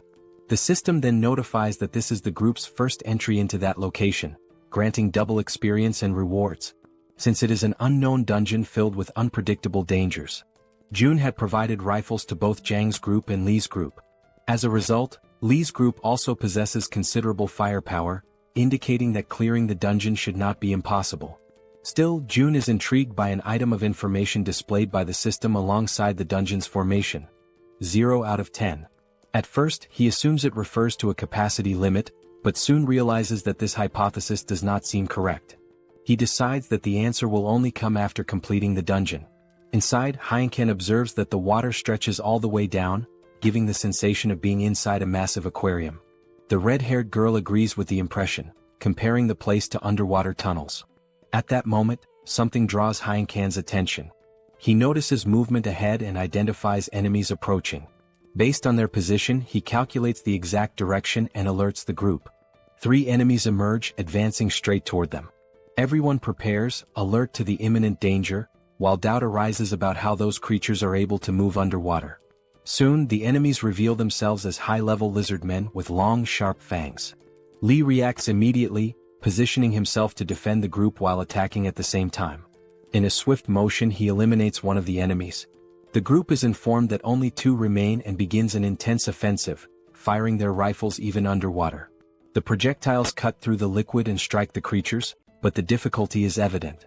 The lizard men move with extreme ease in that environment, making the shots less accurate. One of the members comments that if they could force them out of the water, the situation would become far more favorable. As the confrontation continues, Lee takes full control of the situation. He declares that water is his domain and orders concentrated fire. Next, he manipulates the surrounding flow, opening a large empty space in the middle of the water.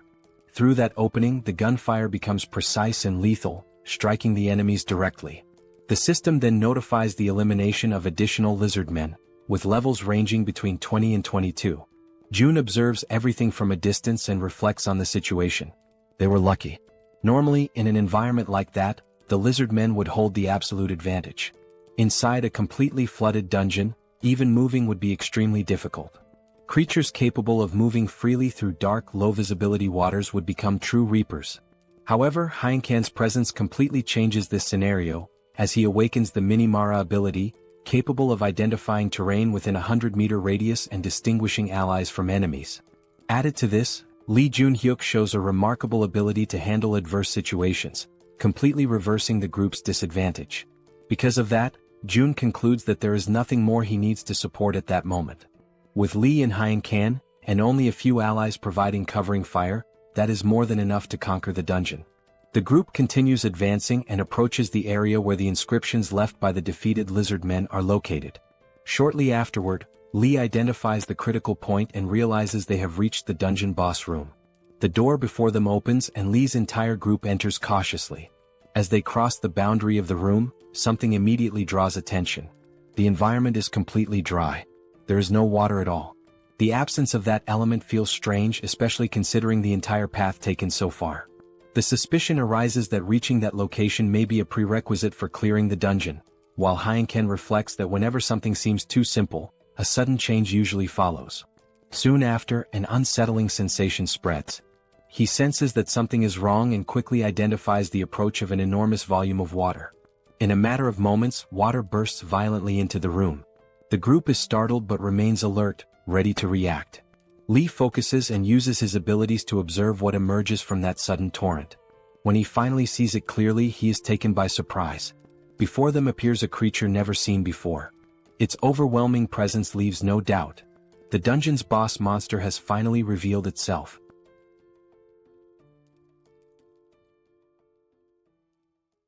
The group faces the creature that emerges before them. Almost immediately, everyone begins firing their rifles, unleashing bursts of gunfire in an attempt to hit it. However, the creature reacts by forming a shield of water in front of itself, completely blocking the attacks and preventing the shots from reaching it. The red-haired girl notices that the bullets are being stopped by the water, and Heinken realizes that their attacks are having no effect. In response, Lee shows that he understands the situation. If the enemy also uses water, then it is possible to counter its control with the same element. Heinken shows concern and tries to understand what Lee intends to do.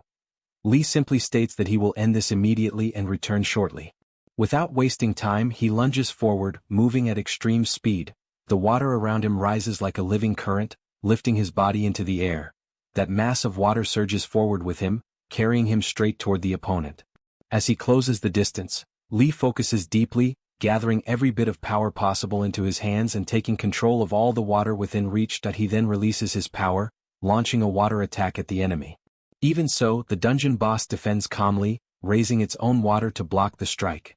Observing the way the enemy reacts, Lee understands the limitation of that control, that if the boss is blocking the attack in a physical manner, that means it cannot move the water that Lee already controls.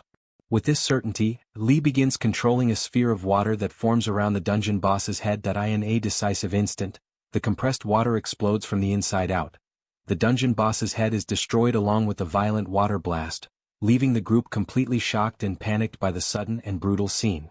After the attack, the water that had been supporting Lee in the air dissipates gently, returning him to the ground. Calmly, he states that the dungeon has been cleared. At that moment, the system issues notifications. The lizard man boss has been defeated, values are deposited into the wallet, and experience is added. Next, the system reports that Lee has eliminated the territorial leader of the lizardman's domain and that 10 crystals have been received as a reward. After the group leaves the dungeon, its description undergoes a slight change.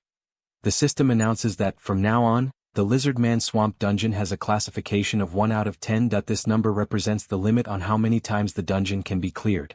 June reflects on this and concludes that there are still 9 incursions remaining. If all of them are completed and the crystals are gathered, it will be possible to perform a mystical draw. In other words, this represents the chance to obtain another divine item, such as a communication ring. Using the communication skill, June contacts Lee and checks on his current condition. Lee responds that, although he is a bit tired, he is fine. Relieved, June makes a request, asking whether it would be possible to clear a dungeon once per day. The request surprises the group, leaving them momentarily stunned, yet at the same time pleased to be able to help. 10 days later, the system issues new notifications. Citizen Lee once again defeats the leader of the Lizard Man Swamp, receives another 10 crystals as a reward, and fully clears the dungeon for the first time, earning an additional 100 crystals. After the defeat of the final boss, Lee confirms that this was the last stage. The system reports that all possible dungeon completions have been used. It also notifies that the mystical draw consumes the accumulated crystals and that the total available amount reaches 400 crystals. Next, June communicates with the group members, acknowledges their excellent work, and instructs everyone to return and rest properly. With the mission concluded, June reflects that there are sufficient resources to carry out the mystical draw, and that only this final step remains. When he points toward the ground, an intense light emerges, so bright that he must shield his eyes, unable to keep them fully open. Even so, he watches with difficulty and wonders if there is anything that can be done in the face of such overwhelming brightness. Suddenly, he is startled when he realizes what is beginning to form within the light. A crown slowly takes shape. The object floats into his hand, supported by an invisible force. The system then notifies him that it is a special crown which, when equipped, doubles all effects granted to citizens. June perceives that 6 benefits are active: resource increase, trust power, tax collection, base salary, economic subsidy, and professional effect. And by wearing the crown, all of them are doubled, amplifying their effects twofold. June finds it uncomfortable to wear, but acknowledges that the benefits make it worthwhile and decides to use the crown continuously within his territory. Since he rarely leaves home, he places the crown on his head and feels a refreshing energy flow through his mind, like a gentle current passing through his body. Upon opening the system window, June realizes that the tax collection downtime has ended and that, at level 2, he can fully activate the crown, doubling efficiency and increasing the tax rate from 10 to 20%. Shortly afterward, the system notifies him that an enormous amount of won has been deposited into his wallet through tax collection. He is shocked to find that the amount configuration reaches approximately 15 billion won, indicating that the citizens hold around 75 billion in total. June realizes that far more money is in circulation than he had imagined, which explains the increase in shop sales and indicates a significant rise in the citizens' purchasing power. To him, this is a positive development, as it shows that the citizens' wealth and stability are increasing. Now, with the crown in hand, June concludes that he must level up quickly and expand the number of item categories available in the shop. At that moment, his thoughts are interrupted when he hears voices in the distance, announcing that the group has returned. The person calling out to June, stating that they have come back, opens the door. Standing before him is Jang's group, who explain that they have come to return the items that had been borrowed. June shows gratitude for the effort of having come in person to return the belongings. Jang, in turn, emphasizes that they felt it was their obligation to do so. Upon noticing the object on June's head, he shows curiosity, and June quickly removes the crown, treating the situation as something of no importance. He then congratulates Jang on the recent victory, referring to the safe reunion with his family. Jang states that the rescue was only possible thanks to June and that, without the swift arrival, he might never have seen his family again, considering the immediate supply of weapons a true miracle. June, however, attributes the credit to the group itself, stating that he merely provided support and that it was they who saved their own families. Jang admits that they were desperate for that opportunity and takes the moment to once again express his gratitude. The members of the group follow the gesture, showing their recognition as well. June simply reinforces that he is satisfied to have been able to help them. Shortly afterward, the system issues a notification informing that the trust and loyalty of the citizen Jang have increased. After some time talking, Jang's group says their farewells and departs together with their families.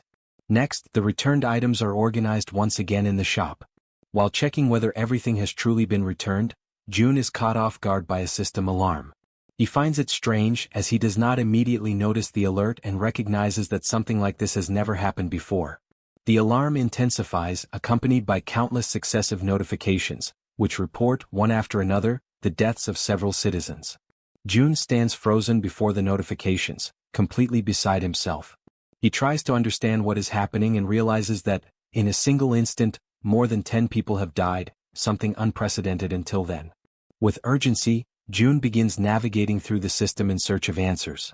Soon, a notification appears.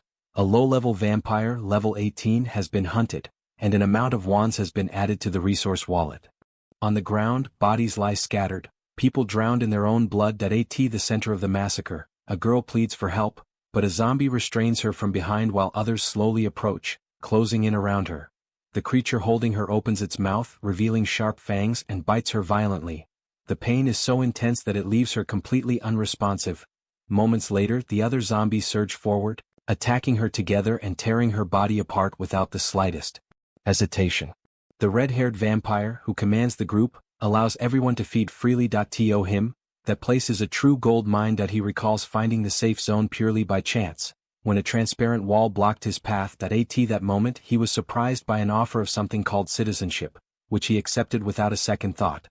Upon entering, he was shocked by what he found. Wherever he looked, there was food in abundance, not only in great quantity but also of exceptional quality. Compared to what he hunted outside, the efficiency of that place was incomparably greater. He realizes that if he devours everything and continues to grow, he could become a powerful vampire, perhaps even comparable to that bastard who discarded him as useless. Soon he will reach an intermediate level. Still, merely being equal is not enough. His goal is to drink even more human blood, surpass him and completely overcome him. To achieve this, not only he but his entire swarm must grow stronger. At his current stage as a low-level player, he can command a minimum of only 5 vampires. One of them died during the hunt, but that does not concern him. The area is infested with humans and creating another minimum-level vampire will not be difficult. As soon as he reaches the medium level, his subordinates will gradually evolve into lower-level vampires. When they begin creating even weaker vampires as if reproducing, the hive will grow exponentially. Then he will devour all the humans in the region without distinction and, finally, go after the one he hates so deeply.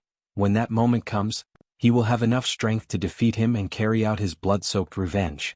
Suddenly, something catches his attention. He senses a new presence and turns around, convinced it is just another prey.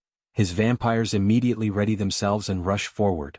However, in the blink of an eye, everything changes. The red-haired vampire is left in shock, completely stunned and unable to react. Without any warning, without a fight or resistance, his entire swarm collapses to the ground, annihilated in a single instant. He tries to understand what just happened, but his mind refuses to accept reality. Even so, one thing becomes clear: that human is a monster, something impossible to comprehend at his current level. Fear overwhelms him, and the only option that comes to mind is to flee. Standing before him is June, staring at him without the slightest trace of mercy, his face serious and devoid of any emotion.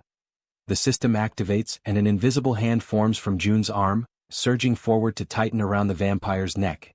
The enemy's body is lifted into the air, strangled, as he desperately tries to beg for mercy, unheard. He understands that he will die there, a hollow and meaningless death, without even managing to take revenge. His body is eventually thrown to the ground, where he falls gasping, struggling to catch his breath. From that moment on, June makes it clear that he will only remain alive if he answers the questions as best as possible. As he listens to the explanation of how he entered that territory with such ease, June feels a headache beginning to form. The system message that granted citizenship made no mention of humans, and that contradiction starts to raise new suspicions. June reflects that he never imagined citizenship could also be granted to monsters, much less to creatures that feed on humans. He continues the interrogation and discovers that the red-haired vampire was originally an ordinary human. His transformation began after being bitten by a vampire named Sanghyok. June connects this information to the granting of citizenship and concludes that the human origin may have been the determining factor that allowed the system to accept him. Urged to continue, the vampire reports that during the few days he existed as a lowest-level vampire, his memories were confused and fragmented. Only after consuming humans did he evolve into a lower-level vampire. June understands that the vampiric hierarchy is rigid. The lowest levels resemble beasts, guided almost entirely by instinct, retaining only the minimal intelligence necessary to follow orders. Lower-level vampires, on the other hand, gradually regain consciousness and a sense of human identity, in addition to acquiring the ability to create and command a swarm. June then focuses on Sanghyok and seeks to understand his position within this hierarchy, where it becomes clear that he was a mid-level vampire. He reflects that Jaehyeon, the red-haired vampire, is currently a low-level vampire at level 28. From this, he deduces that an intermediate-level vampire must be, at the very least, above that threshold. He concludes that the hierarchy extends to high levels, implying that the most powerful vampires must possess extremely elevated levels. Finally, June pauses on one last point. He fixes his gaze on Gal Sungil, his expression turning cold and oppressive, and without looking away, demands to know where Sanghyok is, making it clear that this answer will be decisive. Gal Sungil, seized by fear, informs that he is inside a condominium located in Daeongdong. June understands the situation and orders him to wait and endure. In desperation, Gal Sungil offers to personally guide him to the one responsible. He screams and begs for divine punishment to fall upon the bastard he considers the root of everything. At that moment, the system notifies that the loyalty of the citizen Gal Sungil increases. This loyalty is born purely from the instinct to survive, regardless of what may happen next. To June's eyes, this is repulsive. Whether human or not, there is no need for the loyalty of a monster that devoured its own citizens. June states that he has already heard everything he needs to know and concludes that he has no intention of taking him in. Even so, the system displays a mission with the objective of killing Sanghyok within a 24-hour limit, offering a small amount of experience as a reward. In case of failure, the penalty is death. As the mission is created, June questions why Gal Sungil does not do it himself, making it clear that he has no intention of sparing him either. He then orders that Sanghyok himself be the one to go there and kill that wretch. Panicking, the vampire asks for time and begs to drink human blood, claiming that without reaching at least an intermediate level, defeating someone like Sanghyok would be impossible. June responds coldly that if Gal Sungil so much as touches a human being, his head will explode instantly. Frightened, the vampire retreats, fully understanding the warning. June realizes that the mission borders on a death sentence, yet he cannot allow a man driven by desperation to attack innocent people. He then purchases an M16 with 100 rounds, which materializes in front of Gal Sungil. June reflects that perhaps he should plant a bit of hope in him. He states that he is giving him a single chance, a chance to take revenge on the one who turned him into what he is now. Faced with this, Gal Sungil accepts and declares that he will do his best. June orders him to exterminate all vampires and warns him that if the weapon is used against anyone else, he will be killed immediately. After confirming that he understands, June orders him to run at once. Next, June contacts Jaehyeon asking whether she can hear him. He informs her that there is a man he wants her to track using a rat and asks her to go to his house as quickly as possible. June reflects that if a monster threatens humans, the only response is extermination, and decides to form a team to eliminate the vampires. A short while later, Dabin arrives with the rescue team. Together they clean up the horrific scene. Dabin reports that the team is ready, but that they were unable to find anything confirming the victims' identities or families. June concludes that in this case there is nothing to be done. He reflects that this tragedy would never have occurred if the vampires had been filtered out from the beginning. At that moment, flames form in June's hands. As the fire spreads through the area, June vows to carry out vengeance in the victim's name and asks them to rest in peace. He then burns the bodies, bringing an end to that scene of horror. Meanwhile, inside a condominium, Gal Sungil runs through the corridors holding the M16, firing non-stop at every vampire that appears before him. Bodies fall one after another as he advances relentlessly, driven solely by the desire to kill Sanyok. A rat is already on site, observing everything. The rat girl informs June that the man has arrived and confirms that he is the vampire June mentioned. June describes him as completely insane, noting that despite receiving only 100 bullets, he fires continuously whenever he encounters a vampire. Even so, he never truly expects Gal Sungil to be capable of dealing with Sanyok. The ammunition runs out and the vampire becomes desperate. Seeing this, June opens the system's storage. At that same instant, the weapon in Gal Sungil's hands begins to disappear. Desperate, he begs for more ammunition, claiming that if he were given just 50 more rounds he could still do something. Before he can finish, a cold command interrupts him, ordering him to shut up. Startled, he immediately falls silent. Someone watches the scene with curiosity, wondering who could be responsible for all that noise. The figure soon reveals herself. A young vampire appears, commenting that she did not expect to find him there and noting that even after being expelled, he still came back. Upon seeing her, the vampire falls into complete despair. Consumed by rage, he lunges at her, hurling insults without any control. The young vampire reacts coldly and gives a simple order, which the surrounding vampires immediately obey. Gal Sungil is slammed to the ground and restrained, pressed down by the bodies of low-level vampires. The girl watches the scene with boredom and states that all of this is extremely tedious. She says that he does not even understand why he was discarded and makes it clear that the reason has always been the same: his stupidity. She mocks him, saying that even now he cannot handle even low-level vampires.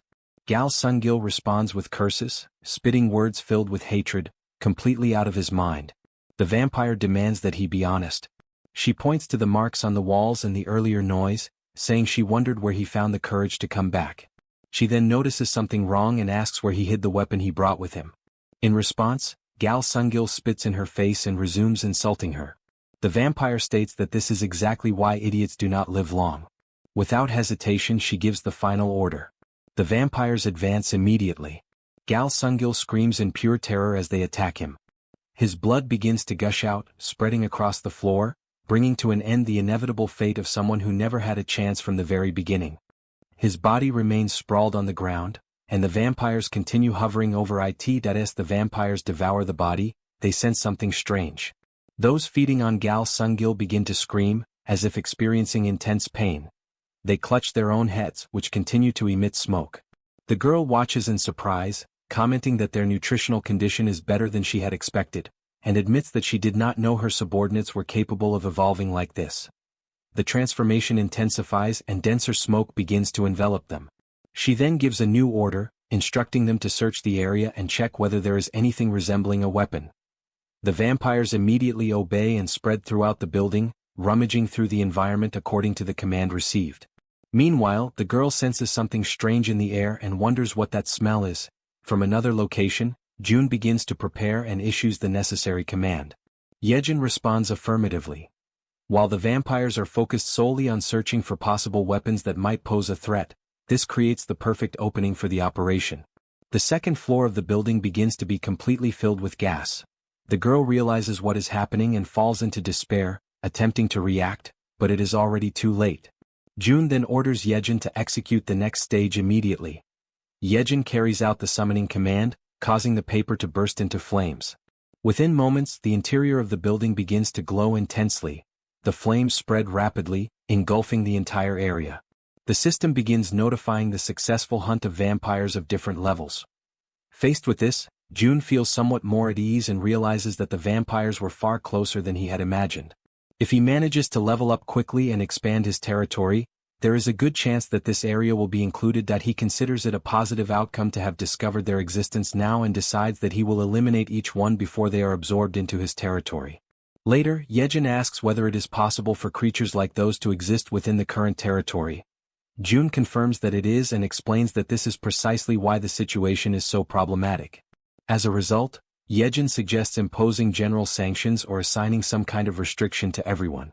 June immediately rejects the idea, stating that it would be far too extreme. That he reasons that if people who are not vampires are included in these sanctions, resentment will be inevitable.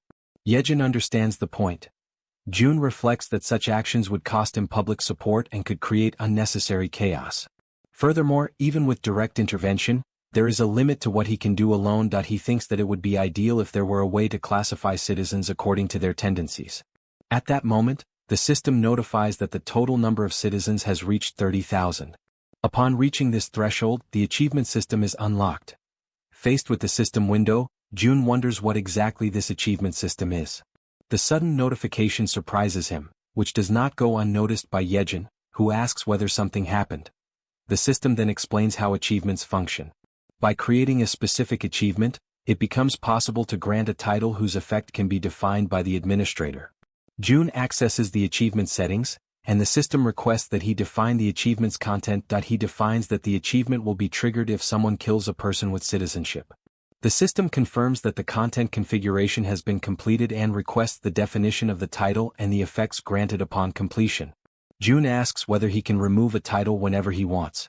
The system confirms this, and he concludes that this will allow him to personally handle inappropriate cases. He defines the title's name as Assassin. The effects include an 80% reduction to all attributes, both hands sealed, and the appearance of an assassin's mark on the forehead. The system informs him that both the cost to define the achievement and the cost to grant the title upon completion are high. June decides to proceed with the configuration. The system confirms that the achievement setup has been completed. June reflects that his greatest concern has been resolved. Just as with murder, he can now punish most violent crimes through the achievement system, labeling criminals with titles visible to everyone. He realizes that this is not limited solely to punishments. It will also be possible to create positive achievements, such as something similar to a monster hunter. Jaehyeon comments that she had been thinking of another alternative. She suggests sending a direct notice requesting that the vampires voluntarily come forward. But June responds that he has just found a solution. Jaehyeon appears visibly relieved and comments that she does not know exactly what he did, but states that June is truly incredible. June thanks her, visibly embarrassed. He realizes that he had been absorbed in his work, and upon noticing Jaehyeon's beauty, he becomes briefly flustered and nervous. Before he can fully regain his composure, someone approaches and announces that they received the message and came as soon as they saw it. June responds that the door is open and asks the person to come in. The door opens, revealing a presence indispensable when it comes to dealing with large numbers of monsters. Even before the vampire extermination operation, June already knew that he needed to contact Jaehyeon. He then asks them to wait a moment, stating that before continuing, there is something that needs to be done first. Meanwhile, inside the condominium, several vampires are seated around a table. At the center of the room, one of them announces that everyone must listen carefully and informs them that Shin Saren is dead. Shock spreads instantly, and the vampires turn toward one another in alarm. One of them questions whether this is related to the traces of an explosion on the first floor. The vampire occupying the center, Sanyok, confirms that the entire corridor on the first floor has been destroyed. He adds that the low-level vampires nearby heard gunshots, indicating that it was most likely the work of those bastards. Another vampire reacts with fury, asking whether he is referring to the damned police. The response comes directly, yes. One of them states that because they were spared for a time, the humans forgot their place and argues that they should be killed immediately and their weapons seized. Another vampire intervenes, saying that the situation is more complex, since the enemies have firearms and a direct confrontation would be dangerous. The bald vampire agrees, stating that the sudden attack and the knowledge of their base raise many doubts. Sanyok reflects that they were aware of the vampire's existence, but a full-scale attack like that raises many questions. He wonders how the base was discovered and why the attack was carried out so suddenly. There are many things he cannot understand. The vampires interrupt his thoughts, urging him to make the call. He states that despite the uncertainties, what needs to be done does not change. They will attack. A female vampire reacts with enthusiasm, while another declares that this time they will wipe out every last one without exception. The leader explains that they will not confront them head-on in order to reduce casualties. The strategy is to exploit the enemy's limited supplies by infiltrating and bringing them down from within. The leader begins to assign responsibilities, but is abruptly interrupted. He turns around, confused, and asks what is happening. At that same instant, the door latch moves violently, followed by a dull thud that echoes through the room. Sanyok remains facing the door as he asks what is happening. On the other side, amid violent coughing, the creature at the door manages to warn that it is dangerous. with great difficulty and coughing without pause, he forces the door open and insists that everyone must leave immediately. The vampire inside the room questions the reason, but he replies that there is no time for explanations and orders them to get out at once. Through his coughing, his final words are almost lost as he mutters about a cursed rat. At that very moment, the rat appears and leaps forward. The vampire is startled at the sight of it, and the animal remains firm in its mission, spreading panic not only in him but also among those inside the room. Overcome by anger and urgency, the leader orders everyone to hold their breath and jump out the window while they rush to obey as quickly as possible. The system notifies that several vampires of different levels have been hunted. Even so, those who were inside the room continue fleeing. Through his vision ability, Jun locates the target and concludes that the vampire is Sanyok. He asks Jaehyeon to continue following with the rat through her connection to it. The strategy of the poisonous mist created by Hyeon eliminates many vampires, but most of them are low level. Those who were inside the room, however, likely belong to Sanyok's elite. Jun reflects that if they do not deal with him now, the swarm will grow again. Meanwhile, the rat continues the pursuit under Jaehyeon's control. Suddenly, the vampire turns swiftly and grabs the rat with his hand, demanding to know what it wants. With extreme force he crushes it, causing the rat to explode. At the same instant, the violent pressure echoes through Jaehyeon's mind. Jun asks if she is alright and she confirms that she is. He grows frustrated for not having eliminated the higher-ranking vampires before they discovered the strategy. Now they know that the poisonous mist is dangerous and that it is spread by the rats. Jun realizes they may retreat into hiding again or even relocate their base. Even knowing that Jaehyeon suffers mental damage every time a rat dies, Jun asks her to check whether the group has moved somewhere else. She hesitates but agrees. He realizes that the poisonous mist strategy using rats will no longer be viable and that he will need external help. For this, the only group currently capable of handling the situation is Han's group. Jun then activates the Absolute Eye and begins searching for Han through his vision, passing through corridors and different areas until he reaches a gym. There he finds Han exercising. The archer woman approaches him and asks how the weight feels. Han replies that it feels much lighter than he expected. She is surprised to learn that it is 350 kilograms, but considers that it may feel light because he has been training a great deal. Han encourages her to try as well, but she refuses. Even so, he insists and reassures her, promising that he will help. Frightened and hesitant, she eventually sits on the bench to perform the bench press. He instructs her to stop immediately if it feels too heavy. When she lifts the bar from the rack, she prepares to exert a great deal of strength, but is surprised to realize that it feels lighter than she imagined. Confused, she asks whether he is helping because she cannot understand why it seems so easy. Han laughs and assures her that he is not interfering. After returning from Janggui Jangjindong, Han's eyes once carried deep sadness. Now, however, that weight seems lighter. Jun watches the scene and feels relieved to see that Han appears better. He realizes they seem ready. He then decides to check on Toji and, using the Absolute Eye again, finds his soldiers fighting orcs. He notices that, compared to the past, the soldiers' movements have become far more natural. Their coordination is more fluid and organic, as if they have evolved along with him. While Toji controls his soldiers on the battlefield, the man with glasses approaches him and calls him by name. Toji explains that he has been training relentlessly after a period of surrendering himself to drinking. The man with glasses says that he too has reached a new level, becoming capable of doing something different. At that moment, he changes his appearance, making Toji turn around in shock at what he sees. Now, the man with glasses displays traits that resemble Black, the crow that accompanies him. Dark feathers form wings on his back, and his body partially transforms into that of a crow. The system then sends notifications. The skill Crow Control has been upgraded to Crow Communion. Another message informs that the Crow Communion skill allows fusion only with targets whose affinity has reached level 100. Observing this, Jun reflects on the meaning of Crow Communion.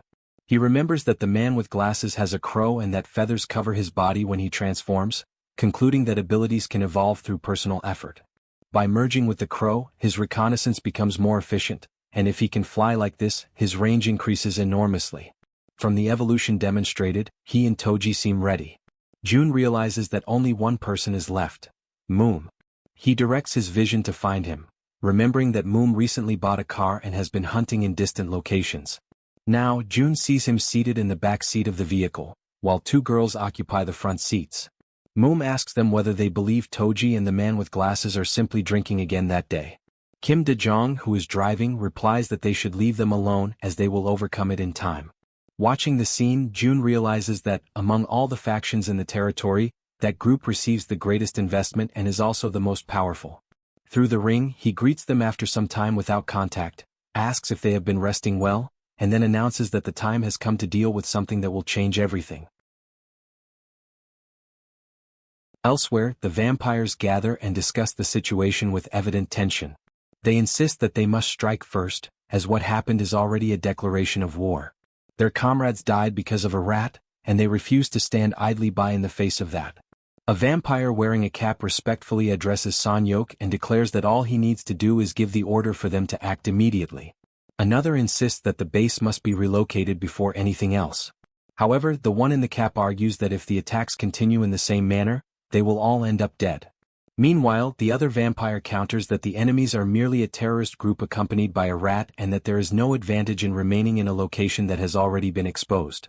He then asks whether they even know who they are dealing with, to which the vampire in the cap responds irritably that it can only be armed police officers. Son-hyuk interrupts the argument and states that it is not the police. The two vampires stare at him and ask whether he knows who carried out the attack. Son-hyuk admits that he does not know who they are, but he is certain that no one in the police possesses those kinds of abilities, emphasizing the fact that after they died, the bodies disappeared.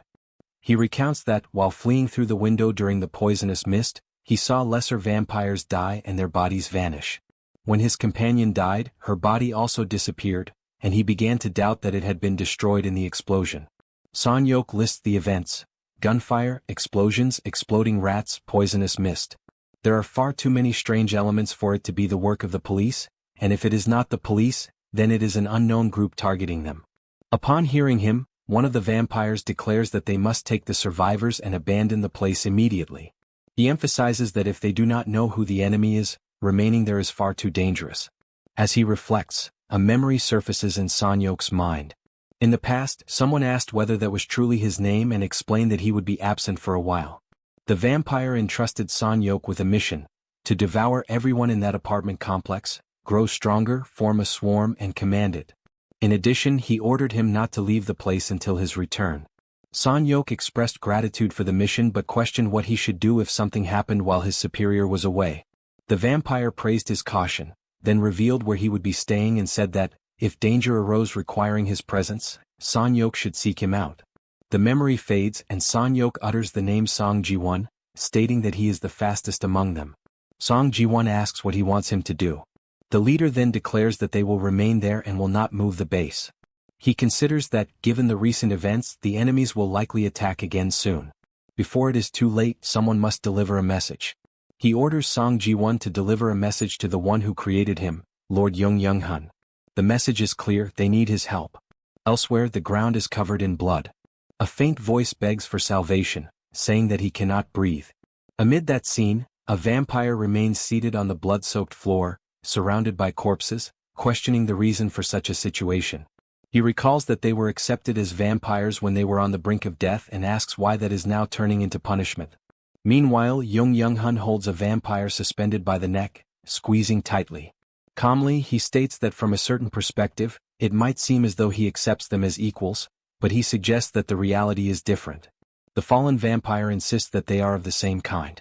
As Young-hun slowly approaches, he says that since they need to understand, he will explain. He then emphasizes that a vampire is, by nature, a monster that feeds on humans. However, he asserts that humans do not possess sufficient nutritional value for efficient growth. He then reveals something even crueler.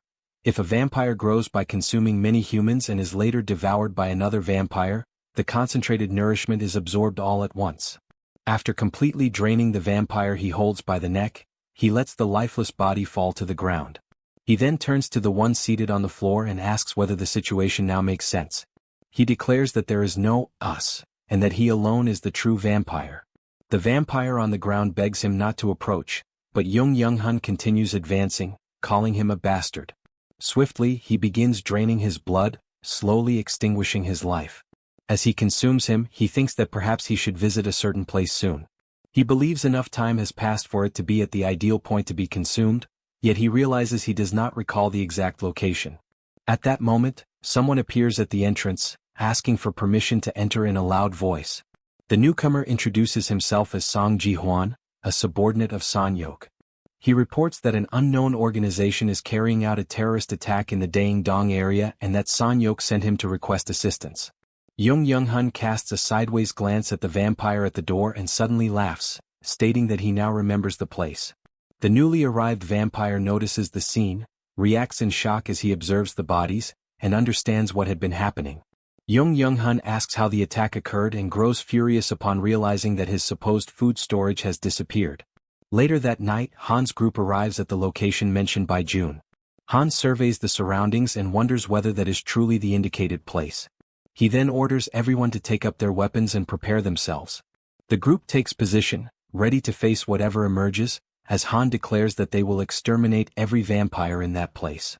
Sometime earlier, Han's group was left in shock upon discovering that they would be facing vampires. June explains that this is precisely why he called them there. Han confirms the name of the location, Daeyeon-dong, and asks whether the vampires are still there. June confirms that they have been monitoring them through Madame Yejin's rats and that there have been no suspicious movements. He also states that Han is already strong enough to defeat them, even the most powerful among them. Even so, June shows concern and reminds him that those vampires were once human, and for that reason they differ from ordinary monsters. They can speak. They can beg for their lives when they are dying. And that cruel process can break anyone's heart. So June asks whether Han is truly prepared for that. Han understands the concern but states that, in order to survive in that transformed world, it is an inevitable process. He emphasizes that the day may come when they are forced to kill real humans, not merely monsters that resemble them. Even so, he assures that he will not hesitate. Neither he nor the members of his team. Even if their hearts break, they will rise again just as they have done before. In a lighter tone, he adds that if the situation becomes too heavy, perhaps they will drown their sorrows in alcohol, as his two companions usually do. Hearing this, June sighs and admits that he worried for nothing. He says he feels safer having them by his side and asks them to rely on him once more. In the present, Sanyok remains seated at the table. He watches time pass and notices that they are late, as Song Ji-won should have already gone and returned.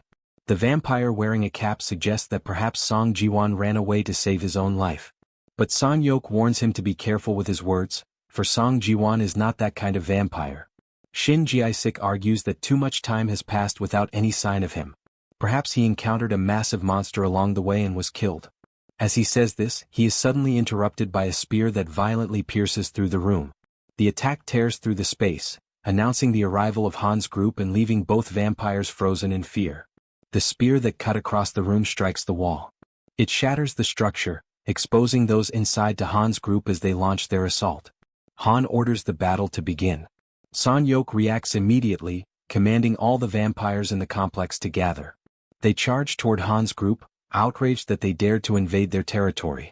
Shin Jae-sik advances to attack but is struck by Toji's halberd. From a distance, Sanyok realizes that one of the strongest among the lower vampires has been killed with a single blow delivered by Toj, and he grows desperate. A system notification appears. A lower-level vampire, level 28, has been hunted. The corpse slowly disappears before everyone's eyes. At that moment, Sanyok understands that the group standing before him is the same one responsible for the previous attack.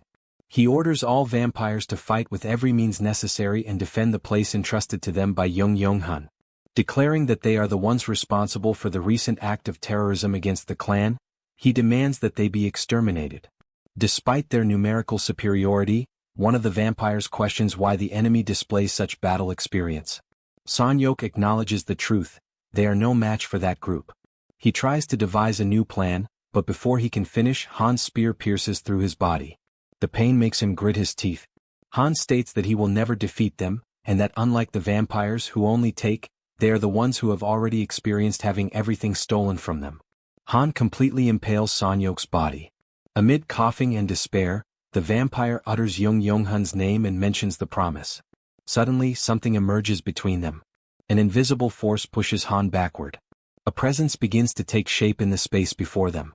The figure fully materializes. It is Young-hun who has just arrived at the scene. Gravely wounded, Sanyok lifts his gaze toward Young-hun and begs him to save them.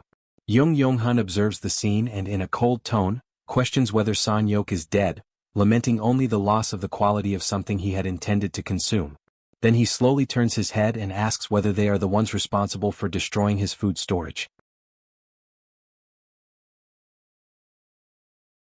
After knocking down yet another rival, Toji remarks that apparently the outer part of the confrontation had already been resolved.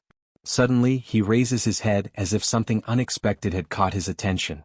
Something had just fallen there a few moments ago, and it leaves him uneasy, wondering what it could possibly be. Shortly afterward, San-yok accuses them of having destroyed his storage, saying that they had completely rummaged through his food supplies. Han, confused, asks what exactly he is talking about. A dark cloud begins to form in San-yok's hands, and he shows clear irritation, muttering that at this rate he would not even be able to eat. At that moment, Han hears the warning sent by June, asking them to retreat immediately. June explains that the man standing in front of them is a high-level vampire, referring to Sang-yok. Before any further conversation can continue, Sang-yok suddenly advances at an extremely high speed. In a sudden movement he strikes Han, and the impact causes Han to fall to the ground in front of everyone. Seeing this, the members of the group behind him shout his name in alarm, but he responds that he is fine and warns the group about the high-level vampire. Further back, Sang-yok observes Han and asks whether it was his ability that made the bodies disappear. Suddenly, something seems to capture his attention. According to his understanding, humans should lack the proper flavor and nutrition for him. Even so, something about that group seemed different, especially Han, who smelled appetizing. That pleases him, and upon realizing this, Sang-yok declares that he has already made his decision. Toji immediately reacts, questioning what kind of absurdity that was. Sang-yok then replies in a simple and cruel manner. Since they had destroyed his food, they themselves would now become his new meal.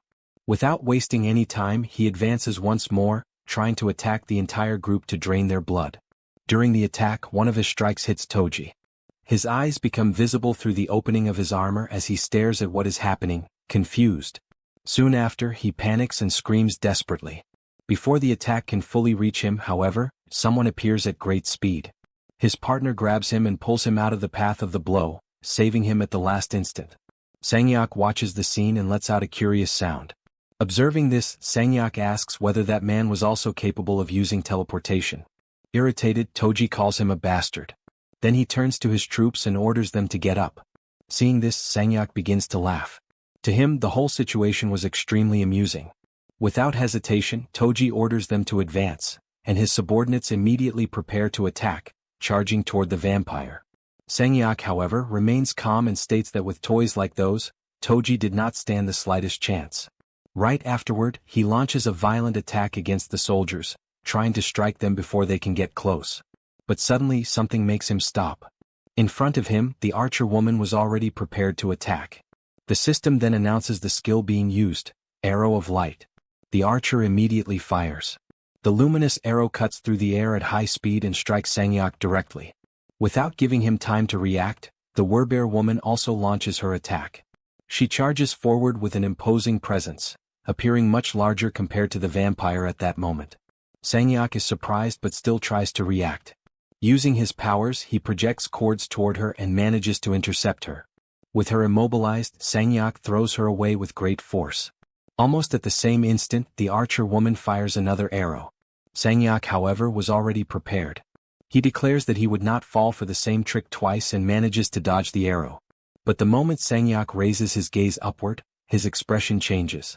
Above him, the guy with glasses was floating in the air while holding Han.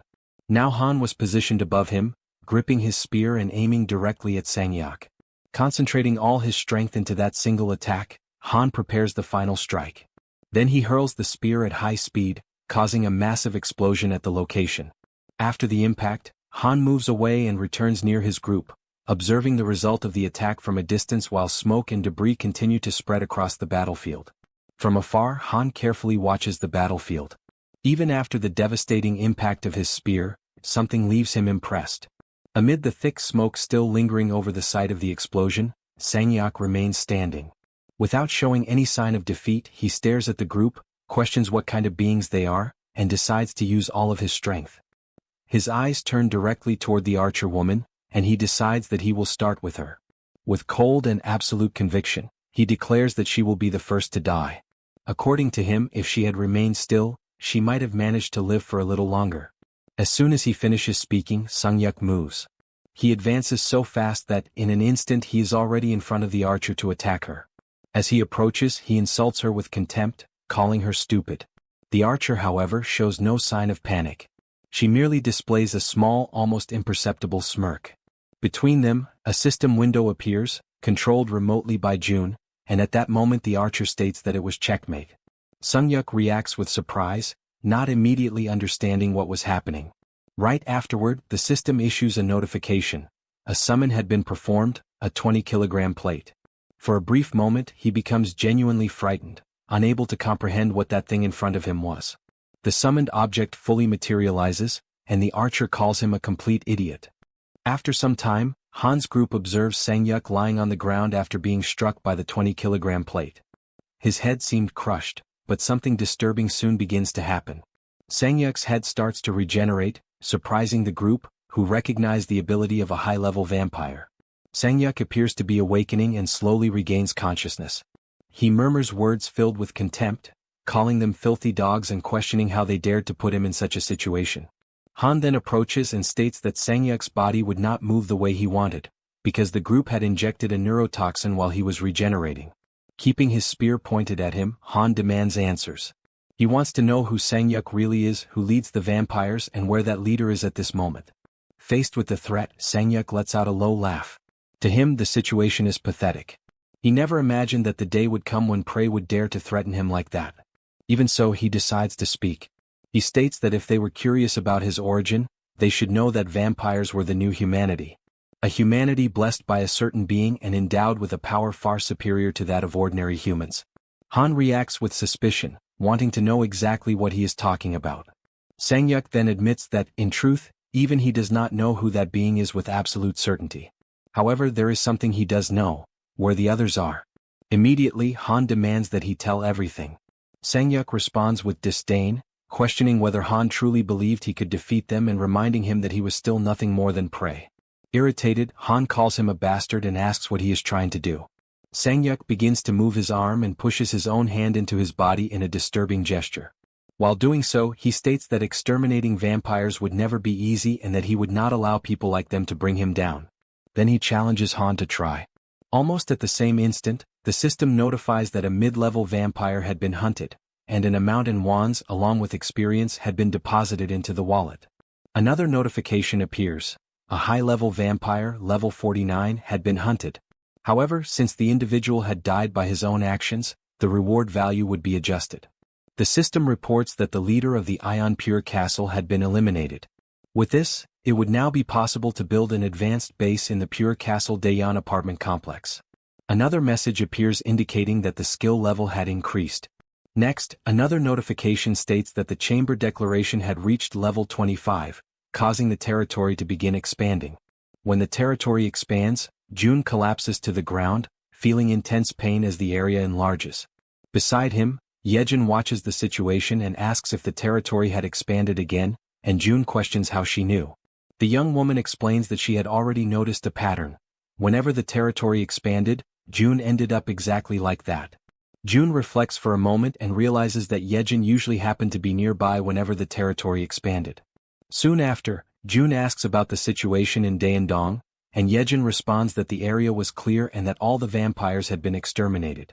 At that moment, however, June hears something through his communication ability. On the other side, Han reports that they had finished searching the complex, but he does not believe there are any survivors. June replies that this was exactly what they had expected and then asks the team to retreat and rest. After ending the communication, he turns to Jaehyeon and says that she had worked hard and could return now. She agrees and begins to walk away. But before leaving, she calls his name. Then she comments that resting was also important and asks him not to push himself too hard. June asks lightly if he really looked that worn out, thanks her for the concern, but says that he still could not rest. Soon afterward, he opens the achievement system. With the expansion of the territory, everyone inside it now becomes part of his domain, so June decides to create achievements to deal with vampires. June declares that the achievement had been defined. Right afterward, the system issues a notification asking him to describe the effects of that achievement. He defines that if a vampire obtains citizenship, their abilities will be restricted and a mark will appear on their face. As soon as he finishes configuring the rules, The system informs him that the achievement configuration had been successfully completed. Without wasting time, Jun decides to proceed to the next task. He remembers that he had received 3 new skill points and comments to himself that he had already decided where to use one of them. He accesses the shop upgrade, and the system informs him that it had been raised to level 6, allowing 1,000 items and applying a 30% discount on all products. However, while analyzing the information, something catches his attention. A new notification informs him that the enchantment function had been unlocked, allowing the construction of an enchantment workshop within the territory. Jun frowns, surprised by the enchantment notification, and accesses construction mode. The system presents the details of the new structure. The enchantment workshop would allow equipment to be upgraded or grant magical effects to them. Next, information about the construction cost appears, along with instructions to select an appropriate location. Jun reflects for a moment and concludes that, considering the required cost, it was fortunate that the building did not require much space. Therefore he decides to place it next to the shop. He chooses Unit 201 as the location and begins constructing the enchantment workshop. However, while analyzing the options, something else draws his attention. A new message appears indicating the possibility of immediate completion of the construction. The system informs him that, if he wished, he could instantly finish the construction by using 8 crystals. Another notification appears shortly afterward, asking whether he wishes to proceed with the immediate completion. Jun carefully examines the numbers. After reflecting, he realizes that each crystal reduces about 10 hours of construction time, but he decides not to use them, since he needs to save them for the mystic draw. The communication ability and the solution involving the crown had already proven extremely useful, so spending crystals there did not seem like the best decision. Thus he selects the option to cancel. The system confirms that the immediate completion had been cancelled. Jun decides to save the crystals for the mystic draw and also keep the 2 skill points to use later. After finishing the adjustments in the system, Jun walks to the balcony and looks out at the city before him. Within the territory, rescue and construction teams were working to restore what had been destroyed. Roads were being repaired and abandoned vehicles removed. Schools were reopening as well, allowing children to return to their studies, and life was slowly beginning to return. Jun observes all of it in silence. For him, it was impossible to allow the vampires to once again destroy the life and happiness that everyone had managed to recover with so much difficulty. After reflecting for some time, he finally admits to himself that he was tired. With that thought, Jun turns around and walks toward the sofa. Before lying down, he removes the crown from his head and places it aside. He lets out a sigh and leans back, finally able to rest for a while. The scene then shifts to a dark and isolated place, filled with a heavy atmosphere. On the ground, several bodies are scattered, creating a silent and disturbing sight. Among them, one individual remains standing. A vampire. He observes the surroundings for a moment and speaks only one name, Jun. Then he murmurs a single word, Busan. The scene shifts to Jun, who finds himself in an empty and silent place that as he observes his surroundings, a strange sense of familiarity arises in his mind, as if he had been there before. His thoughts, however, are abruptly interrupted when a voice echoes, drawing his attention. In front of him, several people begin to appear, all speaking at once, their voices overlapping in a collective lament. They say that their families have died, and that this loss has caused them unbearable pain. Amid their despair, they beg Jun to save them, insisting that he is capable of doing anything. The pressure grows as the pleas intensify, until suddenly, a new figure appears. It is the archer woman, holding her own father in her arms. His body remains motionless, showing no signs of breathing, while she, consumed by desperation, seeks help. Then another voice makes itself heard, carrying a melancholic and familiar tone. Yeonju speaks as if resuming an old conversation, saying that she had already said this before and that it would not be the last time. She confesses that she misses her beloved son. Jun begins to hear countless voices around him, all demanding something he had not fulfilled. The accusations blend together, confused and insistent, as if each one were trying to force an answer from him that he could not give. Gradually, all sense of calm disappears, replaced by a suffocating weight that takes over his mind. Suddenly, Jun awakens and abruptly rises from the sofa, still overwhelmed by anguish. He tries to catch his breath while looking around, disoriented.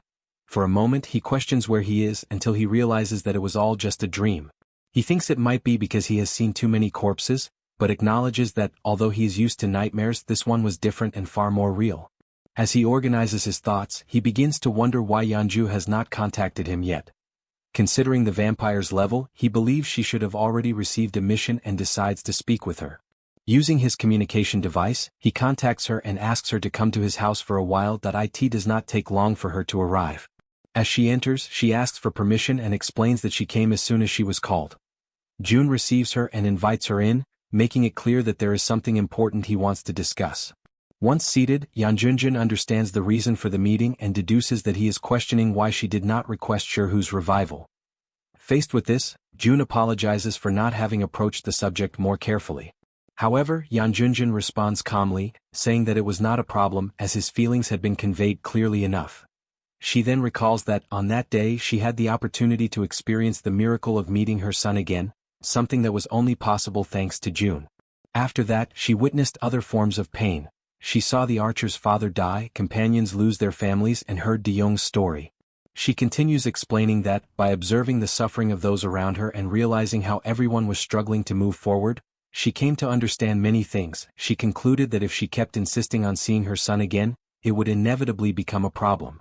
She explains that people might begin to cling to that possibility, holding on to the idea of bringing back those who had already passed away.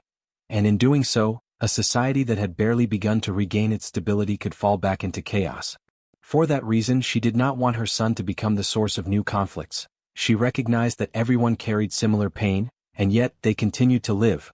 With that in mind, she decided there was no reason for her to act differently. With sincerity, she expresses her gratitude for the miracle of being able to say goodbye to her son, something that still brings her deep comfort. Hearing her, June realizes that Yeonjun has changed. Once unstable, she is now calm with a gentle and serene expression. After the conversation, June thanks her for coming. In turn, she shows her gratitude for everything he has done for her and takes her leave. As he watches her depart, June reflects deeply. At that moment, he feels that Yeonjun is far more mature than he is. Her response, instead of demanding something, had been an act of acceptance and even comfort. He realizes that, in some way, she had come back not to ask for something, but to comfort him. With that feeling, he believes that if he were to go back to sleep at that moment, he would finally be able to rest in peace. After that, several weeks pass in the blink of an eye. Gunshots echo throughout the area, striking goblins scattered across the location. As the creatures fall, the battle comes to an end. The group of three brothers finally realizes that they have completed the task. Soon after, the system issues a notification informing them that the mission has been completed, that the reward will be delivered, and that they have obtained a small amount of experience. The red-haired young man shows satisfaction upon realizing he has reached his daily goal and asks how many targets the others still have left. In response, one brother says that he still has 5 remaining, while the one wearing a cap confirms he is in the same situation. Hearing this, the red-haired one decides to end his participation and tells them to finish the rest of the hunt on their own. He explains that they need to face it alone in order to develop independence, since they cannot keep relying on others all the time. His words make the younger brother visibly uneasy, while the one in the cap tries to remain calm, saying that everything will be fine if they handle the situation properly. Even so, he acknowledges that without the presence of the more experienced ones, everything will become more difficult. Even understanding the younger brother's fear, he insists that they need to find a way to succeed on their own. That day, as a consequence of having fled cowardly during the Cyclops attack, they received a severe punishment, a daily hunting mission. Failure meant 1 minute of unbearable agony, something they had already experienced. It was a true hell that repeated itself every day, where failure brought such intense suffering that it could make anyone wish for death. Faced with that memory, both of them acknowledge, with regret, how deeply they repented what they had done that day.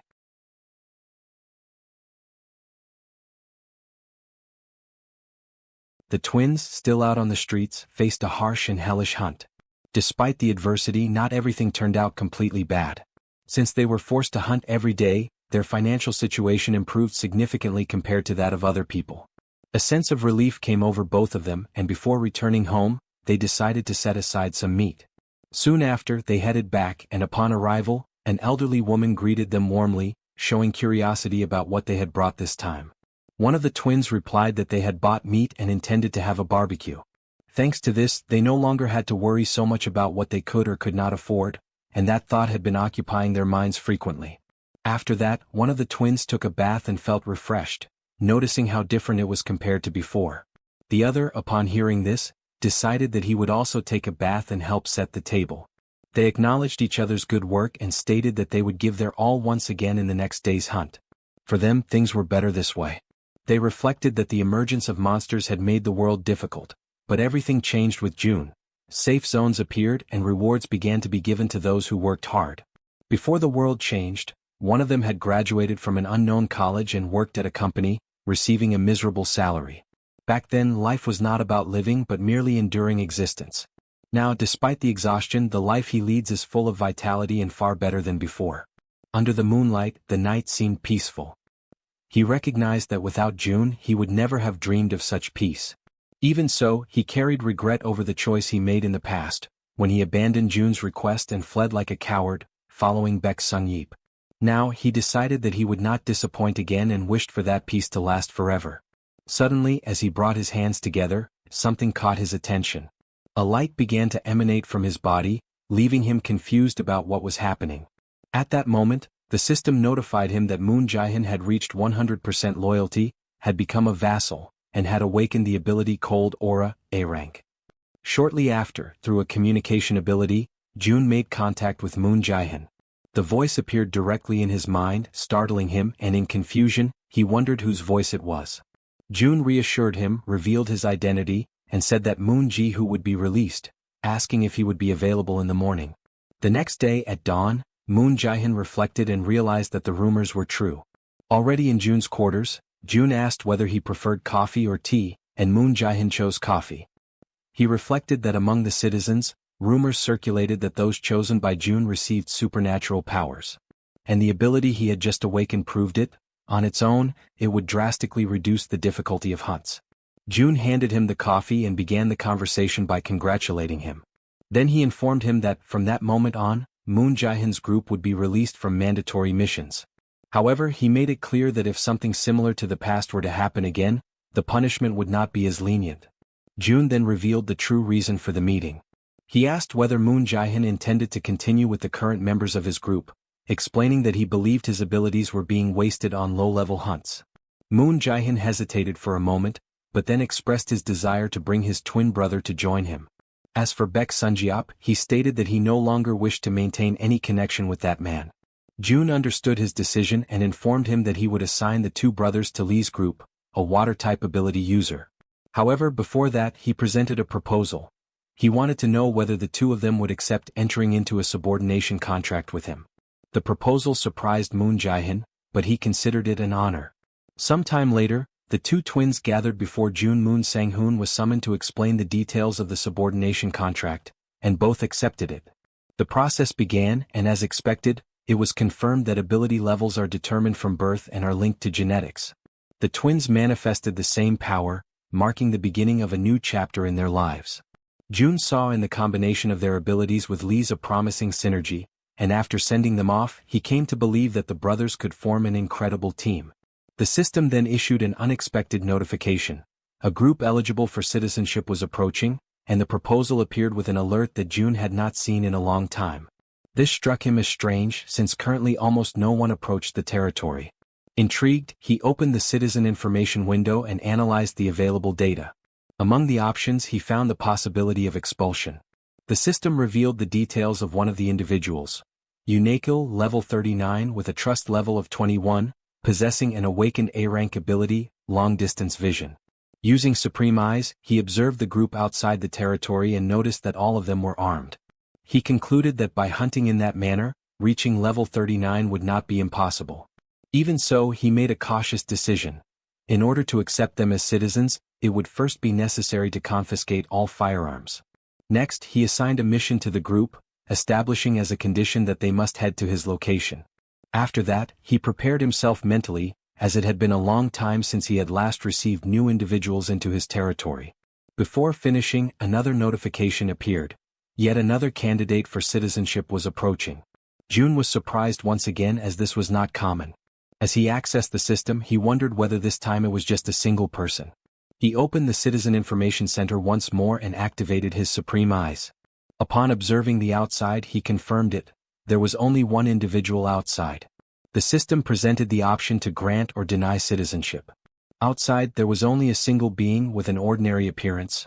But in truth, it was a high-level vampire, already at level 50. Without knowing who the individual is, Jun offers citizenship. His objective is to control all 50,000 citizens, and dealing with a problematic one does not seem impossible. Jun considers that he can restrict this individual's actions through missions and, if necessary, impose death as the outcome. To him, the moment citizenship is accepted, the game essentially comes to an end. However, the system notifies that the target refuses citizenship. Jun finds the situation strange. Outside, the vampire prepares himself. He steadies his stance, concentrates his strength, and unleashes countless punches against the barrier that protects the territory. Immediately, the system issues an alert, informing that an unauthorized entity is attempting to invade. Jun observes the scene and wonders what he is trying to accomplish. The vampire does not retreat, and his blows generate intense shock waves, perceptible even from a distance. Accompanied by heavy booms that echo throughout the surroundings, yet the barrier remains intact. After a continuous sequence of attacks, the vampire finally stops. His hand is severely injured, as if burned and torn apart by the repeated impact. Even without breaking through the defense, the display of strength is enough to alarm Jun. He recognizes the danger, and although the barrier withstands the assault, the power behind those blows cannot be underestimated. Just from the shockwaves and the brutal sound of the collisions, Jun concludes that the vampire's strength surpasses even that of Eclipse. He considers the possibility that vampires possess their own abilities, similar to awakened skills. He recalls the high-level vampire they previously faced, capable of manipulating blood as extensions of his own body. Meanwhile, the vampire observes his own bloodied hand and the barrier's reaction after the impact. He begins to reflect that a barrier of that level could not exist without someone extraordinary sustaining it. The conclusion forms clearly in his mind. Jung Yuhun's death was caused by an entity within that territory. It is an existence that completely surpasses common standards, something beyond ordinary comprehension. The vampire wonders whether even someone at the peak of power would be capable of exerting such force. He recognizes that he cannot resolve this alone and decides to retreat. Watching everything unfold, Jun makes an immediate decision. He cannot allow the vampire to escape. Using his communication ability, he contacts Jaehyeon and summons her, as there is a target that needs to be tracked. Sometime later, as the vampire moves, several rats discreetly follow him, maintaining the pursuit. Jaehyeon tracks his movement but warns that the connection will be lost if they continue at that pace, and Jun then asks for the target's location. Jaehyeon reports that he is passing through Shin Haori Station on the Donghae Line, but shortly after, the connection is cut. Jun does not worry, stating that Han's group is also in pursuit. Even so, he reflects on the vampire's destination. He realizes that the vampire was trying to determine the location of the vampire's headquarters through observation, but the place seems farther than expected. Then a troubling doubt arises. Why does the vampire choose the Donghae Line specifically among all possible routes? Jun recalls that the line connects Busan to Ulsan and recognizes the risk. If the destination is a city with around 1 million inhabitants, the consequences could be catastrophic, with numerous high-level vampires emerging if the population has been turned into food. He considers the worst-case scenario. The vampire returns leading a powerful horde after exploring the region. This hypothesis is far too terrifying to ignore, and in light of it, Jun makes his decision. He cannot, under any circumstances, allow the vampire to escape alive. He then connects to Han's group. Without wasting time, he delivers the new order. The target must not escape alive. Han firmly acknowledges the command. Elsewhere, a sudden commotion spreads through the group. The citizens realize that their weapons have disappeared, and panic begins to spread. A young man tries to contain the chaos, asking for calm, but the tension has already taken hold. A bald man shows irritation, angrily questioning the situation after trusting the young man and now being left unarmed in an unfamiliar place, demanding an explanation. Under pressure, the young man hesitates for a moment, unsure how to respond to the hostility. Even so, he gathers his courage and insists that there is a reason for this, asking them to trust him. He claims that if they witness the situation with their own eyes, they will change their minds. Another member remains uneasy, considering it dangerous to stay and even more reckless to move forward unarmed. The young man insists once again, reaffirming that there are no monsters in that place. The other man reacts with disbelief, as trusting the young man at such a critical moment seems irrational, further deepening the doubt. Faced with this, he tries to rely on something more concrete, reminding the others of his own ability, suggesting that there is a basis for his claim. The resistance persists, and one of the more experienced members, although recognizing the young man's ability, considers it illogical to advance unarmed in an unknown place, seeing it as an extreme risk of annihilation by entrusting their lives to a single claim. Suddenly, a system window appears before them. The shock is immediate among all present. Both the young man and the others are taken aback by the unexpected appearance of the interface. The message is clear and direct. It demands that they reach room 3002 in Building 104, with no time limit and minimal reward, leaving everyone in silence.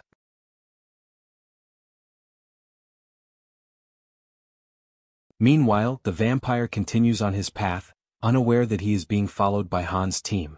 Hovering over the area, the man with glasses identifies the target and reports that the individual is right ahead. Observing everything through his ability, June understands the situation and immediately initiates Operation Plan B. He opens his storage and orders the release of a poisonous mist, which quickly spreads throughout the environment. It soon completely envelopes the area where the vampire stands, leaving him trying to understand what is happening.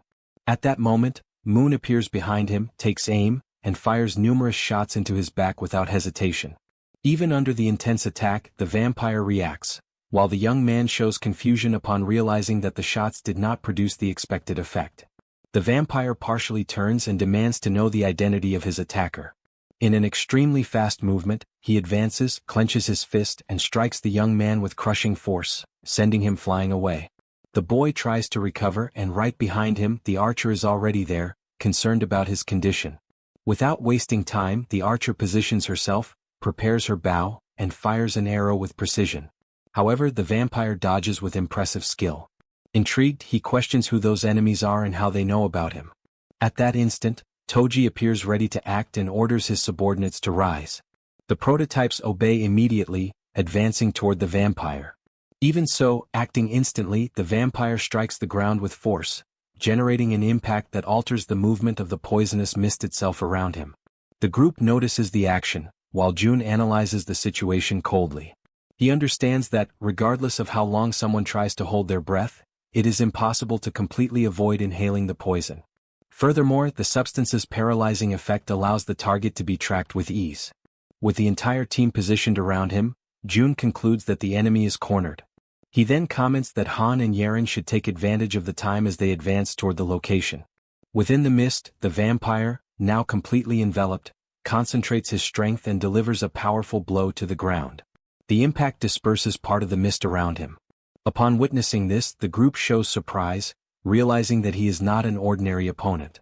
The vampire then mentions Young Hoon's name, questioning whether they were the ones responsible for his death. With the mist partially dispersed, June's team remains positioned around him. Observing the scene, June notices something concerning. He concludes that the vampire did not try to escape the mist, but instead bought time to activate his ability while remaining hidden. Already prepared, the vampire directs his attention to Toji's soldiers.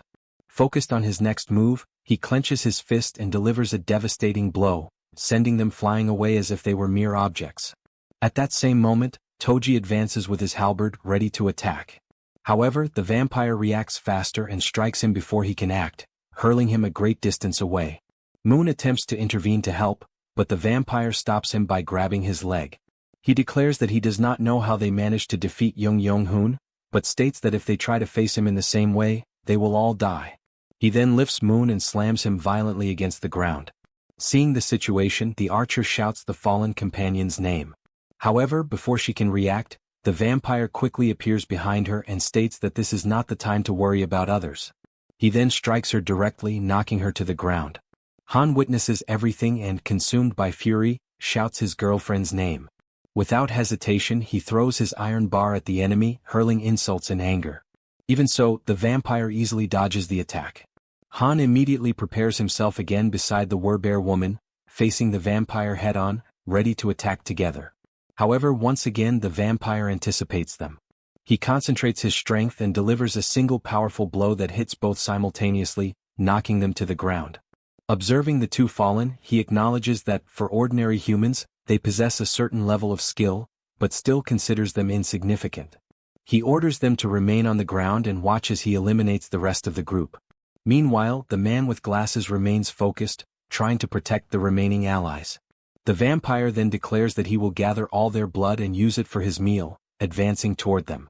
Suddenly, a sphere-shaped barrier emerges, radiating an intense light that halts the vampire's advance. Surprised, he observes the manifestation before him, trying to understand what is happening.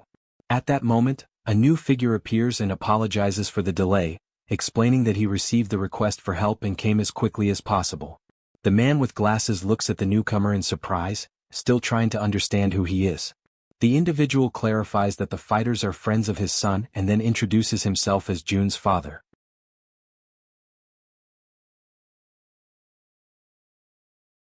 A little earlier, in the midst of despair, Jun reflected that the group led by Han would soon reach the enemy. He acknowledges that they have already defeated a high-ranking vampire and because of that he should not worry too much. Even so, the real problem lies in the opponent's level, level 50. Jun understands that, as one progresses, the gap between levels becomes enormous, and this is not something that can be ignored. As a precaution, he decides that he needs insurance and hesitates for a moment, questioning whether he should make the call. Within his territory, his most powerful secret weapon is his own father. In the next moment, Jun's father appears before the level 50 vampire. Calmly, he orders everyone in Han's group to rest, stating that from that moment on, he will handle the situation. The vampire observes the man and realizes that he knows the group, questioning whether he truly believes he is capable of saving them. Then he advances with determination, declaring that it will not be possible to rescue Jun's subordinates and that, moreover, he will defeat them all, including that man. Jun's father prepares himself with complete coldness, as if he were not concerned about what is approaching him. Before the vampire can react, he surprises him with a powerful kick to the chin. The impact is so strong that it completely disorients the enemy. Stunned, the vampire realizes that his body armor, capable of blocking even bullets, is pierced by a single strike. He cannot believe that a human is capable of something like that. Meanwhile, Jun's father remains entirely focused on his objective, defeating the opponent in front of him. Han's group watches the scene in total shock, unable to believe what they are witnessing. Without showing any hesitation, Jun's father prepares for a final blow. With a devastating attack, he pierces the vampire's body, going through his abdomen and leaving a large hole. After the impact, he clenches his fists and with a faint smile, remarks that this more or less resolves the situation, praising everyone's effort and suggesting that they return. Gravely wounded, the vampire acknowledges his defeat. He laments having become strong thanks to the blood he received and still falling before a middle-aged human. In his final moments he asks Lord Vlad for forgiveness for failing to fulfill his will, and shortly after his body begins to disintegrate. The system then notifies that the level 50 vampire has been eliminated, granting experience and increasing the level of a skill. Elsewhere, covered in blood, a second vampire perceives the death of his companion. He states that Go In-seok is dead and orders Seo Nuri to depart immediately for Busan, which is promptly obeyed. Meanwhile, within Jun's territory, the territorial barrier begins to expand once again. And, like every other time, he feels an intense pain run through his body, leaving him in complete despair. Near him, Dabin approaches and offers him water, asking if the territory has expanded again and whether he is all right. Jun replies that it has already passed and that there is no reason for concern. He thinks that he arrived in time and reflects on his father's power, strengthened by the effect of the lineage bonus, though he had not imagined it would be so devastating. He also recognizes that Han's group possesses titles that increase their strength, making them superior to what their classification indicates, but even so, it does not compare to his father's energy protection. Looking at the system window, Jun reads a notification informing him that the Citizen Moon has exhausted all mission attempts for the day and that his activities will be evaluated. Confused, he reflects that he had considered everyone, including Han's group, as his vassals, and that each one needed to complete 3 daily missions. The efficiency was high in relation to the cost, and they did not fail to complete their tasks. To be honest, he did not have high expectations, but everything ended up working out well. Even so, he wonders what kind of reward increase might arise. Soon, the system announces that the evaluation has been completed and congratulates him. Surprised, Jun reads the next message. He receives skill points as the main reward. He reflects that until then he had already received many rewards from daily missions, but skill points only twice, and on both occasions it happened thanks to Moon. At that moment, Dabin asks if he received good news. June turns and, in a light tone, states that it feels like he has won the lottery, making it clear that something very good has just happened. June reflects on the remaining skill points and decides to improve the shop's abilities, realizing that at the pace he is progressing, he will fill all the slots before reaching level 30. In light of this, he recognizes that he had never carefully thought about how to use the points he earns, but understands that even if they are obtained easily, he cannot afford to waste them. While analyzing the system interface, something catches his attention. He notices an option related to his health and begins to consider the possibility that, by improving this aspect, perhaps the pain he feels when leveling up might decrease. Even so, he hesitates and considers the decision risky because if he upgrades this trait without thinking and the result is something ordinary such as simple increased regeneration, it could become a major waste. The system then displays a notification, asking whether he truly wishes to improve his ability to maintain his dignity. After a brief moment of decision, June confirms, and immediately something begins to happen before him directly within the system window. Soon after, the system informs that the skill maintaining the sovereign's dignity rises to level 6. Surprised, June reacts mentally, not fully believing what he sees. Then, a new notification appears informing that a new feature has been added. Meanwhile, elsewhere, the scene shifts to an environment dominated by destruction, with abandoned and wrecked cars scattered everywhere. It is the city of Ulsan, now dominated by vampires who roam freely throughout the region. Among them, a figure issues a direct order. Young must eliminate 2 high-level vampires, both strengthened directly by a superior entity. When Busan is mentioned, the place is treated with particular weight, as if it hides something beyond the ordinary. After this order, the vampire woman questions what kind of monsters inhabit that place, showing curiosity and perhaps even caution about what awaits them. Elsewhere, June reflects on the vampire's recent movements and concludes that there is a possibility their base is located in Ulsan. In the worst-case scenario, the entire city may already be under the influence of those creatures. Ulsan is an industrial city with a population of over 1 million people, and if the vampires are using all of those residents as food, then naturally there must also be many high-ranking vampires gathered there. Furthermore, remembering what the high-ranking vampire captured earlier had said, June realizes that there is probably an entity even superior to him. Because of this, June asks Han whether he would feel confident facing several high-ranking vampires if they were to appear at the same time. Han admits that it would not be an easy battle. Then June explains that there is a method to artificially increase the power of those who have been registered as vassals by investing money to raise their levels. If he invested enough to bring Han's group up to level 50, equivalent to high-class vampires, their chances of victory would be high, though the cost would also be enormous. June's father then comments that perhaps he alone would be capable of facing 3 or 4 of those monsters by himself. However, if he fought alongside his wife, he believes they could defeat many more. June knows that this is not an exaggeration. Thanks to the skill called King's Blessing, the physical enhancement effect is activated whenever his father is near his mother. In addition, if Kim Dae-jung's blessing were strengthened, she might truly be capable of defeating all the high-ranking vampires on her own. Even so, June remains uncertain and wonders whether his father would also be capable of facing the creatures recognized by the high-ranking vampires themselves as superior beings. At that moment, John, the man with glasses, states that he will head to Ulsan to conduct reconnaissance, and June asks whether he intends to go alone. John confirms that he does and explains that, with his ability, he can travel quickly to Ulsan and return in a short amount of time. June then considers that, given the distance, John really would be able to arrive there quickly. However, if that place truly is a vampire nest as they suspect, the enemy could be extremely dangerous. Even so, John replies that this is something he must do. Faced with his determination, June accepts the decision and asks that, if the situation becomes dangerous, John should simply buy time until he can be rescued through vassal summoning. Meanwhile, June's father silently observes the entire situation.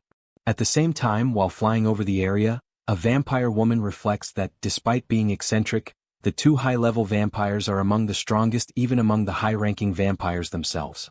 Because of that, she decides to remain cautious and careful. Shortly afterward, she notices a gigantic tree and is shocked by its absurd size. She concludes that the 2 previous vampires probably died because of that tree. At that moment, something catches her attention. It is a human inside a residence. A light suddenly turns on, catching her off guard and frightening her. She realizes that there is a human nearby and decides to analyze the situation more carefully. However, when she tries to approach the interface surrounding the territory, a system message appears before her, denying her entry. Immediately afterward, the system sends a notification asking whether she wishes to obtain citizenship in that territory.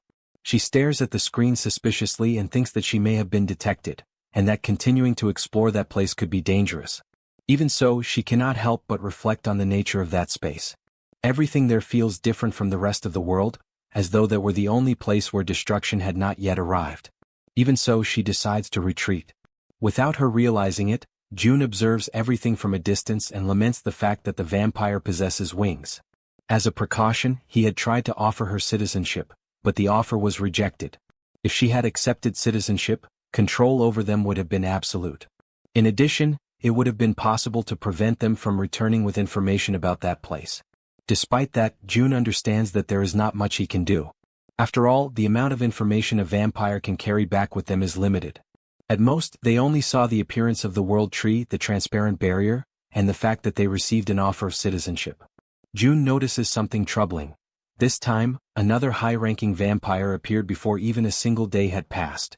He begins to suspect that perhaps vampires are capable of sensing the deaths of their subordinates. Although he considers that unlikely, he takes advantage of the situation to conclude that they have finally discovered the enemy's exact location. Meanwhile, Jaehyeon continues following the vampire from a distance, avoiding direct combat and remaining hidden. Shortly afterward, someone approaches June and calls out to him.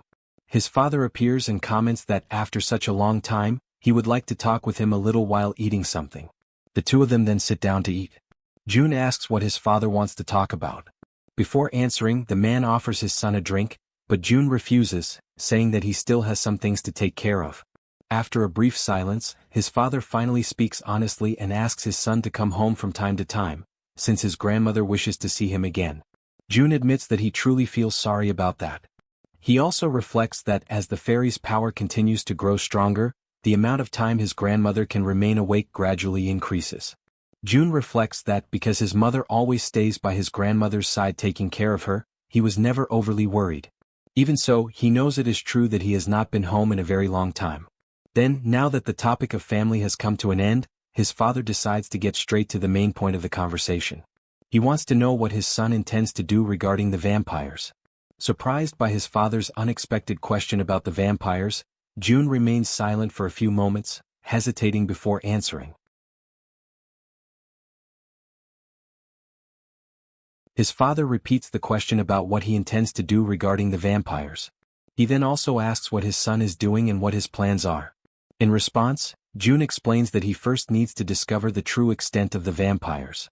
Only after that will it be possible to think of a way to eliminate them, according to the level of threat they represent. His father then asks whether there is really any reason to exterminate them.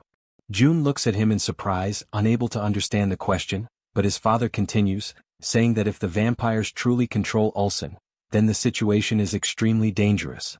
He points out that June's group could be at risk as well as all the people living within his territory. Because of that, he questions whether it is really necessary to take such a great risk.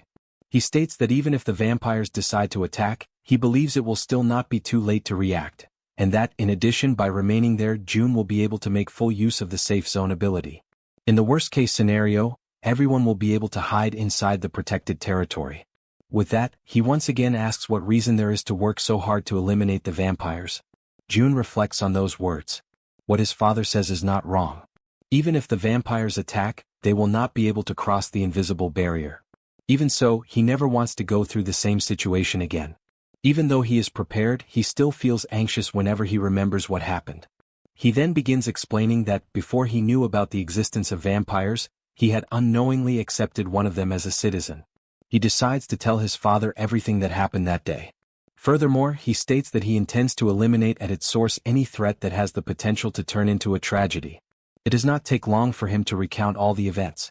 After hearing about the tragedy of that day, his father falls silent and adopts a serious expression. June then declares that those monsters feed on people and that he cannot bear the thought of something similar happening again. Even if the vampires have taken over Busan, there are certainly still survivors. Because of that, he intends to exterminate the vampires in Ulsan and rescue those people. He also states that Han's group will continue leading the operation, but this time June will not simply stand by and watch. He intends to help as much as he can within his capabilities. Just as he is about to continue speaking, his father suddenly interrupts him and apologizes. Confused, Jun asks why. The man replies that he believed his son was doing all of this solely for the experience he could gain. Jun immediately reacts, questioning whether his father really sees him that way. Embarrassed, the man explains that defeating a powerful vampire provides an enormous amount of experience. He then tries to change the subject, asking whether Jun wants to eat anything else or if he would like him to prepare more food. Shortly afterward, he sighs and says that if that is truly the reason Jun is fighting, then he will not say anything more. He only asks that his son always remain careful and prudent. If he ever needs help, he should get in touch immediately, no matter the time. Jun agrees and thanks him. Sometime later, in another location, the vampire woman continues flying through the skies. In the center of Ulsan, in the Samsundong district, the glasses-wearing man continues carrying out his reconnaissance mission. As he observes the area from above, he concludes that it is probably the vampire's hideout, so he decides to descend a little further to get a better look at the area. At that moment, a vampire shouts that there is a person running through the streets. The vampires quickly agree to capture the person and prevent their escape. From high above, the glasses-wearing man notices the commotion and wonders what is happening on the ground. The young woman runs desperately through the streets, covered in sweat. As she flees, she begs the vampires to stop chasing her and let her escape. Behind her, they continue the pursuit, ordering her to stop immediately. The girl keeps running without looking back, but her pursuers continue getting closer. Suddenly, she is startled when she realizes there is nowhere left to run. A wall completely blocks her path. With no way out, the young woman comes to a stop, causing one of the vampires to start laughing and declare that he has finally caught that miserable piece of trash. Despair begins to consume the girl's heart. She deeply regrets her decision to end up in that place and to have placed too much faith in her own abilities. She never imagined that she would end up cornered there only to die as prey for vampires. If she had known this would happen, she never would have come there because now, to her, everything seems over. However, at that exact moment, the glasses-wearing man dives down from the sky.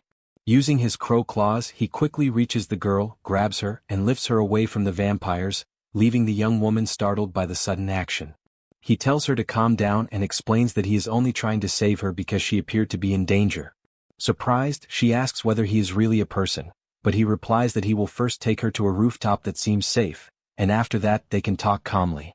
Without wasting any time, he continues flying while carrying the girl, while one of the vampires becomes furious and asks who that idiot is who dares steal his prey. Meanwhile, overcome with emotion, the young woman shouts for all the vampires to die and go to hell. The glasses-wearing man immediately scolds her, warning that that kind of shouting could attract even more vampires to the area. Shortly afterward, he lands on the rooftop of a building and sets her down safely. After being placed on the rooftop, the girl thanks him for saving her. He replies that there is no need for thanks and says that instead, he would like to ask her a few questions. He then asks how much she knows about vampires, to which she replies that she has heard they die when their hearts are destroyed. Moon asks if that is all she knows, causing the young woman to hesitate for a moment before answering that maybe it is, and maybe it is not. Without wasting any time, the glasses-wearing man asks her to tell him everything she knows about the vampires and then asks how far they have spread throughout the city. The girl watches him carefully before asking whether he is curious about where the vampires usually gather. Upon hearing that, he immediately shows interest. The girl then reveals that she is a specialist in that kind of information. The glasses-wearing man considers it great luck to have found someone like her after crossing the entire vampire-controlled zone alone. However, the girl replies that such information is valuable and difficult to provide for free. But at that moment, something interrupts her speech and leaves her surprised. Right in front of her, leaving her completely shocked, a can of soda and several food items begin to materialize. The glasses-wearing man then calmly asks whether that will be enough for her to share the information she possesses about the vampires. After eating and finishing her soda, the system sends a notification stating that her name is Park Serum, level 21 awakened skill, shadow transformation. As the taste of the drink fades from her mouth, she reflects on the sensation of the bubbles sliding down her throat and wonders how much longer it will take before she feels alive again. Then the man with glasses demands that she finally answer his questions. Demonstrating politeness, Park Serum agrees and introduces herself, revealing her name, but she quickly shifts the subject upon noticing the opportunities the situation presents. With an opportunistic smile, she suggests she can answer any question in exchange for a chocolate bar. After receiving several chocolate bars, she begins explaining that not all of Ulsan is infested with vampires, but that approximately half of the territory is under the control of those creatures. Using the Taewa rivers as a reference, she explains that the southern region belongs to the vampires and is extremely dangerous. On the other side of the rivers, however, the main threat is no longer vampires, but humans themselves. Observing the conversation from a distance through the communication channel, June begins to reflect. The location where they are currently situated is clearly south of the Taewa River, meaning he has been in vampire-controlled territory the entire time. In the middle of the conversation, June uses the communication channel to emphasize that he wants to know why someone would be traveling through, and being chased in, an area dominated by vampires. If that region is truly infested with such creatures, what reason could be important enough to justify such risk? Park Saram replies that there is something more important than life itself, food, and that there are people depending on it to survive.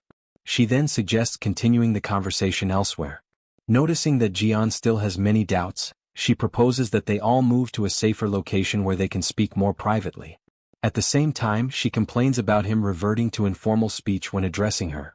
On the other side, Jung admits that he has already obtained nearly all the information he wanted, but he is still interested in learning how the survivor groups are organized. Based on Park Saram's information, it seems the survivors do not function as a single unified force. He is also curious about why humans are considered so dangerous in that region. With the decision made, the man with glasses agrees to accompany her. Park Saram points toward a distant location and informs them that they need to cross the river. Without wasting time, Jaehyeon decides it is time to leave immediately. The young woman protests, reminding them that she has not finished eating. However, before she can react, Jaehyeon grabs her by the shoulders with his claws and takes flight. As she is carried through the sky, she panics upon seeing her precious chocolate bar slip from her hands. Shortly afterward, they land in front of an abandoned building. Observing the place, the man with glasses asks if this is the correct location, and Park Saram confirms it, explaining that this is the hideout where her survivor group is based. Without ceremony, she kicks open the entrance door. The guards stationed there quickly recognize her and allow her to pass. One of them, a heavy-set man, shows surprise at seeing her alive. His attention then shifts to the man accompanying her, and he asks who the newcomer is, but the young woman makes it clear that she has already staked her claim and demands that no one interfere in her affairs.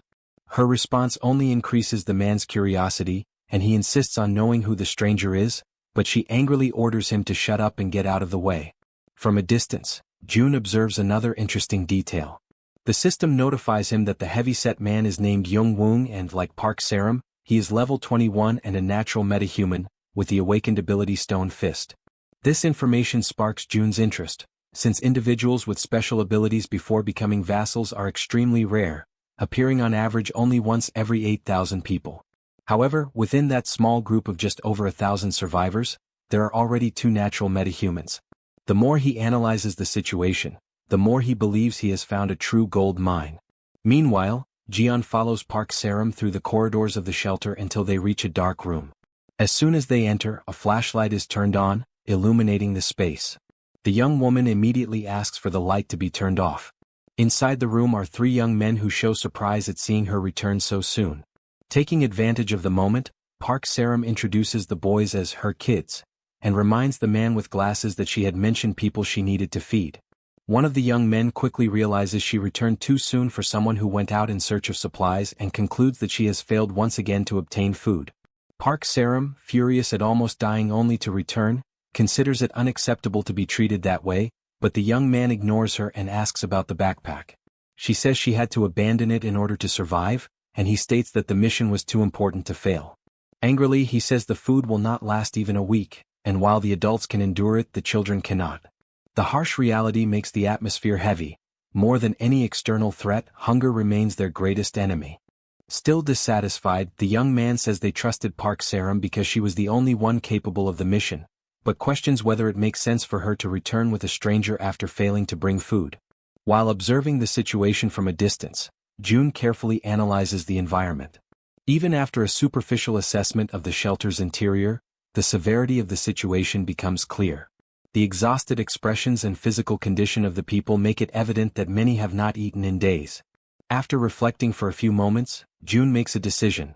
Before any conversation or negotiation, the most important thing is to address the group's most urgent need. Then, through the man with glasses, he does what must be done. Jaehyeon reveals that Park Saram did not fail in her mission to gather food. The man with glasses explains that the young woman made an agreement in exchange for information, and as part of that deal, the storage is opened. In the next moment, large quantities of food begin to materialize before everyone's eyes. The survivors watch in disbelief as food appears in front of them like a miracle. The man with glasses says they can talk, and, changing his attitude, he who previously complained about the stranger now invites him to a more comfortable area, treating him as an honored guest. Shortly afterward, the scene shifts to another location. The vampire responsible for the investigation returns to her meeting point and presents her report. After hearing all the gathered information, her superior asks whether this is everything she was able to discover. The vampire, named Nuri, shows embarrassment as she confirms that it is.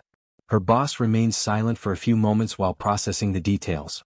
Among the reported information are the existence of a gigantic tree, as well as various strange events that occurred in the region. Nuri then admits she was unable to discover the true cause of the deaths of Jung Yonghun and Go In-suk. Upon hearing this, her superior shows interest rather than anger. The situation seems to spark his curiosity. Without hiding his interest, he decides he must investigate everything personally, and therefore orders Nuri to guide him to that location. Surprised by the decision and with no alternative, Nuri simply accepts the order and prepares to lead him to the destination. Already settled into a more suitable room for conversation, the survivors begin explaining the situation in the region in greater detail. Park Saram reveals that there are other survivor groups besides their own. Among them, 3 major organizations divide the territory: the Sports Complex Group, the Yunggangdong Group, and the Industrial Zone Group. She explains that they belong to the Sports Complex Group, but the man with glasses questions how they can be stationed in a supermarket while identifying themselves as the Sports Complex. The young woman clarifies that they are part of Supply Team 3 of the Sports Complex Group, which is why they are based at the supermarket. Listening to everything through the communication channel, Jun is genuinely surprised. He had imagined that the survivors scattered throughout the city were organized into small groups. However, the organizations that still exist in Ulsan are far larger than he had ever imagined. He begins analyzing the information. If this is Supply Team 3, then there must be at least 2 more supply teams. And if they are all of similar size, then the supply teams alone account for roughly 3,000 people. Jun's curiosity immediately grows, so he asks Jaehyeon to gather more information about the organizational structure of the sports complex and its total population. Park Saram explains that the group has 3 supply teams and 3 combat teams. Altogether, their population exceeds 10,000 people. Jaehyeon then asks whether the other groups have similar numbers. According to her, the sports complex is the largest of the 3 main groups, but the others are not much smaller. Besides them, countless smaller groups are scattered throughout the region, consisting mainly of residents gathered in apartment complexes. Hearing this, a chill runs down Jun's spine, as the combined total of all existing organizations means the region is home to nearly 30,000 survivors. At present, the citizens under his protection number around 50,000 people, the combined population of Siamayan and Jigalki Market. However, this region manages to sustain tens of thousands of survivors without any special protection. On top of that, it is a territory dominated by vampires, creatures far more dangerous than goblins and orcs. He reflects that the presence of so many naturally awakened metahumans is already strange enough. Now the absurd number of survivors makes the situation even more abnormal. Park Saram then explains that the Yunggangdong group, located near the Taewa River, prevents the vampires from advancing north. She also reveals that the real problem is the Industrial Zone group. She explains that its members engage in looting, extortion, and other crimes, making humans more dangerous than vampires in certain areas. Her words raise another question in Jun's mind. The more he hears about this region, the more he feels that something important is missing. Throughout the entire conversation, no one mentions goblins, orcs, or any other similar creatures. Because of this, Jun asks Jaehyeon to directly question them about the subject. When the names goblin and orc are mentioned, the young woman becomes completely confused, as she has no idea what they are talking about. She immediately asks the young men with her whether they have ever heard of such creatures, but they shake their heads and insist that they have never seen anything like them. Confused, Jaehyeon watches their reactions and concludes that they are probably telling the truth, leaving him wondering what exactly is happening in that region. Park Sarum explains that wild boars occasionally appear, large enough to be mistaken for monsters, but no one has ever seen creatures such as goblins or orcs. Shortly afterward, she changes the subject and suggests that Jaehyeon meet the team leader, saying it would be better to speak directly with the person in charge of the group. At that moment, a system notification appears before June, warning him that an unauthorized individual is attempting to enter. The message causes June to freeze for a brief moment. A second notification appears, informing him that an entity meeting the requirements to be accepted as a citizen is approaching. The system then asks whether he wishes to offer citizenship. Surprised, June immediately tries to determine who it could be. At that very moment he spots Nuri flying over the area outside. She stares intently at the barrier preventing her from entering. The moment he recognizes her, June believes he has found the answer. However, in the very next second he senses another presence. There is someone else, carrying an aura far more powerful, accompanying the vampire. Outside the barrier, the leader gazes at the gigantic tree rising from the center of the region with clear interest. Nuri confirms that everything is exactly as she had reported. Standing before her is Vlad Tepes, the great and true celestial. The moment June hears that title and realizes Vlad Tepes is nearby, his expression hardens. June quickly reasons that if Vlad Tepes is the true ancestor, then he is the absolute ruler of all vampires. The situation becomes far more serious than he had imagined, because June cannot even understand why an existence of such magnitude has appeared so early. Meanwhile, Vlad Tepes carefully observes the city, his eyes fixed on the transparent barrier protecting the territory. With complete composure he decides to test it to see whether it is strong enough to withstand an invasion. The moment June realizes his intentions, a terrible premonition washes over him. This is not something that can be ignored. Without wasting a second, he rushes to wake his father. At that exact moment, new system notifications begin appearing before his eyes. They repeatedly warn him that an unauthorized individual is attempting to enter. Then all of a sudden, an excruciating pain explodes in June's chest. The agony is so overwhelming that he nearly loses his balance. Consumed by despair, he desperately tries to deny what is happening. There should not be anyone capable of doing such a thing, but reality forces itself upon him as the barrier is breached. Outside the city, the transparent barrier is torn open by a massive gash across its surface, though it immediately begins trying to regenerate. The one who tears it apart is none other than Vlad Tepes, the supreme leader of the vampires. After confirming that he can break through the barrier, the leader declares that for now, it is time to leave and that he will return soon. As the opening in the barrier slowly begins to regenerate, Vlad Tepes keeps his gaze fixed on the territory for a few more moments. He then announces that he will return soon.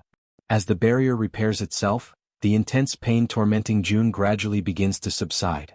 That reaction confirms something important, allowing June to better understand why so many survivors still remain alive in Ulsan. It is not that Vlad Tepes is incapable of conquering the city. If he wished, he could exterminate the entire population by himself. June realizes that he does not know the vampire's true objective, but he understands that the survivors remain alive only because Vlad Tepes allows it. For the first time, June considers abandoning his plans involving the vampires altogether. The mere existence of a creature of that magnitude turns any operation into an extremely dangerous gamble. However, the barrier has been damaged for the first time since its creation, proving that it is possible to invade the territory by force. June also does not know whether the system would be capable of stopping someone so powerful. After all, would its defenses work against someone capable of breaking through the barrier itself? He concludes that if Vlad Tepes enters the territory, no one will be able to stop him, and even June does not know whether he would survive. He reflects that Ulsan and Busan are close to one another, and although the leader of the vampires has left, there is no way of knowing when he will return. Moreover, June cannot forget the look Vlad Tepes cast upon the city before departing. He recognizes it as the gaze of a predator watching its prey. He feels that ignoring this threat will only allow it to continue growing. After organizing his thoughts, June concludes that he will have to face this problem before it is too late. Even with limited resources, he will do everything within his power. Meanwhile, at the survivors' shelter, Jaehyeon continues following Park Sarum through the supermarket's corridors. Curious, he asks what kind of person the leader of Supply Team 3 is. The young woman explains that he leads the entire team and assures Jaehyeon that he is not someone difficult to get along with. Shortly afterward, without even knocking, Park Sarum opens a door. From the other side of the room, a voice scolds her for entering without knocking, but she ignores the complaint. Excitedly, she announces that she has brought an incredible person for him to meet. Her announcement piques the leader's curiosity. He introduces himself as Shin Jugmin, the leader of Supply Team 3, and welcomes Jaehyeon. However, there is one terrifying truth. Shin Jugmin is a vampire, and no one around him seems to realize it. After the revelation, Jun does not consider that he is simply rushing headfirst into a dangerous situation without any plan. Instead, he believes there is a method capable of maximizing the damage against the vampires. As he analyzes the situation, Jun realizes that he had never imagined he would be able to use the vampires in such a way. From that moment onward, he decides to claim a territory in Ulsan and activates the construction system for an outpost base. However, constructing an outpost base requires two conditions: finding suitable land and possessing at least 3 vassals with the title of knight or higher. The matter of the vassals is easily solved by Jun, as he plans to send Han's group to fulfill the requirement. However, finding suitable land proves to be far more complicated. Based on his previous experiences, he knows that he would need to defeat boss monsters established in specific areas, such as a boss orc in an underground parking lot or an abandoned building. However, there is a major problem. There is not a single goblin or orc in the entire region. To construct an advanced base, he would need to seize a territory belonging to the vampires south of the Taehwa River, but doing so would attract far too much attention. This would greatly increase the chances of someone noticing the situation and deciding to intervene, especially considering what could happen if that individual chose to get involved. Therefore, Jun needs to delay that intervention for as long as possible. Still, he concludes that the market would be the perfect location to establish a store in many different ways. Even so, he regrets the situation, realizing that the place cannot be used for that purpose. At that moment, an unexpected voice appears inside his mind, introducing itself.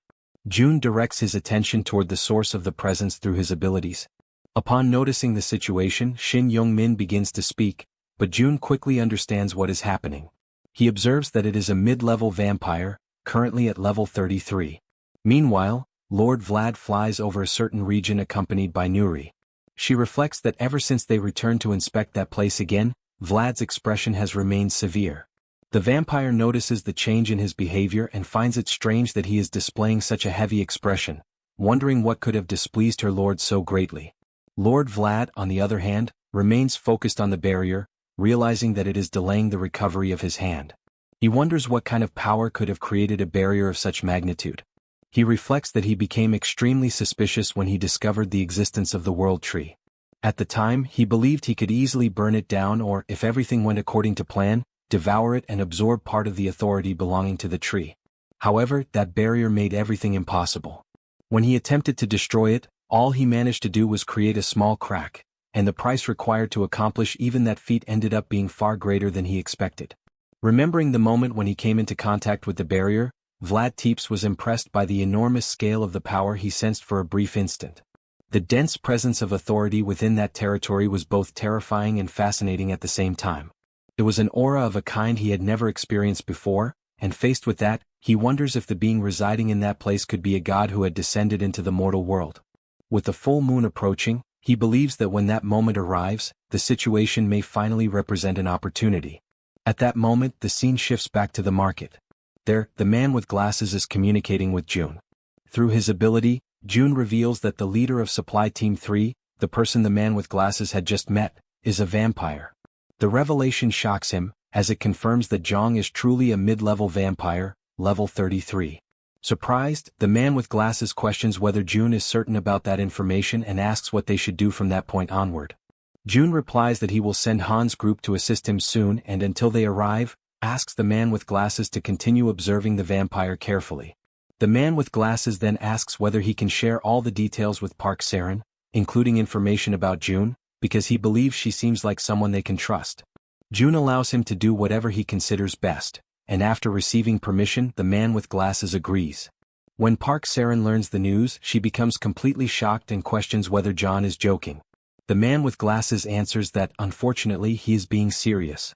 Faced with the revelation, Park Saren begins connecting the previous events and asks if the person named Jun was responsible for summoning the food that appeared earlier. After understanding the situation, she admits that it is still difficult to believe and asks what their plans are from that point onward. The man with glasses is surprised by her reaction and questions whether she is choosing to believe his words despite not having known him for even a single day. Park Seren clarifies that she does not simply believe his words.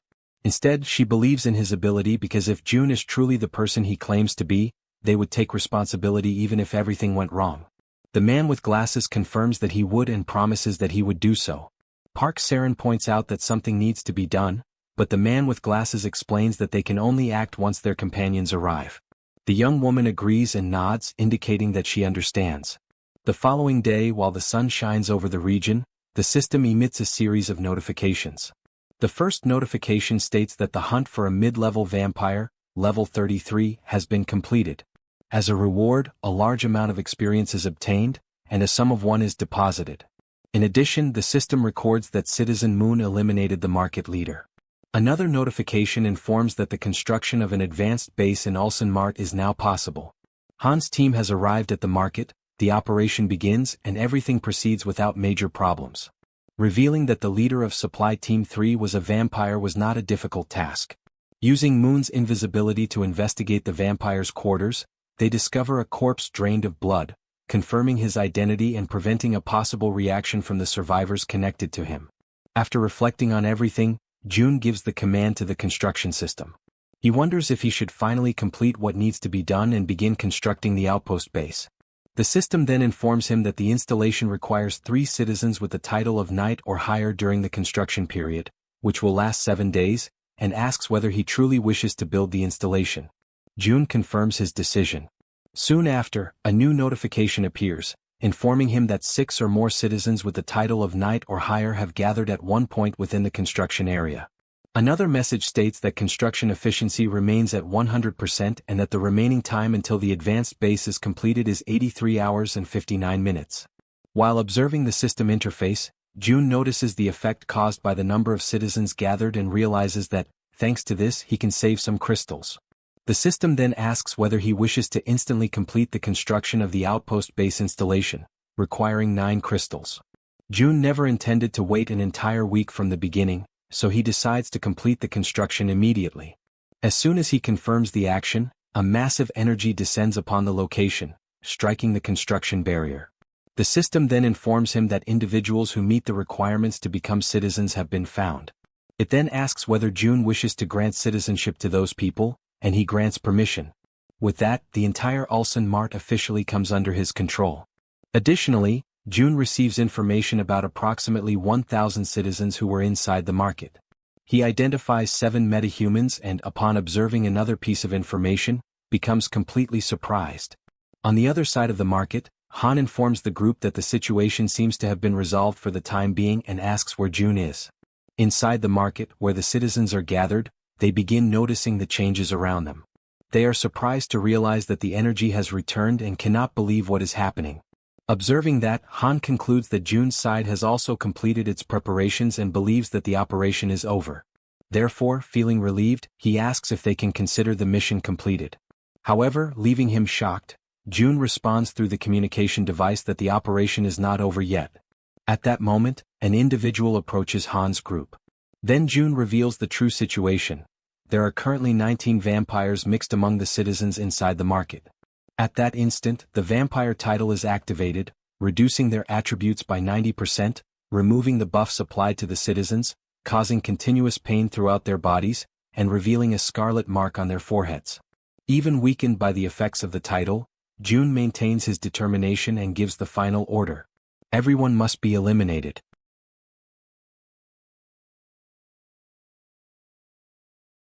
After giving the order, he summons his vassals. Without wasting any time, Han charges forward with his spear in hand, focusing all of his attention on the vampire standing before him. Determined to eliminate the threat in a single strike, he carefully takes aim and hurls the weapon. The spear pierces the enemy's abdomen with perfect precision, drawing a scream of agony that echoes throughout the entire marketplace. All around them, the residents panic, unable to understand what is happening, while others explain that the group has arrived to save them.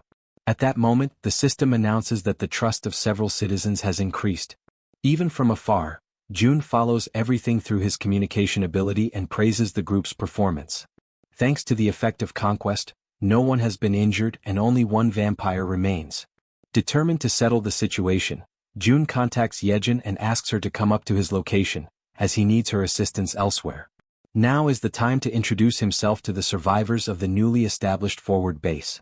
Using his portal creation ability, June opens a doorway that appears before him. Grasping the doorknob, he steps through the portal and instantly appears in the marketplace, where the entire supply team 3 of the sports complex group is gathered. The young woman watching the scene cannot understand how that man appeared there so suddenly. As soon as he steps through the portal, June calmly introduces himself. He states that they have probably already heard about him through Han's group. He then says that the time has come to explain the entire chaotic situation. A megaphone materializes in his hand as the system opens the shop and summons the item. Bringing the device to his mouth, June asks whether everyone can hear him. After confirming that he has the crowd's attention, he begins his explanation. He reveals that some of them may have already realized the truth, but clarifies to everyone else that the people who went insane were actually vampires hiding among them. The revelation leaves the entire population in shock. Unable to believe what they have just heard, the survivors begin asking how such a thing could possibly be true. Keeping his voice firm, June explains that those vampires lived for a long time disguised as ordinary people in order to infiltrate the organization. Only when the right moment arrived did they reveal their true identities and begin secretly murdering innocent people. With absolute conviction, he declares that his group has come to expose all of their crimes to the world and punish them for every single one. The population reacts immediately, consumed by outrage. Many people begin hurling insults at the vampires until one of them, still hiding among the survivors, loses control. Enraged, he orders everyone to be quiet and glares at June, asking whether he truly believes he is capable of punishing him. June simply watches the enemy in silence. In his mind, he concludes that there is no one in that place sentimental enough to mourn the death of creatures that feed on human blood. Everyone present has witnessed countless deaths caused by the vampires, and those experiences have erased every remaining trace of pity. Even while kneeling, the vampire begins laughing uncontrollably, convinced that he will be rescued. He claims that someone will come to save him and that, when that happens, everyone there will die. Without showing the slightest reaction, June raises his hand and activates his summoning ability. Countless spears emerge through the system's windows and instantly pierce the vampire's body. Immediately afterward, the system announces that a level 21 vampire has been hunted and once again notifies everyone that the trust of several citizens has increased. When the vampire's body falls backward, the entire population erupts in celebration. As he watches their reaction, June notices a trace of madness hidden within the applause. He reflects that it is probably the result of everything they have recently endured. In that devastated world, surviving such a mad reality inevitably leaves every person carrying a little of that madness within themselves. At that moment, Park Is-arum raises her hand and asks whether the announcement has ended and if everything is finally over. June confirms that, at least within that marketplace, there are no vampires left.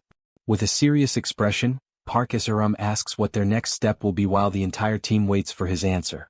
June recalls that Supply Team 3's original duty was to provide materials to the Yunggangdong group and the dispatchers. She confirms that this is indeed the team's mission, and June tells her that she should continue carrying out that work as usual. He emphasizes that if she ever needs any resources, she only has to inform him, and he will provide everything necessary. He then announces that, from that moment on, Park Is-arum is the new leader of Supply Team 3. The news leaves her completely stunned. Still unable to believe what she has just heard, she confirms that she understands the order. However, she immediately asks again whether June truly meant what he said. He replies that he needs someone capable of leading the group and asks whether she opposes that decision. If she does not wish to accept the responsibility, he will appoint someone else. Before he can even finish speaking, Park Is-arum immediately rejects that possibility and declares that she will do her very best to live up to the trust he has placed in her. The system then announces that Park Is-arum's trust in June has increased significantly. As time passes, she performs her role far better than anyone expected. Although some team members initially resist her leadership, their opposition quickly disappears. Thanks to the supplies provided by June, the survivors no longer have to worry about rationing and begin thinking only about what they will eat.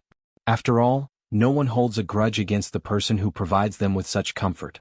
While Park Is-arum diligently manages Supply Team 3, June and his vassals focus their efforts on understanding Ulsan's true situation. The busiest person of all is Jaehyeon. The rats she has domesticated spread throughout the city, acting as scouts. Thanks to this espionage network, the group successfully maps the entire region north of the Taewa River, where the largest survivor factions are located. Once all the information has been gathered, Jun presents the results to his companions.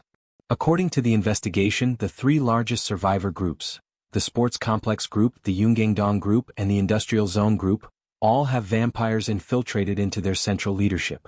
The situation is even worse than they had imagined. Every leader of those organizations is a high-level vampire, making the conclusion unavoidable. The entirety of Ulsan is being manipulated by vampires. Upon hearing this revelation, Han and the others are filled with indignation.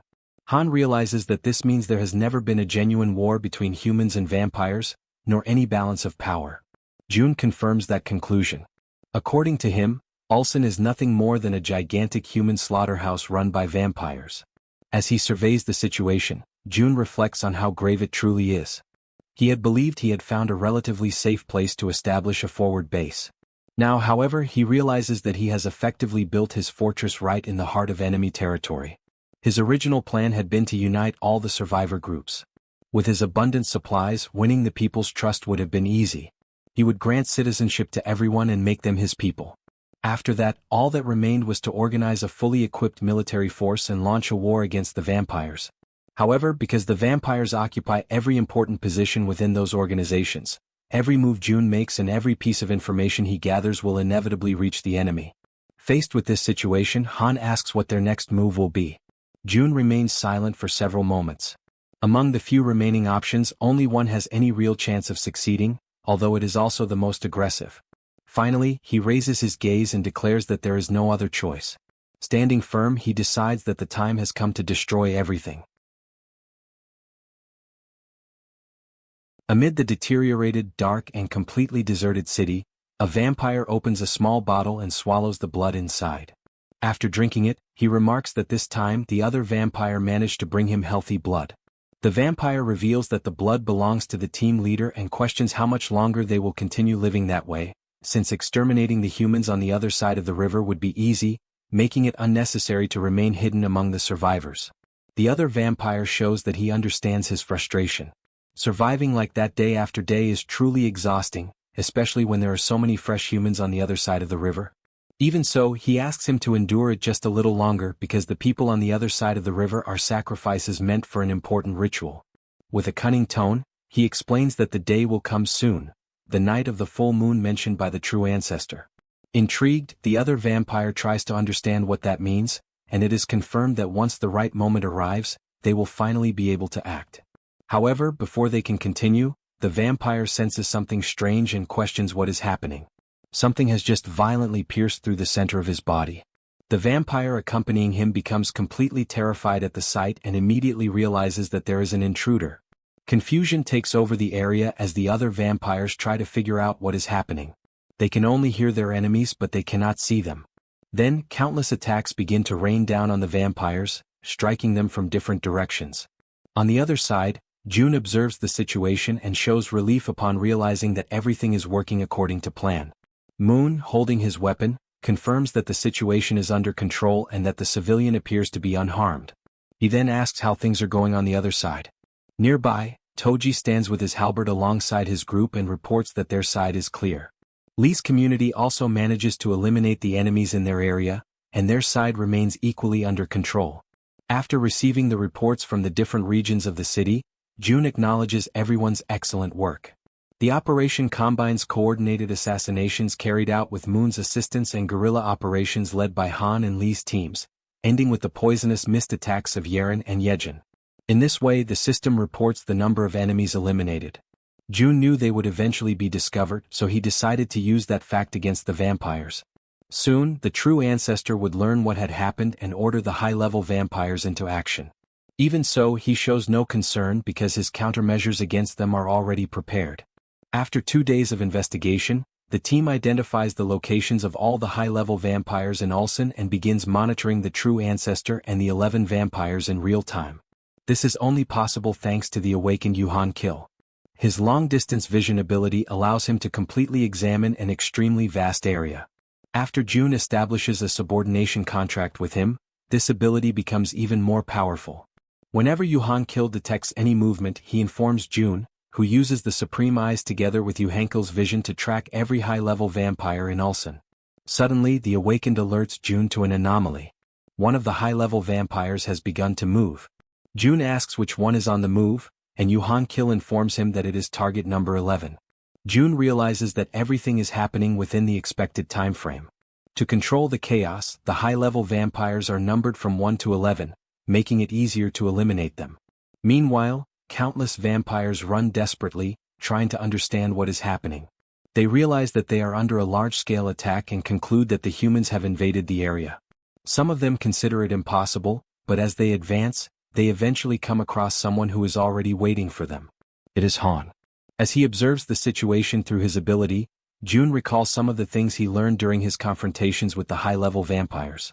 The first discovery is that the vampires possess special abilities and need to assume a combat stance in order to use them. Because of this, they cannot be given any time to make that transition. The second discovery is that two abilities are especially lethal against vampires: Kim's piercing light arrow and Han's black energy.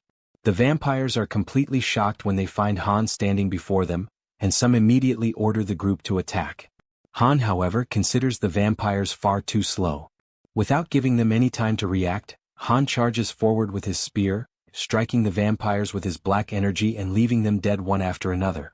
The system then announces that the vampires have been hunted and records the enormous amount of experience gained. In addition, a certain amount of one is deposited into the wallet. Observing the entire scene through his ability, June concludes that all the money spent was worth it. As expected, the vampires belonging to target number 11 are eliminated, and despite being high-level vampires, none of them can withstand Han's attacks or the power of his spear. June then prepares to determine the next target, but the Awakened interrupts him with new information. The vampires belonging to targets 7 and 9 have begun to move. Faced with this, June orders him to focus all his attention solely on target number 9. Unable to understand the decision, Yu Hankil questions the reason. June explains that, to deal with target number 7, he has already sent his own combat power. At the location where the confrontation is taking place, the vampires are gathered and prepared to face another human. And among them is someone June knows very well: his own father. At that very moment, a massive explosion occurs in the area. The system immediately notifies them that one high-level vampire and two mid-level vampires have been hunted. Shortly afterward, the Awakened reports once again that target number 9 is moving. However, the vampires barely realize that a team is already positioned above them and prepared to attack. With weapons and spears in their hands, the combatants wait for the right moment to strike. After only a brief attack, the system announces the elimination of high and mid-level vampires. Soon after, target number 9 is eliminated as well. Upon receiving confirmation, June considers the result exactly as he had planned. With the main targets being eliminated one after another, he remains determined to crush every remaining vampire. Some time later, night falls over the city, plunging everything into darkness. Elsewhere, the names of Park Jae-shan, Lee Yong-do, and Choi Yong-gu are announced alongside their deaths. Vlad Tepes remains motionless, sensing once again the same power he had perceived in Busan. Now that force emanates from the other side of the Tauva River. He realizes that there is no way to avoid what is coming. The moon is not yet full, but Vlad Tepes knows that he cannot wait. Even though the ideal moment has not yet arrived, he decides to begin now.